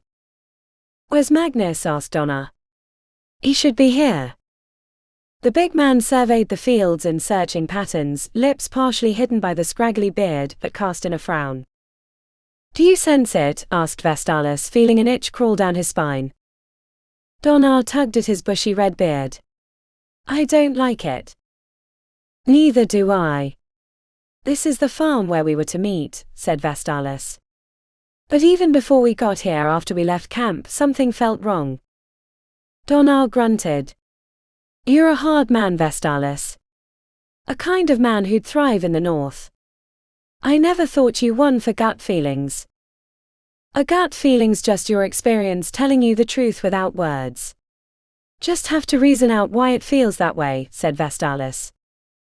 "Ever worked?" asked Donnar, still surveying the field. The rest of the soldiers stayed to their steam chariots. A few were taking a piss by a lone olive tree on the fence line.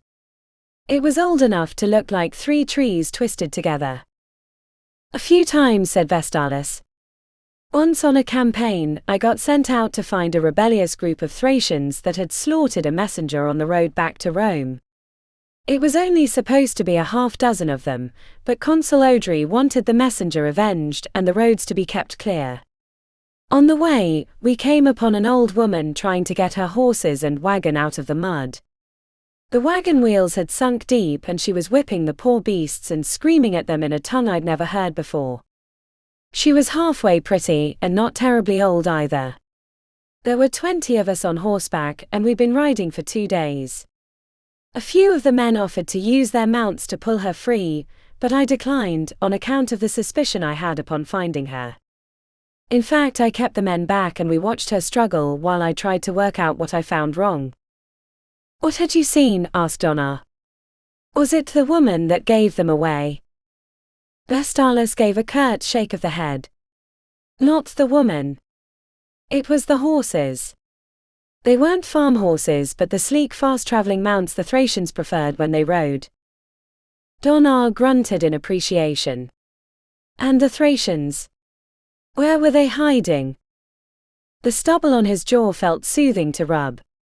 It felt like only yesterday he'd been that young. How time had passed, but not altogether changed. If we'd stopped to help that woman, who it turned out was a prostitute they'd brought with them, we would have been dead, every one of us. The Thracians had dug ingenious pits near the road, covering themselves with hunks of grass. And there were 10 of them, not 6, and that would have been enough by ambush to wipe us to the man. "And you have that feeling again?" asked Donna. Vestalis closed his eyes briefly, feeling the tingle of warning against his back. "I've had it since we left the Via Nomentana." Donna took 2 steps away and turned 1 full revolution. "Maybe your feeling's not right this time. There's no one within a few stadia." "And no Magnus either," said Vestalis. "Maybe he's late," replied Donna. "He's never late." Donna put a hand on his hilt and squeezed it. "Betrayal." "Not him, I think." But Vestalis wasn't so sure.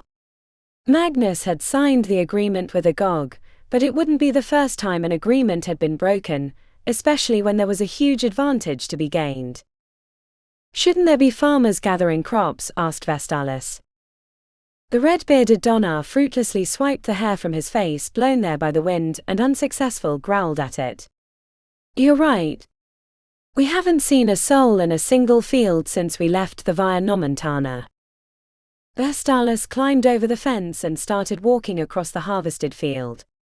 Dust kicked up at each step, trailing away from his feet, carried by the steady wind.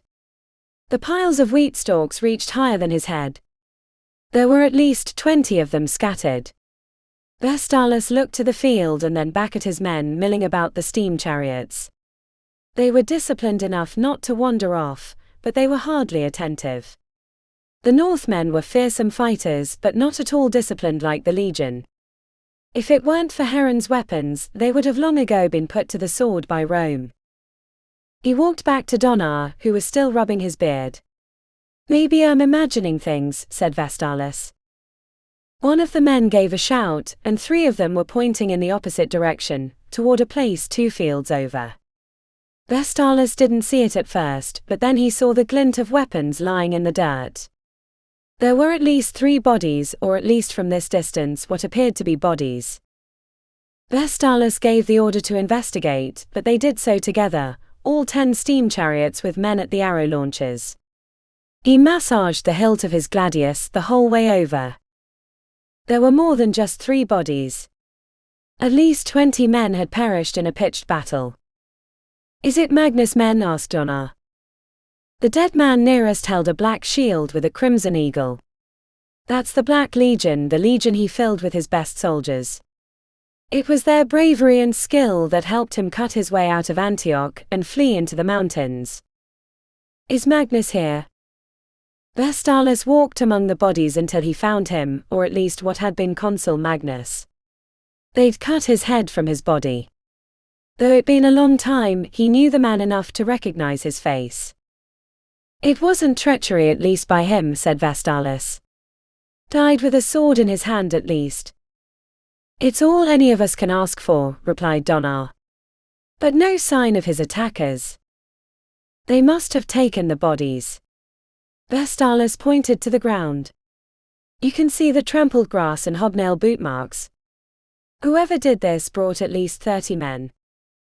Donna grumbled. "But 30 isn't enough to slaughter 20. Unless they thought they were friends." Vestalis spotted something shiny amid the grass. Surprise escaped his lips as he held up the finger-length object. "By Freya's tits, what's that?" asked Donna. "A mechanical finger," said Vestalis, as he tried to make the finger bend, but there were no gears in it. "Just a hollow tube." They ambushed Consul Magnus using someone disguised as Heron to get close. Even from a distance, Heron's mechanical limbs are unmistakable. Magnus must have thought Heron had come to greet him. "And paid for it with his life," said Donna, shaking away the red hair from his face as he looked into the wind. "But only someone familiar with our plans could know we were going to meet with Magnus." The truth was as plain as the sky above, and though Vestalis had never been one to shy away from truth, this time it pained him since they'd invested so much. "It can only be that bitch Aelia or her son Sextus. The Pytina family's the only one that knows about this meeting." Donna's eyes went wide. "This isn't the only meeting they know about." A chill struck through his body like a frozen bell. Agog should be in the city now, on the Appian Way. To the chariots. Chapter 34. There were some battles in life worth fighting. Taking Alexandria from Rome, that had been one of them. Killing the beast of the wood for Aurania, that had been another. But Agog's heart had never been engaged in taking down Consul Magnus. Agog would have been happy to have forgiven the battlemaster, and welcomed him with open arms back to Rome, but the Senate had been adamant about dealing with Magnus in the negotiations. At the time, Agog had thought it a simple task, given his superior armaments and backing of the empire, but the consul had proved a difficult foe. So Agog was quite pleased to be returning to Rome and putting the war behind him. Given everything that Heron had written to him about Senator Silius, Agog now understood why the senators had wanted him to take on Magnus. They wanted him out of the city. Hopefully returning and the reorganization of the government would put an end to Silius's machinations. He scratched his belly, what was left of it, and slipped past the brass piping that tugged on his hips as he stepped off the steam chariot. Even a year on the road couldn't make him that thin. His closest guard formed around him, mostly Northmen but a few Alexandrians who had gained his trust, and even one Cushte, a tall angular fellow who wielded a spear as long as 2 men and could throw it a dozen strides to stick in a man's eye. Battles were won and lost on small details, and it was good to have men like these around him in the thick of things. They moved in silence, everyone knew the plan. They would hide the steam chariots in a stable northeast of the city, a place Vestalis had chosen, and move to a warehouse not far away to take merchant wagons into the city to the Senate house. They wore simple tunics and cloaks for warmth, russet and grey woolen, nothing a soldier would wear. As a precaution they brought weapons, and once on the wagons it would be easy to hide them. Agog glanced around him and smirked. Anyone looking closely at them would see them for what they were, there was no denying it. They walked with a hungry purpose, men used to throwing themselves into battle and their lives to the whims of the gods. The Northman by his side, a tall blonde warrior named Svan with a twice-broken nose and a scar that crossed his lip and curled it into a permanent smirk, nodded grimly when they made eye contact. It was good to be home, or at least what his home had become. Agog looked forward to sitting by a warm fire and sharing stories with Consul Magnus, a man he planned on embracing upon first meeting. He smiled fondly at a passing memory, one of a long-ago winter battle when the midnight wind could freeze a man solid 3 steps from his door. Night was falling and the battle was just getting started. The waist-deep snow had turned their battle to a farce. Agog remembered the moment he locked gazes with the warrior who led the other side, a man named Bjorn, who was as wide as a bear and could bend a sword in his fist. It only took one look at the sluggish blows of the 2 sides, and they both nodded in unison and ended the battle, retiring to the hall and drinking the winter away rather than fight. They resolved their dispute with a contest of stories, a contest that Agog handily won when he told the tale of his battle with the beast of the wild, the creature he had to slay to win Aurelia's trust, not her heart, since that took much longer and required less sword swinging and more herb picking. Agog couldn't remember why they'd started the battle, but the ending proved memorable. As he crossed the street his hackles rose and he felt himself hurrying just a little bit. When Svan raised his wine skin to squirt down a taste of the tart drink they'd liberated from the Thracian farmers, Agog shook his head and Svan stopped himself mid-squeeze, letting the purple liquid dribble onto his tunic rather than into his mouth. "When this is over, not before," said Agog. He could see the disappointment, but he knew Svan would understand. Never start celebrating until the battle was over, a lesson he'd had to learn more than once. They didn't have much of a part to play. Heron and Vestalis had set everything up, but every step was fraught with danger. The warehouse was a sturdy wooden structure with wide timbers and a clay roof. They were still on the outer portions of the city where stone was less common for building. The wealth of marble near Palatine Hill made Agog wonder if there was any stone left in the world. A chalk mark had been left on the door they needed to enter.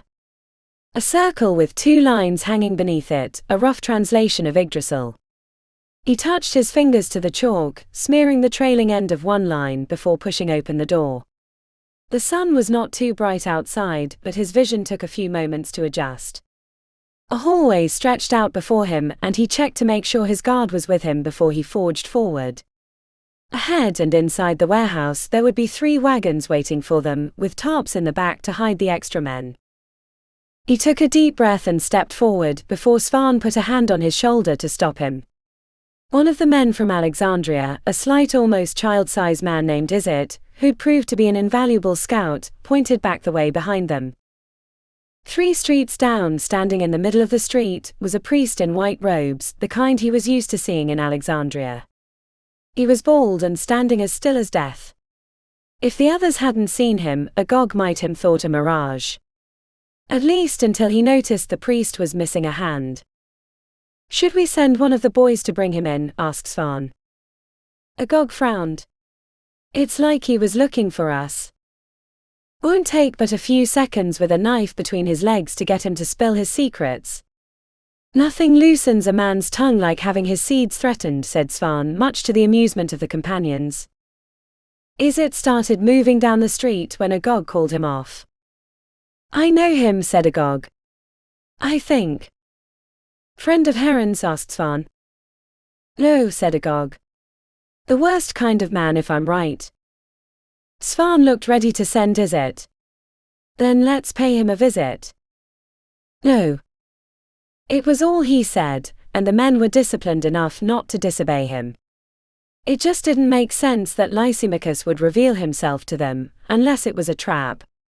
But he wasn't completely sure it was him either, though it was hard to fake missing a hand.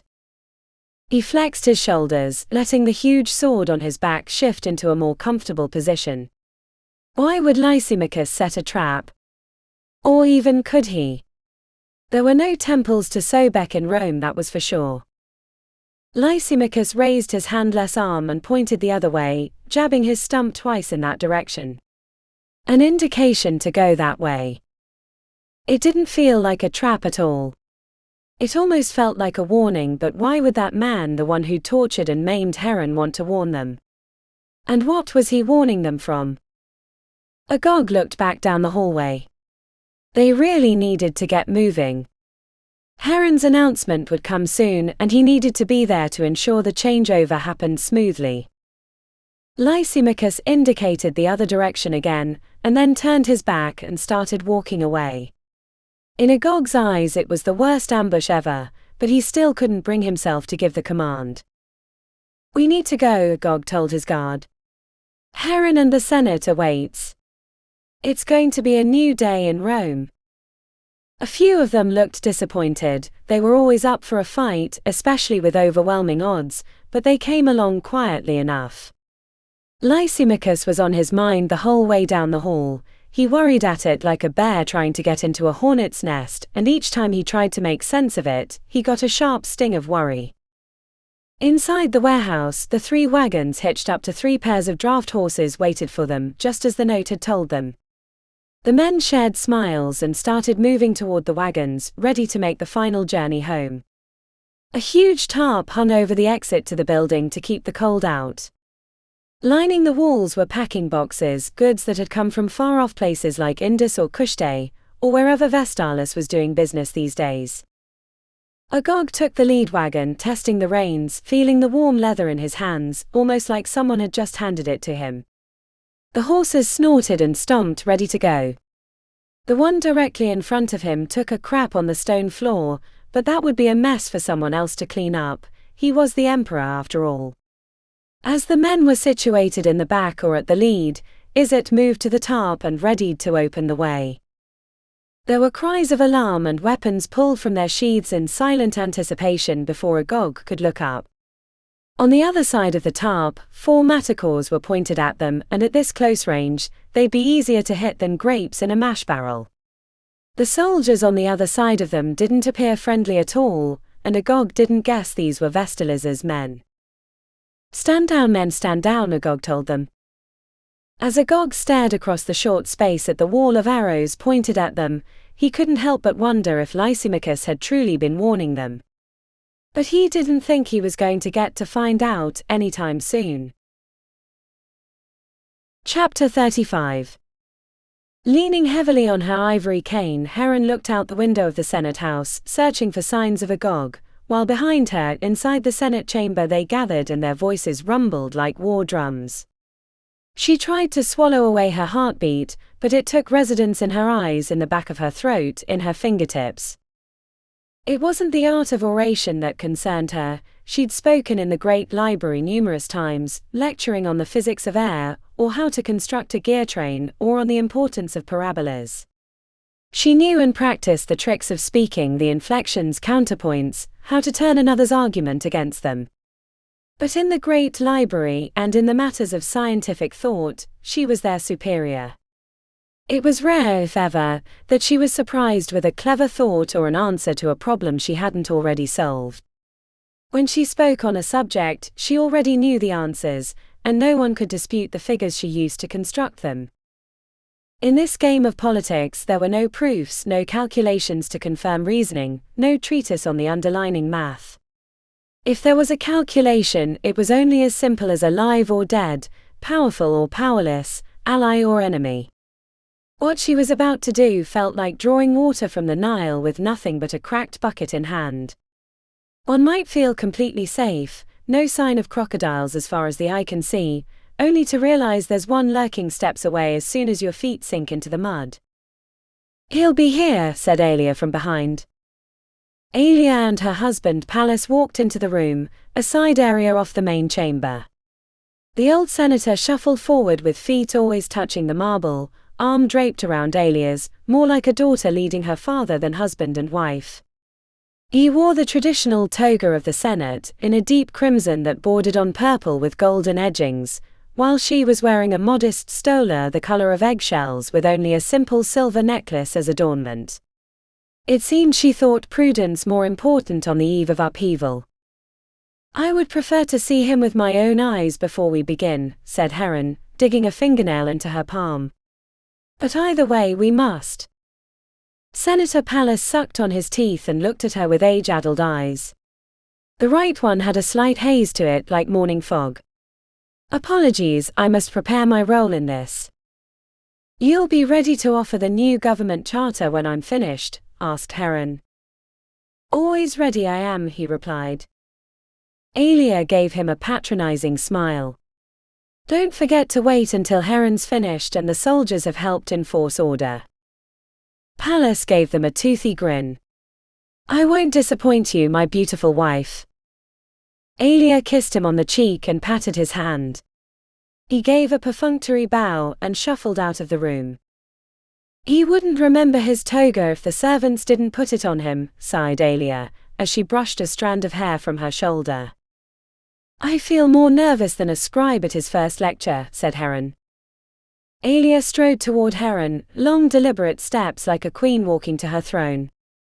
Her eyebrow raised as she stopped, glancing over her shoulder before she spoke. The great Heron nervous before the Senate? "If the stories are true, she doesn't have a heart." "Don't use that," hissed Heron under her breath. By the rounding of Alia's eyes and the sudden slackness of her lips, Heron saw that the mistake had been accidental. "Apologies," said Alia, reaching out and running a fingernail down the mechanical arm, tracing the crease on the elbow that hid the gearing. "I cannot lie, I've been thinking about you constantly, re-evaluating what I said to you in the workshop. By the gods, I think I was jealous that you haven't had to live like I have. Which is unfair. You were only doing what you needed to do." "We're both doing what we need to do," said Heron. Alia gave her a maudlin smile and they stared into each other's eyes for a while. Heron had never had a woman as a friend before, and though the two of them had been at odds, she felt like they could be friends. "When this is over," said Heron tentatively, "you should come to Alexandria with me. The city's not so stifling and you'd have more freedom. Polykenna's been running the city while Agog's been here." Alia's eyes sparkled with mischievousness. "That sounds tempting. Enticing, even. We three women could rule the city like a pre-verbal Cerberus." While Aelia was reveling in the idea, Heron was reeling. Cerberus. The word gonged in her head like all the bells in Alexandria, every tower and parapet ringing and ringing, until her teeth were sore from the vibration. Aelia narrowed her gaze. What's wrong? Did I say something? Cerberus, whispered Heron. The guardian of the underworld, 3 heads but 1 body. Both Dominitus and Lysimachus warned me. Cerberus hunts, that's what he said. She paused, other memories coming back. No, that's not all. Beware the dead. Cerberus hunts you. The dead, as in the Day of the Dead, the painted soldiers that Silius sent against me. Their hands gripped. Aelia stepped close, her voice down to a hushed intensity. Should we fear this Cerberus? Cerberus, not the mythical beast, but a political partnership. I saw Silius and Antonius at a priestly gathering. They must be 2 of the heads. It's why the protectors turned against us when Messalina was murdered. Silius and Antonius, the words trickled from Aelia's lips. They are members of different colleges. Silius from the Pontifex Maximus and Antonius from Sacris Faciundus. There must be another then, said Heron. I witnessed it. They were chanting too. She paused, trying to summon the memory. There'd been a name but she'd forgotten in the flight away. Dear, but I'm unfamiliar with that god. Aelia was about to speak when they heard announcements inside the Senate chamber. The session would be coming to order soon. They were running out of time. Goddess, said Aelia, the words rushing out of her mouth like a deluge. Dear is a goddess. Some say she's the same as Ceres or Demeter. The address, said Heron, feeling the pieces slowly connect. Whoever sent me there put the name Ceres next to it, but why? She tapped her fingers on her leg as she glanced at the door, expecting a senatorial acolyte to summon her soon. Mundus patet, does that mean anything to you? The world is open, said Aelia. Could it mean anything else? Quickly, this could be important. Aelia bit her lower lip. I don't know. But I've heard it before. Heron closed her eyes. Your son said this phrase to Sapharia as a warning. Something he'd heard in his priesthood. Eyes opened with alarm. The priesthoods. I remember something Sextus told me once when he first joined the Sacris Faciundus. About a secret priesthood that only the most powerful were allowed to join, and it was made up of members of all of them, something whispered about by the other members deep in their drinks or at bath times. He called them the Arval Brethren. He wished to join it but asked me how I thought they might be picked. Since it's from the side of politics I cannot tread, I had no advice for him, but I do know this brethren is associated with Ceres. So many connections, whispered Heron. But I don't know what they mean. Mundus patet, Aelia continued. There's another way to interpret world. That can also mean the underworld is open. That's why it's the Day of the Dead. Dominitus, breathed Heron. He called himself Charon, the boatkeeper on the river Styx. She flexed her hands in frustration, hearing the clicking of gears. Or did I call him that? Dominitus. Senator Dominitus, asked Aelia. A sense of dread settled onto Heron. Yes, Senator Dominitus. I asked him to join our new government. Have I made a mistake? Aelia's eyes shot to the side. When I was younger and still married to Emperor Claudius, he spoke to me about Dominitus often, complained or cursed, his name would be more like it. The senator vexed the emperor at every turn, though he could never prove it. Called him Dispater at his most angry, the lord of the underworld. Plato, have pity, I've invited a monster into our midst, said Heron. And if he's a part of this Cerberus, then he knows something is happening today, and if he does, so do the others, and if they know, then there could be plans to thwart ours. By Minerva, I think you're right, said Aelia. Lam clausus curia. The doors to the Senate would be closed soon. It was the last warning before the final call. They were down to a few minutes at best. "What should we do?" asked Alia. Heron glanced quickly out the window. Near the bottom of the cascade of steps, a merchant wagon had set up. Workers with arms much too large to be commoners were hauling boxes from the back. One of them in hood and long cloak had to be a Northman by his size, but it was hard to tell without seeing the pale hair that so many of them had. "What could they do to stop us?" asked Heron. "With Agog outside, ready to burst through the door after my speech, can they do anything?" "An assassin could strike," offered Alia. "Killing him upon entrance." The missing hand throbbed in memory, forcing Heron to pull her metal arm to her chest. She marched to the door and pushed it open slightly to gaze upon the Senate chamber. It was packed with men, the outer ring swollen like the Nile overflowing. A tension vibrated in the air, like a lyre string ready to be plucked. She quickly found her opponent, Senator Silius, proud like a lion, looking pleased as his lesser companions hung on his every word. Senator Antonius, plump and pink-cheeked, was whispering conspiratorially into the ear of one of his fellow senators. 1 and 2 she found them, but where was the third? It took a bit to pick him out in the crowd with so many at hand. Senator Dominitus had not yet taken his seat. He stood near the entrance to the Senate with few men around him. In his domus he'd seemed frail and brittle, but inside the Senate he was rejuvenated.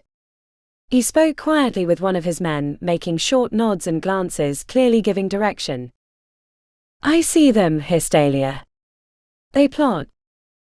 The man he'd given direction to, a plain man with no features that Heron could take note of, not even a nationality, drew away from Senator Dominitus, moving to the edge of the bowl near the entrance.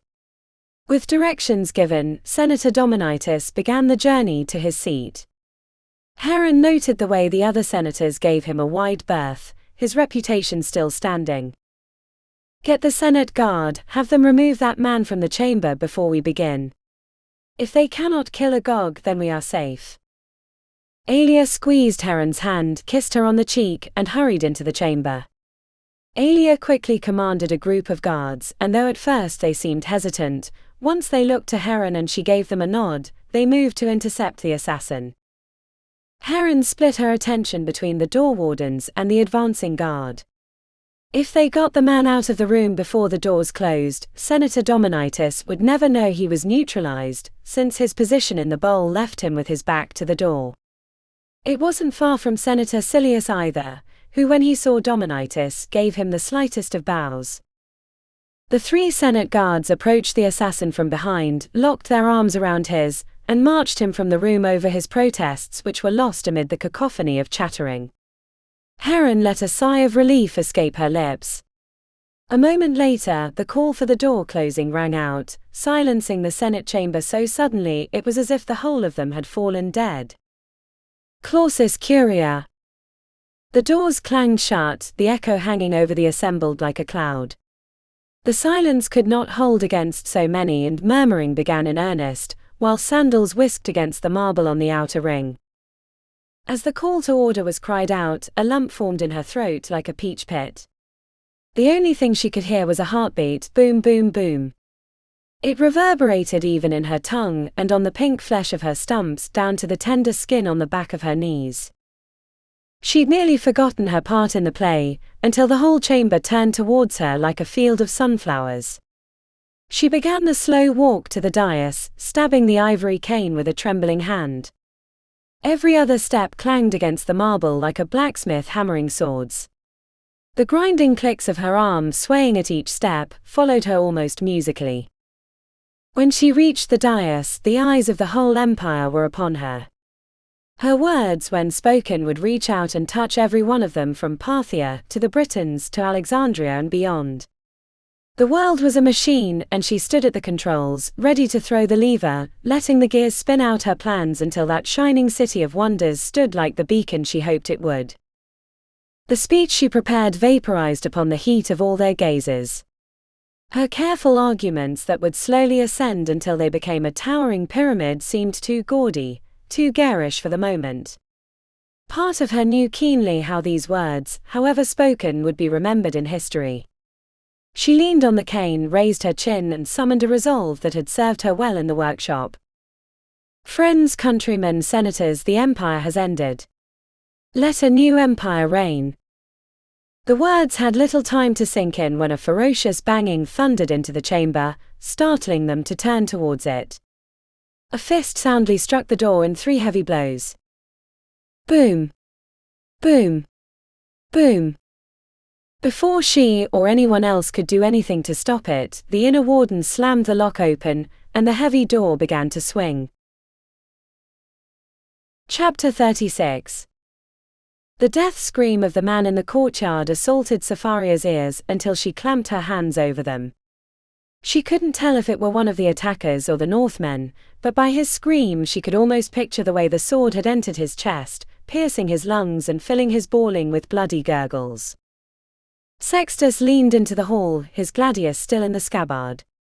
From her crouched position on the floor, his trembling hands were evident. All traces of the confident senator's son were lost, and Safaria could see he would need direction, so she took a deep breath and made for the back of the domus. "Come on," she whispered as she tugged on his arm. As he hesitated, still staring down the hall slack-jawed, she eyed the clothes chest in the room and thought briefly about changing into one of her tunics, but the sounds of swords clashing had silenced, which meant the ghost-faced assassins would be coming after them. She tugged again. "We have to move." He shook off his daze and followed. She led him through the hall and down to the peristylum at the back of the domus. The private garden was filled with mosaics to Neptune and only had 2 exits, one that led deeper into the house and another that led outside. The outer door had a bar that she set into the cradle. "How many men can you kill?" she asked in a whisper once the outer door was blocked. "How many men? What?" His green eyes had lost their luster, almost grey like the cold sea. "If it comes to fighting, how many can you fight at once?" she asked. "I've never killed a man," he said in a little voice. She banged her fist against his chest. "That's not what I'm asking. How many can you fight? This doorway's a nice bottleneck, can you hold it?" His brow bunched up. "And what do you know of fighting? Remember who my father is. And what does it matter, you're little more than an automata at this point," she said. "I can hold it if I must," he said, the words sounding dreadfully resigned, but at least acknowledging the necessity of the task. She looked around the dimly lit hidden garden for heavy objects to move in front of the inner door, but there were none. The stone table was built into the flooring and the chairs were metal with ornate cushions. She wished for a lantern or torch, since day was fleeting and a heavy cloud cover blocked the remaining sunlight. "Keep watch of that doorway," she said, while searching for any other ways they could be attacked. There was a window above them from the servants' quarters, but she doubted they would think to look out of it.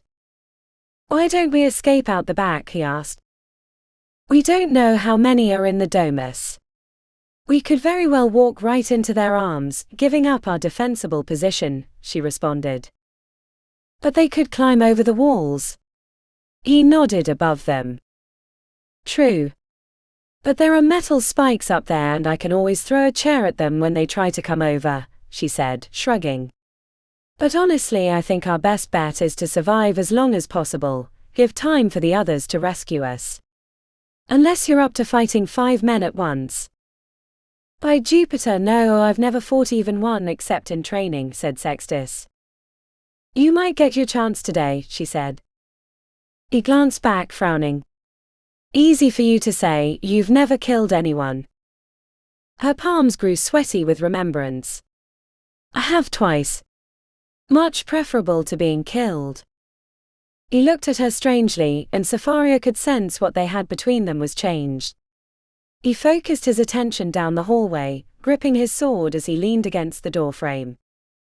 Without turning he spoke, "What do you think is happening to the others?" The stone that had been rolling around in her stomach jumped, and Safaria felt sick. "Hopefully the attack is just against us." "Your father," Sextus hesitated on the word, "picked a bad day for this." It's the third and final day of the dead until the new year. It wouldn't have changed anything to pick another, she said. The gods think otherwise, it seems. His voice had turned cold to her, and that hurt more than she expected. Her limbs ached. She knew she should be thinking of ways to get out, but she could only think about how it would change between them if they survived. A flash of white drew her attention upward. Sticking from the servant's window, one of the painted men was staring down at her. He leaned back into the room and yelled to the others. The stone walls hid the message, but Safaria didn't need to hear it to understand. "We've been seen," said Safaria. "Stay or run, which do you prefer?" "I don't know," he said. "Decide quickly, we haven't much time." Sextus banged his fist against the vine-covered stone and his face paled. Suddenly doubting his ability to kill even one attacker, Safaria made the decision. "We run," she said. "If we make it to the stables, we can escape through the back alley." The bar clattered onto the stone floor and Safaria prepared to flee. It wasn't very far to the stables, only a dozen lengths or so of mostly dirt where Emperor Claudius, when he'd lived in the building, liked to stage gladiatorial battles. But even in the dim light, she could see three men standing beneath the clay-tiled overhang of the stables, faces painted into the rictus of the dead. They advanced. And from the other direction, through the secret garden and down the hallway, the other assassins made their slow approach. Chapter 37. Betrayal had become as common as coal smoke over Alexandria. She'd grown rather used to it, expected it almost, going back to the times she made miracles for the temples, and her ideas were routinely sold to her rival Philo. Ramses. Vima. Everyone in Rome except those closest to her. Betrayal had become a vinegar poured into every drink, every meal, until she expected that bitterness at every taste. So it was to her considerable surprise that the inner doors of the Senate chamber swung open, and she was not immediately sunk by an overwhelming feeling of betrayal. In fact, she was dumbfounded by its absence. Standing beneath the marble frame, the massive automata of Julius Caesar looming behind them while the whole of the Senate looked on was the Emperor, Consul Vestalis, and the red-haired, bushy-bearded Northman Donar, looking like they'd just come from a fight. Other Alexandrians stood behind them, while the senatorial guards saluted. A quick glance to Silius told her everything about the day's events. His jaw hung low, and his fist grabbed the toga of one of his lesser companions. Equally, Antonius looked winded by the figures in the door.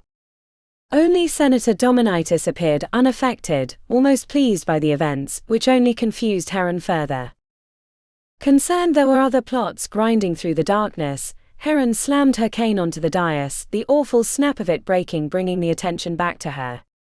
Heron gave the gift a brief frown before lifting her chin. The cane had served her well after all. "Senators of the Empire," said Heron in her loudest voice, "today we have been betrayed. Seize Senators Silius, Antonius, and Dominitus." The room erupted as senators started yelling and crying out treason and lies, depending on their allegiance, as the senatorial guard pushed through the bowl toward the trio with gladi drawn. Silius was grabbed first, and as he tried to speak, Heron yelled, "Silence them." The guard clamped his mouth closed. Senator Antonius tried to waddle out of the bowl, but three guards intercepted him and quickly subdued the large man, who succumbed quickly, and was reduced to a quivering blob kneeling on the marble. Only Senator Dominitus did not fight, as he looked to her with his head tilted in what could only be curiosity. When the guards reached him, he stepped into their grasp willingly and made no attempt to shout.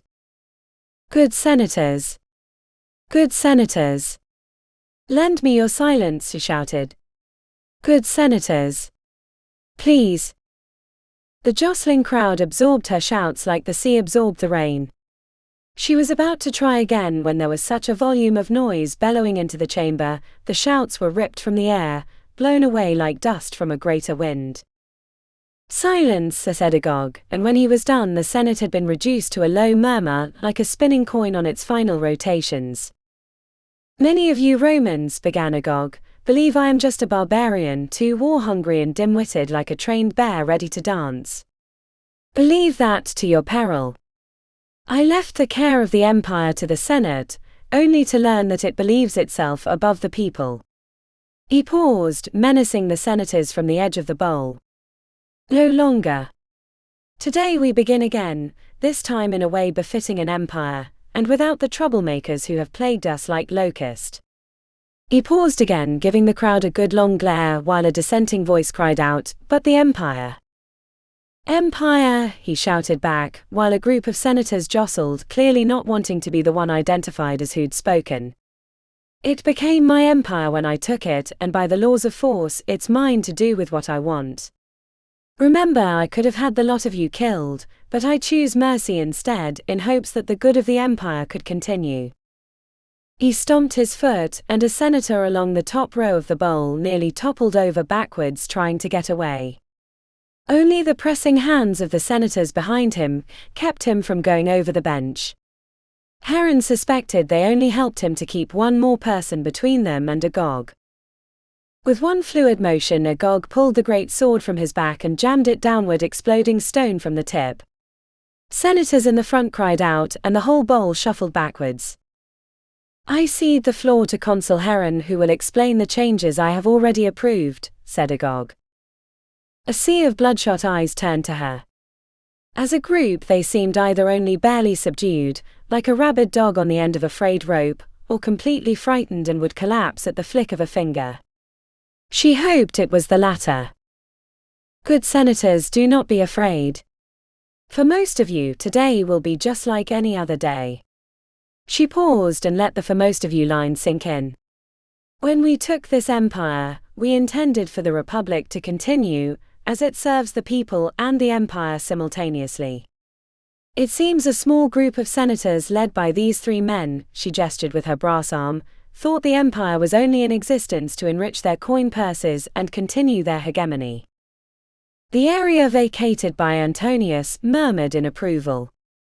It seemed large disagreement still lingered from the pudgy senators' usurping of Messalina's former domain. The protectors were back on their side, or so she hoped. Heron continued, "No more. Today we give the empire back to the whole empire, not just a select few.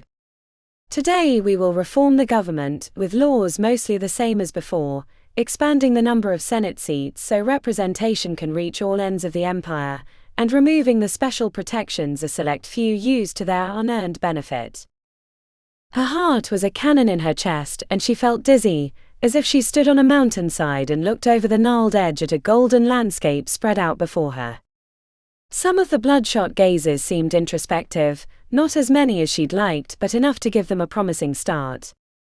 In tradition of the former empire and in welcoming of the new, the Alexandrian Empire, she paused, expecting rebuttal but hearing none, Senator Pallas will now read the charter of the new government, including those senators who will, because of their leal service to the people, retain their seats. Heron stepped to the side and tried not to topple, forgetting she had neither two good legs nor a cane to steady herself. Senator Pallas made his slow shuffle forward, hunched over like a tired oxen, his progress too slow for Heron's benefit since eyes were still on her and she wanted desperately to let out a heavy breath. At the front of the dais, Senator Pallas made a great show of unraveling the scroll, and Heron wasn't sure if it were a show or his age. Then, almost unfathomably, he straightened and she expected to hear a great cracking of his bones, like a bucket of rocks rolling into a ditch. He stood as straight and tall as she'd ever seen him, shoulders pulled back, chin lifted high. He was rising to the occasion, she decided. A worthy moment for a worthy senator. "Good senators, all-knowing gods, hear me speak." He held the scroll near his waist, and Heron supposed he must have memorized it, a feat considering his poor memory, though she didn't remember the section honoring the gods. Still, she thought he might know better, and superstition had served her well in the past. "Today the empire has fallen, and a new one will take its place." This definitely wasn't in the scroll, but she decided he was speaking extemporaneously. Or knowing its creation to the gods. Remember, good senators, that Remus and Romulus created this city of the 7 hills, brought it out of the darkness, fed it when it would have otherwise starved, opened the world with its arms. The speech was quite good, and Heron looked to Aelia to see her reaction since it was her husband. But the look on Aelia's face drained Heron's optimism of the moment, filling it with unrelenting doubt. Aelia was shaking her head at Heron, saying something but not loud enough that she could hear. Remember, the gods watch us. They hear us and see us and keep us warm because we honor them, shouted Pallas, shaking his fist to the crowd vigorously. He seemed a man half his age.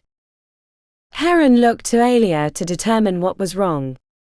Heron glanced behind, almost expecting the assassin they'd removed from the chamber to be sneaking upon her with knife drawn. Remember that this empire cannot stand without their blessing, he continued.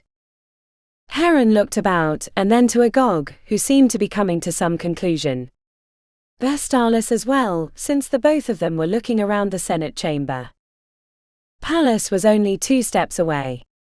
She could move to him and clamp a hand over his mouth if she must, but he had the attention of the senators, and they needed Pallas to sway them if they wanted the transition to go smoothly, but he was well off the scroll they'd written for him. She decided to politely interrupt him, so she stepped forward, right by his side. Senator Pallas. A lanky arm from the senator swept her backwards, with a strength that suggested a man much younger than his wrinkled exterior. Remember, it's one thing to let a barbarian from the north rule us, but the gods will destroy this city if we are to be led by a woman. With her hand reached halfway towards him, she froze. Her shock was such that she failed to move as he turned slowly and with deliberate menace. Her protest disintegrated under his cloudless gaze. Both his eyes were as clear as a newborn, the fire of his intellect burning on his brow.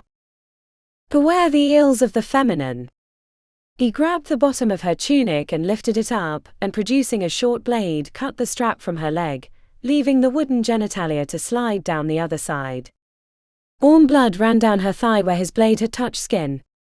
She moved to cover herself, but it was too late.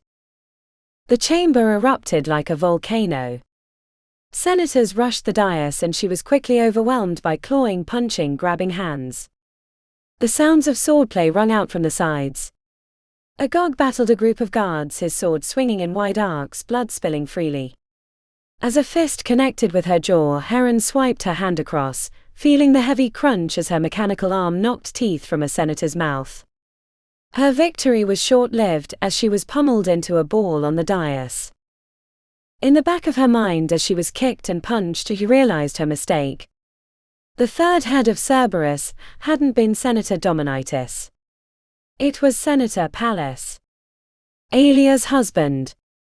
He feigned old age and withstood his wife's barbs quietly while plotting with the others. He'd been in their midst the whole time.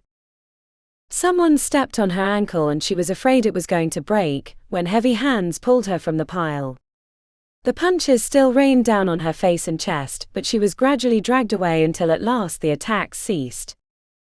She expected to see Agog or Vestalis when she lifted her beaten head, but instead she found Senator Silius staring at her with a grin that could have cut glass. "Bag her," said the senator. A hood was jammed over her head, bending her ears roughly. She struggled briefly, but too many hands held her. The darkness of the hood suffocated her, and she started breathing more deeply, trying to get one more gulp of air. And then someone punched her in the head so hard the hood was filled with 1,000,000 stars crashing to the earth. Chapter 38. "Close the gate," screamed Sapphira. The gate rattled upon impact, but it wouldn't hold since the bar was on the inside. Moving at a predator's pace, the 3 ghost-faced soldiers approached from the stables. The wind ripped dust streamers from each step, and she swiped away the hair from her face. Sextus moved to block them with sword drawn. His weapon drooped as the men moved closer. Spying a broken limb from an olive tree, Sapphira shoved it between the curved handle. The door rattled seconds after, as the men inside tried to pull the door open. "This way," she tugged on his arm and ran toward the back of the domus. 2 archways later, they were in the mangled courtyard. Looming in the shadows, since the sun was setting and only a dim lantern gave light, was the suit of mechanical armor Heron had been working on. It was larger than an automata, though not as large as the likeness of Julius Caesar in the Senate House. It had been constructed from heavy scale armor, with attachments bolted on, including a pair of javelins that stuck from either arm. The whole contraption was connected to a steam mechanical by a series of bronze tubes. The mechanical sat on a small wheeled cart behind the suit of armor, like the back legs of the mythical centaur. Heron had meant it as a test piece to see where there might be flaws in her design, but Safaria needed it to work right now. She put a testing hand to the steam chamber. The belly was still hot. Heron had been working on it up to the last second, and the servants had only just banked the fires. "Hold them while I get in," said Safaria. "By Jupiter's balls, what's that supposed to do?" asked Sextus. "Just hold them." Safaria slapped the lever into the position that fed air into the burning chamber, then she hurriedly scooped a ladle of coal dust into it, spilling half while glancing over her shoulder. As she climbed into the armor, the two ghost-faced assassins appeared out of the dim, moving deliberately toward Sextus. He seemed to regain a bit of composure, or his training had kicked in, and he straightened, holding his gladius in an angled defensive position. Heron had built the armor for a person her size, so Safaria fit easily, but the straps and connections took time to assemble.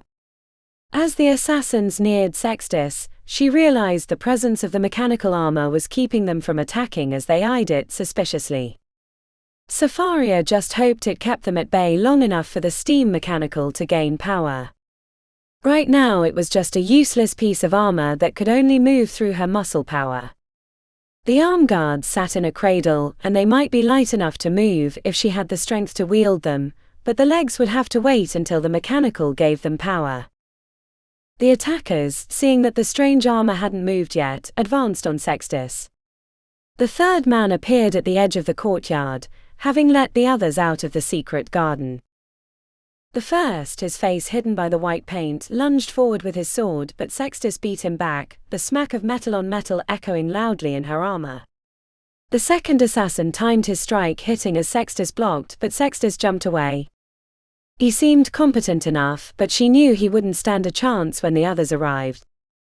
Groaning audibly as she labored, feeling the muscles in her chest and arms strain against the weight, Safaria lifted the left arm and aimed the javelin at the two men. The result had an immediate reaction. Rather than press their advantage, they both hesitated and avoided the aimed javelin. "Come on, you stupid mechanical heat," she muttered under her breath, while hoping she hadn't turned a lever wrong or forgotten something that would make the mechanical work. When the third attacker joined the others, they lost their fear and moved in again. Safaria was stuck facing one direction, and couldn't see if the others had entered the courtyard, or if they were coming in from behind. Safaria tried to move her legs, but the armor and attachments were too heavy. The ghost-faced men made a series of lunges, and when Sextus failed to block properly, a blade got through and cut him on the thigh. Sextus had a noticeable limp and tried to examine his leg, but the men pressed again, forcing his blade up. Safaria strained every muscle in her arm and chest and lifted the javelin arm, aiming towards the leftmost attacker, but he ignored it. She shook the armor, willing it to start.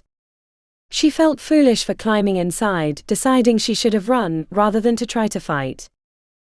"Sextus, if you can run," she told him. "They want me, not you. You don't have to die here." Between parries he yelled over his shoulder, "I'm staying and I want to see that thing work." "I do too," she said, and then muttered under her breath, "but I'm beginning to think it's not going to." As if Heron herself had heard Safaria disparage her work, the steam mechanical began a slow beat, and it didn't take long before it was churning fast enough to shake the armor. "Now we'll show them," said Safaria, but when she went to lift the arm she had no assist from the mechanical. "Curse the gods, why aren't you working?" The men, brought on by her admission, began swinging earnestly. Sextus was forced to defend himself from their onslaught. They appeared to get through twice, but he kept the defense up despite the cuts. Out of the corner of the helmet visor, she saw 2 more men creeping through the darkness. Even if he could survive the 3 before him, the additional 2 would spell his certain defeat.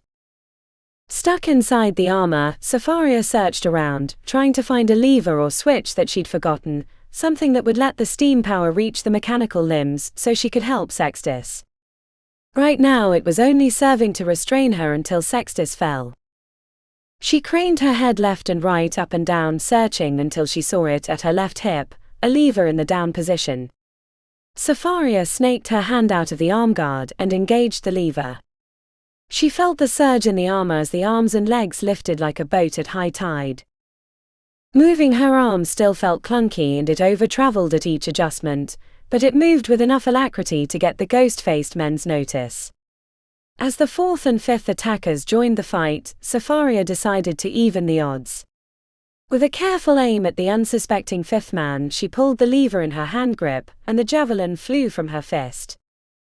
At first she thought she'd missed as he stayed standing, but then he stumbled to his knees and fell forward onto his chest, sword rattling onto the cobblestones.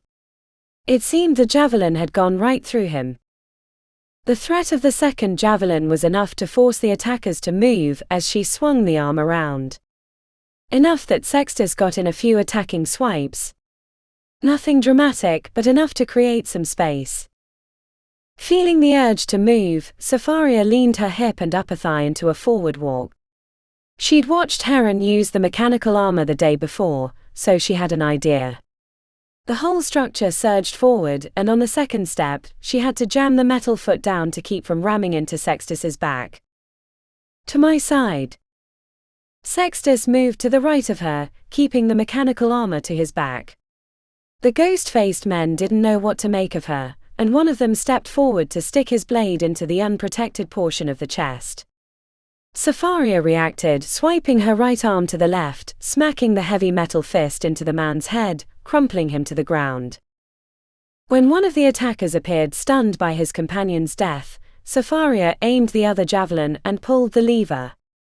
This javelin got stuck in the man's chest cavity, and he held the haft and stumbled into the dirt where the cherry tree had been, before falling onto his side lifelessly. With the odds even, Sextus lunged forward and struck the attacker on his right with his gladius, knocking him backwards in a spray of blood. It might have been an acceptable maneuver had there not been a second opponent. The second soldier used the opening to slash his blade across Sextus's chest. He fell like a marionette with its strings cut. With rage as her fuel, Safaria took one step forward in the mechanical armor, but the soldier was too far away to strike. He took one look at her and fled into the darkness. She heard a heavy moan to the side. Safaria scrambled to get out of the mechanical armor, fingernails catching the rough buckles, angled bits of the interior levers catching on her arms as she struggled free like a newborn foal. Dropping onto the cobblestones and ignoring the shock of pain through her knees, she found Sextus and cradled his head in her arms. His bloody fingers still held onto the gladius, but he was shaking from head to toe. It's not too deep, she told him. You'll be fine. I'll stitch you up. In truth, she wasn't lying. It didn't look fatal, though it didn't look good either. His chest was a bloody mess, the tunic peeled away from his skin, white lumps of bone showing through the cut. She'd fixed wounds in the workshop before, none as bad as this, but she could do it. Just be calm. Just be calm. I'll get my things from my room and come back and fix you, she told him. He gave her a shaking yes, the word coming out amid teeth rattles. She was about to let his head down onto the cobblestones, when a flash of white surprised her. The one who had fled came running into the courtyard, and before she could even scream, he stabbed Sextus right through the chest. The tip of the blade cut her leg, and a great gurgle of blood erupted around the steel. The attacker gleefully pulled his sword free and raised it for another strike, this one at her, and there was nothing she could do to stop it. Safaria just stared, waiting for the blade to pierce her chest. She didn't even have time for regrets. Right as his arm thrust forward, a bit of rope appeared out of the darkness behind him, slipped over his head and yanked the man backwards. Suddenly, the man was on his back.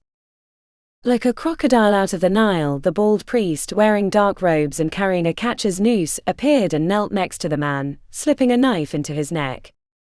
The priest deftly pulled the rope from the dead man, and as quickly as he'd done it the first time, he placed it around Sapharia's neck. The rope cinched around her throat until she could barely breathe. She didn't try moving since Sextus's dead weight was on her thighs.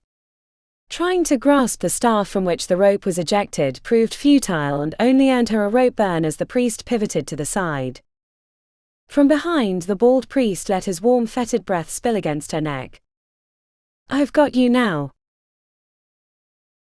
Chapter 39. The hood was scratchy. It was made from a thick, matted material that rubbed on the tip of her nose, the ridge of her eyebrows, and the tips of her ears. It muffled the world around her, at first the battle in the Senate House, and then the traitorous thuds of a steam mechanical, and finally their hushed whispers as they carried her into a building of some kind, down a flight of steps into a cold, dank room that smelled of mold, before a gate wheezed shut, clanging into place, and then a key rattled out of a lock. The darkness was complete. Not a flicker of a lantern or torch played against the thick fabric of the hood. She was chained to a wall, sitting with her legs splayed out before her.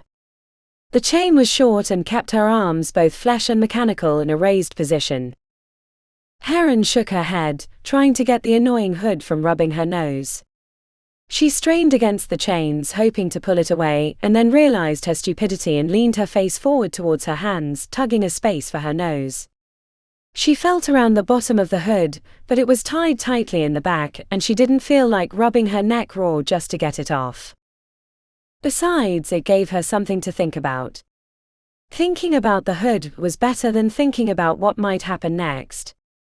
She'd been entombed in places like this before, chthonic pits that delved into human depravity. Could almost see the water seeping down the wall, looking like an oil slick surrounded by green algae. She knew too well how the rats would come out when the people were gone, exploring fearlessly, even across your leg, and even if you were screaming and trying to shake them off. Yes, the hood was annoying, feeling like the tip of a feather stuck into her nose, making her want to sneeze or wrinkle it in frustration, but it was better than the alternative. Better than thinking about the darkness and what it contained. Better than remembering the months in the tomb of Sobek, under the tutelage of Lysimachus. Anything was better than that. To her relief, a door opened somewhere above and she heard men carrying someone, but she couldn't make out who. A door near hers opened and she heard the rattle of chains and then locks, and then they left. "Are they?" she asked tentatively. "It's me," said the voice. "Dominitis." "Ah, apologies. I was wrong. I thought you were the third head of Cerberus," she told him. "Do not feel bad for this," he replied. "He fooled me too. Fooled everyone, it seems." "What happened?" "Wait. Let me get this off my head. I cannot hear so well." As expected, rotating the hood left her neck raw, and the knot was a struggle to untangle. So she leaned forward and with only one good hand tugged it off her head. "That's better," she said. "What happened? I was taken so quickly. Is Silius in control? Or Agog?" Dominitis hesitated, and she wondered if it was because he now knew that she was a woman. She'd never had to consider that before, and it wasn't any consolation that she might not have to consider it for very long. "They took me," said Dominitis finally, his voice weary with age. "Not long after you. They had soldiers amid the crowd and weapons hidden behind the statues in the alcoves." "So it was true," said Heron. "You would have helped us reform the Republic." He chuckled. "I guess there's no harm in the truth sitting here waiting for Charon's boat. I had hoped to take back my old place within the Brethren. I had a hunch that you would eliminate my old adversary, Silius, and with the influence you'd gifted me, I'd be able to take my place back." "So you didn't get wanderlust when the assassin attacked you? You were forced out?" she asked. He made a noise the old make when they're remembering the past. Wrapped inside that noise was a deep sadness. My wife and son were both poisoned during that time. Silius, I can only assume. He was a member of this, brethren? Yes, the Arval brethren. The true keepers of power in Rome since the very beginning, even before the Senate, even before the Republic, he said. Silius and I had a disagreement about power. We both wanted to rule and he struck first. I'd grown too complacent with my reputation. Occulta Imperatore. The hidden emperor. No one would dare to touch me, especially not a fellow member of the brethren. Oh, how wrong I was. What is this Arval brethren? What purpose do they serve, she asked. What purpose does any organization have? To gather and hold power. But this one did its best from the shadows. 12 men dedicated to our God, he said. Ceres. He laughed, a short and cutting sound. Yes and no. Ceres is the goddess of fertility. The reason the brethren came together so long ago was to encourage the growing and harvesting of crops. When Rome was young, she needed food to grow. That was our official reason for existence, back before the Republic became an orgy of power. No, our God was not Ceres but Dispater, the father of riches. When I was Occulta Imperatore, I held the position of Dis, the head of the Arval brethren, but now that is Silius. The god of the underworld, muttered Heron. So when I called you Charon, I wasn't too far off. I should have just enlisted your help from the beginning, but I wasn't sure if I could trust you.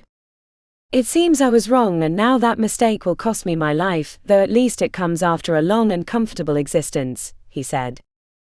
She was about to speak when the door at the top of the dungeon banged open, flooding in piercing light, forcing her to squint. Shapes passed before the light, and then it was blocked out completely by a hulking presence. Heron knew who it was even before she could make him out. Agog. Heron, he said, before getting hit on the back of the head with a sword hilt, driving him to his knees at the bottom of the stairs. He was wrapped in chains and 2 soldiers held swords to his back.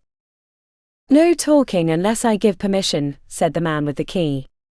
Heron tried to get a glimpse of the man through the bars, but she couldn't quite make him out. Looking over, she noticed Dominitus glaring, chewing on his anger. It didn't take long for you to betray me, Cultry, said Dominitus. And I shall live a little longer for it, he said, and Heron recognized him for the one who they'd corralled and sent out of the chamber. You were the assassin, said Heron. The one we interrupted. Dominitus looked to her with bloodshot eyes. Cultry was my insurance for Silius. He was to kill him if anything happened. So if I wouldn't have stopped him, we might not be here, asked Heron. Dominitus shrugged. It might not have stopped the fighting. Remember, it was Pallas who betrayed you. Silius was always your enemy. He looked to the man beyond the bars. And now you are mine. I'll shed no tears for you, old man, said Cultry, as the soldiers were chaining Agog to the wall in a cell 2 over from Dominitus. Your time was done. It's better this way. Had I killed Senator Silius in the middle of the Senate, I might have been killed myself. I didn't choose your line of business, said Dominitus coolly. But now the hearts of Remus and Romulus go cold by your betrayal. And now the hearts of Remus and Romulus go cold, replied Cultry with a smirk. Dominitus laughed and glanced over to her. My time hastens quick. And then to Cultry. He wouldn't have sent you down unless he wanted you to kill me. No, he wouldn't have, said Cultry, slipping through the door. It was part of the deal. Dominitus nodded solemnly. Heron had a better look at the man about to kill the senator, but she couldn't quite pick out any details that distinguished him. Cultry crouched down like a lover moving in for a kiss, the blade held before him, and whispered something in Dominitus's ear. A last farewell or a final barb for ill-led service, Heron couldn't tell, but the blade went in quick and the old man slumped against the bars. Soldiers, said Cultry, come get the body. Senator Silius wanted to piss on the body before we buried him. As Coultry turned, he looked to her, just a moment of eye contact between the bars, and she noticed a tiny scar over his right eyebrow, a childhood pockmark maybe. The soldiers collected the body and marched up the stairs, and once more she was shut into darkness. Heron blinked away the purple square of leftover light against her eyes and called out to Agog, "Are you well?" "Alive," he grumbled. "That counts for something." "What happened in the Senate?" "Are the others dead?" she asked tentatively. "Vestalis lives, I think. We got split up in the fighting. When the soldiers overwhelmed us, Vestalis and a few others fought their way out. I was too busy trying to get to you after." "You're not mad, are you?" She felt the fool for asking, but she needed to know.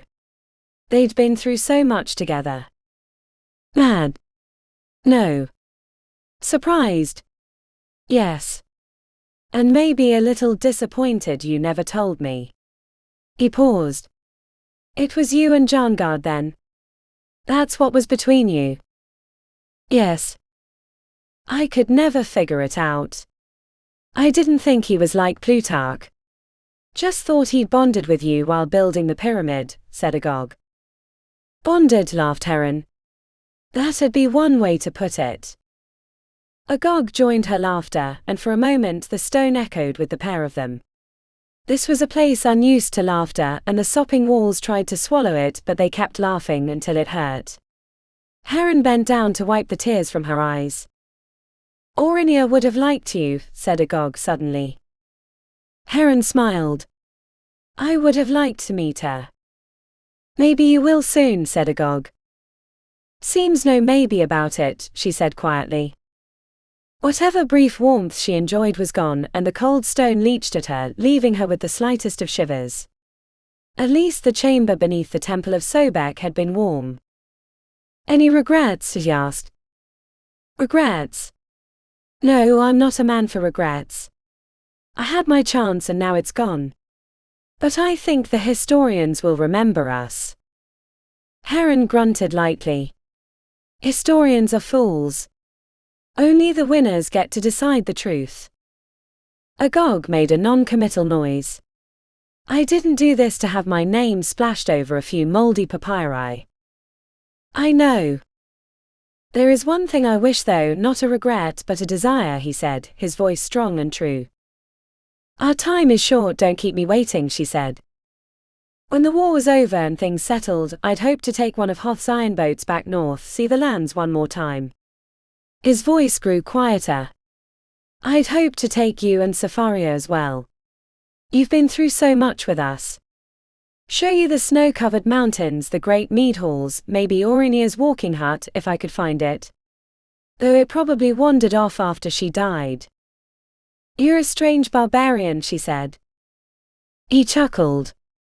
"Any regrets for you? Any secrets held back? You're not really one of the gods here on earth to test me. Like you, no regrets, no secrets." She leaned forward, itched her nose. "Wait. There is one I'd forgotten about in all this. Keeping more secrets, eh? Athena's secret daughter." She laughed. "No. The heir of Alexander the Macedonian. I found out the truth later after I told you what I thought was the truth." A slight vibration put pause in her words. She knew that frequency. It had to be more steam chariots returning to the villa. Moments later, she could hear voices near the top of the stairs. "It was me," she said. "You?" "Yes, me. The old book the priest of the Alexandrian Temple gave me linked my family to his, through the lineage of the Amazonian queen Thalstress." He made an interested noise, and he seemed to be gathering himself to speak when light burst into the room, brought by soldiers with lanterns. In no time they had them out of chains and were leading them outside. A cold wind whipped across the fields, rattling her teeth with shivers. Beneath the massive olive tree behind the house, a circle of men in masks waited. A rope had been hung on a thick branch, but only one. When they pushed Agog forward, Heron knew that fate was not for her, but she feared she'd get to learn hers sooner than she wanted. "Bring forth the invader," said Silius from behind his painted mask. Before, when Heron had crept upon the villa, she'd been too far away to see the details. Up close, she could see the visage of the underworld in the strong black lines etched across his pale face. They maneuvered Agog beneath the rope, and as the circle expanded, shedding light across the field, Heron saw the rectangular hole hacked out of the ground that must contain the body of Dominitis. At sword point they made Agog climb onto a box, and one of the masked priests slipped the rope around Agog's neck. Silius stepped forward to speak, and before he could, a great wind blew from the north, frigid cold with ice in its teeth. The olive tree shook, its bare branches quivering under the gale winds. The men in the circle shrunk their shoulders and pulled their cloaks tightly, and for a moment Heron imagined Agog using the distraction to knock away his captors and sprint into the darkness, free from Roman rule. But the wind shuddered to a stop, and the ritual resumed. "He who plows offers his sacrifice." The words were immediately familiar, though the men did not speak slowly, ritualistically like they did before. This time they stepped forward and said their words quickly, as if anxious to be rid of the Northman. "He who prepares the earth offers his sacrifice. He who plows with a wide furrow offers his sacrifice. He who plants seeds offers his sacrifice." A heavy man who could only be Senator Antonius stepped forward. "He who traces the first plowing offers his sacrifice. He who harrows offers his sacrifice. He who digs offers his sacrifice. He who weeds offers his sacrifice.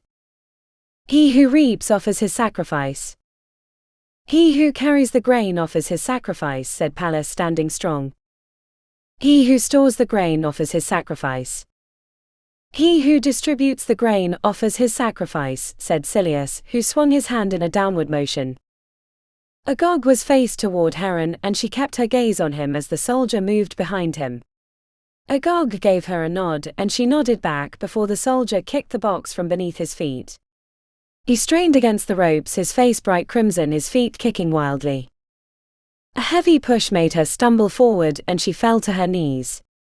Arms lifted her up, and she was led to a spot before Agog as he hung from the rope. A spear was shoved into her hand, the mechanical one, and before she could do anything to stop it, they pushed her arm forward to pierce Agog's side. Blood flowed darkly from the wound. Before she could utter a farewell, they dragged her back the other way, marching her around the villa to two large piles of wood set out for a fire. At the center of each pile was a timber set into the earth, and chains hung from the timber.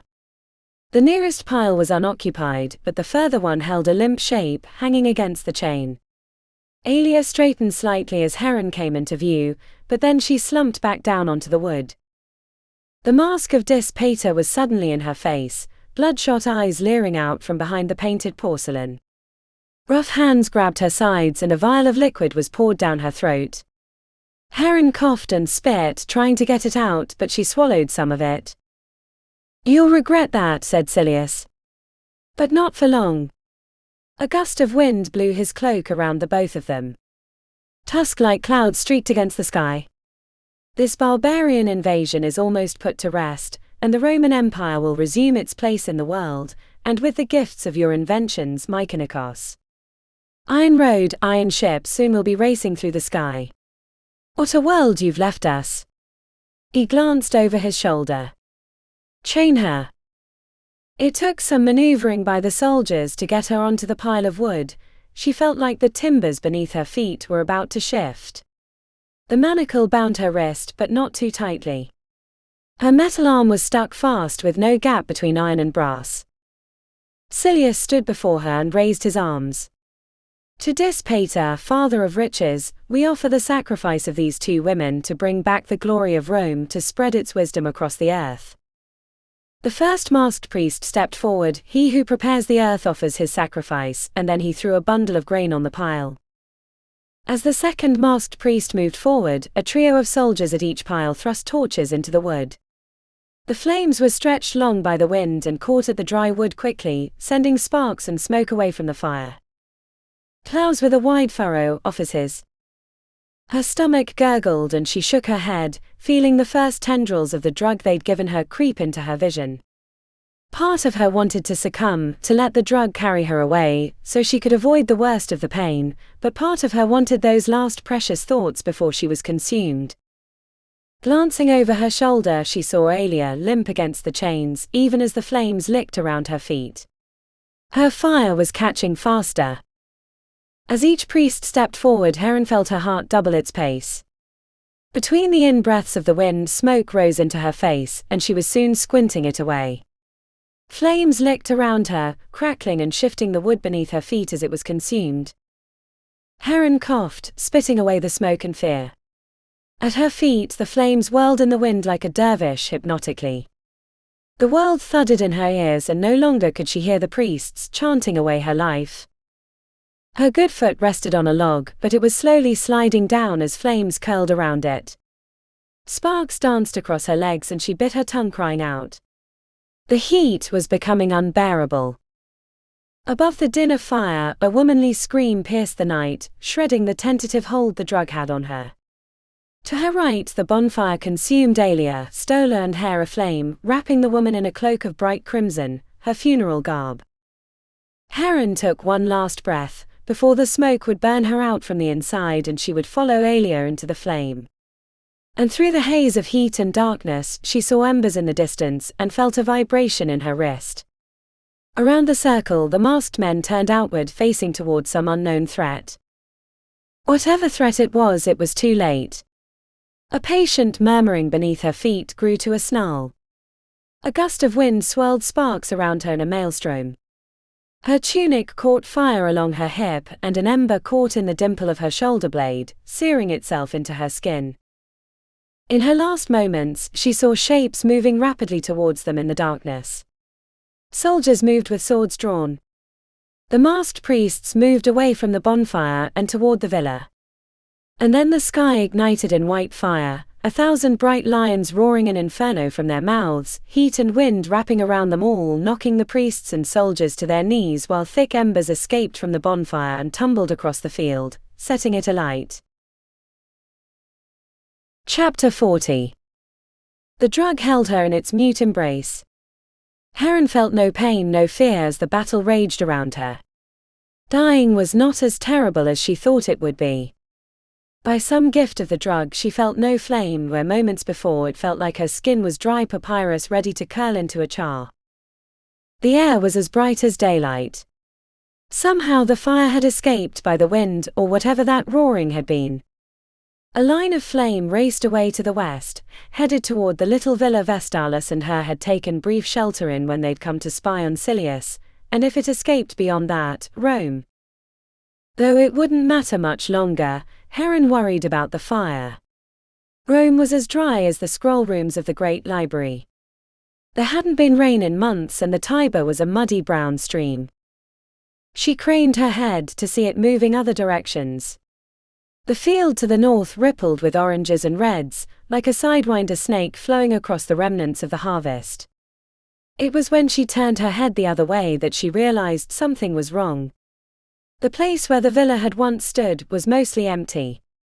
Only a few structural timbers leaned together at a corner, the rest was a smoking hole. Then Heron realized why she hadn't been consumed by fire. Beneath her feet the bonfire had been scattered, though it wouldn't save her much longer if she couldn't get free of the chains. The perilous stand of wood her feet rested upon was gathering flame, climbing hungrily toward her. On the field men fought and slowly hearing came back in sharp cries and steel clanging. Of the brethren she saw none, except the body of one lying not far from the scattered timbers. The mask had been blown off his face, and a piece of wood like a giant splinter stuck through his chest. Heron shed no tears for Senator Pallas. Heron tugged on the chains but they wouldn't budge, even when she put her full weight on them. Then she tried folding her hand into a cylinder and pulled against the manacle. Her knotty wrist bone caught on the rusty iron and wouldn't slide past. Heron grunted, pulling as hard as she could, even as the iron dug into her flesh. When she was finished, her wrist was still bound by the manacle and she was left with a bloody wrist. As she gathered strength to try again, the wood beneath her feet shifted and she fell hard against the chains.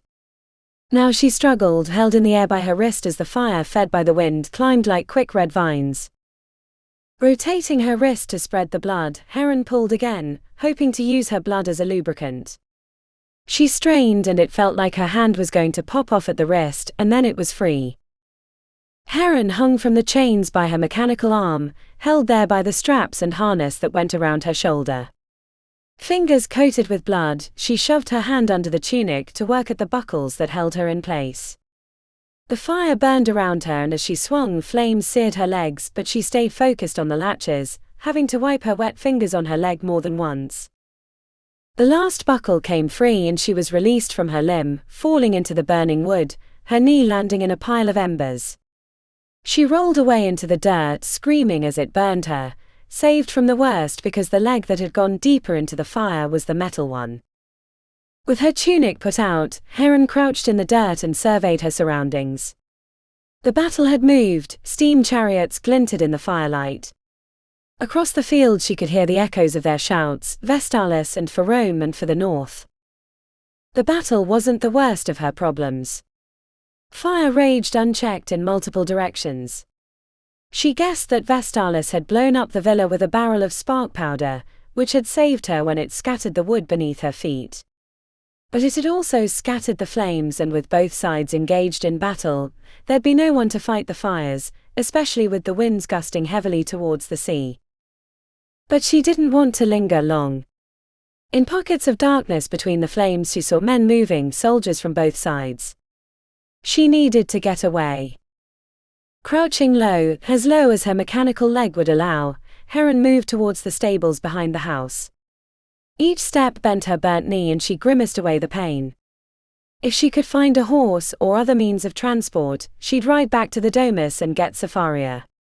At the very least, they could escape to the docks and board Hoth's iron boat. She came upon a dead soldier, eyes glazed over as he stared into the ashy night sky. Heron took his gladius, clutching it in her fist that still ached from its liberation from the manacle. The scene behind the destroyed villa was worse than she imagined. The massive old olive tree had been knocked over. A flicker of hope kindled in her chest for Agog, until she saw that it had fallen onto the side that he'd hung. Even if he had somehow survived the hanging, he'd have been smashed and run through by the branches. The olive tree had partially crushed the stables, breaking the eastern wall. Even with only the distant glow of fire as her light, Heron could see that all the horses had escaped. She prepared to hike away from the destruction when she saw the glint of piping on the other side of the stables. With the gladius held before her, Heron crept through the darkness. She heard the sound of a single voice, cursing and hammering at the metal with his fists. It wasn't hard to identify Senator Antonius' portly frame. He was trying to turn the correct levers on the steam chariot to make it work, but having no luck. Heron was able to move right next to the steam chariot without being noticed. She was about to stick him with the gladius when he turned. By the gods! Antonius recoiled from her. Who are you? Heron of Alexandria. He recoiled further, practically climbing onto the bronze pipes despite the heat. The glow of the coal chamber lit the back of his head. But you're dead, he said incredulously. You burned in the fire. She was covered in soot and dirt, her tunic was charred at spots. I've come back from the underworld to claim you for the gods. Whatever fight Antonius had in him, it fled, and he fell to his knees. Before he could muster a defense, Heron thrust the sword into his chest, killing him. He toppled over, his head hanging from the edge of the steam chariot. Stabbing the gladius into the dirt, Heron tugged the body off to thud resoundingly into the dust. After retrieving her weapon, she struggled onto the vehicle and turned the correct levers to give power to the pistons. The mechanical chugged to life and she moved to the steering mechanism when 4 steam chariots appeared out of the darkness. Antonius, called a familiar voice. It's about time you got. The voice, which she identified as Senator Silius, trailed off as he noticed the body on the ground. Lantern light spread across her, forcing her to squint, but she could see the senator at the lead of the second chariot, his mask on a chain around his neck and his mane of grey hair dotted with soot. The look of horror on his face relayed her state of being, as she must have looked like a body dragged from the grave. A moment of insanity bubbled to her lips. "You are no dictator, you pretender. I've come back to reclaim the city for my own." As disbelief spread across their faces, Heron jammed the lever into position and the steam chariot surged forward, nearly knocking her into the hot piping as she had no second hand to hold on. Her words only held them for a moment, and then she saw the lights sway after her. On the steam chariot she raced ahead, flying fearlessly into the dark, bouncing over the field knowing that a hole or tree stump could end her escape in an instant. The cold wind made the burnt flesh of her kneecap cry out in pain as she pointed her craft towards the Via Cassia, or at least the direction she hoped would take her that way. Steering the vehicle with only one hand was made even more difficult by the uneven terrain. Each bump forced an overcorrection that erased her precious lead. The 4 steam chariots on her trail seemed to be catching up with each turn of the wheel. Heron avoided a large rock in the field only because of the dim light provided by the fires. Though she could spare no attention towards it, the city burned, bright colors painted against the gray clouds overhead. Distant screams and shouts announced the city's awakening and fight against the moving flames. Buildings reflected the glow not far ahead and she leaned into the steerage, willing it to move faster. If she could reach the Via Cassia ahead of them, she could lose herself in the streets, which she knew well because they'd laid the iron road near it. A distant explosion in the city startled her. A fireball rose into the sky, and even from a distance the blocks and bricks sailing through the air made dark shadows against the crimson. "Plato have pity," she muttered, remembering that they'd hidden the spark powder barrels throughout the city. Too busy contemplating the effects of that decision, Heron did not see the rock wall directly ahead and plowed into it. Chapter 41. The momentum of the steam chariot carried it through the stone wall, but the impact threw her into the steerage and she lost control of the vehicle. Onto the Via Cassia, the steam chariot bounced, snapping the gearings and cracking 2 wheels in half. Heron was a bug in a jar, shook by an unruly child, careening against the levers and piping that surrounded the steerage position. It was only luck that kept her from flying from the vehicle, but it didn't feel like luck when the whole thing came to a stop and she lay on the warped floor, the pistons still hammering away fruitlessly, and at least 2 ribs in her chest broken. A cough sent waves of pain and nausea through her trembling frame. Only fear kept her moving as she struggled to her feet, expecting to see Senator Silius's chariot bearing down on her. Her steam chariot had traveled a ways past the stone wall, nearly coming to rest against a stone building on the other side. She'd smashed a few clay jars sitting outside, their contents puked onto the cobblestones. The lights of her pursuers turned north as they searched for a way around the wall. Fearing that she might have pursuers on foot, Heron struggled from the destroyed vehicle and limped down the street, trying to figure out exactly where she was. Every step was a knife to her side where the ribs had been broken, but she kept hobbling. Halfway down the street, she remembered the gladius still on the steam chariot, but it wouldn't do her any good now, and would only slow her down. When she found an alleyway, she cut across, glancing behind to see lights entering the cobblestone street from the north. On the backside of the buildings, she found the iron road. It looked like a fence with a metal bar stuck on top. Heron crouched at the base to find the distance markings. They'd stamped the location of each rail onto its base so they'd know where to put it and where each post was in relation to the others. Once she found the number, she knew exactly where she was. Heron turned east and began hobbling along the iron road. Unless they'd moved it, the steam barge that would traverse the iron road shouldn't be too far ahead. She just hoped that Silius wouldn't cut across, otherwise she was headed right into his arms. The ink spot of darkness was so thick that she nearly ran into the dull metal shielding on the front of the barge.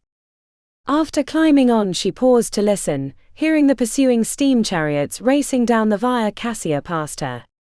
They hadn't found her yet, but once she started up the mechanical, she wouldn't be hard to find. Using licked fingers, she tested the boiling chamber, finding the water was still hot and the fire banked. She spit the taste of burnt from her lips before dumping fresh fuel into the chamber and stoking it until the glow intensified. She turned the air supply on full to give the fire the air it needed to grow hot and waited, glancing every direction expecting her escape to come to a sudden end. The skyline glowed in the distance as wind blew the fire west into the hills and the heart of the city. 2 more explosions arced across the sky.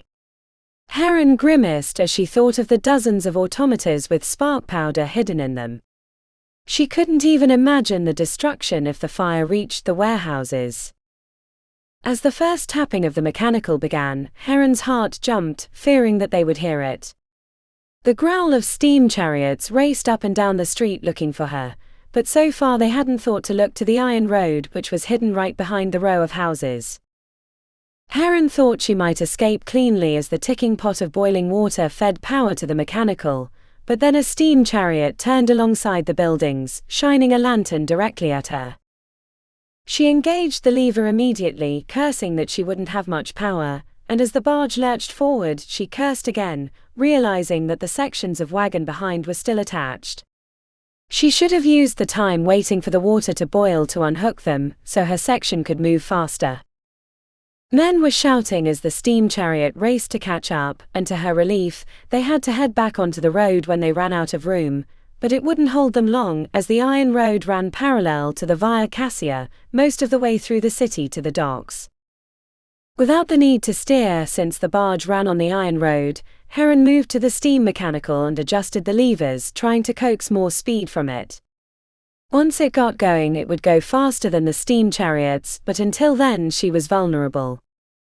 As the steam barge burst out from behind the buildings, her pursuers were right there. Crossbows were pointed in her direction, and she barely ducked behind the steam pot in time as the bolts ricocheted into the darkness. She heard Senator Silius shouting, though she could not see him as she crouched behind the pipes. The thump of feet landing on the wagons at the back of the barge alerted her to new dangers. At least 3 men had boarded her steam barge and were slowly working their way up to her position. She'd gathered enough speed and was slowly pulling away from the steam chariots. Silius was screaming and pointing at her, and to her surprise, she saw him leap onto the last wagon, his mane of grey hair whipping in the wind. Searching around the pot, she found a makeshift weapon, a turning bar that was used to adjust the gears beneath the mechanical. Swinging would be difficult with her broken ribs, but at least she had a weapon. Heron positioned herself at the bottleneck near the steam mechanical. The narrow path that connected the steerage to the wagons would provide her best line of defense, though she wasn't sure how long she'd hold out against soldiers much larger than her. One parry of weapons would leave her kneeling in agony. The first one climbed over the last barrier between the wagon and the platform that held the mechanical. Flames reflected in his eyes and she could see him easily. In a passing thought, she hoped the destruction in the city hadn't damaged the iron road, or they'd all die when it crashed into whatever obstacles had landed in its path. Glancing ahead to the streets, she saw men and women in bucket lines throwing water onto burning buildings. Their feeble efforts were swallowed by the flames that even Heron could feel from this distance. They passed the line quickly, and Heron saw the fear and fright in their faces as their lives were consumed by the fire. The first soldier leapt onto her platform and moved around the steam mechanical. He was twice her size and held his gladius confidently. Heron crouched behind the pipes and waited. When the soldier stepped onto the section of platform next to the steam pot, she stuck the turning rod through the maze of pipes to actuate a lever.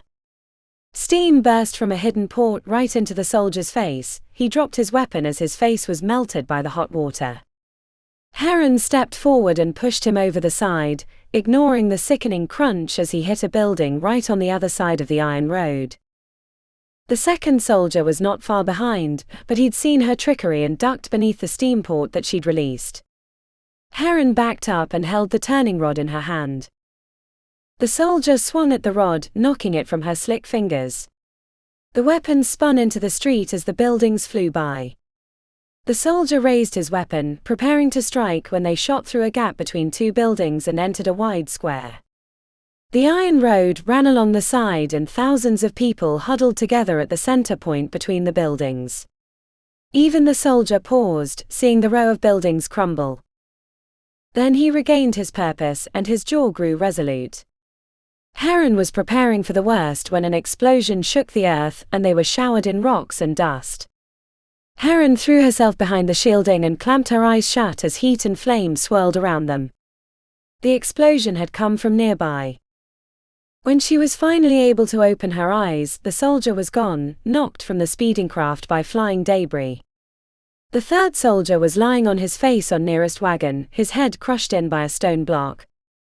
The steam mechanical was damaged, the pot dented and a few pipes bent, but miraculously it was still working. Then she saw him, Senator Silius. He'd thrown himself behind the shielding on the back wagon and survived. As they sped past flame and destruction, screams and shouts, bucket lines and clumps of survivors, Heron and Silius glared at one another. Heron knew what she needed to do and moved first, headed towards the connection between the steam barge and the first wagon. Silius, sensing her escape, moved to climb over the barriers between them. She reached the back of the barge and knelt down, ignoring the sharp pain in her side.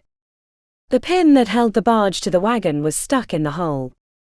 It was the width of 2 fingers and had a round loop on the end to pull on. Heron climbed onto her rear, set her legs on the wagon behind, and reached between her legs to tug the pin.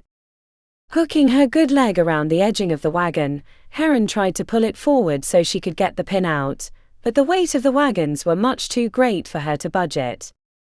Silius climbed over the last barrier and moved towards her location, after picking up the gladius from the fallen soldier. Heron looked away and considered jumping from the speeding craft, but she didn't think she'd survive the landing. With the burning city reflected on his face, Silius moved toward her. With all her strength, Heron pulled at the pin, but it wouldn't budge, nor did she expect it to, given the speed they were moving. Heron was about to move to her feet and flee to the front of the barge when the whole craft banked hard on a turn and she felt looseness in the pin. She yanked it free with a cry and was about to pull her feet back when Silius dove forward and grabbed her mechanical foot. The two sections separated and Heron felt herself being tugged into the gap. Heron hooked the arm with the missing hand around the nearest pipe, but she knew she wouldn't be able to hold on long. Silius tugged gleefully on her leg, yanking as she tried to kick him in the chest, but he turned to avoid the worst of the blows. As the force of the wagon slowly dragged her towards death, Heron knew she only had one way out. Fingers tired from clawing at levers caked with blood and slick with sweat worked at the buckles around her leg. Silius didn't quite understand what she was doing until she was on the last buckle, and then he started pulling frantically on her leg. As the last buckle unclasped, the mechanical leg fell away, and the sudden change in momentum toppled Senator Silius over. His body careened off the iron rod, and then the wagon jumped as it bounced over his body. Without the steam barge pulling them, the wagon slowly fell behind, and Heron sat on the edge of the platform, numb from the fighting and fleeing, the last visage of Silius, wide-eyed with surprise as he tumbled into the gap, imprinted on her vision. Heron noticed the clay roofs of the western workshops passing in great haste, and realized she was coming to the end of the iron road. She scrambled onto her belly and crawled to the front, slamming the stopping lever backwards, but nothing happened.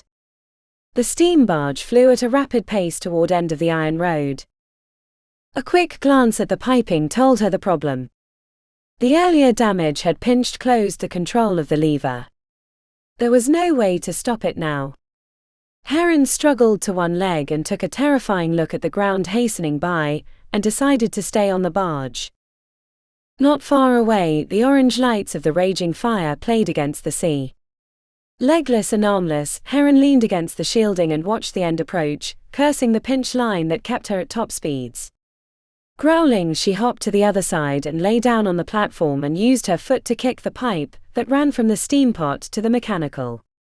It was as big as her fist. If she could cut off the steam, the pistons would lose power and grind to a stop. The pipe was thick and each kick barely dented it, but even the slight reduction in diameter was slowing the pace.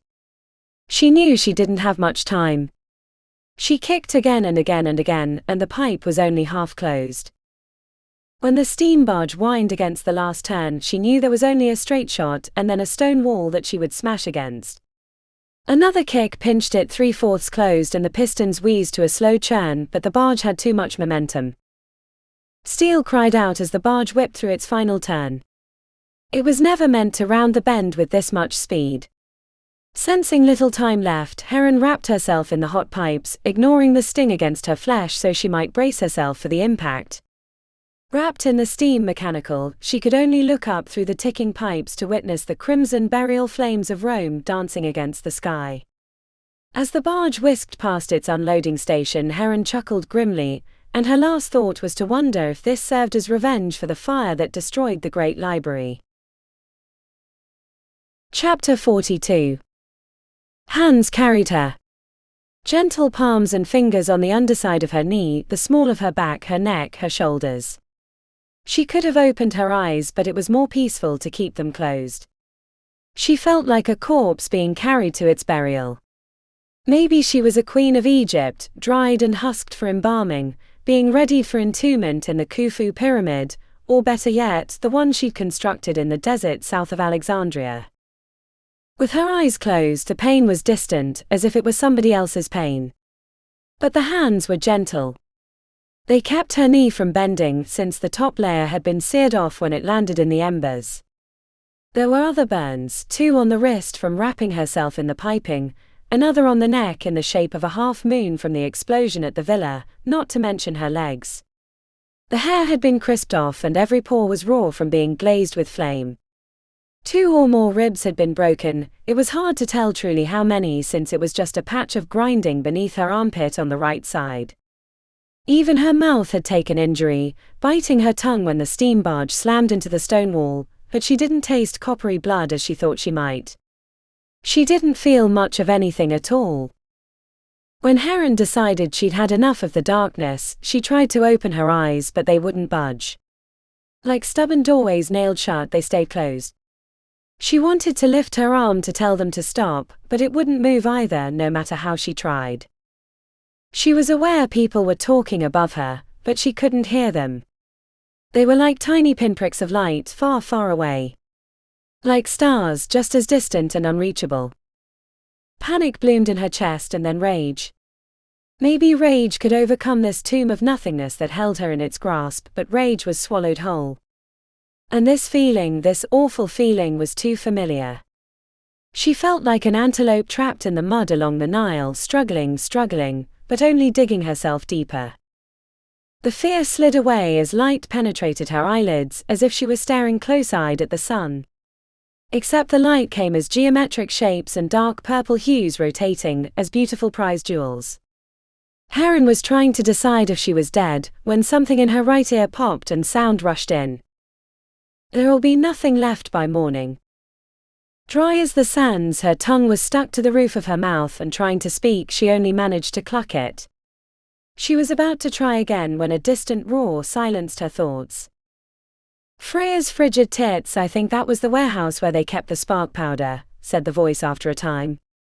What a weapon Archimedes constructed. I felt the heat from here. What shall we do, Captain? Asked a second voice. Take the Jormungandr away from the docks until the fires finish their raging. We can wait and hope the others get out, said the first voice. Even locked in her motionless body, Heron could hear the hopelessness in his tone. She even knew his name, but it was hard to form the shape of it, but she strained. Hoth the Black, that was it. She was on the Jormungandr. Hoth the Black had found her. She became aware that she was lying on her back, but she still couldn't move, or even open her eyes. What do we do with her? Said the second voice, the one she didn't recognize. I've never seen such a sorry piece of meat.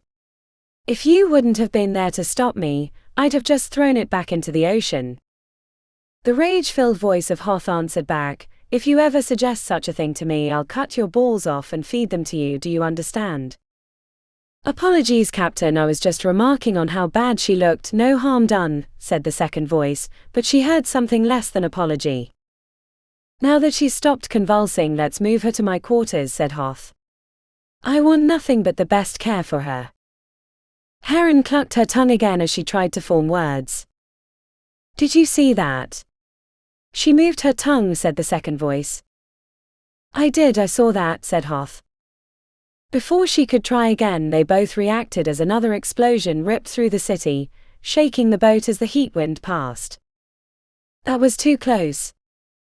Hoth knelt beside Heron, placing a hand on her shoulder. Fetch me some water. I want to make sure she can drink before we move her again. Whatever demons the fire burned into her, we need to cool them off first. The thud of footfalls moved away. A gentle hand smoothed away the hair on her face. Heron tried opening her eyes again, but realized they were open. She wasn't blind, they'd placed a bandage against her face. She shook her head and mumbled.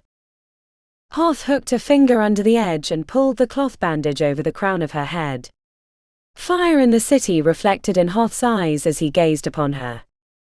I'm glad you're alive, he said. We saw the steam barge hit the wall. I didn't think there'd be anyone on it. Seth. Safaria. She nodded and his face grew grim. We haven't seen her. Go. The pain reflected in his eyes told her what his answer would be. The city you don't understand. Rome is burning, all of it. I couldn't send men if I wanted to. They'd mutiny before going into that inferno. His man appeared with a pouch of water. Thank you, Quadi. Hold her head up so I can give this water to her. Her head was lifted and Hoth dribbled water into her mouth. Most of it ended up on her chest, and the areas that had been burned awakened with pain as the cool water touched it. Seth. Must. Send. Men. I can't, said Hoth regretfully. I won't. He frowned and looked away from her resolute gaze. We'll wait out on the sea until the burning is done. Then we can send in a rescue party. It's the best I can do. Anyone? He shook his head again. No Punt or Plutarch either. I can only assume they got caught in the fire. You were with Agog and Vestalis, right? She was able to nod her head slightly. Agog. Dead. He straightened in reaction as if she'd said something he couldn't quite believe. Hoth glanced to the burning city with a question on his lips, but whatever he was going to say he left it unsaid, shaking his head. Vestalis, he asked. She tried to shrug, but it only aggravated the broken ribs, and she was left in the throes of agony. When it finally subsided, she caught her breath. Hoth looked up as the deck vibrated with heavy footfalls, each one sending little spikes of pain through her side. Captain, said the newcomer, though she couldn't see him. What is it, Grim? The Freya brings a message, said Grim, his deep and gravelly voice weary with bad news. Out with it. Ship's Captain Hoth, said Grim. Hoth glanced over his shoulder. From Alexandria. Nay, said Grim. From the northern coast. Roman ships. And why do I care about a few ships? Asked Hoth derisively. The steam catapults will take care of those. A few maybe, but they must have been hiding the rest of their fleet up north in the rivers. Biding their time until the revolt, said Grim. How many ships? Asked Hoth, suddenly worried. 50, maybe 100, said Grim. The Freya barely got away. Headed straight here to warn you. Curse these Romans, spat Hoth. He glanced up to Grim, his jaw thick with anger. Prepare the Jormungandr to move. We'll head into the Mediterranean until they've passed. Footsteps faded away. Safaria, whispered Heron. Must find. Apologies, Mykonikos, said Hoth. We'll have to wait until they're gone. The bulk of the Alexandrian fleet is scattered. Assembled we'd thrash these 50 ships, but alone I cannot do it. You must. Don't worry, said Hoth. We'll come back for her and the others. It's not like the Romans can do anything either with the city on fire. He frowned down at her. And you need to rest. You, he searched for words, don't look so good. Quadi, get the others. We'll move her to my quarters. You can care for her there. Heron tried to protest, but it was like swimming against the tide. Soon those gentle hands lifted her up, and if she turned her head sideways, as painful as it was, she could see the city. The words, whatever they might have been, choked in her throat. She wasn't expecting to see what she saw. The upper deck of the Jormungandr rode high above the water, so she had a good view of the city. Not a single speck of the 7 hills of Rome did not burn. A black cloud of smoke invaded the sky in an unending column, billowing northwest. Fields of embers as wide and long as the Circus Maximus glowed like a volcano, with fallen buildings and tumbled stones lying in the ashes. It was as if she was gazing upon the surface of the sun. Her brief viewing disappeared as she was carried into Hoth's quarters and set carefully onto a bed of silken sheets. Hoth stood at the end of the bed while Quadi mixed some grey substance in a glass jar, the brass spoon rattling at each turn. Rome was all she could say. Hoth nodded. Apologies. Quadi tipped her head back and poured a nasty-tasting liquid down her throat before she could protest, massaging her neck to make it go down. It tasted like sewer mud. It didn't take long for the substance to take hold, given her injuries. A warm pit opened beneath her and she sunk into the silken sheets, and as the tomb closed above her, one last word whispered across her lips. Sapharia. Chapter 43. The breath of winter gusted against the villa, shaking the barren trees in a death rattle. Sapharia listened to its hollow moaning, wondering if the noise came from outside or inside her heart. Though what did she have to complain about, she decided. She was alive while so many had died in Rome. Even the poor souls who'd owned this farm had it worse. They'd welcomed the priest to their door, not knowing that his god Sobek demanded sacrifice. She refused to use his name, listing him only as the priest in her head. Sapharia tugged on the coarse bonds around her wrists. For a one-handed priest, he knew his rope law well. Since he'd taken her out of Rome by way of a stolen steam chariot, she'd been bound. The gag he'd removed after they settled into the villa, but only if she promised not to speak unless given permission. Listening to the cries of the previous owners as he put the knife to them was enough to quench any thought of rebellious wit. The smell of roasting chicken made her salivate as she sat alone in the candle-lit room. The villa was rustic compared to the opulence she'd grown used to in Rome. The walls and floor were made of wood, and tile was used sparingly, only as a backdrop in the little altar for the household gods. The owners had lived modestly, if well, as the priest found ample stores of grain, figs, olives, dried fish and other foods in the cellar, enough to make a winter stay quite comfortable. Not that living with the priest who'd taken your father's foot and hand could be called comfortable, but so far he'd given no indication of what he was going to do with her. He was humming in the other room, a children's song by its cadence, though one she'd never heard before. And though she was quite frightened of the priest, she had the impression he wasn't going to hurt her yet.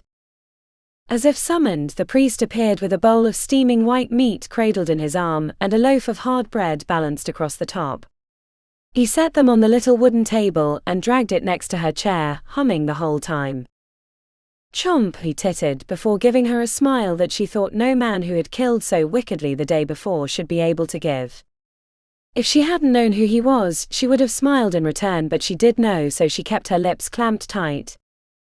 After pouring 2 cups of wine, he settled onto the chair across from her and placed his stump and hand in his lap, as if he were waiting for something. His beady eyes drank her in and she tried to remain calm, focusing on the bundles of scrolls the priest had taken from the domus, for what reason she could not guess. "My lord Sobek has many plans for you and I," said the priest, his beady eyes gleaming like onyx.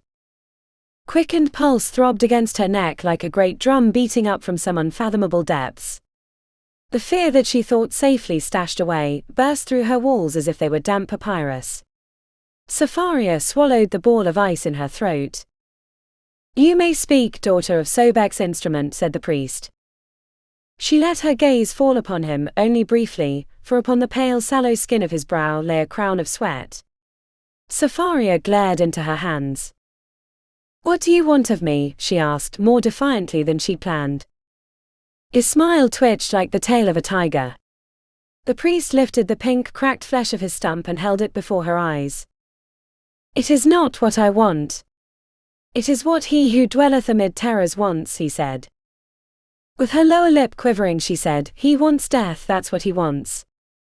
The priest appeared wounded, lips pursed in disagreement.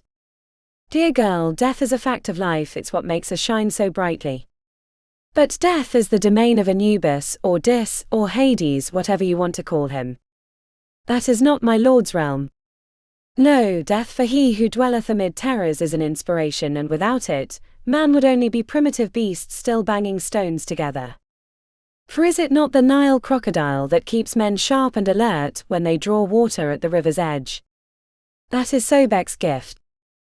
Despite the fear raging in her heart, Safaria leveled her gaze until it was matched with the priest. He seemed to take great joy in this development, and his eyes widened. See, girl, he said. You burn brighter because you fear me, fear my God, maybe even one day your God too. Never. And I'm not a girl, she growled.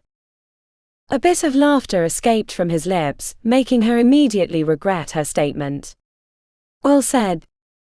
I suppose you're right. You're long past being a girl. He gave her a long knowing look. But don't worry, my lord Sobek has other plans for the both of us, and those fruits are not mine to take. Then what are you doing with me? With, he mocked. Together. Together we are going to change the world as my lord Sobek has revealed. Why me? She asked honestly. An eyebrow raised. Why you rather than Heron? She nodded, and he grew quiet and rubbed his chin in thought with the cracked stump, the fabric of his soot-stained robe falling around his elbow. I do not know, he said eventually. My lord has shown me many things. He revealed the fate of Rome to me even before I stepped into the city. He showed me the betrayals that awaited Heron. He's even given me glimpses of the future, of the world he would have us create with his permission. He looked up to her, his black eyes like portals to the underworld. But of Heron, your father and mother, he has hidden his purpose. Heron goes away from us on a journey of great importance, and I know not what it is, only shadows, only shadows. She believed him. Believed every word of it. Whatever he believed his mad God had done to him, it had also removed the part of him capable of lying. That much she could see. And he seemed despondent that he could not see. He had doubts and worries. Safaria hoped she could use those doubts and worries to her advantage, to survive, and to eventually escape. What do you see in those shadows? About her journey, asked Safaria reverently. The priest's gaze went inward and his body seemed to shrivel upon itself. I see pain. Great pain. And the darkness of the unknown. I see a beast amid the jungles so great it would give even Sobek pause. And betrayal. There's always betrayal around the broken one, a betrayal like no other. And then the rictus of hard thought passed across his face and he looked to her, his face, the face of a man troubled by his own thoughts. I do not know. She sat quietly, contemplating what he'd told her.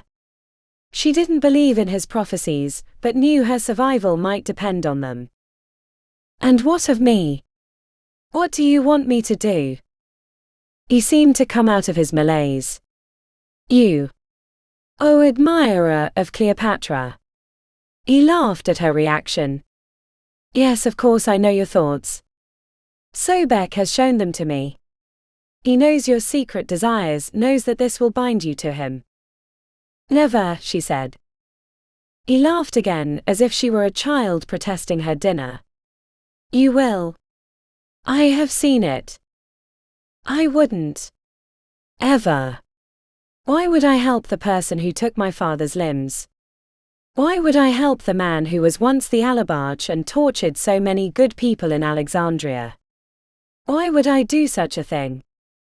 For the same reason men and women still draw water from the Nile despite the dangers, because sometimes to do nothing is worse, he responded. She wanted to cross her arms, struggling momentarily against the bonds. I won't, she said weakly. He didn't respond and she tried to hide the shiver that passed through her. She glanced up defiantly. So what will we do while we hide here? Hide. He laughed. We leave tomorrow once I've packed the steam chariot with supplies. Leave? We can't leave. It'll be winter soon, she said. He patted her hand. We cannot stay here. We're ahead of those fleeing the destruction of Rome, but not for long. Rome was a city of nearly 5 million and it held great stores of food, but now those supplies are gone, and so are the artifices of the empire. The Roman Empire is dead, burnt to the ground, turned to ash and given its burial. No, we cannot stay here. Once hunger turns to fear, any survivor of Rome will be an enemy of ours. We must keep moving, keep swimming against the current as those fateful jaws threaten to snap off our feet from behind. The truth of his words was far too real. It was a sober pronouncement of their situation. She'd seen what hunger drove people to do in the Rakotis district. She couldn't imagine what the survivors of the great city of Rome would do. Imagine the endless waves of hungry people flowing towards them even now, expanding from the epicenter of Rome, like ripples from a rock into still waters. Except this was no rock. The destruction of Rome was like the world itself falling into the waters of creation, and the massive waves set like mountains against the sky, carving out darkness where once light had stood, a fearful mass threatening to break and topple onto the shore, carrying its destruction to the known ends of the earth. Where will we go? She asked, though she knew the answer. He smiled wistfully. Back to the beginning. Back to where it all began. She nodded, and the words summoned themselves to her lips. Back to Alexandria. This has been Empire of Alexandria by Thomas K. Carpenter. This has been Empire of Alexandria by Thomas K. Carpenter.